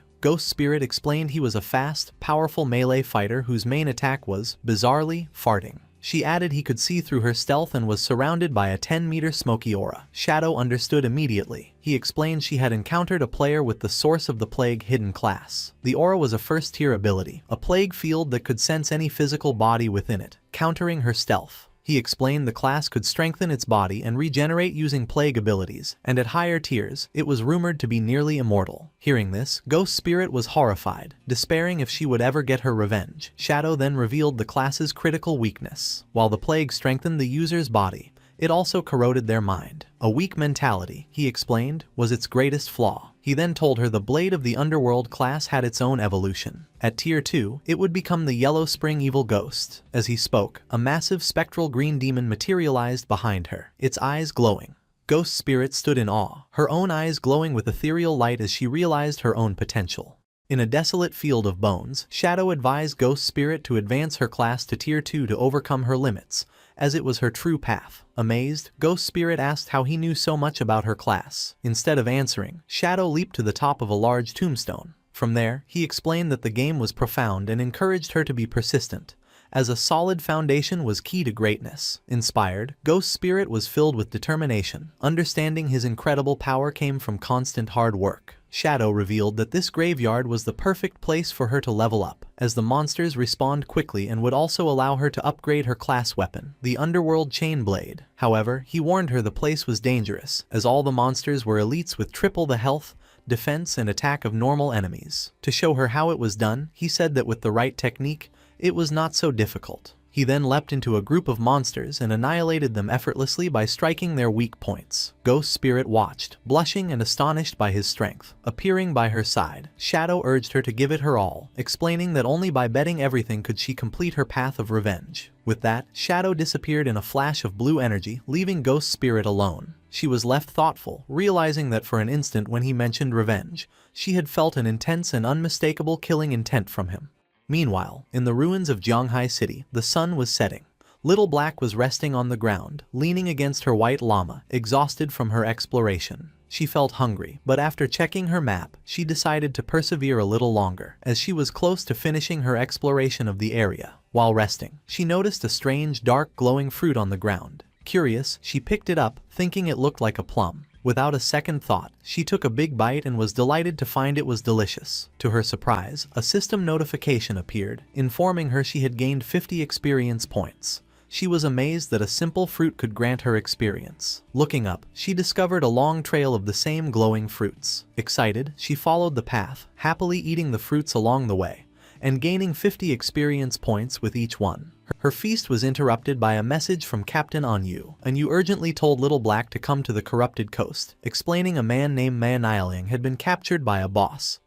He was carrying over 500 years of lifespan, so they needed her help. Little Black checked her map and replied she was already in the area. Captain Anyu told her to wait, promising they would be there shortly. Still following the trail of glowing fruits, Little Black crawled along, complaining to herself about Manhwa. She thought he was a good-for-nothing, but her thoughts quickly returned to the delicious fruits. As night fell, she reached the top of a hill and stopped in surprise at the scene before her. The path of fruits had led her to the desolate, corrupted coast, where a small slug-like creature sat at the end of the trail, having apparently produced the fruits she had been eating. Nearby, a horrifying sight awaited her. A colossal bloated monster with several sharp-toothed mouths on its back held a small, screaming humanoid figure. Little Black, her face still smudged with fruit juice, was shocked and wondered what kind of boss this giant creature could be. Her eyes then darted to the ground, where she saw the motionless bodies of two players, and recognized one as Manhwa. She realized this grotesque monster must be the boss Captain Anyu had warned her about. The creature sat before a massive bowl and proceeded to bite the smaller creature it held. A system window identified the boss as Spirit Devourer, Undali Gr, a level 20 Jade grade monster. The Spirit Devourer then crushed the small creature in its fist. Little Black watched in horror, realizing the boss was not eating a player, but another monster. The creature then tossed the bloody remains into its bowl and began to mix them into a gruesome meal. Captain Anyu and her party arrived on the hill, finding Little Black still observing. Anyu asked if she had seen Manhwa and the boss. The group looked on from the hilltop. Wang Meng exclaimed in shock that it was a Jade-grade boss, while Captain Anyu expressed her disgust at its habit of eating other monsters. Little Black, still munching on a fruit, added a curious detail. For some reason, the boss had not attacked any players. Captain Anyu advised her team to observe for now and not act rashly. She admitted they were not equipped to handle a Jade-grade boss and would need reinforcements. They continued to watch, puzzled by the boss's actions as it settled into a deep squat. They wondered what it could be doing before one of them hesitantly suggested it might be defecating. To their shock and horror, their suspicion was confirmed as glowing purple fruits began to emerge from the monster's rear. Little Black screamed in disbelief. Examining one of the new orbs, they commented on its peculiar shape, realizing it looked exactly like a plum. The terrible realization dawned on Little Black as she looked from the fruit in her hand to the boss. The delicious plums she had been eating were the monster's feces. Her face drained of color as Anyu and Wang Meng stared in stunned silence. Little Black let out a silent, horrified scream, dropping the fruit as she processed what she had done. She frantically wondered what she had just eaten. While Captain Yu and Wang Meng desperately tried to quiet her, her scream was too loud, and the massive spirit devourer slowly turned its head, its attention now fixed on them. The colossal boss loomed over them, and as it opened one of the mouths on its back, it let out a terrifying roar that seemed to echo with the whispers of an ancient, gluttonous god. The party was frozen in terror, knowing they were in grave danger. After the spirit devourer's terrifying roar, the world seemed to distort around Captain Yu and Wang Meng. A strange power washed over them, making their eyes glow red as they screamed in agony. They clutched their heads, overwhelmed by a ravenous hunger that consumed their thoughts. Little Black watched in confusion as Captain Yu and the rest of the party rushed past her with crazed desperation. Ignoring the monster, they sprinted towards the massive bowl filled with the bloody remains of the creature the boss had been preparing. With frenzied expressions, they plunged their hands into the gruesome mixture and began stuffing the gore into their mouths, muttering about how hungry they were. As they ate, their bodies began to unnaturally swell and bloat, their faces becoming round. From her hiding spot, Little Black watched in horror, exclaiming that her friends had gone mad, eating themselves into obesity. She then wondered why she was the only one unaffected by the strange hunger. Her question was answered in the most horrifying way. The massive spirit devourer loomed over one of the now bloated party members, grabbed him effortlessly, and shoved him whole into one of the gaping mouths on its back, devouring him completely. Watching this, Little Black finally understood the boss's horrifying mechanic, screaming in terror that the boss ate the fattest person it could find. Panicking, Little Black realized her elite team was not enough and concluded her only hope was to seek help from that man. She quickly contacted Shadow and explained they had encountered a Jade-grade boss, the Spirit Devourer, on Daily Gyre, and that Captain Yu and Wang Meng were about to be eaten. Shadow's demeanor changed upon hearing the name. He realized this was the bloodline monster he had been searching for and thought Little Black was truly his lucky star. He told her to send him the coordinates and said he was coming immediately. The scene shifted to Shadow at the entrance of a glowing cave. He noted that he had already acquired the keys to 3 other platinum hideouts in Magic City. He decided this was the perfect time to deal with the bloodline monster, as the desperate princess boss should also be done evolving soon. A short time later, Shadow arrived at the corrupted coast. Little Black greeted him with relief. He asked where the boss was, and she pointed just ahead. She frantically told him that Captain Yu and Wang Meng had already been eaten and begged him to rescue them. As they watched, the giant boss squatted down again, straining as if about to defecate. To their absolute disgust, a large translucent purple orb was expelled, and inside it, the horrified face of Manhwa was clearly visible. Both Shadow and Little Black were shocked. Little Black cried out that the boss had excreted Manhwa and worried the same would happen to Yu and the others. Shadow explained the monster's mechanics. The spirit devourer was a servant of the gluttonous ancient god, and emitted a whisper that drove players into gluttony. The more they ate, the fatter they became, and the boss then devoured these fattened players to digest their lifespan. He continued, revealing there was only one way to be immune. One must eat the boss's excrement. He added that although it was disgusting, he had heard it tasted good. He then looked at Little Black, realizing she was unaffected, and began to ask if that meant she, mortified and crying. Little Black cut him off, begging him to stop. Still on her knees and horrified, Little Black tearfully begged Shadow to hurry and rescue her friends. Without a word, Shadow leaped into action, speeding towards the pulsating purple orb containing Manhwa. He snatched the orb out of the air and, instead of trying to free the man, hurled it directly at the massive spirit devourer. The orb, with Manhwa's terrified face trapped inside, smashed squarely into the monster's soft belly. The boss let out a pained roar as a white, viscous liquid erupted from the mouths on its back. The impact forced the creature to violently spit out everyone it had swallowed. Captain Yu, Wang Meng, and the other party members were expelled from the monster's gullet, landing in a heap, covered in slime but alive. With his allies safe, Shadow's eyes glowed with a brilliant yellow light as a powerful red aura enveloped him. He activated his mythic skill, Graceful Release, followed by his legendary instant Shadow Slash. A storm of bright blue energy slashes descended upon the Spirit Devourer, inflicting devastating hits, each dealing tens of thousands of damage. Shadow saw his finisher skill gauge was full and decided it was the perfect time to test its power. He unleashed his ultimate attack, the Scarlet Blade. A colossal blade of pure red energy formed and sliced vertically through the Spirit Devourer, dealing an astounding 1,032,015 points of damage in a single strike. A system-wide announcement declared that player Shadow from Great Zia had achieved the world's first kill of a Jade-grade boss. Little Black watched from the sidelines, her jaw dropped in utter disbelief. She screamed in astonishment at the million-plus damage number, exclaiming how completely insane Shadow's power was.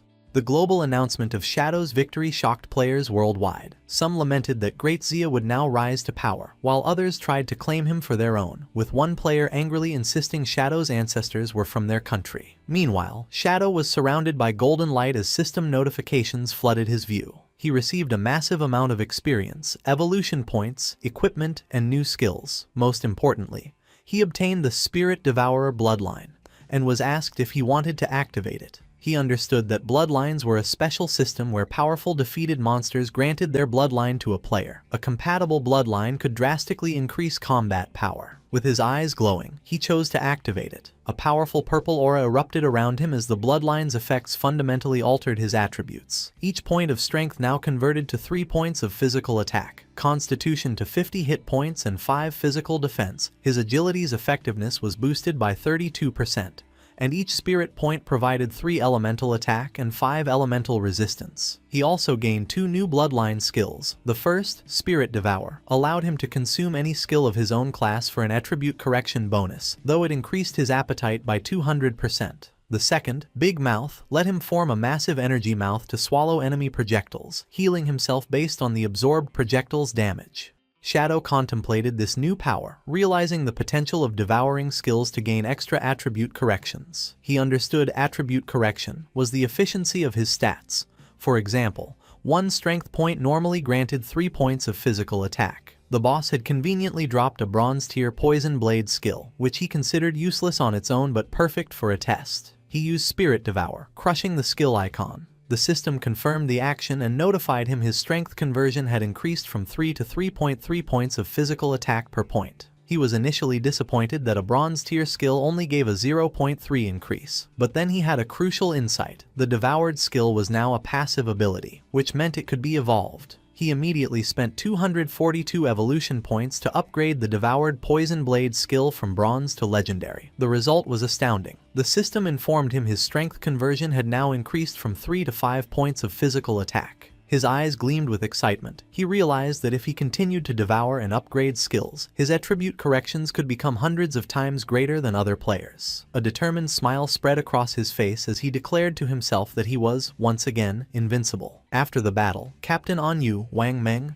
and the rest of the party were safe but in an embarrassing and slimy state, still bloated from the boss's gluttony effect. Wang Meng tearfully thanked Shadow for saving them, relieved they weren't all excreted by the boss like Manhwa Recap. While her friends recovered, Little Black rushed to the still bloated Captain Anyu, giving her a hug and reassuring her that she was still beautiful regardless of her size. Once everyone was back to normal, Captain Anyu approached Shadow to discuss his payment, explaining that the Zhonghai officials were short on lifespan. Unconcerned, Shadow told her not to worry and suggested they could repay him by finding assassin skill books instead. Captain Anyu readily agreed. With the deal made, Shadow vanished in a swirl of dark energy. With their mission over, Anyu told her team it was time for them to head back as well. As the group left, Manhwa Recap, still trapped in his rolling purple prison, tearfully made everyone promise to never speak of what had happened. The exhausted team reluctantly agreed. The story flashes back to the magic leaning tower, just after Shadow jumped down from its peak. At the top of the tower, the battle with the desperate princess was still raging. The boss, a tentacled creature, was down to the last third of its health.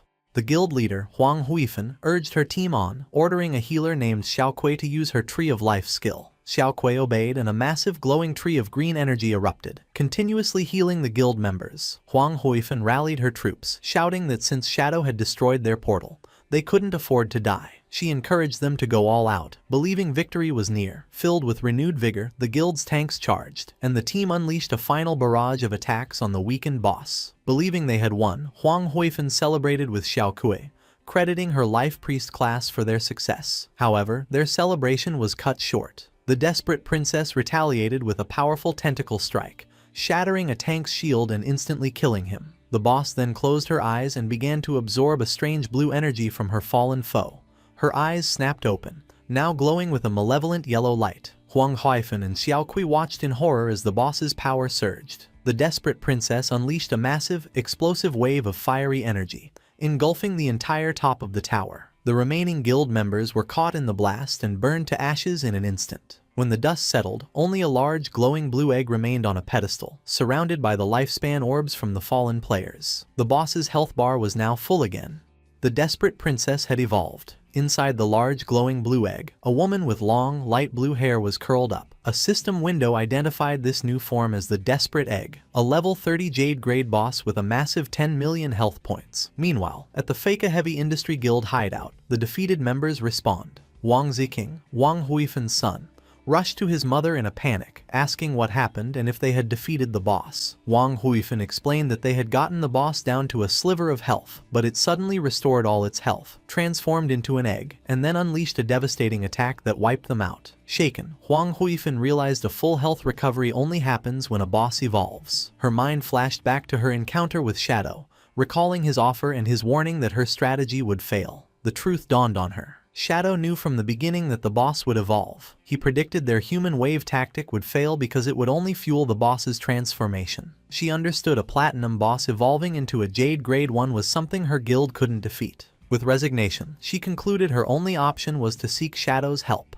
Back at the silent peak of the magic leaning tower, Shadow's invisible form reappeared before the large blue egg. Shadow observed the Desperate Egg, identifying it as a Jade grade boss but finding its transformation strange. He knew a simple evolution shouldn't cause such a drastic change in form. He noted the egg had no offensive capabilities and wondered if it was a transitional stage before an even more powerful boss hatched. Deciding to act, Shadow leaped into the air and threw a dagger charged with dark energy at the egg. The blade struck, dealing over 28,000 points of damage. However, this barely dented the boss's massive health bar. In his spectral form, Shadow noted its 10 million health points were comparable to an epic grade boss. He sensed the egg was strange and couldn't allow it to continue incubating. He realized that despite its high health, the strategy to defeat it was simple. He knew the egg had no anti-invisibility capabilities, meaning it was completely blind to his presence. His plan was to continuously attack with his skills to charge his ultimate finisher. Once his ultimate was ready, he unleashed the Scarlet Blade again. A massive wave of crimson energy slammed into the egg, dealing over 100,000 damage and causing large cracks to spread across its surface. Shadow stood confidently amidst the shattered egg, knowing a stationary, blind opponent's defeat was only a matter of time. Suddenly, something caught his attention. After shattering the Desperate Egg, Shadow was surprised by what he found. Instead of another monster, a young woman with long, light blue hair lay unconscious on the floor. A system window identified her as the Desperate Princess, but she was only level 1 with a mere 10 health points. Shadow materialized near the girl. Puzzled, he realized this must be the princess's true form, confirming a legend he had heard about a princess cursed by a white dragon. Seeing her 10 health points, he wondered if he had to kill the defenseless girl to officially defeat the boss. He summoned his dagger to end the fight but paused, contemplating the strange situation. His hesitation proved critical. Suddenly, a dark, swirling vortex with intense blue lightning formed in the sky above him. To his shock, a massive skeletal dragon emerged from the portal. A system window confirmed the new threat. It was the Cursed White Dragon, Ates, a terrifying level 100 mythical grade monster. After the Desperate Egg shattered, a massive skeletal dragon, the Cursed White Dragon, Ates, emerged from a sky portal, launching a powerful attack towards Shadow. Shadow was shocked, wondering why a mythical grade boss had suddenly appeared. As the dragon roared, Shadow realized it was a hidden boss and the legend of the princess cursed by a white dragon was true. On the ground, the desperate princess, now in her human form, began to awaken. Shadow watched as the princess rose and floated towards the giant skeletal dragon's head. She flew directly to the monster and, instead of fighting, she gently hugged its snout. As she tearfully embraced it, her body started to burn away, revealing a bright, red heart in her chest. The princess completely disintegrated in a flash of light against the dragon's face, and the light expanded to engulf the beast. The cursed white dragon's skeleton began to crumble, leaving Shadow perplexed as only a glowing red heart remained floating in the air. As the heart approached him, the system informed Shadow he had stopped the resurrection of an ancient god named Cthulhu and had obtained the Heart of the Curse. The item gave him two options: use it to become a servant of Cthulhu by devouring lifespan, or destroy it to receive a mythical grade item. Faced with the choice, Shadow weighed his options. He considered that using the heart might grant powerful new skills, but the description suggested it was a parasitic curse that could lead to him being devoured by Cthulhu. Deciding the risk wasn't worth it, he chose to destroy the heart immediately. As he crushed the pulsating organ, it exploded in a brilliant flash of light. Shadow was surprised by the intensity of the blast, which completely engulfed him. When the light faded, he found himself transported. He was still on top of the magic leaning tower, but something was different. He realized he was inside the body of a knight with horns, looking down at his own armored hands. He wondered if he had triggered some kind of trial or memory. Just then, a young princess with long greenish hair ran up and affectionately called him Atez. He saw a young man with white hair and horns sitting on the wall. The princess asked Atez if he was going out again. Atez explained with an apologetic smile that an enemy had summoned a monster to attack the harbor, and as a guardian of the kingdom, he had to go provide support. The young princess became furious, calling him a liar and reminding him that he had promised to teach her to ride the wind that day. She argued it was a 7-day journey to the coast, so it was impossible for him to return today. She was upset he was lying to her just like her father always did. She pointed at him angrily, declaring that all men were terrible liars and scoundrels. Ates, looking flustered, tried to calm her down, asking where she learned such harsh words. He then presented her with a silver scale-like object, calling it the Scale of Promise. He explained that under its witness, anyone who broke a promise would lose their wings and never be able to fly again. The princess, blushing and flustered, immediately rejected the gift, exclaiming that she didn't want Atez to lose his wings. Reassuring the princess, Atez promised he would not break his word and told her not to underestimate his wind-riding skills. He then unfurled a pair of magnificent, large white wings. The princess watched with stars in her eyes, exclaiming that his transformation was always handsome and cool. Before leaving, he promised to return for dinner and explained that his 3 shadow guards would stay to keep her company. With that, Ates launched into the sky and flew away, as the princess waved and wished him a safe journey. Filled with determination, the princess declared that since Ates was working hard, she couldn't fall behind either. She commanded the shadow guards to follow her, announcing she would go prepare ingredients so Ates could have a grand dinner. At this point, Shadow understood he was witnessing a memory sealed within the heart of the curse, showing the past shared between the desperate princess and Atez, the white dragon. The narrative then shows fond memories of the princess spending the day with the shadow guards, happily picking mushrooms in the forest, encountering a strange rabbit, and fishing by a lake, all happening in their kingdom with the magic leaning tower in the distance. Later, exhausted but happy, the princess presented a large feast she had prepared. She proudly listed peculiar dishes, like steamed rock and volcanic ash pizza, stating they were all Ates's favorite foods. She waited expectantly, believing he would return soon. But as night fell, she fell asleep at the table while waiting for him. An elderly attendant gently woke her, telling her it was very late and time to rest. He pointed out that the food on the table had grown cold. Startled and shocked at how late it was, the princess frantically asked the attendant where Atez was, wondering why he still hadn't returned. The attendant continued with a grave expression, informing the princess that according to frontline reports, the battle was dire and General Atez would likely be delayed. The princess refused to believe it, declaring that Atez was the kingdom's powerful guardian and any enemy would be like a lamb to the slaughter before him. However, the attendant explained the gravity of the situation, revealing the enemy nation had sacrificed tens of thousands of lives to summon a horrifying monster from the sea. He described a colossal, city-sized creature with countless tentacles and eyes, so terrifying a mere glance could drive a person insane. Hearing this, the princess's confidence faltered, and she began to worry that even someone as strong as Atez was in a desperate struggle. Suddenly, her eyes widened in fear, and the scale of promise she held shattered. Realizing this meant Atez had broken his promise to return, she panicked. She knew if he didn't come back before midnight, he would lose his wings. She grabbed the attendant, Scholar Lu Wen, and begged him to take her to her father, a dragon knight who might know how to remove the scale's curse. Ignoring the old man's complaints, she pulled him along, explaining that if Atez lost his wings mid-battle, he would be doomed. As she burst through a door, she was stunned to find Atez standing there, unharmed. He calmly asked her why she was in such a panic. Overcome with relief, the princess rushed forward and hugged him, crying that she was so glad he was back and safe. Hugging her back, Atez gently reassured her that he would return because of their promise. The princess, still holding him, confessed she had been worried because the situation at the front lines was said to be very bad. The attendant, Scholar Lu Wen, then cautiously asked General Atez about the battle. With a confident smile, Atez explained it had been troublesome and took some effort, but the problem was solved, and the army could handle the cleanup. Scholar Lu Wen praised him as the worthy guardian of the kingdom. Atez, walking towards the feast on the table, exclaimed that he was starving and asked the princess if she had made all the food. She proudly confirmed she did, though she lamented it was probably cold by now. Atez began to eat with great enthusiasm, declaring it didn't matter if it was cold because it was delicious. As he ate, the princess fondly told him to slow down so he wouldn't choke, while Scholar Lu Wen watched them fondly.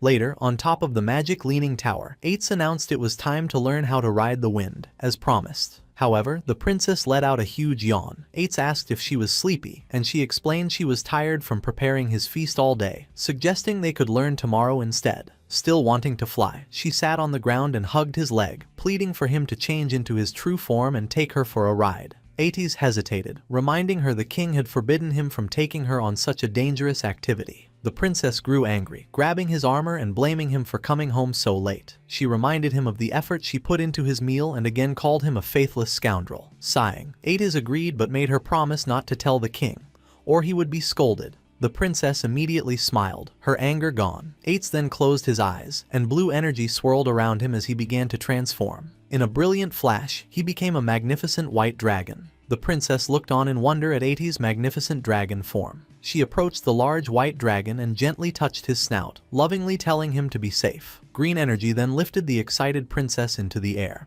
and she settled onto Ates' head. He told her to hold on tight as they were about to depart.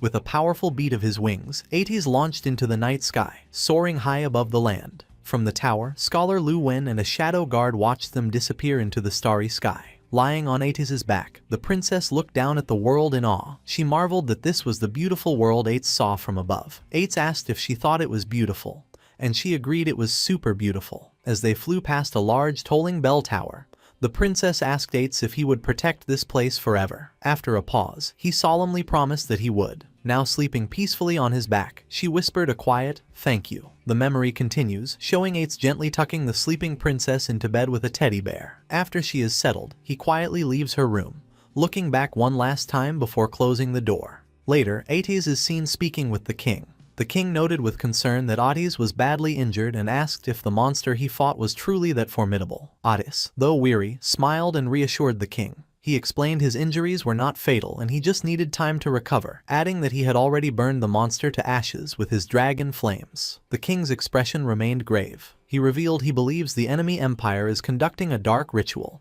and he senses a terrible wave preparing to sweep across the continent. He warns Ates that they must all be prepared, as not even he, a member of the dragon race, will be exempt from the coming danger. Standing resolute against a dark sky, Ates pledges his loyalty and agrees to follow the king's arrangements. The scene then shifts to a later time, showing the magic leaning tower under a starry night sky. The mood quickly turns grim, as the next view is of shattered pieces of Ates' armor and blood splatters on the floor, indicating a terrible battle. Ates is on his hands and knees, his armor destroyed and body covered in wounds, coughing in pain. He clutches his chest, where a strange, pulsating red object is embedded, with dark veins spreading from it. The story jumped forward 5 years into a dark, violent future. The kingdom was in a terrible war, under constant attack by a horrifying army. Soldiers and civilians cried out in terror that an enemy nation had attacked with an army of monstrous inhuman creatures. People ran for their lives, screaming for help as they were mercilessly crushed by the invaders. The city was overrun by feral, red, skinless monsters that rampaged through the streets. From a high balcony, the king watched the chaos as the monsters swarmed his city. He grimly observed the overwhelming number of creatures, stating the Marega Empire had truly gone mad. He concluded their enemy intended to drag the entire world into destruction with them as their dark banner was raised over the battlefield. Amidst the chaos, the desperate princess ran frantically. She screamed Ates' name, desperately shouting that the enemy had breached the city walls. She found Ates sitting passively on a high wall, flanked by his 2 shadow guards. Looking down at the carnage, she rushed towards him and implored him to act, explaining the enemy's army was filled with inhuman monsters their soldiers could not fight. She questioned why he had not intervened, pleading that the kingdom needed his help now. Ates calmly turned to the desperate princess and said he was just on his way to find her. He instructed her to stay inside the magic leaning tower, assuring her it was safe and she should not go anywhere else. The princess agreed but urged him to hurry and defeat the enemy army. However, Ates refused, stating he would remain there to protect her. Confused and angry, the princess asked what he was talking about. She reminded him of his duty, declaring he was the guardian of the kingdom and his purpose was to protect the entire nation, not just her. She gestured desperately towards the city below, where soldiers were being overwhelmed, exclaiming that the capital was about to fall and its people were being slaughtered. She insisted his role was to transform into a dragon and burn their enemies to ashes. The princess told him she only needed his shadow guards for protection, as he had always arranged in the past. Ates simply lowered his head in silence. He then began to explain the history behind their enemy's power. He revealed that 5 years ago, they had discovered the Marega Empire was performing a mysterious ritual known as Forsaken by the Gods. The ritual was simple. One could sacrifice their lifespan to summon inhuman creatures, the more lifespan offered, the more terrifying the summoned monster. Ates explained this was an ancient ritual, as no sane person would trade their life for a monster. However, he continued, for the Marega Empire, this desperate ritual was their only hope. He elaborated by showing a map. The Marega Empire was an inland archipelago, rich in a rare magical plant called the blood flower. This unique plant, which only grew there, emitted a powerful magic that had greatly extended its people's lifespan to an average of 700 years. Thousands of years ago, conflict began to spread from their nation across the continent. To end the endless wars, the Marega Empire sent powerful envoys, like Ates, to other nations. These envoys were bound by contracts to serve the kingdoms they were assigned to. By lending their strength to the weaker side in any conflict, they could maintain a balance of power and bring peace. However, the king of Marega grimly reflected that they had underestimated the malice of humankind. The envoys' arrival made other nations realize a terrifying truth. The long-lived people of the Marega Empire were the greatest threat. Soon, the leaders of other nations secretly formed a consensus with a single goal. The people of the Marega Empire had to be completely eradicated. What followed was a period of immense suffering for the Marega Empire. They were afflicted by curses, plagues, and division. Even their own envoys were turned against them. The other nations relentlessly plundered the Marega lands until the blood flower finally began to wither and die. Without the flower, the balance of power was shattered, and the Marega Empire lost its last bit of value. The death of the last blood flower's petal triggered a devastating avalanche. The Marega Empire was invaded, and its people were slaughtered by their former allies. The sole reason for this disaster was greed. The other nations could not stand for the Marega Empire to possess a resource they could not have. In the darkness, the dying people of Marega clung to one last, desperate hope. That hope was the ritual, forsaken by the gods. As terrifying purple energy surged through a chamber of bones, the ritual began. This was less a ritual and more a curse. Every person from the Marega Empire was branded, causing their lifespan to drain as monstrous creatures grew inside their bodies, eventually bursting out. These monsters had only one purpose: to destroy humanity. Bringing his story to a close, Ates turned back to the princess, his face etched with pain as he prepared to tell her the consequence of this curse. As the princess listened, Ates revealed his face, now covered in grotesque, bloody growths. He explained with a sorrowful expression that he could no longer transform into a dragon. From now on, he would only become a monster. The princess stared back in shock and horror, stammering his name as she asked why this had happened. Ates continued, revealing a deep secret. He stated that very few people knew the true identity of the Marega people. They were also known as the Dragon Race. The envoys like him were called Guardians of the Kingdom by most humans. The princess's eyes widened as she processed this stunning revelation. Standing on the wall, Ates told her that an unstoppable tide of darkness had swept across the continent and the end of humanity was here. Because of this, he declared, his only desire now was to protect her and her alone. Meanwhile, the brutal invasion continued. The red monsters mercilessly devoured citizens, crushed them underfoot, and hunted down anyone hiding. A seemingly endless horde of these creatures emerged from the smoke, overrunning the kingdom's last defenses. From a high balcony, Scholar Lu Wen gravely informed the king that the number of monsters kept increasing. He pleaded with his ruler, asking if he was truly not going to lead a retreat now that the capital had fallen. The king, however, remained resolute, declaring they had nowhere left to retreat. He explained that the Magic Leaning Tower was a great magical hub. If it was destroyed, their mages' combat power would plummet, and it would become impossible to stop the monsters. The king decided to join the battle himself. He leaped into the fray, his glowing sword slicing a red monster in half. He caught his breath amidst the smoke and rubble, leaning on his sword. He reflected on how quickly time had passed. He recalled first meeting Ates. They had looked the same age, though Ates was nearly 100 years old. For Ates's race, 100 years was barely adulthood. As a monster lunged, he recalled the inseparable years they had spent together. They had fought side by side, drank together, and shared everything. A blast of purple energy struck him. This reminded him of how things had changed. As he grew older, Ates remained eternally young. This created a rift, as Ates could not understand the hard choices the king had made after taking the throne. The king sadly concluded Ates could not understand humans, and humans could never truly understand Ates. The king stood amidst the flames and destruction of his kingdom. His thoughts turned to the moment that changed everything, his daughter's birth. He remembered Ates holding the newborn princess with gentle care. Watching them, the king had found a new sense of hope through their shared affection for the child.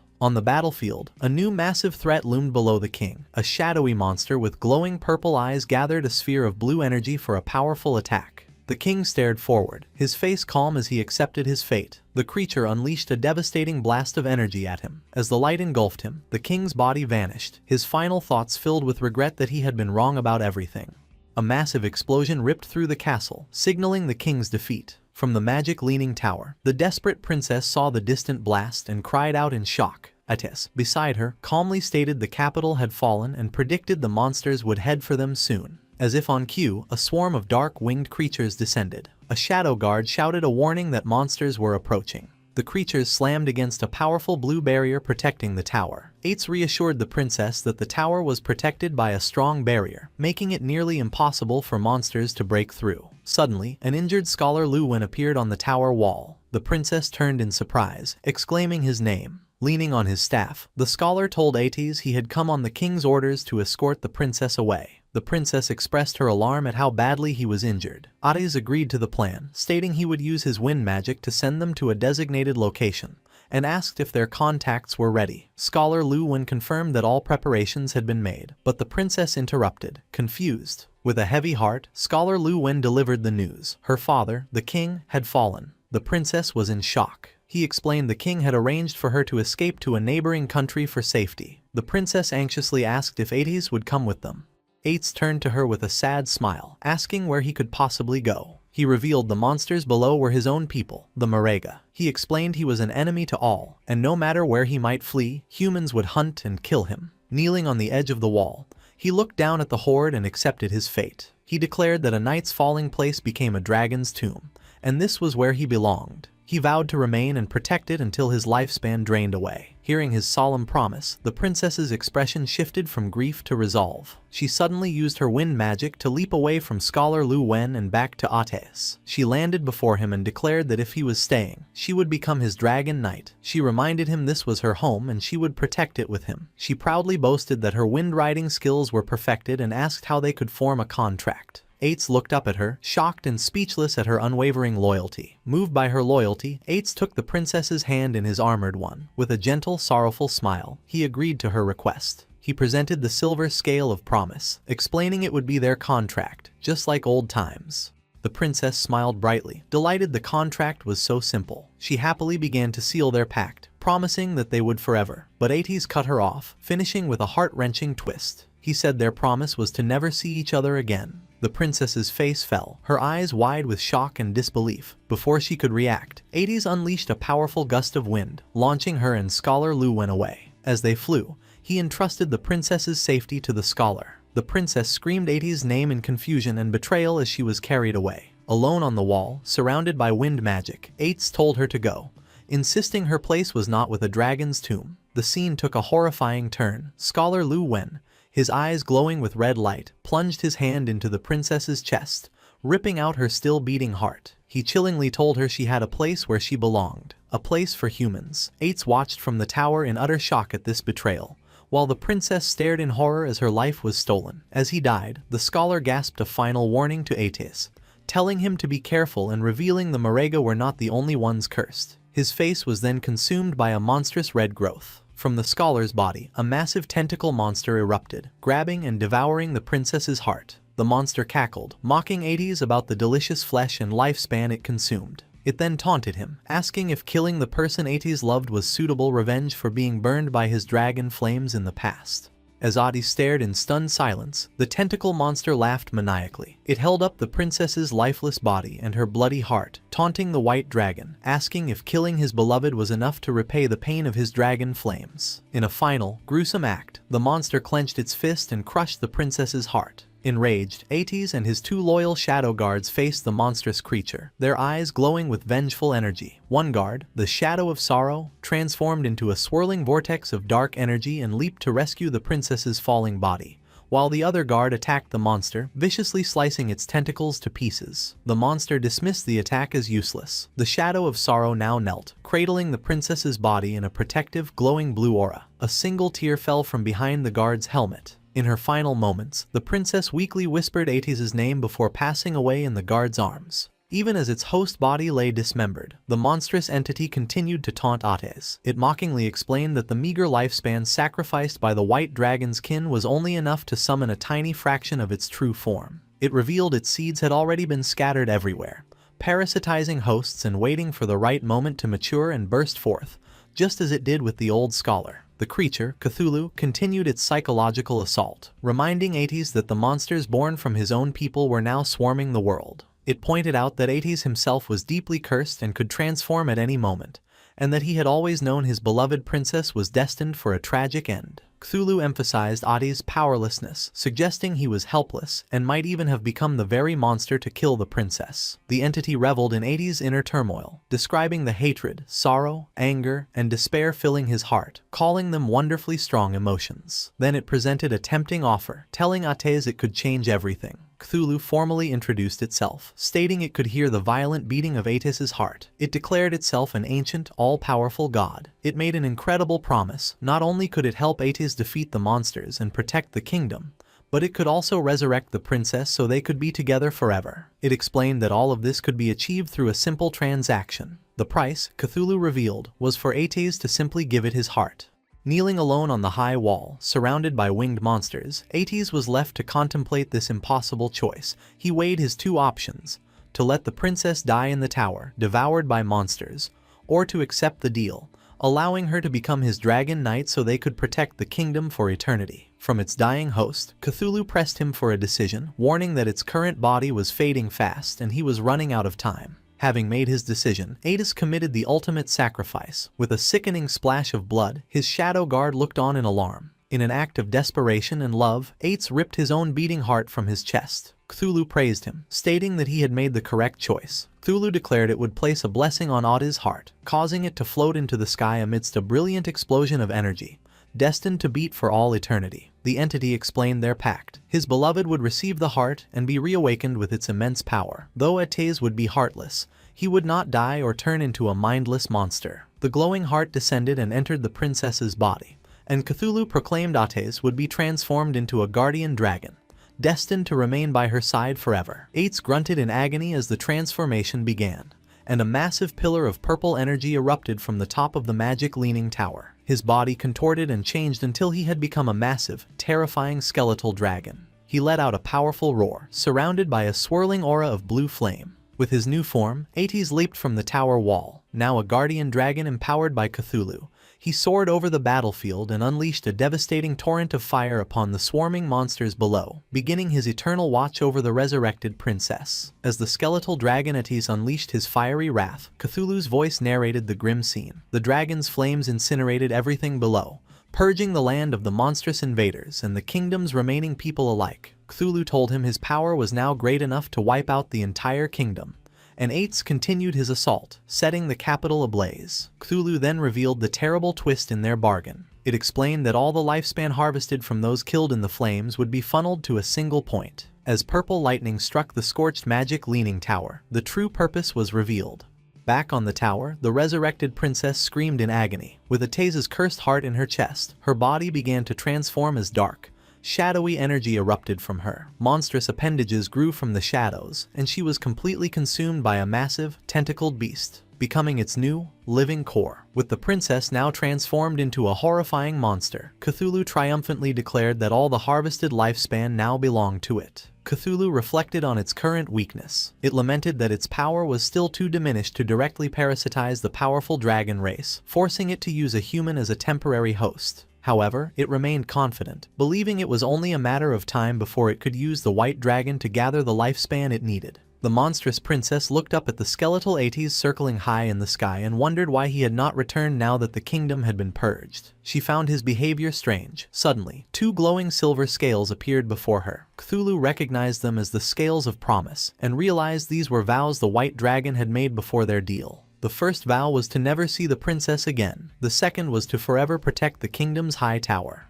In a flash of fury, Cthulhu understood Ates' final act of defiance. He had anticipated the entity's plan and used his own vows to bind himself to the magic leaning tower, locking himself away from the transformed princess. Cthulhu cursed the white dragon, enraged that he chose to become a mindless zombie-like guardian rather than be used as its pawn. Thwarted, Cthulhu declared it would use the tower as its nest, preying on the lifespan of anyone who approached. It vowed that one day, it would be fully revived and rule the world again. The memory faded with the image of the tower standing alone as countless ages passed. The memory faded, returning to the present at the magic leaning tower. Shadow reappeared on the desolate rooftop, purple energy lingering in his hand. He processed the tragic story he had witnessed, wondering if the vivid images were just game lore. But his instincts told him it was more. The vision had felt too real, its explanation of the monster's origins feeling like actual history. Suddenly, dark purple energy swirls materialized around him. A system window congratulated him on obtaining a new mythical grade skill, Shadow of Sorrow. This powerful ability created 3 shadow clones for 7 seconds that mimicked his skills and dealt 100% damage. The skill's description added a poignant detail. These were the shadows created by the White Dragon, Eights. To protect what was most important, Eights had used immense mental energy to maintain them for 15 years without letting them fade. Shadow examined his hand, now wreathed in purple energy, and recognized the skill from the memory. He was awestruck, realizing this single ability could quadruple his damage output for a short time. He marveled at how terrifying a mythical grade skill was. More system notifications rewarded him for the trial. He obtained the key to the magic leaning tower's hidden area, reached level 19, and received many evolution points, equipment, and skill books. Among his new rewards were a gate key and a map for a level 20 area called the Withered Bone Ruins. Shadow was intrigued, as he had never heard of this location. He unrolled the old map and found Withered Bone City, on an island in an inland sea. Seeing its location, he made a connection, realizing it must have once been part of the Marega Empire from a Tay's story. Convinced this new area was tied to the White Dragon's homeland, Shadow was excited, certain it held greater secrets and rarer treasures. Knowing the area was for level 20 players and he was now 19, he resolved to go there soon. But first, he held up the ornate, golden key to the magic leaning tower's hideout, deciding to sell it. The scene shifted to the Feka Heavy Industry Guild hideout. Inside, Huang Huifan and her guild members regrouped after their defeat. One of them asked what their next move was, admitting they could not defeat the new Jade Grade boss. He suggested their only option was to contact Shadow for help. With a weary sigh, Huang Huifan agreed. She planned to use her contacts in Zhanghai City, who were on good terms with Shadow, to act as intermediaries. Just then, to her shock, Shadow materialized directly behind her. He told her there was no need for that trouble, as they could trade directly. The other guild members, including Huang Ziking, were stunned by his silent arrival. They shouted his name in alarm. Huang Ziking angrily accused him of being sneaky and demanded to know what he wanted. Shadow calmly walked away, reassuring them that if he had meant any harm, they would already be dead. He offered a friendly reminder that their hideout's barrier could be opened, which was how he had walked in. Huang Huifan, still startled, asked him what he meant by a trade. Turning back, Shadow held up the ornate golden key. He offered to sell them the key to the magic leaning tower's hideout and asked if she was interested. The guild members were floored. They recognized the key and realized Shadow must have defeated the Jade Grade boss, which they could not believe was possible. Huang Huifan eagerly accepted and asked him to name his price. Shadow stated his price remained the same, 1,000 years of lifespan. While his mother agreed, Huang Ziking erupted in fury. He screamed at Shadow, calling him shameless and accusing him of planning this from the start. Pointing an accusatory finger, Ziking laid out his theory. Shadow had first attacked him, used it to destroy their portal, cut off their reinforcements, and gotten their team wiped out. Now, he was playing the hero, selling them the key for an exorbitant price. Ziking declared he had never met such a vile person. Huang Huifan sternly ordered her son to stop, but he refused, trying to convince his mother they were being tricked. He argued the key should have been theirs and they could not let Shadow profit from the guild's losses. Unfazed by the outburst, Shadow calmly asked him what he wanted instead. With a greedy grin, Ziking made an absurd demand. Shadow must return the key and compensate the guild with 1,000 or 800 years of lifespan. Shadow sarcastically remarked to Huang Huifan that she had a fine son. Then, to Ziking's surprise, he agreed to do as he said. With a cold look, he set his new price, 1,800 years, and he would not sell it for a single day less. Ziking was initially triumphant, laughing to his mother that this was how one must deal with people like Shadow. His smug expression turned to shock as the new price sank in, and he stammered, asking what Shadow had said. Shadow patiently explained he had come in good faith to do business, which was why he had not retaliated when Ziking cursed him. However, due to the insult, the original discount was gone, and the price was non-negotiable. Having reached her limit, Huang Huifan swiftly slapped her son hard across the face. She angrily ordered a guild member to take Ziking away to level up, forbidding him from returning without her permission. As he was dragged away, Ziking protested, asking why she had hit him when he was not finished talking. Huang Huifan turned back to Shadow and apologized, asking if he might reconsider. Shadow coldly repeated his new offer, 1,800 years, and he would not say it again. With a weary expression, Huang Huifan accepted, noting it was a fair price since she had heard he had sold other hideouts for 2,000 years. She explained that because of their heavy losses, they could not pay the full amount at once and asked to pay in installments. Shadow agreed. He stipulated she must pay 1,000 years up front, and he would return in 10 days for the remaining 800. Greatly relieved, Huang Huifan thanked him and completed the transaction. A system window confirmed she had the key and Shadow had gained 1,000 years of lifespan.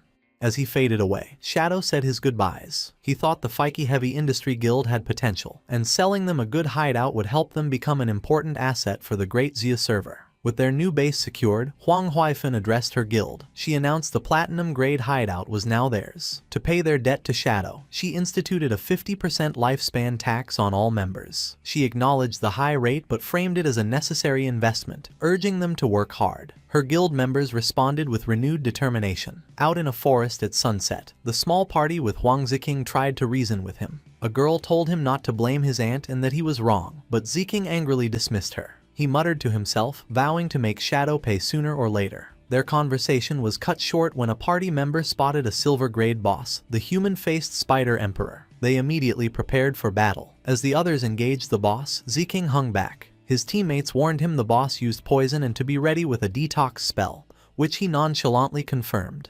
However, instead of helping, Ziking turned and fled into the woods, abandoning his team. As he ran, he cursed them as idiots, thinking they could fight the boss themselves. He was disgusted by the girl who had tried to lecture him, wondering what his mother was thinking trying to set them up. He found a secluded spot and crouched, seething with resentment. He believed his entire guild was made of spineless rats, who only developed slowly and safely. He thought they did not understand the true path to power was to seize every opportunity. He concluded that Shadow must operate this way, which was how he had become so powerful. With a sinister smile, Ziking revealed he was not as foolish as his guildmates thought. He scoffed at confronting Shadow without a plan. He then summoned a dark, ornate vase with a single glowing red eye, declaring it a treasure from a jade-grade chest. A system window identified the item as the Abyssal Vase. By reaching into it, the user could randomly pull out a powerful skill, but it had a long 48-hour cooldown.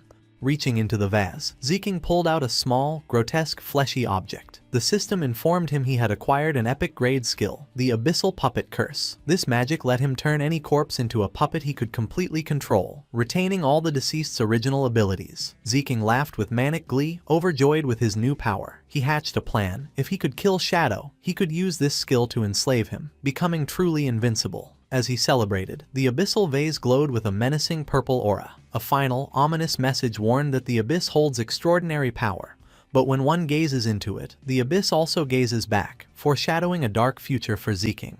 In the withered bone field, a desolate graveyard in the Magic City ruins, night had fallen. During a battle, Ghost Spirit used her energy-infused paper ribbon to wrap around and pierce a skeletal monster's eye. She beheaded the enemy with a precise blow, dealing over 5,600 damage. System notifications appeared, informing her that her weapon had upgraded to gold and she had enough experience for a class advancement. Standing amidst the energy orbs of defeated enemies, Ghost Spirit sighed in relief, confirming she had enough experience for her advancement. With a determined expression, she accepted the class advancement. A bright magic circle formed at her feet as a column of purple energy surged from her, enveloping her in the transformation. After completion, the system detailed her new abilities. Her weapon was now the Yellow Spring Chainblade, Gold, which could change shape. Her class had evolved to Yellow Spring Evil Ghost, Tier 2, granting a passive stealth bonus and unlocking 2 new skills, Eye of the Yellow Spring and Touch of the Yellow Spring. The system explained the Eye was a mental attack that trapped enemies in an illusion, while the Touch allowed her to track opponents by their aura.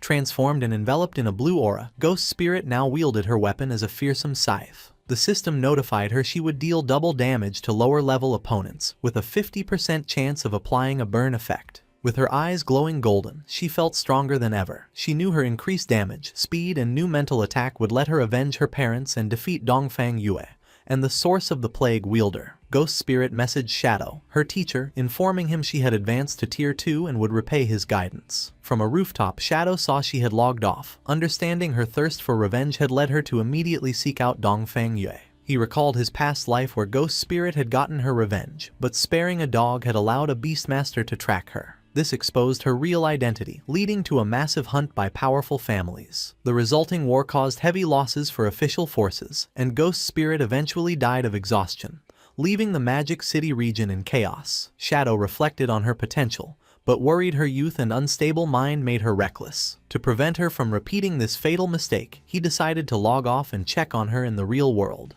The scene shifted to the Dongfang Manor on the outskirts of Magic City, shrouded in a poisonous fog. Two guards on patrol complained about their shift. They talked about girls, and one remarked that Mrs. Dongfang was still attractive, which his friend agreed with. They fantasized about defeating her bodyguard and having their way with Dongfang Yue. Suddenly, one guard noticed something in the mist. An illusion of Dongfang Yue materialized before them, dressed in a seductive black dress and kneeling provocatively. The guards were completely stunned, stammering as they asked why she was there and dressed so revealingly. The illusion leaned in, whispering that she could no longer tolerate her weak husband and needed other men to satisfy her desires, asking if they were up to the task. Completely captivated and drooling, the guards couldn't believe their luck and eagerly asked if she was being serious. The guards argued over who should be first with the alluring illusion. The kneeling illusion of Dongfang Yue slyly suggested they could both enjoy her company at once. Before they could react, a streak of purple energy decapitated both guards instantly. Their headless bodies collapsed as the illusion dissipated. Dark energy erupted from their necks as the magical ribbon swirled around them. Ghost Spirit appeared from the shadows, catching her weapon. She immediately leapt into the air, escaping the manor grounds. Meanwhile, Dongfang Yue's formidable bodyguard, the Fart Master, was relaxing in a hammock. His senses sharpened and he remarked to himself that a little mouse had snuck in. Ghost Spirit landed silently on the manor rooftop. She paused thoughtfully to assess the situation. Suddenly, she was shocked as the Fart Master descended on her from above with incredible speed. He grabbed her by the neck in mid-air, and they both plummeted towards the ground. He unleashed his signature attack, a powerful blast of gas from his rear, which hit the ground with explosive force. The impact created a crater, with the Fart Master pinning Ghost Spirit to the ground. He mockingly explained his ammonia barrier covered the manor, allowing him to sense her arrival. He identified her as the little lady who had escaped before, grabbed her neck, and noted she would not get away this time. Ghost Spirit struggled helplessly, her face a mix of pain and fear. The Fart Master held Ghost Spirit in the air by her neck, surrounded by a menacing purple aura. He remarked she had grown stronger and mused that with more time, she might become a satisfying opponent. An excited look crossed his face as he admitted a strong urge to kill her now. As Ghost Spirit struggled, the bodyguard had an internal battle, telling himself to wait until she was more powerful. He immediately contradicted this, admitting he was losing self-control. He cursed, tormented by his indecision. Losing control, his grip tightened with a sickening sound. He panicked, realizing he had accidentally crushed her to death. Horrified, he let her lifeless body fall to the ground, shouting in despair. Suddenly, he froze as a purple energy claw pierced his chest from behind. In disbelief, he turned to see Ghost Spirit behind him, her arm in his back. The body he had dropped was a decoy. Bewildered, he questioned how this was possible, as he had been certain she was dead. With her eyes glowing red, Ghost Spirit revealed the truth. She informed him he had been trapped in her illusion all along, a product of her new skill, the Eye of the Yellow Spring. Coldly, she told him to die. Impaled by Ghost Spirit's energy claw, the Fart Master struggled to understand how he had been caught in an illusion. With her glowing red eye fixed on him, Ghost Spirit explained his fate had been sealed the moment he looked into her eyes. A flashback revealed the illusion had begun when he first grabbed her by the neck. Accepting defeat, the bodyguard collapsed. Ghost Spirit stood over him, acknowledging he had been a worthy opponent.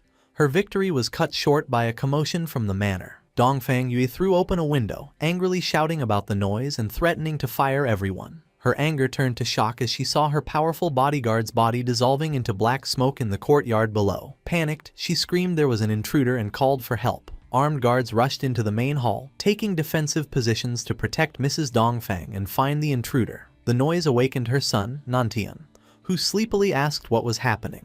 Dongfang Yue told him an enemy had come and instructed him to stay put. However, Nantian sat up and, with a confident smile, told his mother not to be afraid.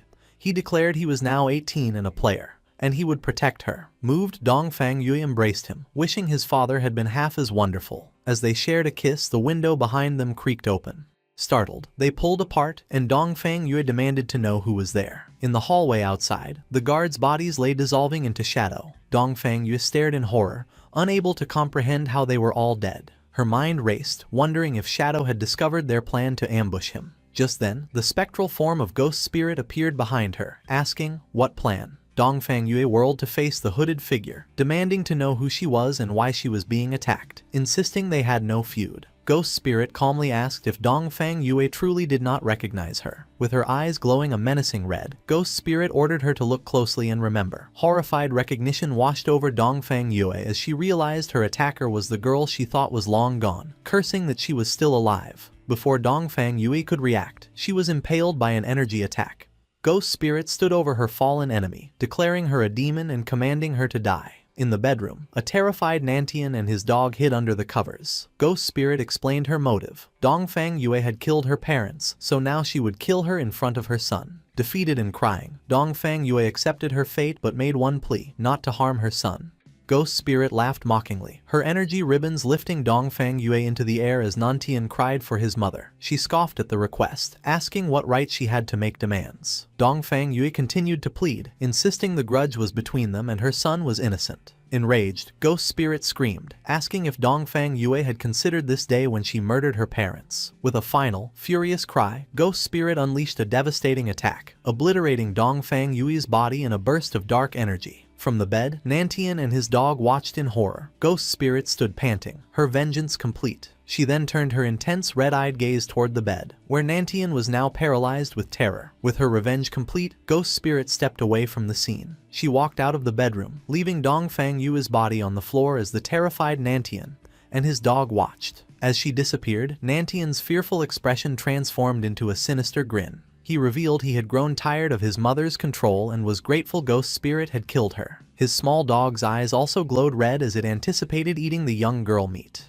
Before Ghost Spirit got far, she sensed she was not alone and stopped, her body tensing. She turned around nervously to see several shadowy figures floating in the air, surrounding her. Back in the bedroom, Nantian pointed from under his blanket, a malicious smile on his face. He revealed his true power as the corpse necromancer, and commanded his undead minions to capture her alive. The shadowy figures were reanimated corpses, strengthened by his power and retaining their abilities. They advanced on the trapped Ghost Spirit. Suddenly, a massive explosion shattered the manor's side. Ghost Spirit was sent flying out of the building, screaming in pain. Outside, the reanimated corpses descended upon her as she lay helpless. The one-handed gunman prepared to fire a deadly energy blast at point-blank range.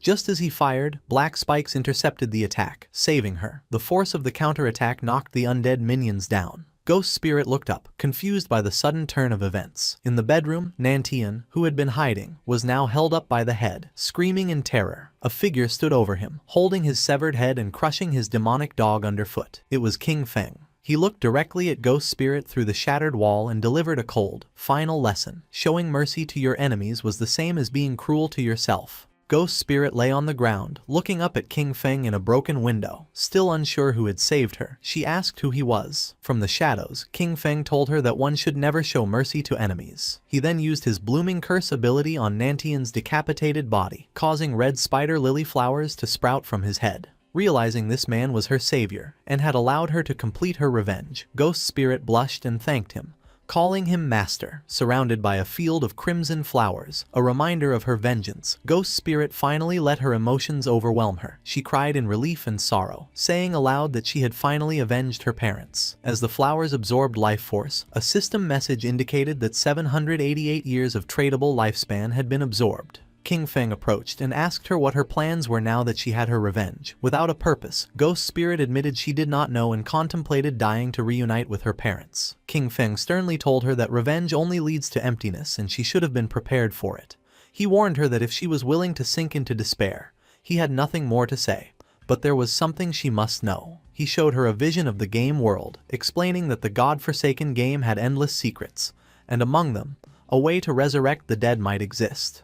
He told her that as long as a person kept moving forward, they would find infinite possibilities. If she only saw revenge as her endpoint, his words were useless. Turning his back, he gave her a choice. If she wanted to move forward, she must follow him. But the decision was hers. After a moment of reflection, with new determination in her eyes, Ghost Spirit got to her feet and ran to follow King Feng through the moonlit field. The scene shifted to Magic City in the real world. At King Feng's hideout, the soul-cleansing land, they found themselves in a vast ethereal water-like space. Ghost Spirit asked where they were, and King Feng explained it was his hideout in the real world. He led her to the doors of an incredibly luxurious mansion, leaving her stunned. Upon entering, they were greeted by King Feng's maid, who welcomed her master home. Ghost Spirit was surprised he even had a maid. King Feng ordered his maid to prepare dinner for two and explained to a confused Ghost Spirit that the maid had been created by the Divine Authority book. He continued, saying the book could create all sorts of necessary items and promised to take her to challenge the Tower of Divine Authority in Magic City so she could get her own book. Gratefully, Ghost Spirit thanked her master once more. The scene shifted to the Chu family manor in Magic City. Sometime after King Feng and Ghost Spirit had left, a man rushed in, yelling at his men to hurry with the rescue, declaring that no harm must come to his wife. This was Chu Kunshan, Dongfang Yui's husband and a military staff officer. He was confused, recalling a frantic call for help from his wife and wondering who could have attacked so late. His immediate suspect was Shadow, and as he ran into the manor, he worried their secret fireworks factory plan had been discovered. Though he quickly dismissed the thought, inside, his personnel were investigating the scene, examining a large crater in the empty bedroom. An officer reported to a shocked Chu Kunshan that while there were clear signs of a battle, they had not found a single person. Growing more frantic, Chu Kunshan demanded to know the whereabouts of his wife, son, guards, and servants. The officer confirmed the grim reality: no one was there, not even any bodies. Chu Kunshan was enraged, realizing this was what had happened to the Dongfang family. Everyone had vanished without a trace. The horrifying conclusion that his wife and son were gone sent him stumbling back in denial. His despair turned to tearful rage as he screamed that Shadow had killed his family and demanded a warrant for his immediate capture. Lin Qingyu, who had been observing, stepped in and asked how he could be so sure it was Shadow. He furiously retorted that it was because his wife's family, the Dongfangs, were also killed by him. Unfazed, Lin Qingyu pointed out the lack of evidence in the Dongfang case, making the connection to his wife's disappearance tenuous. With a sharp glare, she questioned if he had inside knowledge, suggesting perhaps his family had a grudge with Shadow, and this might be simple revenge. Her questions struck a nerve, and a furious Chu Kunshan warned her to watch her words, questioning if she was interrogating a military staff officer. Lin Qingyu calmly told Chu Kunshan his threats were useless against her. She revealed that recently, the Sky Dome Guild had captured members of the Magic City Black Dragon Hall and handed them to the authorities. During interrogation, the men confessed that Chu Kunshan had ordered the attack on Shadow's hideout. They also admitted to a plan to lure Shadow to a fireworks factory with the intent to kill him in a massive explosion. She explained that the authorities had originally planned to capture them all at the factory. However, with Dongfang Yu now missing, she was officially suspected of fleeing justice. Lin Qingyu then accused Chu Kunshan of abusing his authority and conspiring to commit a terrorist act, requesting he accompany them for an investigation. As two officers grabbed him, a shocked Chu Kunshan struggled and demanded to know what they were doing. He angrily shouted at Lin Qingyu, questioning her audacity for colluding with a trashy guild to arrest an official. As he was restrained, Lin Qingyu calmly stated that official status did not matter, as she only stood on the side of justice. Chu Kunshan continued to struggle, screaming for them to release him. She coolly advised him to cooperate, adding that if proven innocent, he would be free to settle the score with her then. Lin Qingyu delivered a final, chilling piece of information. He would be taken to the Magic City prison for interrogation, a place where lifespan drains at 100 times the normal rate. She ominously told him to be prepared. As he was forced into an armored truck, Chu Kunshan screamed in protest, yelling that they could not do this and he would report them. Unseen, two figures watched from a nearby tree. One man confirmed that the loud man being arrested was indeed their target, identifying him as Chu Kunshan, the military staff officer. The two figures smirked and bumped fists as purple energy surged around them, ready to take action. A convoy of armored trucks drove through a forest road at night. Inside the lead vehicle, Chu Kunshan continued to protest his arrest to Lin Qingyu. A guard calmly informed him that the arrest had been ordered from above, leaving Chu Kunshan speechless. Suddenly, a bright blast of energy hurtled toward their vehicle. The blast impacted the truck with immense force, sending it careening off the road in a violent crash. Inside the overturned truck, Lin Qingyu braced herself, cursing. She looked over in shock to find the guard who had been sitting next to her was now dead, his face frozen in terror. Pinned by the wreckage, Lin Qingyu realized she was stuck as the truck's roof was torn open from the outside. A hand reached through and grabbed the unconscious Chu Kunshan by his collar, pulling him out. The two assailants, a man with a pompadour and a girl with blue hair, stood atop the wreck. The man held up Chu Kunshan, declaring that the mission had been easy. Just then, reinforcements from the second truck arrived, ordering the pair to release their prisoner and surrender. The two assailants only laughed, mocking the officials. As the arriving officers took aim, one of them noticed another threat. A large, muscular man with glowing red eyes descended from the trees, swinging a massive flaming hammer. He brought the weapon down with incredible force, striking the official's vehicle and leaping away as it erupted in a massive explosion, with screams coming from the flames. The man with the pompadour and another bald, muscular man watched the destruction. The pompadour-wearing man remarked on the attack's power, stating that a Mr. Theodore had not been lying. The hammer-wielding attacker landed amidst the fiery wreckage as orbs of lifespan floated up from the fallen officers. He laughed maniacally, reveling in the power of his attack and the joy of killing the official dogs of Great Zia. The muscular man with the hammer stood amidst the fiery wreckage, gloating over a glowing card he held. He boasted that the card from a Mr. Theodore had multiplied his attributes by 5, giving him the power of a level 50 player even though he was only level 10. He complained that the slain officers had dropped very little lifespan. The man with the pompadour dismissed the loot, reminding him their real reward from Mr. Theodore would be 1,000 years of lifespan.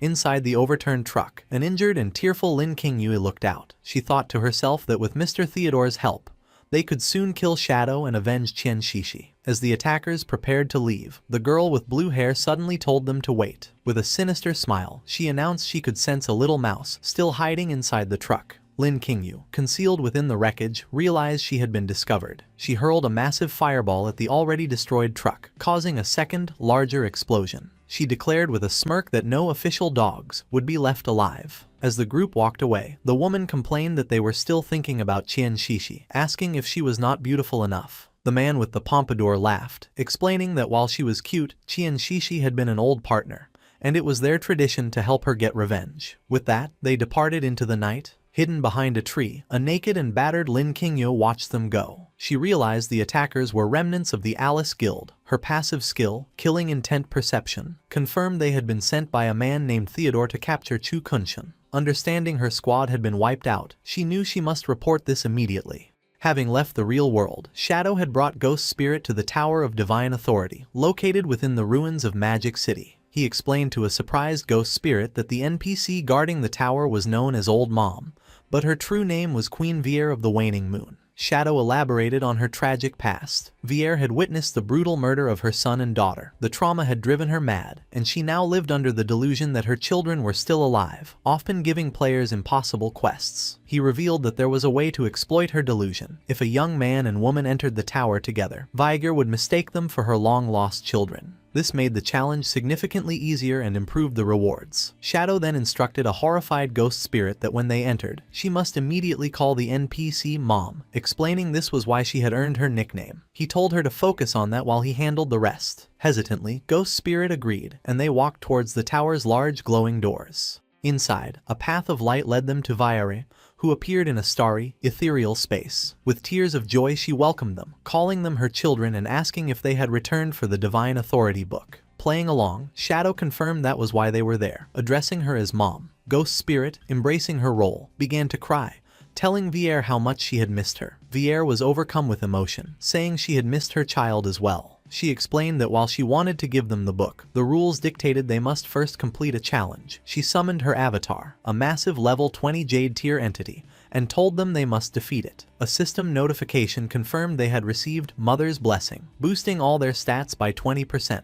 Before Ghost Spirit could react to the boss, 3 shadowy figures suddenly appeared around her. These were the clones from Shadow's Shadow of Sorrow skill. In an instant, the clones unleashed a devastating flurry of slashes, inflicting hundreds of thousands of points of damage and obliterating the avatar in a single moment. The system announced the challenge had been successfully completed, leaving Ghost Spirit utterly stunned. She exclaimed in disbelief at the instant kill and the impossible appearance of 3 shadows. The battle ended in a blinding flash. Ghost Spirit stood behind King Feng, stunned. She marveled at his technique, summoning 3 clones for an instant kill, and wondered how powerful he truly was. Queen Vilni descended from the sky, still trapped in her delusion. She looked down at them gently, calling them Alan and Anna, and praising their strength. She floated to Ghost Spirit and handed her a stack of glowing blue books. Calling her little Anna, Vilni offered her all 9 of the divine gift books she had. Ghost Spirit played along, hugging the NPC and crying as she thanked Mom. King Feng watched with a somber expression. He knew Vilni gave everything to her children. In the past, many players had exploited this, demanding items until she used up her own lifespan to create them and died. Vilni then turned to King Feng, asking if he wanted anything. King Feng requested the divine book of the communication bracelet. Vilni looked apologetic, admitting she did not have one, but she immediately offered to use her own lifespan to create one. As the book materialized, a system window showed King Feng had obtained it but paid 150 days of lifespan.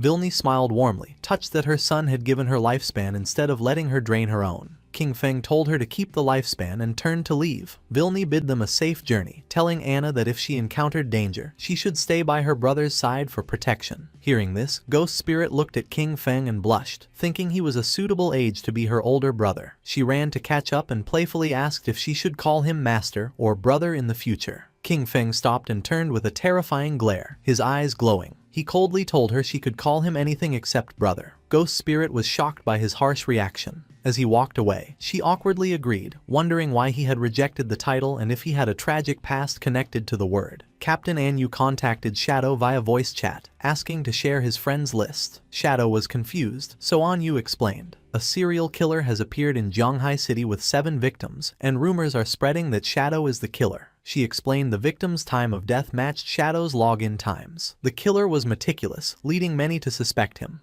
Anyu added that she and her team knew he wouldn't do something so low. Shadow deduced that for someone to frame him based on his login times, the leak must have come from someone on his friends list. Shadow listed the suspects: Anyu's squad, Radiant Martial Virtue, Milky Snow, Old Man Zhang and his granddaughter from the Sky Dome Guild, and his own guild member, Ghost Spirit. Shadow asked where the bodies appeared. Anyu replied they were scattered across Zhonghai City and asked if he would investigate. Shadow confirmed he would. Relieved, Anyu said she would send the case files, confident he would catch the killer in minutes. Shadow then ordered Ghost Spirit to log off immediately for a mission. At his mansion hideout in the real world, King Feng handed Ghost Spirit the divine book, communication bracelet, allowing them to communicate between the game and reality. He also gave her the Ghost Knight wolf mount to help her find the killer. Ghost Spirit was shocked to receive such valuable items but admitted she didn't know how to investigate crimes. King Feng explained his reasoning. He had checked his friends' list and believed none of them were the culprit. However, since Wang Meng and the others reported to the officials, he suspected a mole within the police was leaking his login times. He told Ghost Spirit she was the best candidate because her skill, Touch of the Yellow Spring, allowed her to track targets by aura or scent. He sent her the files and told her to use her skills flexibly. Filled with determination, Ghost Spirit vowed to find the true culprit.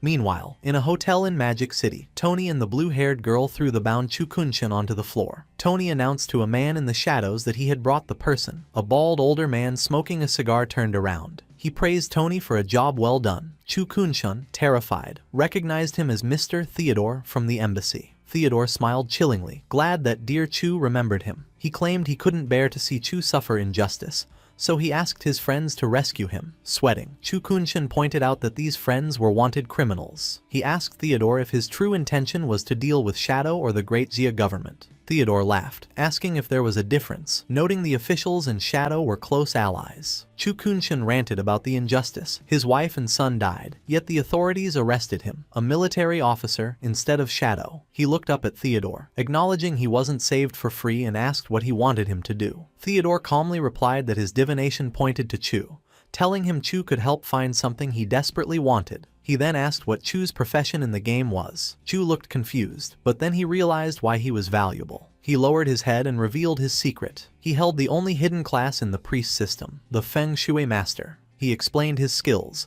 Yin-Yang Harmony let him manipulate enemy emotions and deal extra damage to ghosts, and Ley Line Perception could find treasures and monsters. Chu lamented that his hidden class was only a support role, not much help in a direct fight against Shadow. Suddenly, a sinister glint appeared in Chu's eye, and a yin-yang symbol materialized as he activated his yin-yang harmony skill. Immediately, the effects took hold of Theodore's subordinates. Tony and the bald muscular man began to argue violently. The argument instantly escalated into a savage brawl. Chu watched coldly, explaining that under his skill's influence, they would fight to the death, though it was ineffective against enemies more than 5 levels higher.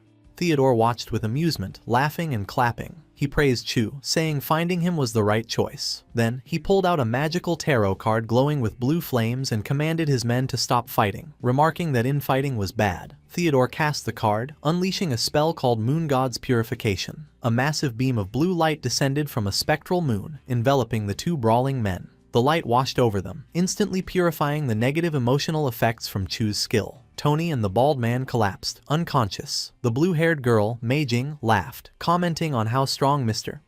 Chu's skill was. Theodore ordered her to heal them. Chu Kunshin watched in sweat-drenched terror. He was shocked because his powerful skill shouldn't be removed by ordinary purification. He stared at Theodore in fear, wondering about his class. Theodore spread his arms wide, formally welcoming Chu to their group. As he sat surrounded by magical energy, it was revealed that Theodore also held a unique hidden class in the priest system, the Diviner. His class allowed him to draw different cards to perform divination, enhancement, purification, and teleportation, and his cards could be given to others to use once. On the streets of Zhonghai City, Ghost Spirit was crouching, using her skill, Touch of the Yellow Spring. A red aura emanated from her fingertips as she sensed a trail. She declared that she had found the killer's aura. The trail led off into the distance, and Ghost Spirit pointed the way for her mount, the Ghost Night Wolf. She told the wolf to move out, mounting the beast as they dashed through the empty city streets, following the Crimson Trail. The scene shifted to a high-rise apartment, King Feng's former residence, where a knock was heard. Inside, Xiao Yu opened the door with a bright, expectant smile, greeting the visitor as Mom. Standing in the doorway were a middle-aged woman in a suit and a tall white-haired man, also in a suit. Xiao Yu excitedly asked if the man was there to buy the house, praising the woman for finding a buyer so quickly. However, the woman looked apologetic and corrected her. She explained this was not a buyer, but a diviner she had hired to help find Xiao Yu's brother. The white-haired man adjusted his tie and introduced himself as Diviner Ren Tu.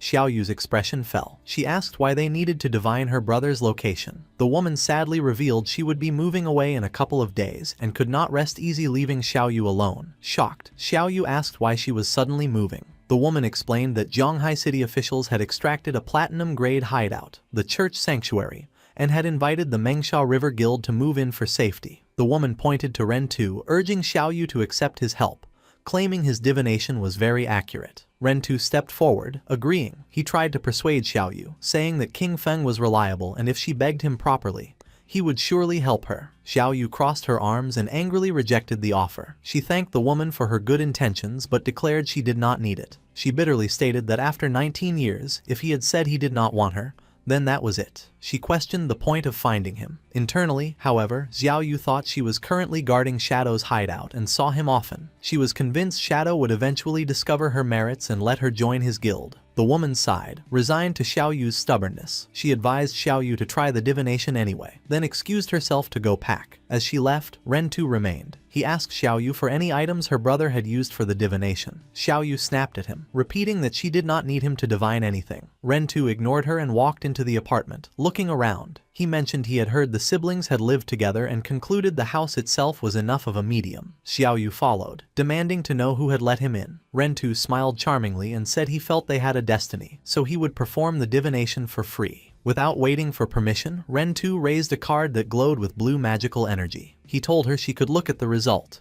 If she was satisfied, great. If not, it did not matter. A holographic tarot card appeared in the air. Ren Tu activated the divination card, which displayed a vision of a dark figure lying in the deep sea. He interpreted the image for Xiao Yu with a regretful expression, informing her that her brother had already been burned to death and his corpse had sunk into the ocean. Xiao Yu was left in total shock. Ironically, while the real King Feng was shown relaxing on a sofa in his hideout, Xiao Yu burst into a rage. She furiously thought he was trash for dying so easily, as he should have waited until she was powerful enough to trample him. Outwardly, Ren Tu simply offered his condolences.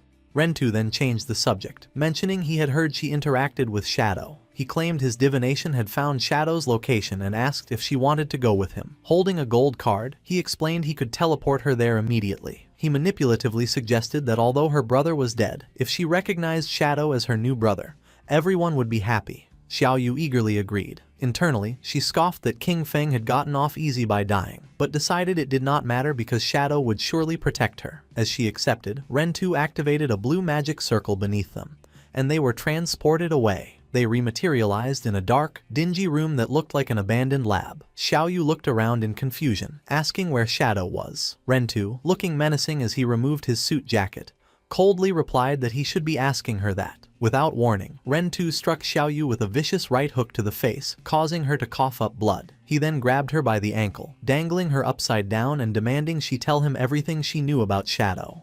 Terrified and crying, Xiaoyu stammered that she did not actually know him. Rentu accused her of lying, reminding her she had claimed to guard his door and see him often. He delivered a brutal punch to her stomach while she hung defenseless, knocking her unconscious. Rentu remarked that she had fainted too easily and was shocked she had not extracted a single ability from the game to protect herself. He dragged the unconscious Xiaoyu across the floor. He spoke on the phone, telling the person on the other end the prey was ready. With sadistic hunger, he asked when he could make his move, complaining that his blade was thirsty. Rentu threw Xiaoyu's limp body onto a metal table. He checked his phone and read a message from his boss forbidding him from killing her without further instructions. Rentu clicked his tongue in disappointment. However, a sinister look returned as his eyes glowed red. He pulled out a scalpel and decided that if he could not kill her, he would just play with her slowly. Meanwhile, in a restroom, Officer Xiaoma noted there had been no news of Shadow logging off for 2 days. He walked out, reasoning that a person's need for food became very high after extracting game stats, making it impossible for Shadow to stay online this long.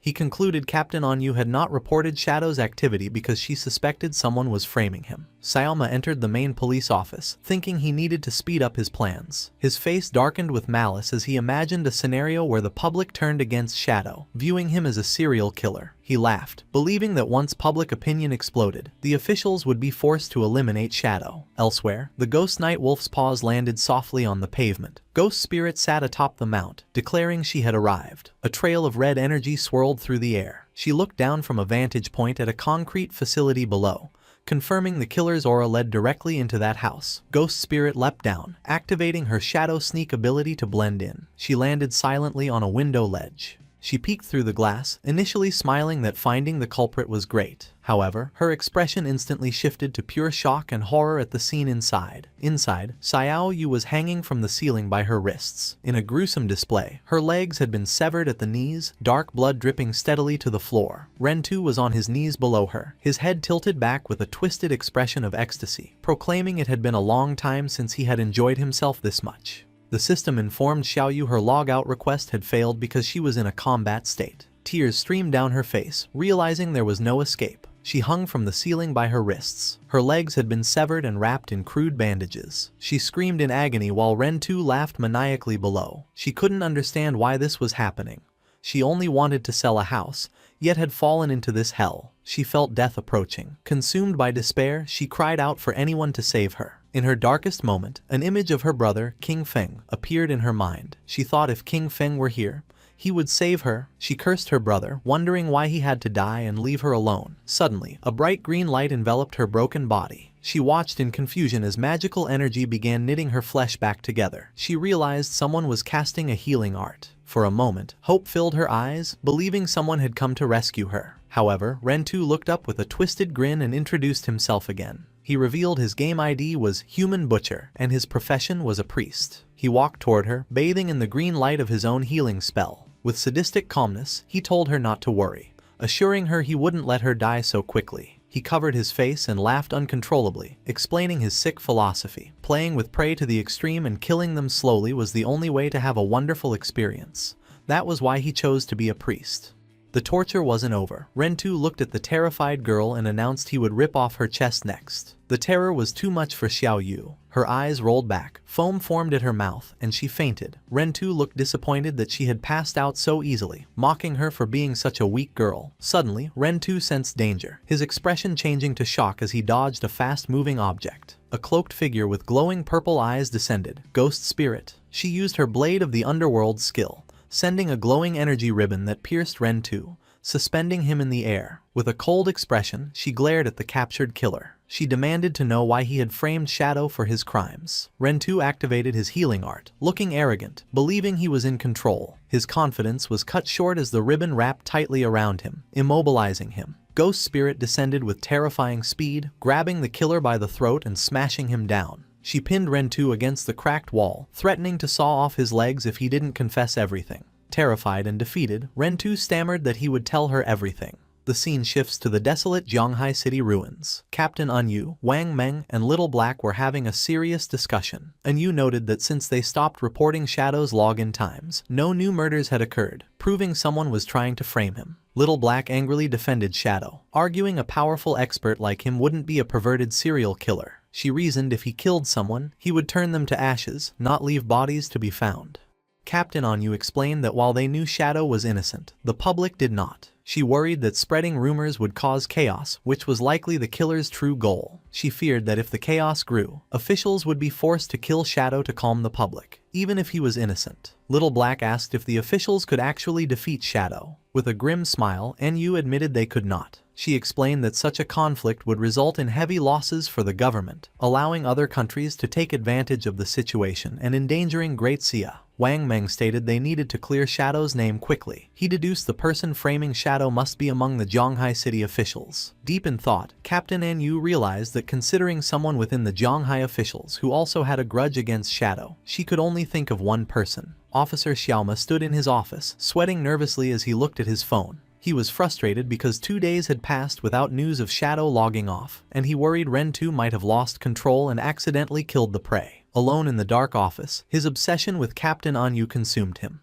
He imagined her face, convinced that as long as Shadow existed, he would never have her. Desperate, he held a glowing card, thinking for Anyu's sake he would become an enemy of all Great Xia. Suddenly, his phone vibrated. He read a message supposedly from Ren 2, stating the prey had escaped. The message demanded 3 years of lifespan to extract a tracking skill and provided an address for Xiaoma to deliver the payment. Furious his subordinate failed such a simple task, Xiaoma clenched his phone. He realized that if this plot was exposed, he would be ruined, so he had no choice but to go and fix the mess himself. He drove to an abandoned industrial facility under a gloomy sky. Entering the dark warehouse, Xiaoma called out for the human butcher, angrily asking why he let the prey escape. However, he stopped, his expression turning to pure shock. He looked up to see a terrifying sight. Xiaoyu was hanging from the ceiling, but next to her, his own hitman, Ren 2, was also bound and unconscious. Before Xiaoma could react, a beam of purple energy shot from the darkness.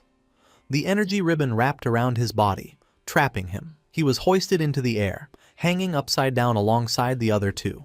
Panic set in. He yelled at the approaching figure to let him go, demanding if they knew who he was. Ghost Spirit stepped out of the shadows, her eyes glowing a menacing red. She calmly replied she knew exactly who he was, Manhwa Recap, son of Zhanghai City's mayor. She revealed that Ren 2 had confessed everything, explaining how Manhwa Recap instructed him to kill and dump bodies during Shadow's offline hours to frame him. She thanked Ren 2 for keeping his promise to lure out the mastermind. Ghost Spirit cut Ren 2 loose. She looked down at him and said that as a reward for his cooperation, she would give him a chance to enjoy himself. Ren 2 stood up, surrounded by a surge of purple energy, looking completely deranged. Ghost Spirit ordered him to kill Manhwa Recap in any way he liked. Ren 2 giggled maniacally, thanking the young miss for the opportunity. Ghost Spirit ordered the brainwashed Ren 2 to kill Manhwa Recap using his favorite method. Ren 2, completely under her control, agreed with a maniacal laugh, telling Manhwa Recap to stop struggling. Manhwa Recap screamed, but Ren 2 lunged forward with a scalpel. The human butcher mockingly apologized to Boss Mao, claiming he had no other choice. Manhwa Recap looked up in terror as the blade aimed for his throat. However, Manhwa Recap was prepared. Just before the blade connected, he activated a golden card. A shockwave erupted, pushing Ren 2 back and allowing Manhwa Recap to roll to safety. A massive explosion of fire and energy engulfed Ren 2. Ghost Spirit watched calmly as the blast lit up the warehouse. When the smoke cleared, Ren 2 lay dead, his body transforming into lifespan orbs. Manhwa Recap stood panting, glaring at Ghost Spirit, realizing she must be Shadow's disciple. Furious, Manhwa Recap slapped a glowing golden card onto his forehead. The card, imbued with the power of the sun god, granted him a massive agility boost for 2 minutes. A golden crossbow appeared in his hand as he declared he would kill both Shadow and his disciple. Moving with incredible speed, Manhwa Recap leapt through the air, firing multiple energy arrows at Ghost Spirit. She calmly dodged the barrage, weaving through the explosions.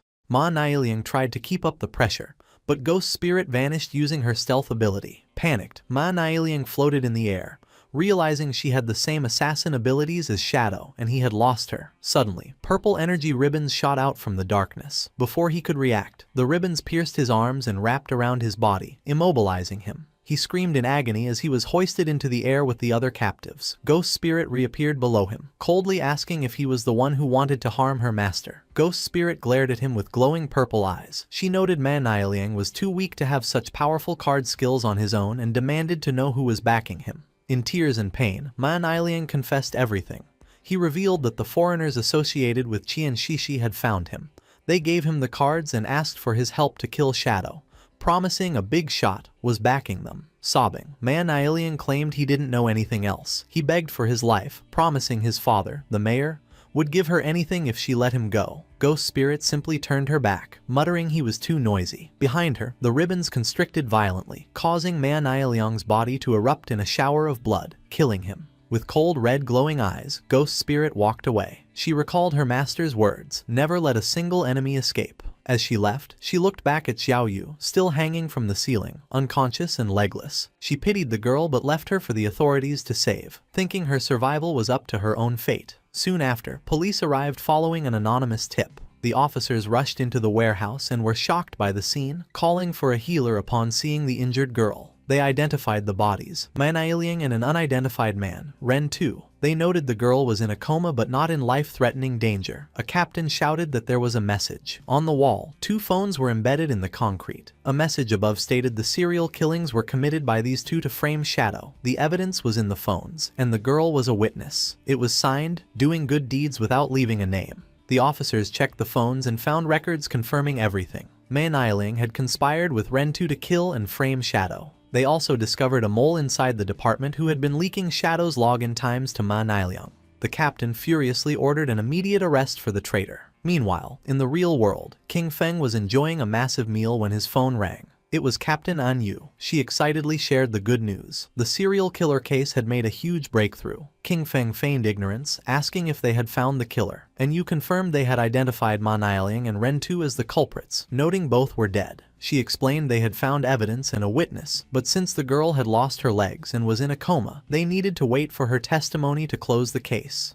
King Feng thought to himself that Ghost Spirit had completed the mission perfectly, and Yu apologized for the trouble the investigation had caused him. As an apology, she offered him some intelligence. She described a strange phenomenon in a novice town in Zhonghai City. 5 flying monsters were circling the sky, hunting players. Strangely, whenever one was killed, there were always 5, and Yu suspected a treasure was hidden there and urged Shadow to solve it. King Feng's eyes widened as he realized the implication. Another ancient god slate had appeared. King Feng analyzed the information. He deduced the ancient god slate must be high in the sky. Since players couldn't fly yet, he would need a flying mount. He recalled the Withered Bone City key he had obtained from the magic Leaning Tower. He knew Withered Bone City was part of the Marega Empire, the dragon homeland, and deduced he might find a flying dragon mount there. The system indicated that entering Withered Bone City required level 20. King Feng checked his status and saw he was level 19. With determination, he decided to enter the game, knowing he only needed to level up once. Shadow teleported to the Withered Bone City outer beach. It was a desolate coastline covered in massive skeletons, with a dark castle looming on a distant island. As Shadow appeared, he noticed glowing lifespan orbs scattered on the ground, indicating other players had been there recently. Shadow's expression sharpened as he sensed a disturbance and hid behind a large skeleton. In the distance, a massive, skeletal lobster monster stood on its hind legs, spitting green acid at a group of players. Among the group was Lin Qingyu, Late Night Drizzle, and a large bald man. Lin Qingyu looked shocked as bubbles of green acid floated toward her. The bald man in her party stepped forward confidently, telling the others to watch him. A green ghostly aura surrounded him. The system identified his class as the Soul Walker, a hidden support class that allowed the user to turn themselves and their teammates into a spirit form. In this state, they couldn't attack but were also immune to damage and had no physical collision. The monster unleashed a torrent of green acid breath, but thanks to the Soul Walker's ability, the attack passed harmlessly through the intangible players. Watching from his hiding spot, Shadow's eyes narrowed. He recognized this group from his past life. He remembered that this bald man, Zuma, Theodore, and others had teamed up to trap Magic City officials. This scheme caused heavy casualties for the official forces, leaving them unable to maintain order. As a result, Magic City fell into chaos for 3 months, indirectly causing hundreds of thousands of deaths. The battle with the giant skeletal lobster reached a critical point as the monster roared. Lin Qingye, seeing the boss's low health, shouted a warning that it was entering its second phase. The monster then released a swarm of blue bubbles, which burst open to reveal a horde of smaller lobster monsters. The party was immediately overwhelmed. A party member with a shield struggled, complaining there were too many of them. Amidst the chaos, Lin Qingye screamed at Zuma, the Soul Walker, to use his soul conversion ability to save them. However, Zuma simply turned his head away with a cold expression, ignoring his teammates' pleas for help. Lin Qingye was shocked by this betrayal as the small lobsters bypassed the front line and lunged at her. The team's formation collapsed, and although she fired her dual weapons, she realized they could not hold the line. She shouted at Zuma one last time, asking what he was doing. But it was too late. The massive boss and its minions lunged at her as she fell. Terrified, she looked up as the monster prepared to devour her. Just as the monster struck, a blur of blue energy slashed through the air, cutting the creature into pieces. Shadow had entered the fray, moving with blinding speed as he unleashed a skill that instantly sliced through the swarm of small lobsters. He leaped over the stunned Lin Qingye and landed with a devastating area of effect attack, a swirling vortex of dark energy that annihilated the remaining enemies. A system window appeared, confirming Shadow had killed the Jade-grade lobster boss and obtained a massive amount of experience, evolution points, and over 9 years of lifespan. As Shadow stood amidst the loot, Zuma looked on in total shock, realizing the famous Shadow had appeared. The confrontation took a violent turn. Shadow appeared instantly in front of the bald man, Zuma, glaring with intense killing intent. Before anyone could react, Shadow unleashed a swift strike, chopping off Zuma's head in a single motion. As the headless body collapsed, a system notification confirmed Zuma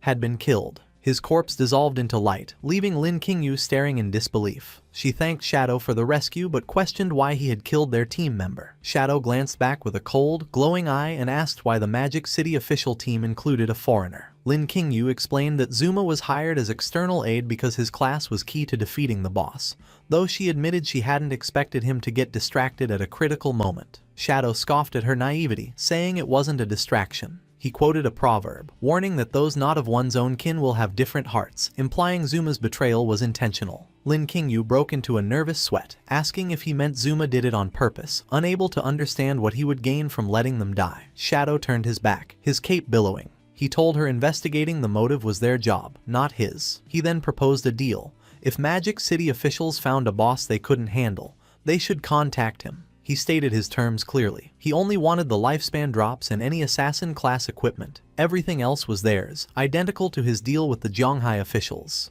The surviving team members erupted in joy. Shadow confirmed the deal applied only to platinum-grade bosses or higher, and he required full looting rights. Lin Qingye, seeing the immense value, immediately agreed and prepared to message their exploration teams.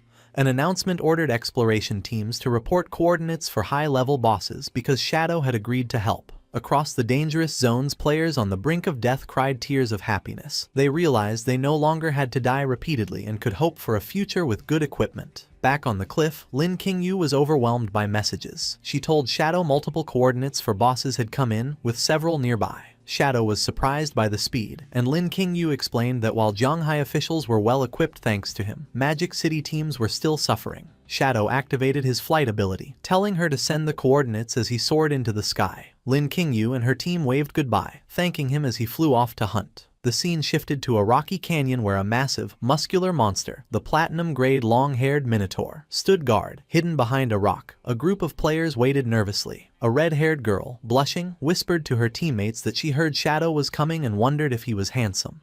Her teammates were more skeptical. One player doubted Shadow could easily defeat a platinum-grade boss, arguing its stats were too high. His doubts were silenced in a fraction of a second. A colossal vertical beam of blue energy slashed down from the heavens, bisecting the Minotaur instantly and dealing over 300,000 damage. As the beast fell, a system notification confirmed the kill for Shadow, awarding him experience, evolution points, over 5 years of lifespan, and a platinum-grade assassin skill, Smoke Bomb. Shadow simply noted the Minotaur was dealt with and identified his next target in the east.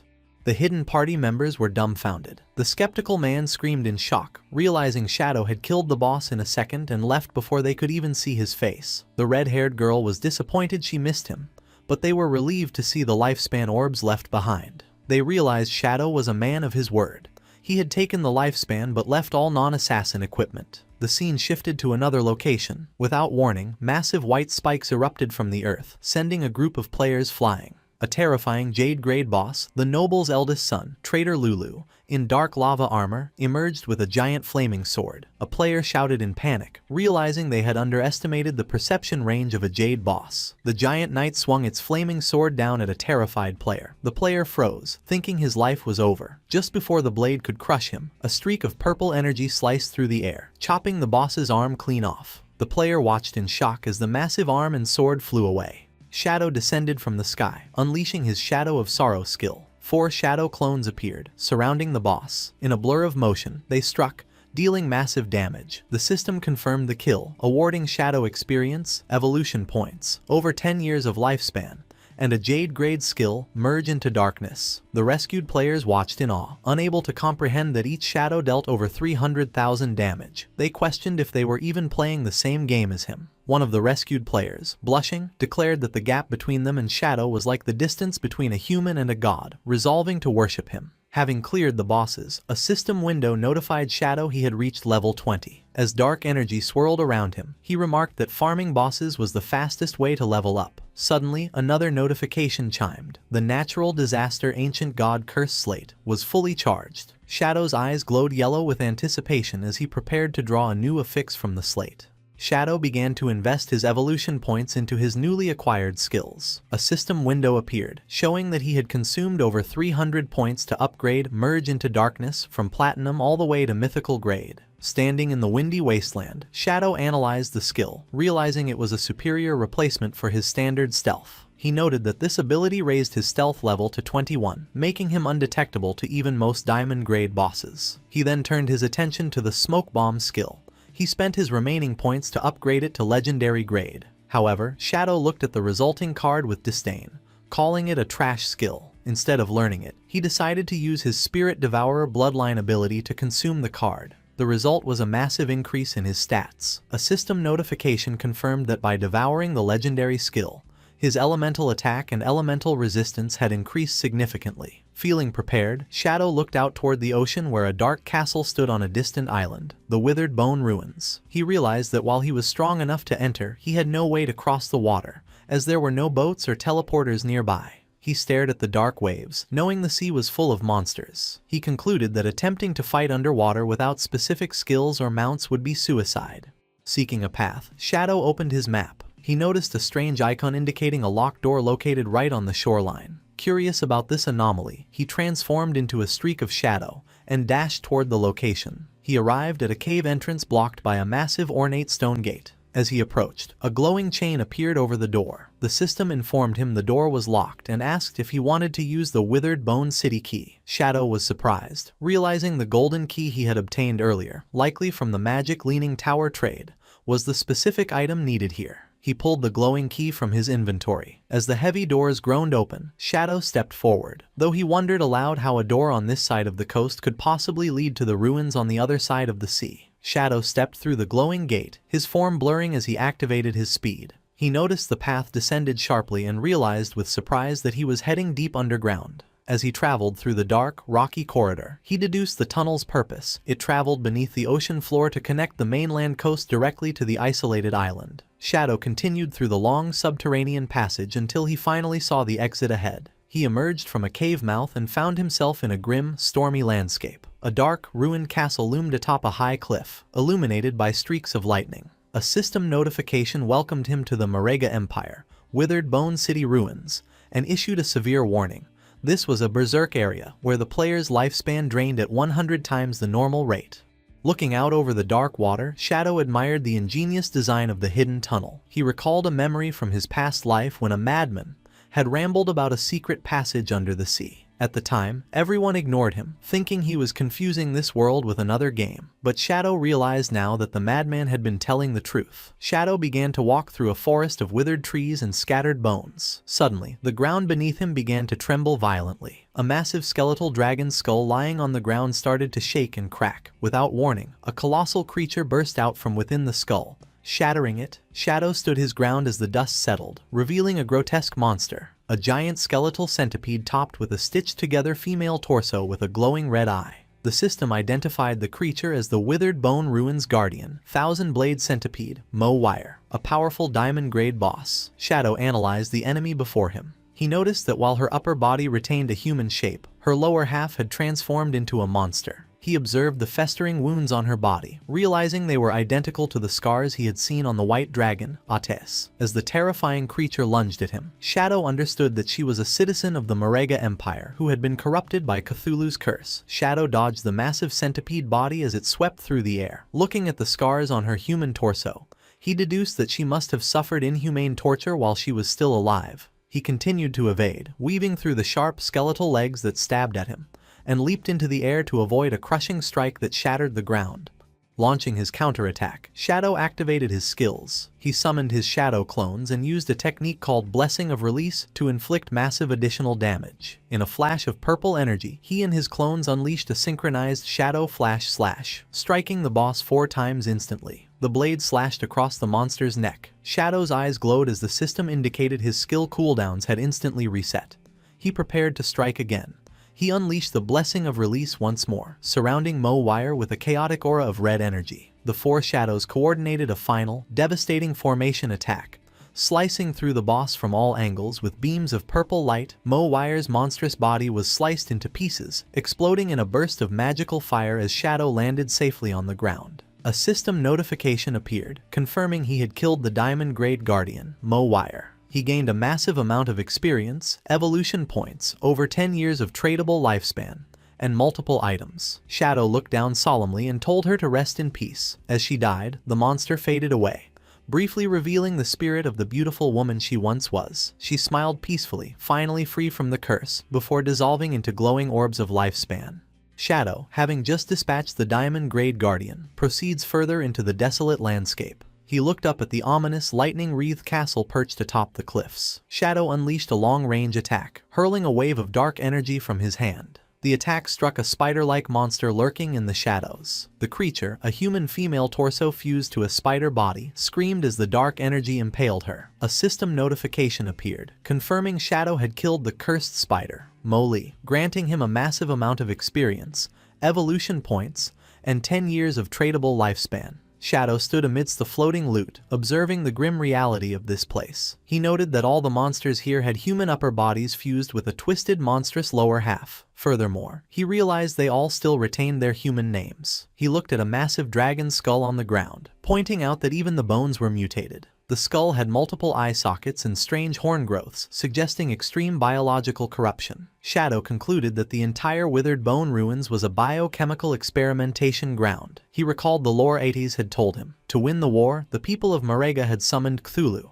an ancient sea god, who cursed the city. This curse twisted everyone, transforming the entire population into monsters. As Shadow walked deeper, he sensed the curse becoming thicker and more intense the closer he got to the city center. Suddenly, a massive object plummeted from the sky. A giant, rock-skinned golem crashed into the ground in front of him, blocking his path. The system identified the enemy as the Royal City Guard Commander, Ma Ren, a level 25 platinum grade boss. The golem glowed with internal magma-like energy. Shadow looked up at the towering giant but was unimpressed, questioning why a Royal Guard Commander was just a low-level platinum grade boss. The Guard Commander raised its massive stone arm, glowing with red energy. It slammed its fist into the ground with earth-shattering force, but Shadow easily evaded the attack, leaping aside as the ground cracked beneath the impact. The battle began as Shadow unleashed his Shadow Blade, striking the stone golem with a powerful slash. However, as the damage numbers popped up, a strange bounce effect triggered. Shadow was shocked to feel pain as the exact damage he had dealt was instantly reflected back onto his own body. Shadow landed on the ground, realizing the danger. He identified the ability as damage reflection. Staring at the glowing red eyes of the Royal City Guard Commander, Shadow analyzed that this boss had 10 times the health of a normal platinum boss and a terrifying 100% damage reflection attribute. He noted grimly that if he hadn't had his black light shield active, that single exchange would have killed him. He realized he could not be careless in such a dangerous land. Shadow leaped high into the night sky, silhouetted against the moon. To counter the reflection, he fully activated his defenses, summoning 10 layers of the black light shield. From the air, he rained down a barrage of 10 shadow blades. He explained his strategy. He would use multiple low-damage attacks to charge his ultimate move, while his shield absorbed the constant reflected damage. Once his energy was fully charged, Shadow descended with his ultimate attack. Blessing of Release combined with the Crimson Blade. A massive vertical beam of red energy sliced through the golem, dealing a staggering 450,000 damage. Immediately, Shadow braced himself as that massive damage figure was reflected straight back at him. However, a golden barrier erupted around him, absorbing the impact completely. Shadow stood unharmed. He revealed that the damage reflection was meaningless because his Crimson Blade provided 600% lifesteal. Since he was at full health, the massive healing was converted into an overflow shield worth 2.7 million points, making the 450,000 reflected damage feel like nothing more than a scratch. With the Royal City Guard commander defeated, a system window appeared confirming Shadow's victory.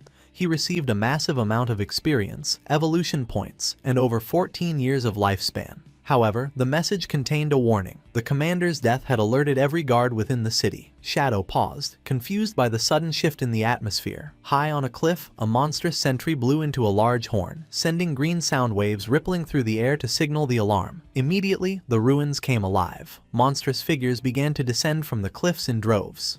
Shadow watched as a swarm of winged creatures, spider hybrids, and other twisted beasts lined the ridges, staring down at him. A massive fur-covered foot slammed into the ground next to him. Within moments, Shadow was completely surrounded by a dense army of monsters, including a giant white bear and terrifying centipede creatures. A system notification triggered, announcing Shadow had activated the Monster Horde event. The condition to proceed was simple but brutal. Kill every single monster. Shadow looked up at the wall of enemies looming over him, their eyes glowing red in the darkness. But instead of feeling fear, his eyes narrowed with excitement. He laughed to himself, thinking this situation was incredibly refreshing and exactly what he wanted. The monsters, seeing their prey laugh, looked at each other in confusion, unsure why the human was not trembling in terror. Shadow moved with the speed of a storm. He unleashed his Dark Knight Ring blade, slicing through the first wave of enemies. In a single strike, the system notified him he had killed 32 monsters. Not giving the horde a moment to breathe, he activated his Shadow of Slaughter skill, summoning dark clones from the ground to fight alongside him. Together with his clones, Shadow executed a synchronized Shadow Flash/X4. The burst of purple energy decimated the monster ranks, instantly raising his kill count to 165. The chaotic energy beams sliced through everything in their path, dismembering lion men, shark hybrids, and other twisted creatures. Shadow continued his relentless assault, descending with another Dark Knight Ring Blade X4 attack. His dark magic swept through the battlefield, and with every swing, the kill count climbed higher, reaching 518. The battle turned into a one-sided massacre. System notifications flooded his vision as the death toll rose exponentially, jumping from 600 to over 2,000 in seconds. As the fight raged on, the kill count soared past 8,000. The entire battlefield was illuminated by thousands of glowing orbs of lifespan from the fallen army. Finally, silence returned. Shadow stood with his eyes glowing purple, having killed a total of 10,086 monsters. A system window confirmed that he had killed all the monsters, and the road to the Withered Bone City Ruins core was now unlocked. After annihilating the army of over 10,000 monsters, Shadow stood amidst a sea of glowing particles. A notification confirmed the path to the Withered Bone Ruins core was unlocked, and he was surrounded by countless floating orbs of lifespan. However, Shadow looked at the rewards with disappointment, asking why there was so little. He realized the curse had constantly drained the citizens' life force, even after they transformed into monsters. Suddenly, the floating orbs began to swirl around him, gathering in a brilliant display of magic to form a structure. The light shot across the vast chasm, creating a radiant bridge to the ominous castle in the distance. As Shadow stepped onto this bridge made from the light of the dead, a golden aura suddenly engulfed him, surprising him. A system window informed him that he had received a blessing of the Withered Bone citizens. The cursed souls, grateful for their release, granted him a buff that provided a chance to obtain dragon power while fighting in the city. Shadow looked at his glowing hand, remarking that this power was interesting. He deduced the curse's source was in the city and understood the victims' souls were guiding him, hoping he would break the curse for good.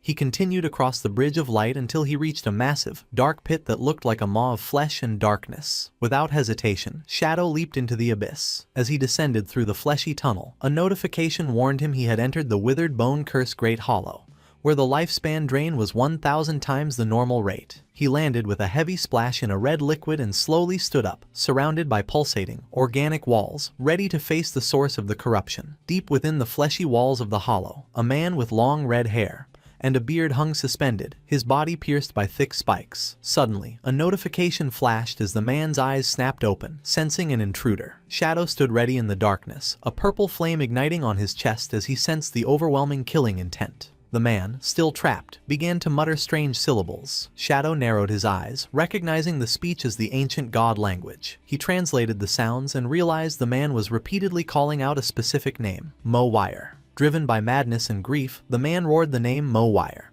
and ripped himself free from the wall. His body began to twist and tear apart as he underwent a terrifying metamorphosis. He transformed into a gigantic, armored skeletal beast, identified by the system as the last guardian of Withered Bone City, Arkatos, a level 20 emerald grade boss. Shadow immediately activated Merge into Darkness, dissolving into the shadows to become invisible. However, to his shock, Arkatos swung a massive claw directly at him, bypassing his stealth. Shadow barely evaded the crushing strike that shattered the ground where he had stood and leapt away to create distance. Landing safely, Shadow was confused, wondering how the enemy could see him when he had level 21 stealth. As Arkatos charged again, still screaming the name of the woman he loved, Shadow realized the reason. He deduced that since he had killed Mo Wire and absorbed her lifespan, Arkatos was tracking her soul's traces within him. Shadow observed the spikes on Arkatos's armor, noticing they were identical to those of the Royal City Guard commander. He prepared his shadow dagger, suspecting the boss shared the same passive ability. To confirm his theory, he struck Arkatos. The exact same amount of damage was instantly reflected back, but his golden shield absorbed the blow. Shadow confirmed the Guardian also possessed the dangerous damage reflection ability. Arkatos let out a deafening roar, his body surging with purple energy as he summoned reinforcements. The fleshy ground around Shadow erupted, and numerous large, blue eggs burst forth, completely surrounding him. Shadow looked at the eggs with a serious expression,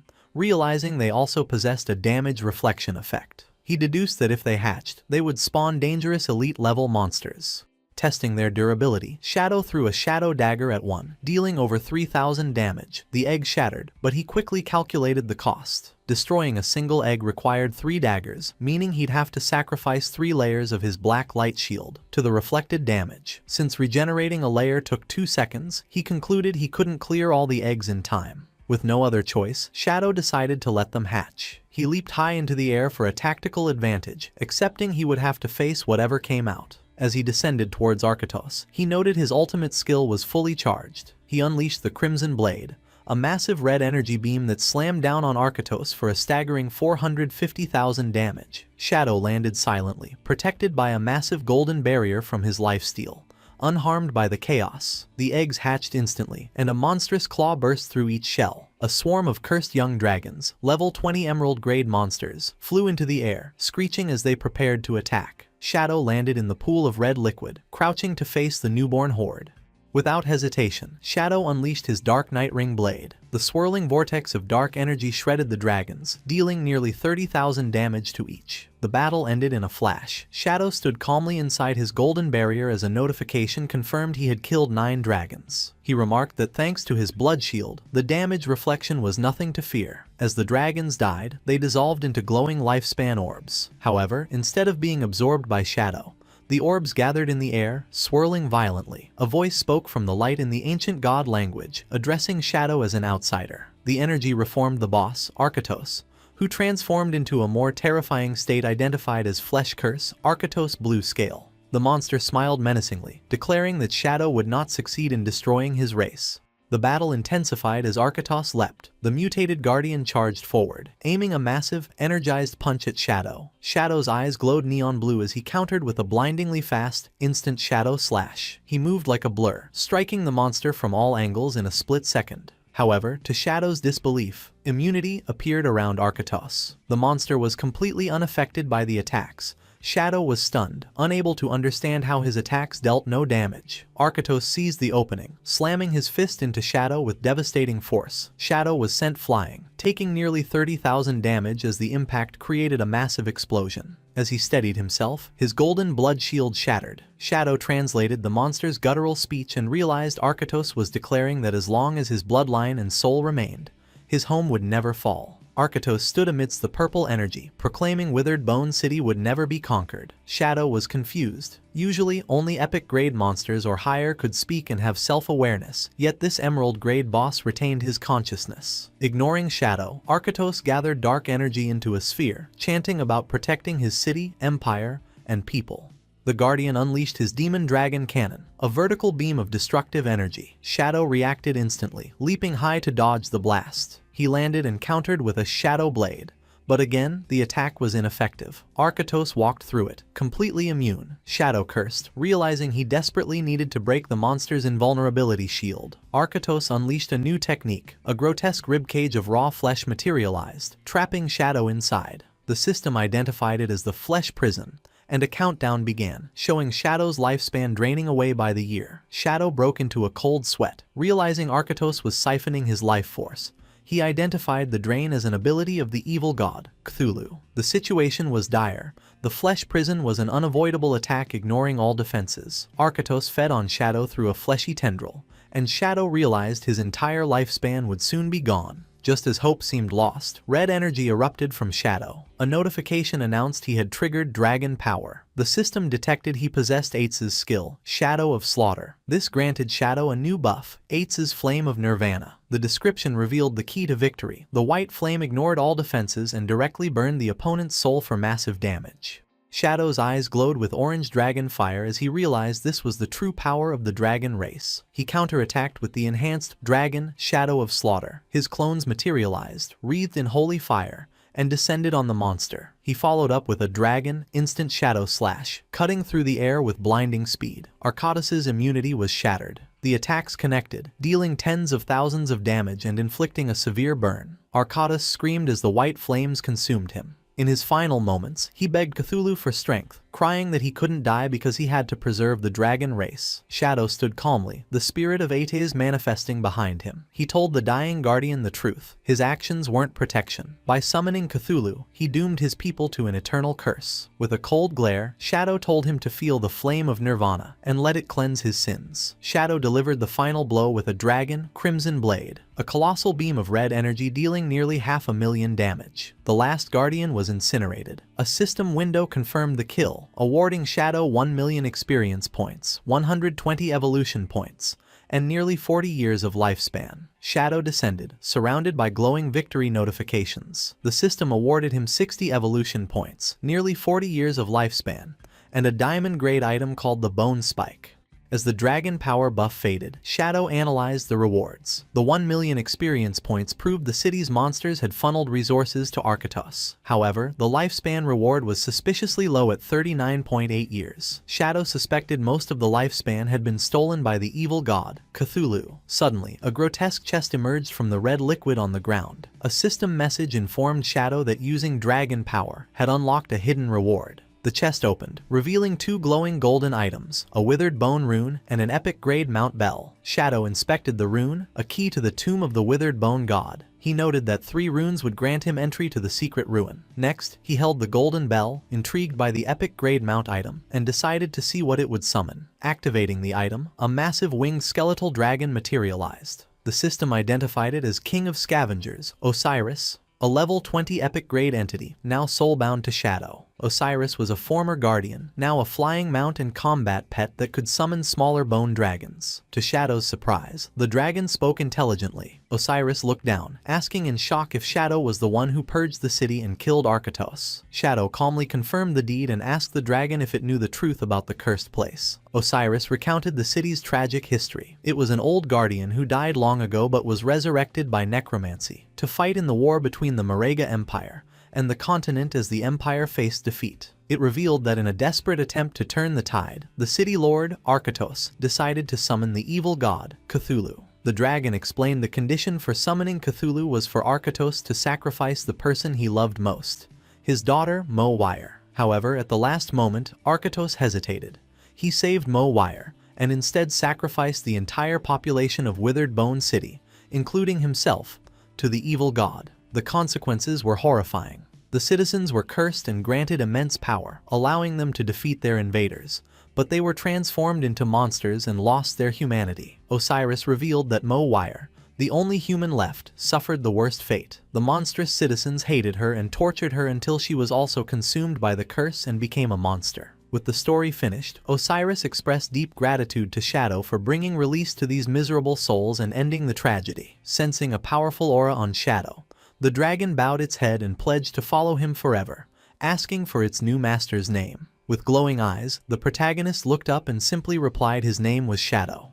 The massive skeletal dragon, Osiris, lowered its wings and head in submission, pledging its loyalty to Shadow, and declaring him its master from this day forward. However, as Shadow inspected his new prize, he noted that for an epic grade mount, the dragon's attributes were somewhat strange. He pointed out that a level 20 epic boss should typically have at least 10 million health points, yet the interface showed Osiris had only a little over 100,000. Shadow deduced that this weakness was likely due to the nature of its resurrection. Since Osiris died long ago and its power dissipated over time, this forcibly awakened skeletal body retained only a fraction of its original strength. Reviewing the dragon's offensive skills, such as summoning bone shields and firing spikes, Shadow found them mediocre. However, he was pleased with its ability to summon 12 Jade-grade winged dragons, realizing they would provide him with excellent aerial vision. The true value of the mount was revealed in its mobility. Shadow noted that because the dragon's body was made of lightweight bone, its flight speed was incredible, reaching 360% speed, or roughly 450 meters per second, which broke the sound barrier. Shadow concluded that despite the mount's lack of combat power, the supersonic travel speed alone made it a satisfying acquisition.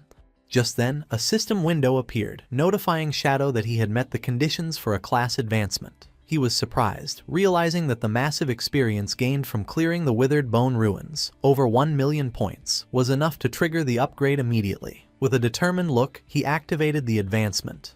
A vortex of dark energy began to swirl around him, and magical runes manifested in the air as the energy intensified. Shadow stood within the chaos, his eyes glowing with power, as a red ring of energy formed around him. The system confirmed the success. His Shadow class had advanced from Tier 2 to Tier 3.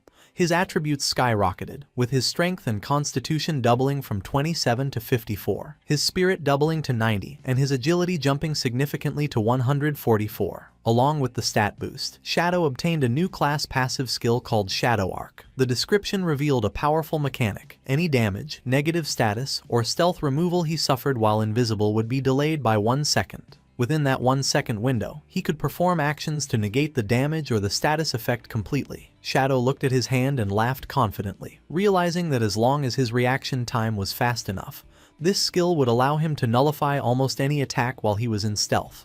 Shadow reflected on his new class advancement with deep satisfaction. He was certain that in his past life, no player with the Shadow class had ever survived the third advancement. Otherwise, the power of the Shadow Arc skill would have been famous for drastically lowering death rates. He reasoned that while a 1 second window for reaction seemed short, high-level players possessed incredible reaction speeds, making it more than enough time to cast multiple skills and turn the tide of battle. Moving on to his rewards, Shadow manifested a glowing red energy in his hand, revealing a diamond-grade weapon he also obtained. The system window identified it as the Spike of the Skeleton, a powerful dagger that significantly boosted physical and elemental attacks, along with a unique effect that broke the enemy's defense and resistance. Shadow equipped the weapon immediately, noting that between the class upgrade and this new gear, his power had increased massively. Ready to leave the ruins, the skeletal dragon Osiris leaped into action, and Shadow landed gracefully on its head. He decided to test his stealth capabilities with the mount and activated Merge into Darkness. As dark energy surged around them, Shadow was shocked to discover that the dragon's stealth level was actually level 21, which was higher than his own current level. Impressed, Shadow commanded the dragon to take off so he could witness its speed firsthand.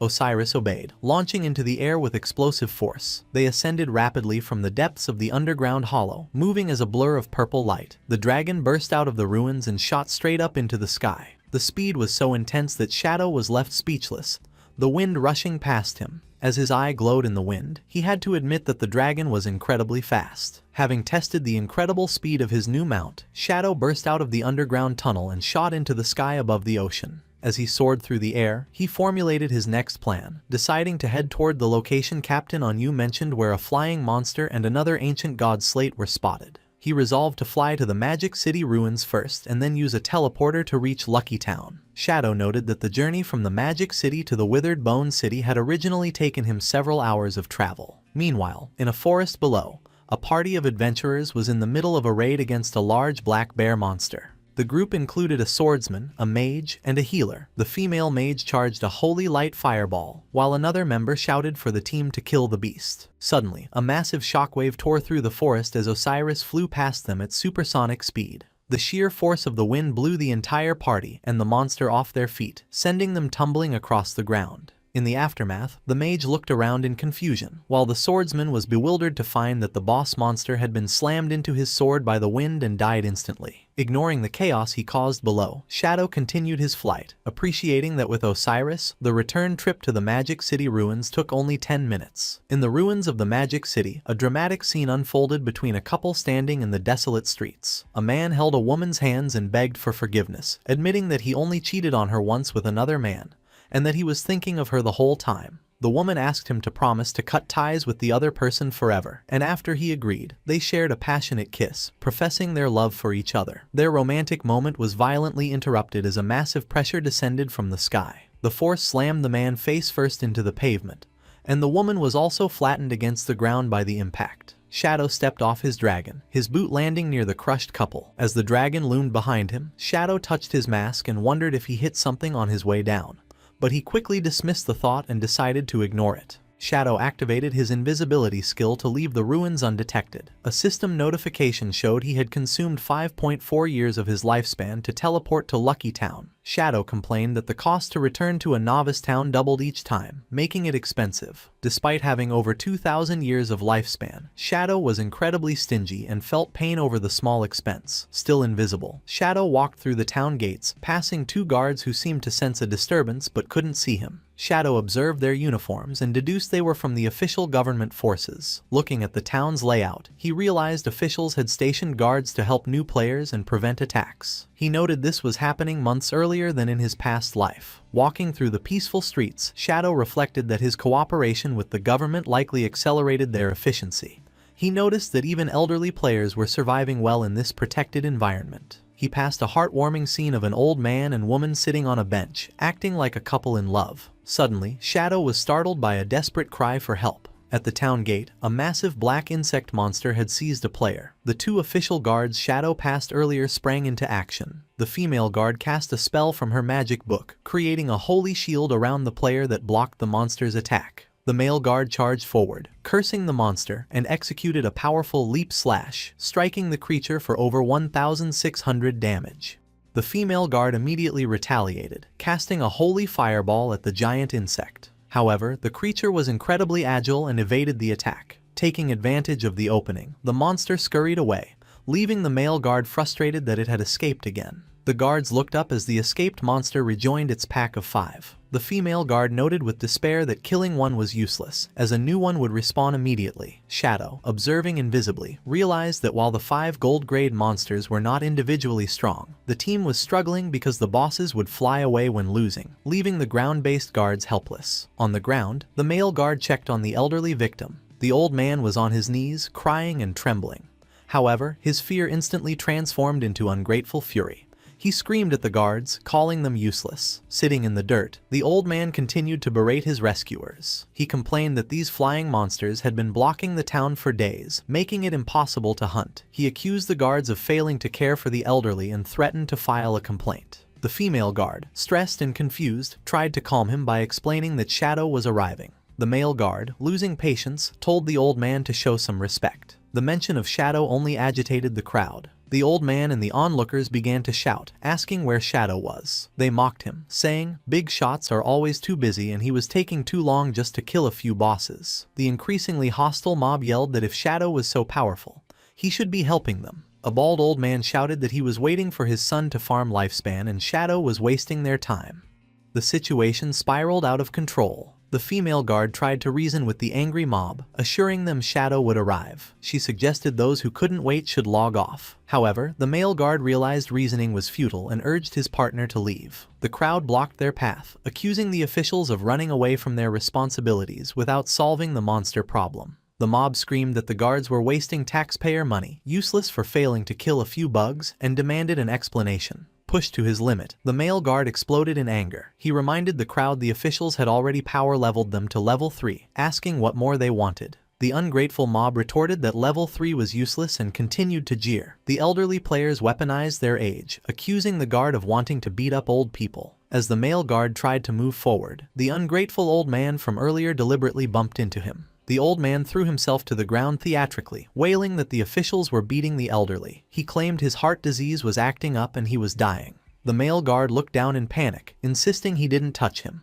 The mob seized this opportunity, surrounding the guards and daring the officials to beat them to death. They claimed their old lives were worthless and accused the government of not only failing to help but actively hurting them. Amidst the chaos, a perverted old man in the crowd tried to take advantage of the female guard, reaching out to grope her chest. The female guard froze in shock and embarrassment. Reacting on instinct, she slapped the man across the face with all her might. The consequences were instant and devastating. Because of the vast stat difference, the slap launched the man through the air like a rag doll. The crowd watched in horror as his body disintegrated into golden lifespan orbs before hitting the ground. The female guard had accidentally killed him, leaving the other elderly players stunned and terrified. The accidental killing triggered instant hysteria, with the mob screaming that the government was murdering the elderly. The female guard, flushed with embarrassment, tried to explain she was groped, but her voice was drowned out by the crowd's roar to fight back. Seeing the situation turn violent, the male guard instantly deployed a protective barrier. He remarked that these people had gone mad but decided to let them exhaust themselves, confident their weak attacks could not penetrate his shield. The harassment escalated as a glob of spit landed on the shocked female guard's face. The perpetrator was the ungrateful old man, who laughed maniacally, reveling in his disrespect. Emboldened, the mob began hurling filth at the barrier. Shoes, rocks, and even women's underwear and feces pelted the golden shield as the guards huddled inside. Suddenly, a terrifying presence descended. Shadow materialized on his skeletal dragon Osiris behind the riotous crowd. A heavy silence fell as the massive dragon loomed over them. Shadow and his dragon glared down with glowing eyes, radiating an aura of death. Without a word, a massive gust of wind erupted from the dragon. The force was catastrophic. The elderly players were blasted away like leaves in a storm, unable to resist. Their bodies were flung violently against the surrounding trees with bone-crushing force. Silence returned to the forest. The two guards stood safe within their barrier, looking out in disbelief. Where the angry mob once stood, only dozens of golden lifespan orbs remained, indicating Shadow had instantly wiped out the entire group. High above the town, Shadow and his skeletal dragon, Osiris, soared into a swirling orange vortex. Shadow spotted his targets, 5 winged insect monsters flying in formation, linked by magical energy to a floating stone tablet. Recognizing the object, Shadow commanded his dragon to give chase. From the ground, the two official guards watched in awe as the massive dragon pursued the monsters against a red, eclipse-like sun. Shadow stood firm on the dragon's head as dark purple energy surged, preparing for an aerial strike. The 5 insects frantically tried to escape with the slate, but they were no match for the dragon's speed. Shadow's eyes glowed with intense purple light as he locked onto his prey. In a blur, Osiris spun and unleashed a devastating slash. The attack was precise, slicing all 5 gold-grade insect bosses in half at once. The 2 guards on the ground were left with their mouths open, shocked by the instant victory. Meanwhile, on the ground, the situation with the elderly mob took a ridiculous turn. The elderly players, just wiped out by Shadow's wind, had respawned and marched back to the scene. They were furious, screaming at the guards for hitting old people and playing the victim card again. The mob surrounded the exhausted male guard, demanding compensation for the lifespan they lost. The guard looked overwhelmed, thinking the harassment was never ending.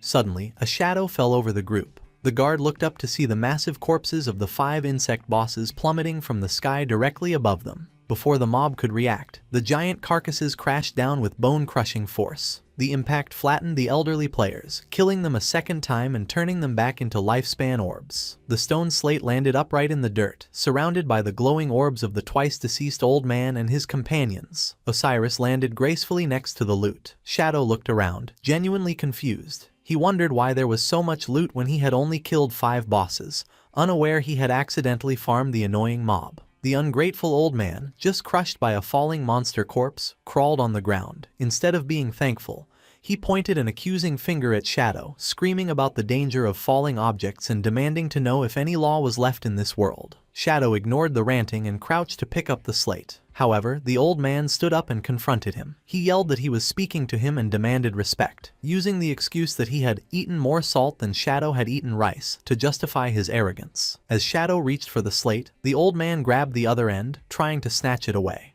He screamed, asking if Shadow was deaf. Shadow looked at the man, surprised that someone so weak would dare to rob him. Shadow's response was immediate and lethal. Without speaking, he threw a dagger at point-blank range. The blade pierced the old man's neck, silencing his complaints instantly. The attack sent the old man flying backwards, dealing over 13,000 critical damage. He dropped the slate as he died yet again, his body dissolving into light. Shadow calmly caught the falling slate. With the nuisance removed, he turned his attention to the scattered loot. He commanded Osiris to summon the small bone dragons. The massive skeletal dragon obeyed without hesitation. A swarm of small black skeletal dragons descended from the sky. They swooped down, tasked with collecting the countless lifespan orbs that had dropped from the twice-killed mob. The female guard and her partner watched the sky in confusion, wondering what Shadow intended to do with so many summoned creatures. Meanwhile, back at the town gate, the ungrateful old man had respawned for the third time. He stood before the mob and the guards, pointing an accusing finger. He yelled that he had figured it out. The officials were conspiring with Shadow to murder people and steal their property. The female guard looked at him in disbelief. The old man put on a dramatic performance, clutching his head and screaming. He lied, claiming he had been carrying 1,000 years of lifespan, and Shadow had stolen it all. The female guard was furious at his shameless lies. Electricity crackled from her eyes as she shouted back, asking who he thought he was fooling. The old man stubbornly retorted that his son had given it to him and accused the guard of defending Shadow because she wanted a share of the loot.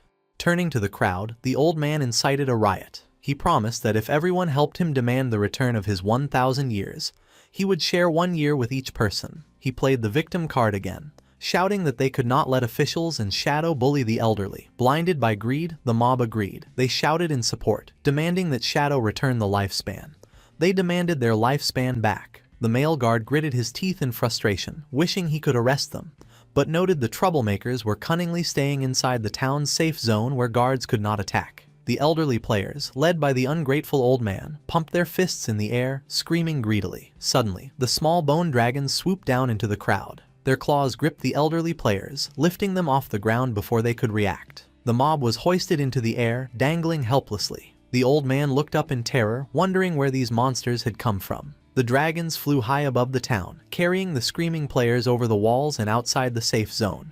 The old man yelled frantically for help, demanding to be let go. The dragons complied literally. They released their claws, sending the players plummeting from the sky. As he fell, the old man panicked, screaming that he hadn't meant for them to let go right then. Shadow walked coolly out of the town gate while bodies crashed to the ground behind him. The female guard blushed. Shadow explained that while the safe zone prevented players from damaging each other, it did not suspend physics, meaning gravity was still lethal. With a cold stare, Shadow informed the guards that his bone dragons would remain stationed there to throw any unruly people out of town. He told the guards it was up to them whether to catch and imprison them or let them fall. He confirmed the bosses in the sky had been cleared and prepared to leave.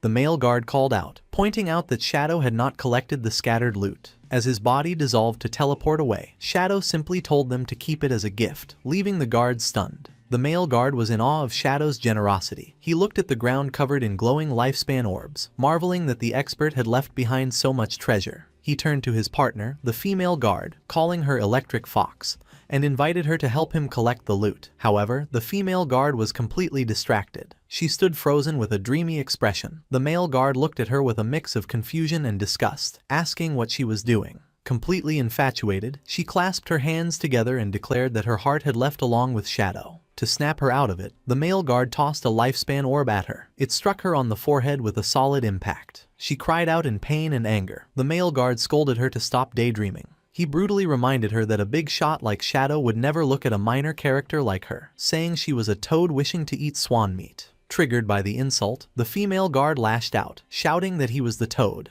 The male guard playfully agreed, joking that if he was a male toad, then she was a female toad, implying they belonged together. Holding the glowing orbs, the female guard blushed deeply, flustered by his teasing. The skeletal dragons continued to drop screaming elderly players from the sky. Amidst this chaos, the two guards continued their banter. The male guard teased her, asking if she had a secret crush on him. She denied it, calling him disgusting. However, when he casually asked if she wanted to have dinner that night, her attitude instantly shifted, and she excitedly asked if he was serious. In the real world, outside Jianghai City Hospital, inside a room, Xiaoyu sat up in her bed, looking pale and miserable. A male official by her bedside expressed sympathy for her losing both legs during her ordeal. However, the conversation turned to the cost of her treatment. A female official informed Xiao Yu that her treatment had cost 50 years of lifespan. She explained that while the government reimbursed 10 years, Xiao Yu was responsible for the remaining 40. Xiao Yu panicked, exclaiming she did not have that much lifespan. Desperate, she asked if she could mortgage her 2 houses to pay the debt. The female official coldly replied they had already evaluated her properties, and in this new world, the houses were only worth 3 days of lifespan. Xiao Yu was shocked, screaming that she had spent millions and 200 days of lifespan on those properties. Unable to believe their value had crashed so hard, she frantically offered 500,000 in cash, but the officials explained old world currency was void and only lifespan was accepted. Xiao Yu trembled, admitting she didn't have enough. The male official gave her an ultimatum. She had 3 days to gather the lifespan, or they would stop all medical treatment. They offered a solution. She could be sent to the official logistics team to work off her debt. The work involved mining, gathering materials, or rebuilding in the game world for at least 15 hours a day. Xiao Yu covered her face and cried, arguing that she was a cripple and couldn't do physical labor. The official countered that while disabled in reality, her game body was complete, and high-level healing skills might exist in the future to restore her legs.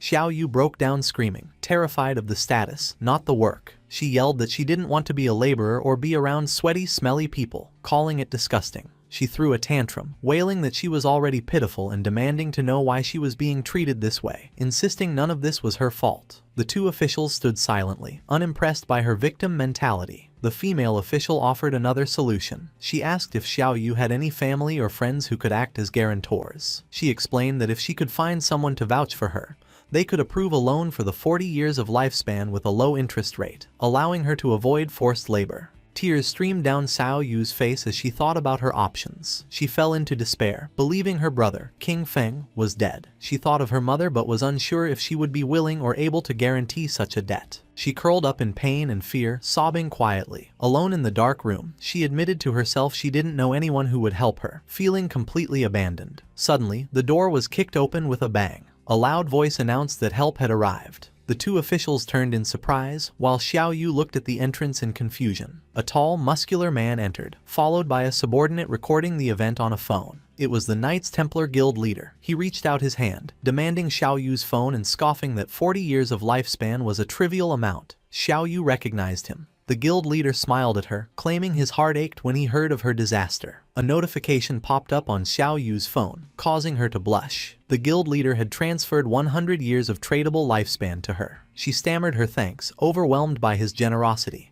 The guild leader sat on her bed and put his arm around her, telling her there was no need to thank him. He said if she needed more, he could continue to help her get loans. However, Xiao Yu noticed a detail on the transaction regarding a 30% annual interest. The guild leader casually explained this was the 3 points interest for his guarantee. He then put on a charming smile, telling her to focus on her treatment and get well soon. He declared that the Knights Templar Guild was her strongest backing and her true home. Moved to tears by his perceived kindness, Xiao Yu looked up at him with admiration and thanked him, unaware she had signed a predatory contract. As the Knights Templar Guild leader prepared to leave, his subordinate continued to record. The guild leader waved goodbye, telling Xiao Yu to rest well because he had business to attend to. He left her with a final, manipulative comment, assuring her that no matter when, the guild would be waiting for her return. Xiao Yu was left alone, tears streaming down her face, but her despair had turned to resolve. With a flushed face and determined expression, she clenched her fist and vowed to do her best, completely falling for his act. Outside the room, the guild leader's demeanor shifted. His subordinate showed him the recording.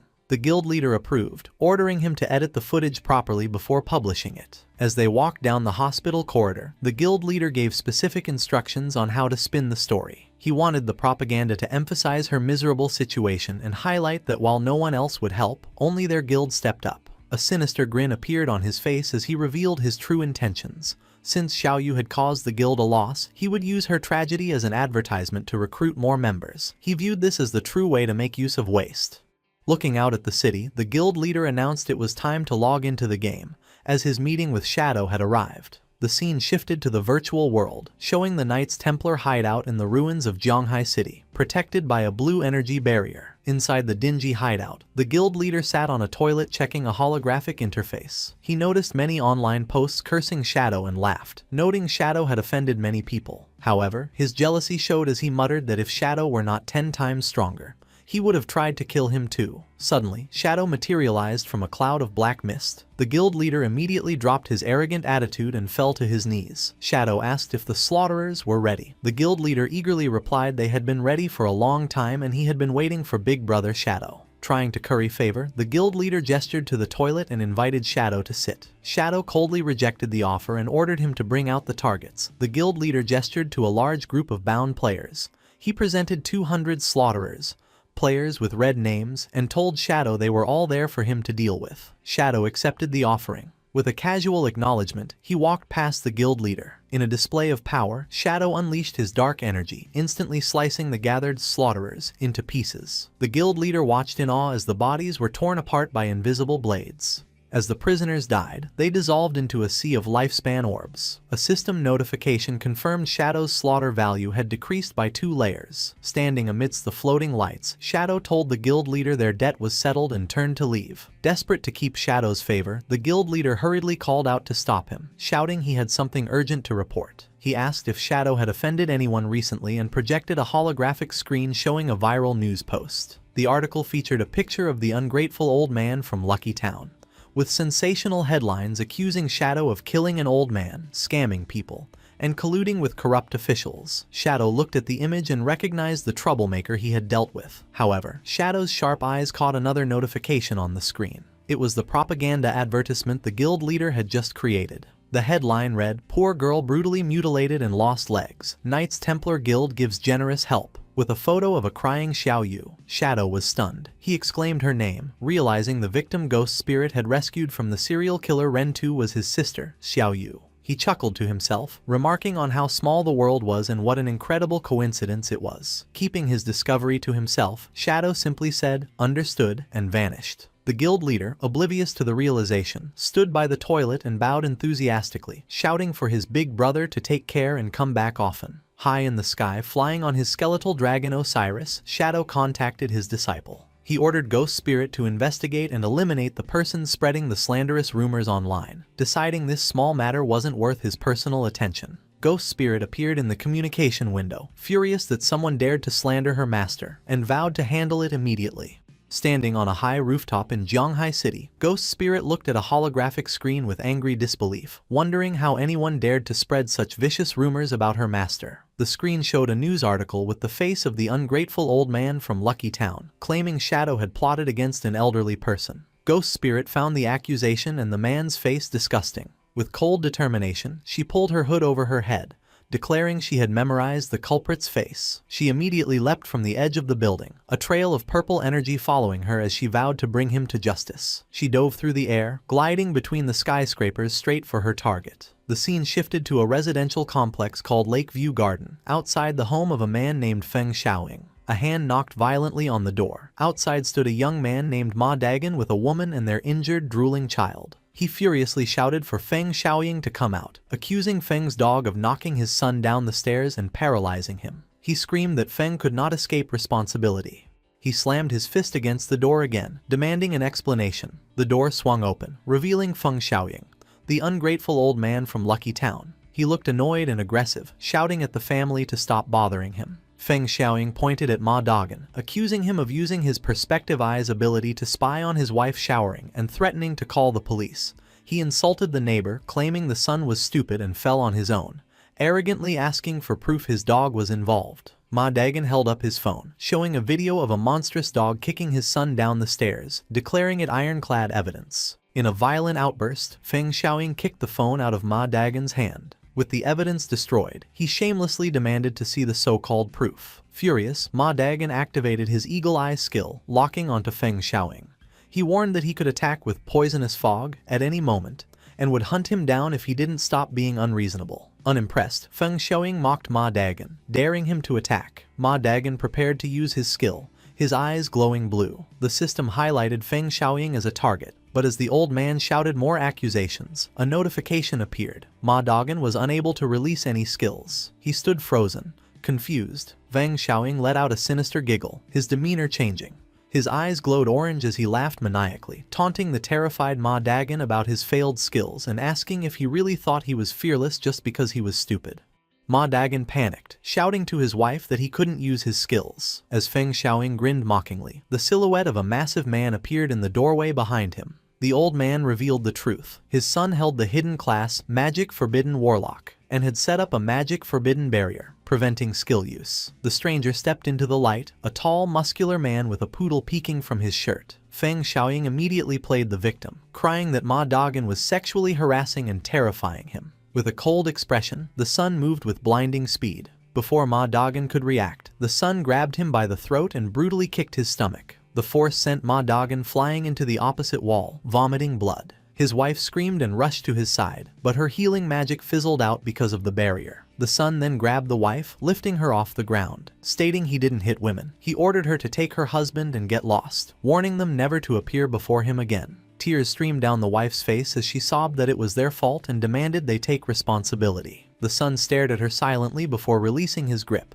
Looking at her with contempt, he pulled back his fist, coldly declaring they lived in an era where the strong prey on the weak. The terrified woman screamed as his fist rushed towards her. At that moment, purple energy ribbons materialized, wrapping around her waist and pulling her to safety with incredible speed. The punch slammed into the wall right next to her head, and the son looked up, confused by the interference. Ghost Spirit stood shielding the wife. When the woman asked who she was, Ghost Spirit replied coldly that they were not qualified to know her, but she knew them. Her eyes glowing a terrifying purple, she glared at the father and son, stating she knew they were spreading rumors to smear Shadow and would make them pay. The son asked in shock if she was Shadow. Behind him, Feng Xiaoying yelled not to be afraid, pointing out that Shadow was a man, not someone so petite. Regaining his confidence, the muscular son smirked. He boasted that even if the real Shadow came, it wouldn't matter. He explained he was level 16 with all his points in strength and constitution, making him invincible within his magic forbidden barrier, where only physical combat mattered.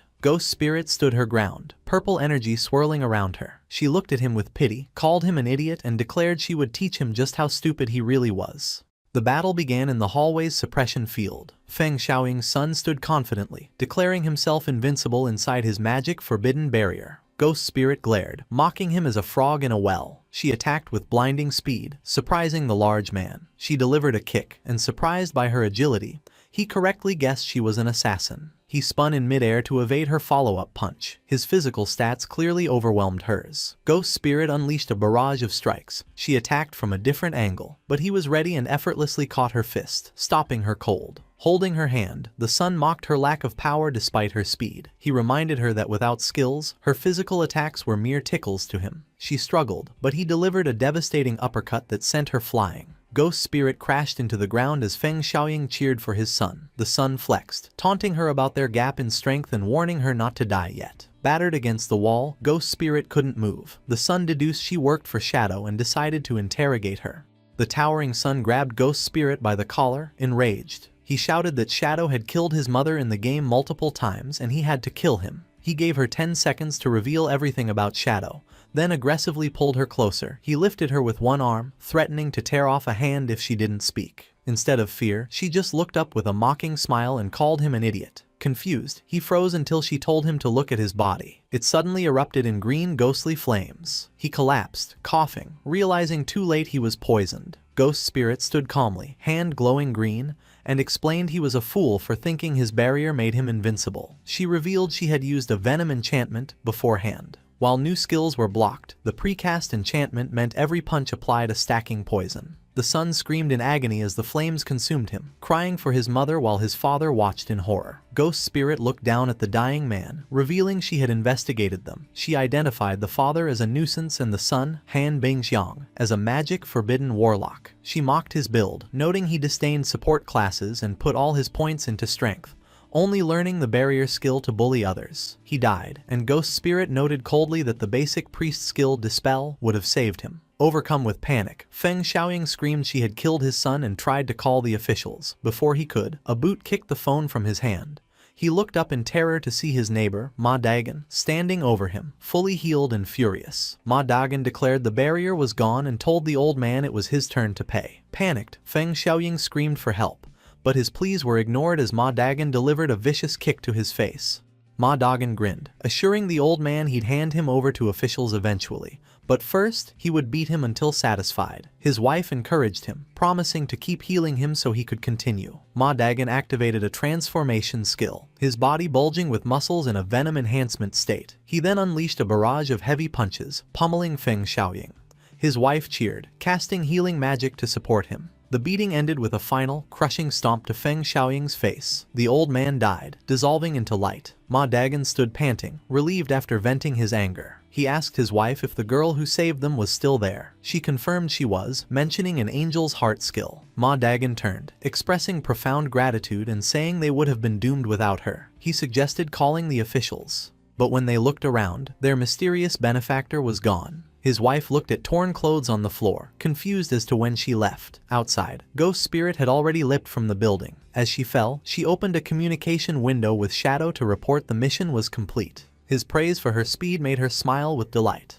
The scene shifted to a wasteland 300 kilometers from Magic City. 4 cloaked figures trekked through, guided by Chu Kunshan. A subordinate questioned Chu, worried they were in the wrong place. The area was filled with poisonous gas and volcanic fumes that constantly drained their health, making him doubt anything could live there. Theodore remained confident. Chu Kunshan, using his ley line perception, assured them the treasure was in a nearby cave. They soon arrived at a massive cave entrance spewing ominous red energy. Before entering, Theodore ordered Zuma, the Soul Walker, to immediately turn the group into an invincible spirit state if they encountered danger. Zuma confirmed he understood. The 4 walked into the red vortex, navigating the terrain until they reached a cliff overlooking a sea of red liquid. Chu Kunshan suddenly pointed, shouting for them to look. Theodore laughed, realizing they had found it, a massive fiery plant rising from the center of the crimson pool. Chu Kunshan identified it as the Hell Flower of Nightmares, and declared with certainty that with this item, Shadow would undoubtedly die.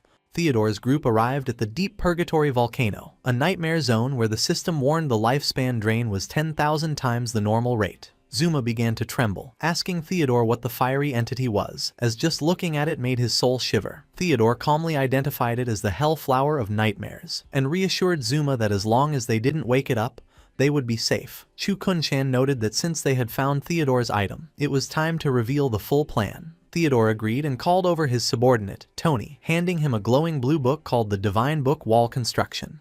He explained it could build walls instantly by consuming lifespan. Tony looked at the book in surprise and activated it, causing a massive stone wall to materialize out of thin air. Tony analyzed the structure, noting it cost 10 days of lifespan but only had 100,000 durability. A sweating Tony expressed his concern to Theodore, arguing he had seen Shadow's attacks and feared this wall wouldn't be enough to stop him. Theodore sternly replied that he was aware, which was why Tony's priority for the next few days was to constantly build walls to increase the book's proficiency. Theodore pointed to the Hell Flower, ordering Tony to increase the wall's durability to 10 million points. Theodore then revealed his trap.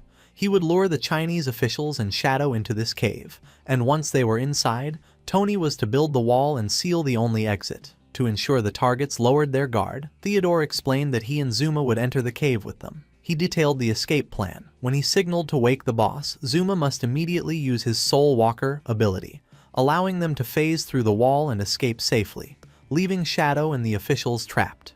Zuma confidently entrusted their plan's success to the boss. Chu Kunshan, however, was skeptical, pointing out that even if the boss killed the targets, players usually just respawned. Theodore explained the terrifying reality of the Hell Flower of Nightmares. Once a battle began, the cave would be shrouded in a nightmare field. Players inside accumulated a nightmare gauge, and once full, they fell into a state where the flower drained all their tradable lifespan. Combined with the zone's 10,000 times lifespan drain, Theodore predicted the victims would face permanent death. Theodore's expression darkened as he emphasized that wiping out Magic City's strongest elite squad, especially Shadow, would be a catastrophic loss for Great Zia. He spread his arms, promising that once they succeeded, they would be heroes in Country M and live in luxury forever. The group, including Tony, Zuma, and Chu Kunshan, smiled with greed at the prospect of their reward. However, Zuma asked how they would wake the boss from a distance, since they lacked any long-range attacks. Tony mocked him for asking a stupid question, then bent down to pick up a rock.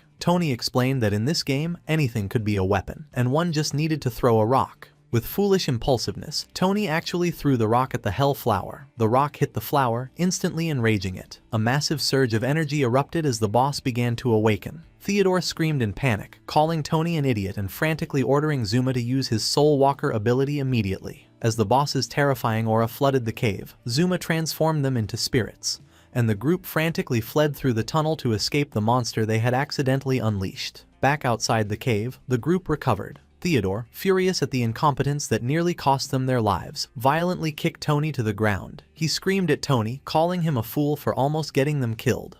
Theodore loomed over the weeping Tony with a terrifying glare, ordering him to stay and practice building walls until he perfected it. He threatened that if Tony failed, a powerful figure named Count Bull from Country M would wipe him out. Terrified, Tony agreed. The scene shifted to the corroded forest in the outskirts of the Magic City ruins. A swift white creature lunged forward, biting down on a tree-like monster. Lin Qingyu stood with her squad, watching as the creature decimated the tree spirits, which burst into glowing orbs of lifespan. A teammate praised her, marveling at how powerful her dragon was and asking when she had obtained such a treasure. Lin Qingyu laughed, claiming she had gotten lucky opening a treasure chest the day before. The teammate noted it was likely the first dragon mount in the game, with 100% movement speed, which would have been worth a fortune in previous games. Suddenly, Lin Qingyu's expression changed as she sensed a disturbance. Green poisonous gas began to swirl around the party. She warned everyone to be careful, shouting that other monsters were hidden nearby. The ground shook as massive wooden spikes and vines erupted, surrounding the party. Massive green vines whipped through the air, knocking the players and the white creature backward in a chaotic explosion.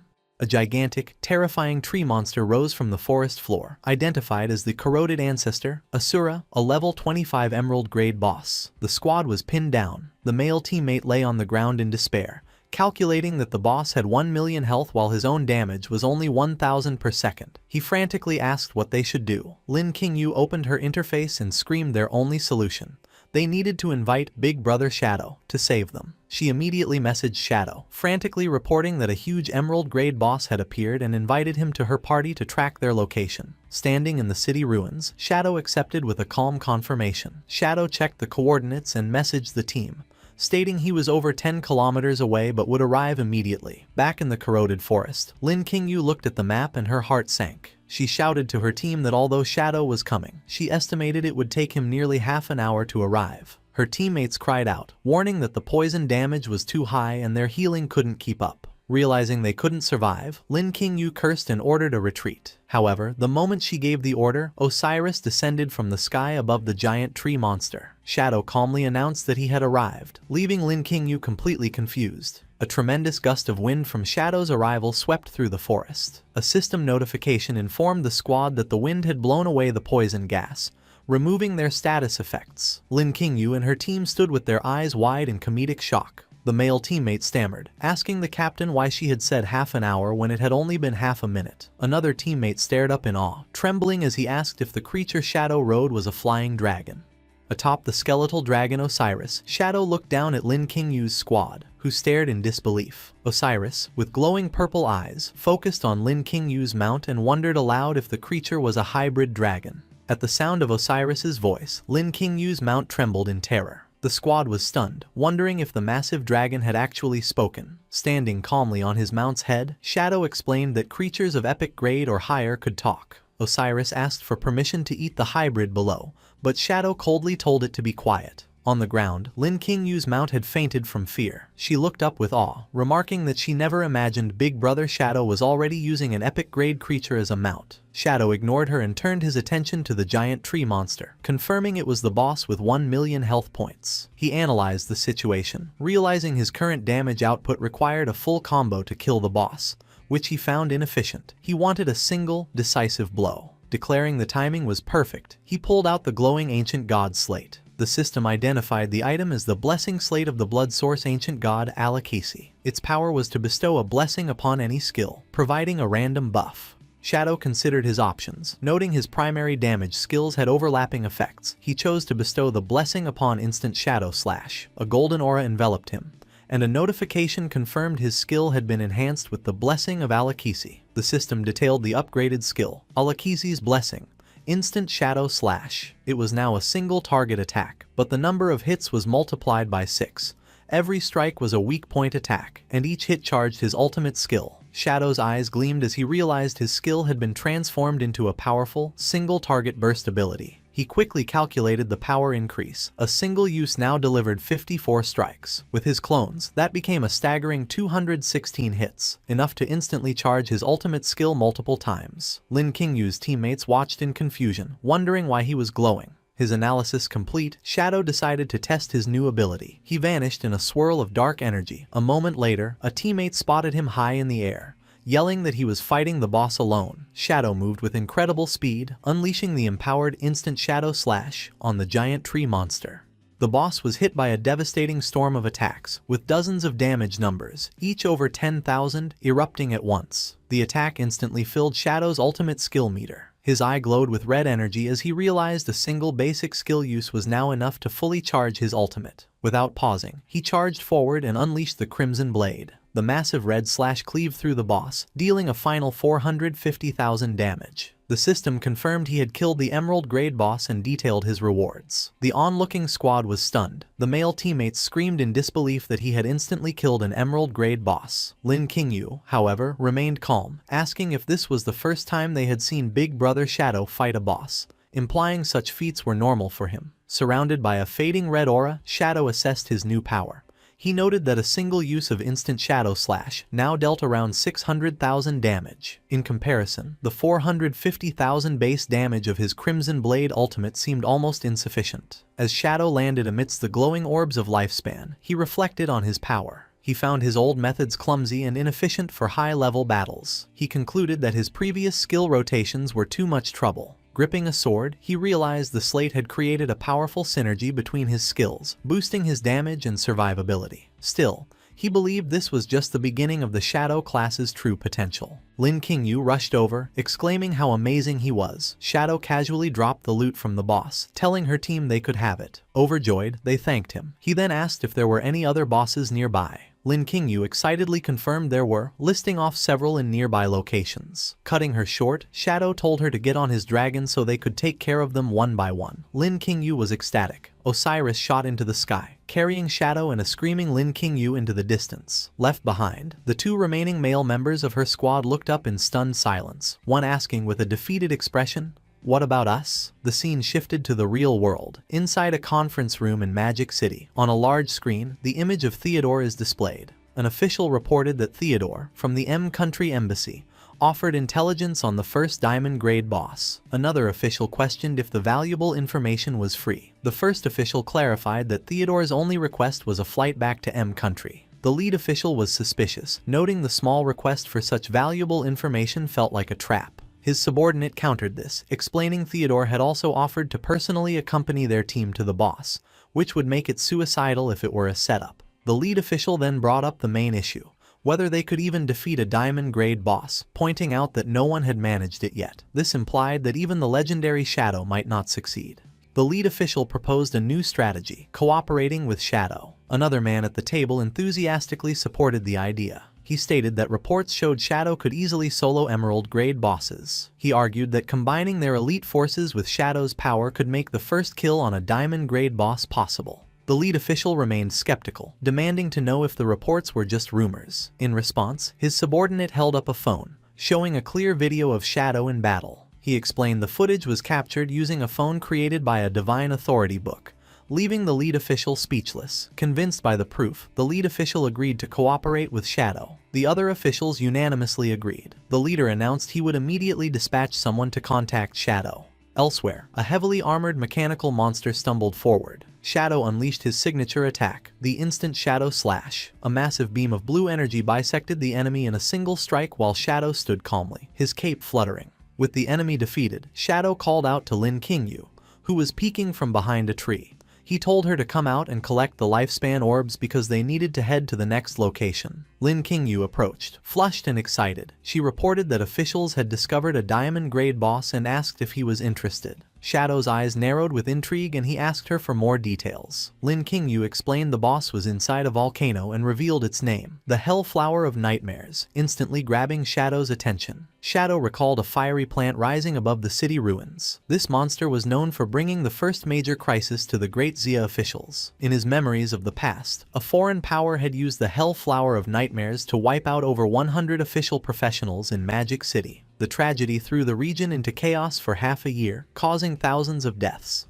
Shadow recalled the mastermind behind this disaster, a man named Theodore. Suspecting her team hadn't found the boss, Shadow questioned Lin Qingyu about it. She admitted a foreigner found it, and the higher-ups had decided to organize a massive 100-person group to crusade against it. Shadow immediately dismissed their decision, claiming they understood nothing of the true danger. He ordered Lin Qingyu to find 25 elite players who were at least level 18 and had completed their first-class advancement. Lin Qingyu was shocked by the demand for such high-level elites and asked if he really needed that many people to assist him. Shadow confirmed her assumption.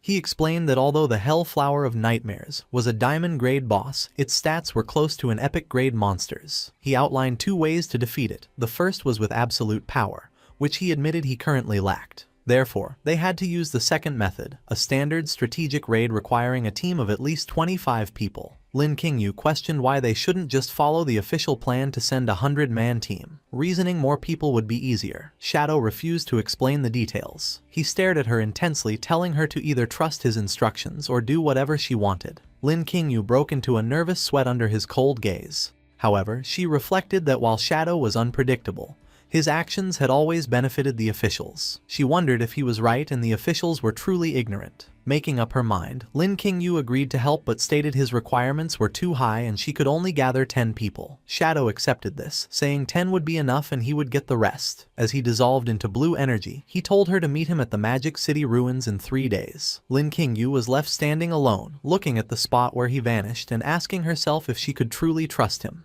In a vivid dream of the past, a warrior in blue armor, King Feng, stood firm with a golden shield, blocking an attack and warning his sister to be careful. He moved with incredible speed, slicing the monsters to protect her. With the danger past, King Feng reached out a hand to his sister, smiling warmly and reassuring her that everything was fine. However, the dream shifted. King Feng's smiling face darkened, morphing into the masked, cold expression of Shadow. In the dream, this masked figure called out a name, Xiao Yu. Suddenly, Xiao Yu's eyes snapped open in shock. She woke up in her hospital bed, sweating and crying. Sitting up in the dark room, she realized she had had the same dream again. She reflected that since she lost her legs, the figure in her dreams had become clearer. She remembered how this man took her to level up, protected her, and gave her everything. Through her tears, a shocking realization hit her. This time, she saw his face clearly and identified him as her brother, King Feng. Her eyes glowed as she realized that he was not dead. The realization screamed in her mind. King Feng was the legendary player, Shadow. Xiao Yu knelt on her bed, trembling. She reasoned that the places and monsters from her dreams later appeared in the game, proving her dreams were real. She asked herself if King Feng really was Shadow. Desperate for the truth, she lay back down, deciding she must log into the game immediately to find him and confirm their relationship. Xiao Yu lay in her hospital bed, consumed by doubt. Tears streamed down her face as she reasoned that since Shadow had ignored her so many times, he likely didn't want to acknowledge her. Even if he was her brother, she feared no one would believe her and she might even lose her life for it. The trauma of how she lost her legs shot through her mind, and she trembled under the covers. However, lying in the dark, she realized this was her final hope. With a surge of determination, she decided to use her last bit of strength to grasp this chance and reunite with him. In the game, inside the Knights Templar hideout, the guild leader was supporting Xiao Yu, asking why she had suddenly logged in. He explained that although her legs were intact in the game, her stats were halved, and she suffered from a stumble debuff. As he spoke, Xiao Yu lost her balance and fell. The guild leader asked if she was hurt, but Xiao Yu, playing the victim, cried that she wanted to repay the guild's kindness. She begged to continue her job of watching the door for Big Brother Shadow. The guild leader feigned being touched by her loyalty and helped her to the door, noting she was familiar with the task. Suddenly, a system notification appeared. It was a private message from Shadow to the guild leader, Chen Wuming, asking if he wanted to claim the first kill on a diamond-grade boss. The leader's attitude changed instantly to frantic excitement. He shouted that he dreamed of such a chance and dropped Xiao Yu to run off, saying he had urgent business. As he ran, Shadow sent follow-up instructions, telling him not to rush. Shadow ordered the leader to find 2 specific people, Safety First, Anquen, and Grey Rose, Dongfang Yue, and to meet him in the Magic City ruins in 3 days. The guild leader eagerly accepted. In a well-lit room, magical food from the Divine Gift Book sat on a table, including a fortress burger. Little Black drooled, praising the book's delicious creations as she prepared to eat. Suddenly, Captain Enyu kicked the door open, shouting for Little Black to follow her because Shadow was recruiting team members. Before Little Black could take a bite, Enyu grabbed and dragged her away. Little Black screamed for her burger, while Enyu scolded her for only thinking about food. As she was dragged away, Little Black cried, realizing this was the first time Shadow had ever asked for help. Elsewhere, Shadow sent a message for the team to return to Magic City and meet him at the Evil Spirit Academy, a large Gothic cathedral in the ruins. Inside the hideout, a heavy door opened, and Zhang Yaoying, the witch, ran in. She smiled at Shadow, asking if the big boss was looking for her. Shadow confirmed he needed her for a boss fight in a few days. However, he noticed something strange and asked why she was only level 10. Zhang Yaoying explained she had used all her experience to advance her class tier instead of leveling up. Shadow was shocked she had advanced her class 3 times at such a low level. He remarked on her boldness as she giggled. Suddenly, magical energy swirled, and a figure with white hair,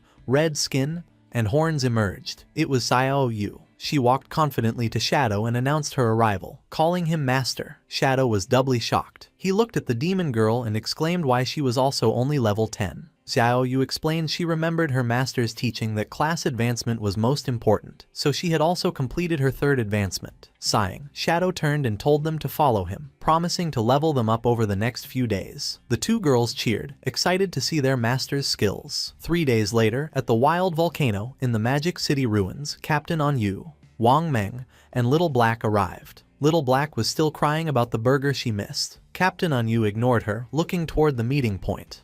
Suddenly, Enyu's expression froze. She looked into the valley, shocked by the number of people gathered there. She noted that while there weren't many, everyone looked familiar. The group was full of elites. There was Anquan, the perfect evasion swordsman, the only man besides Shadow who could solo a boss. Next was the arrogant Knights Templar Guild leader. Then came Dongfang Yue, the number 1 ranked mage. Wang Meng sweated, listing other famous names he recognized.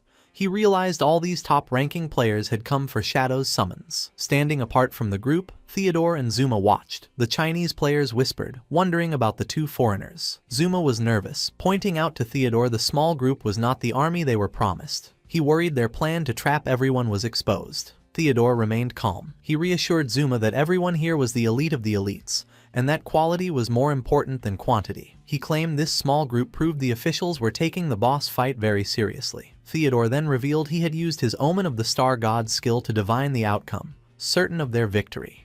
Theodore stared into the darkness, recalling his prophecy. It promised that the flower would bloom, dragging the victims into a nightmare, while he, the only lucky one, would be guided home. He was confident everyone else would die, allowing him to escape to Country M. Looking at his companions, he mentally apologized to Zuma and the others, knowing they would not be so lucky. Suddenly, a massive shockwave blasted through the gathering, throwing players aside. A player on the ground looked up in horror at a giant creature descending from the sky. From the swirling dust, a colossal skeletal dragon, Osiris, appeared. The players gazed up in shock. Players screamed in horror, wondering if the dragon was the diamond-grade boss. Then someone pointed to the dragon's head. Standing on the beast was Shadow, his yellow eyes glowing with immense power. The crowd erupted. They realized the massive bone dragon was Shadow's mount. Theodore and Zuma stood frozen, sweating. Theodore stammered, terrified by Shadow's rapid growth and his epic-grade mount. Shadow leaped from the dragon, landing in the center of the group. He raised his head, his glowing eyes locking directly onto Theodore with intense killing intent. In his mind, he declared that today, Theodore would die. Shadow walked toward Theodore,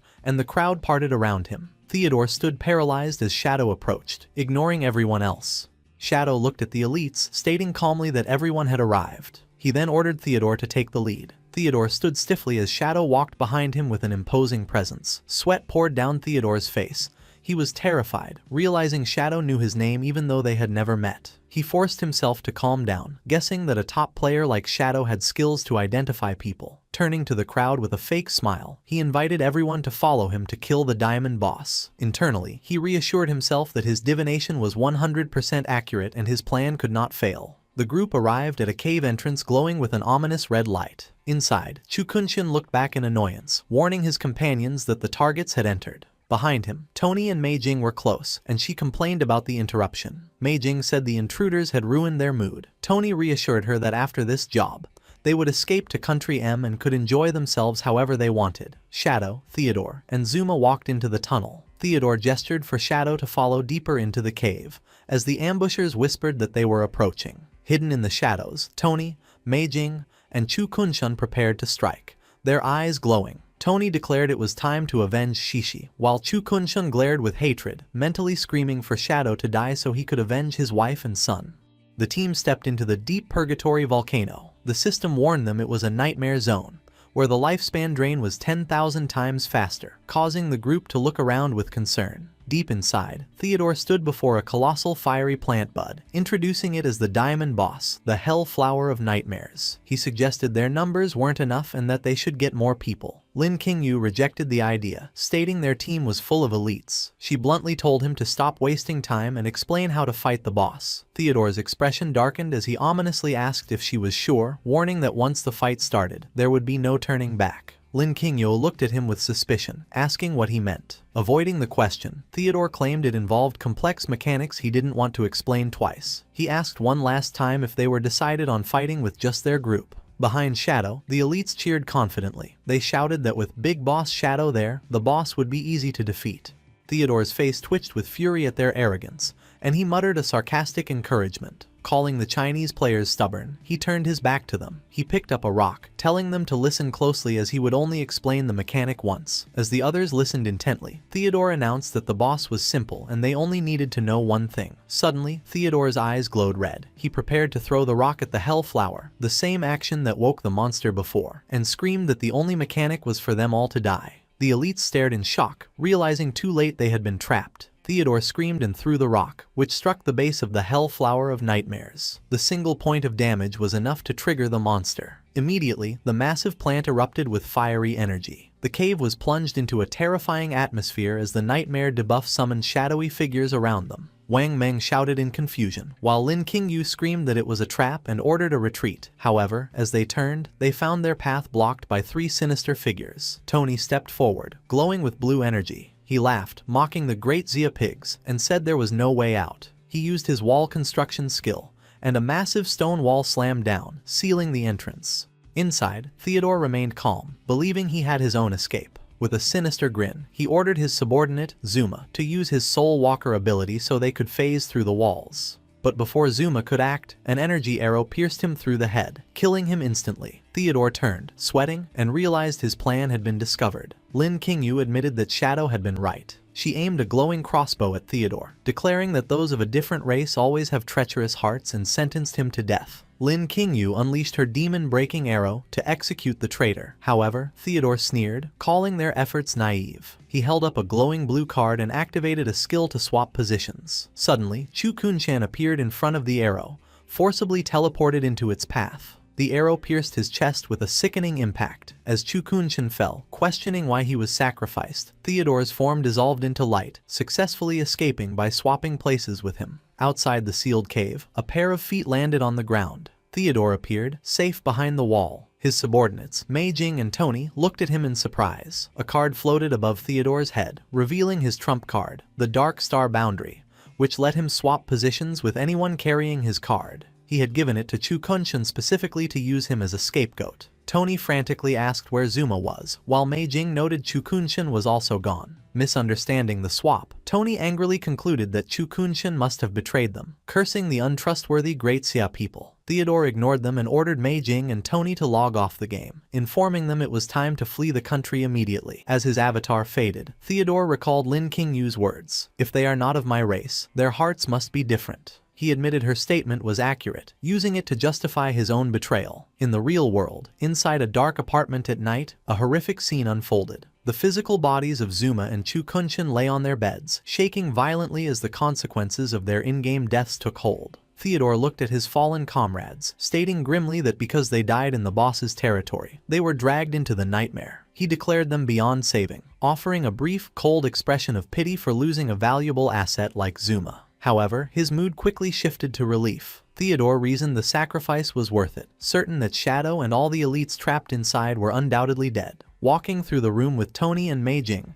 he revisited his prophecy, reciting that the flower had bloomed, dragging the victims into a nightmare. He declared himself the only lucky one, guided back to his long-awaited home. As he prepared to leave, Theodore planned for the future. He predicted this loss would severely damage Great Zia's vitality. Once they returned to Country M, they would dispatch elites to press the attack while their enemies were weak. With a final look of intense malice, his eye glowing, Theodore vowed that Great Zia would be completely destroyed. The situation inside the cave turned critical as the massive hell flower of nightmares fully bloomed, filling the cavern with a dangerous light. The players were thrown into chaos as a red bar appeared above their heads, showing the nightmare status. Panic spread as the elites realized something was wrong. A nervous Wang Meng explained the terrible reality of their situation to Little Black.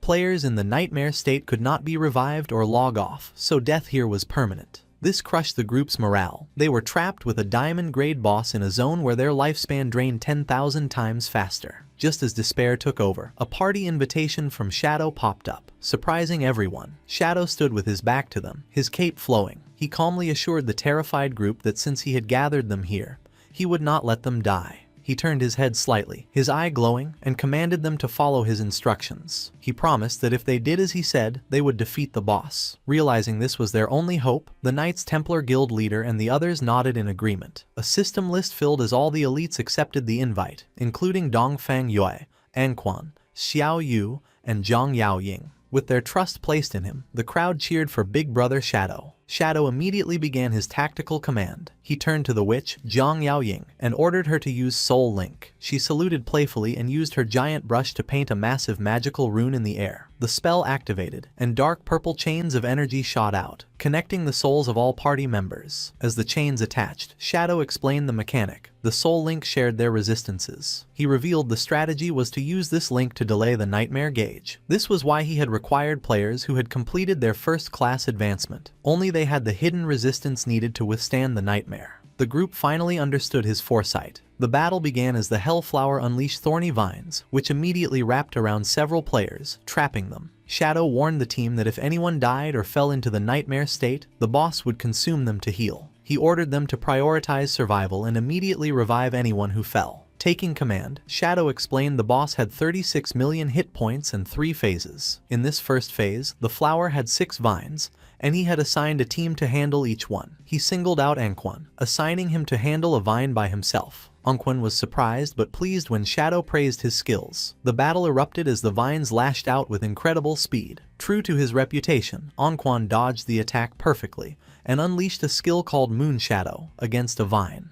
However, Wang Meng and the Knights Templar Guild leader were shocked to see a damage number of only -250. They panicked, wondering why the damage was so low. Shadow then calmly revealed a crucial detail. In the first phase, the boss had a 90% damage reduction shield. The team fell into despair, asking how they could possibly fight under these conditions. Ignoring their panic, Shadow leaped high into the air, activating Blessing of Release with instant Shadow Slash. A massive beam of blue energy slammed into the boss, dealing a staggering 666,666 damage despite the shield. Shadow remarked that this was how they had to fight. He followed up with a throat cut, landing another critical hit for over 630,000 damage. The Knights Templar Guild leader screamed in shock, unable to believe the damage. Shadow explained the strategy. If the vines had no target, the boss would release an area of effect attack that would kill everyone. He ordered the team to focus only on attracting the vine's attention and staying alive, while he handled all the damage. Reassured by his power, the elites shouted their obedience. The Hellflower unleashed its remaining vines, filling the cave with thorns. The raid team tensed up, raising shields and weapons as they prepared for the attack. Shadow moved to intercept the assault, striking the first vine with overwhelming force. He leaped into the air and unleashed a flurry of rapid slashes, shredding the vines apart one by one and protecting the team with his raw power. However, Little Black got completely distracted. Instead of focusing on defense, she stared at Shadow with admiration, cheering about how handsome he was and marveling at his damage. Her lack of focus cost her, as a vine sneaked past her guard and wrapped around her. She was hoisted into the air, screaming for help. Shadow reacted instantly, appearing behind the vine. With a single slash of blue energy, he cut it in half. He caught Little Black as she fell, saving her life and dealing a final blow to the vine. With Phase 1 cleared, he stood over the recovering Little Black and scolded her sternly, warning her to stop daydreaming or she would die next time. Humiliated and in pain, Little Black sobbed and apologized. With the first phase cleared, the Hellflower began to pulsate. A player spotted something stirring deep within its fiery petals and shouted for the others to look. From the flower's center, a humanoid silhouette emerged in flames. The raid team stared in shock as a beautiful woman with long fire-like hair and glowing eyes rose from the monster. Some players were briefly distracted by her appearance before remembering the danger they were in.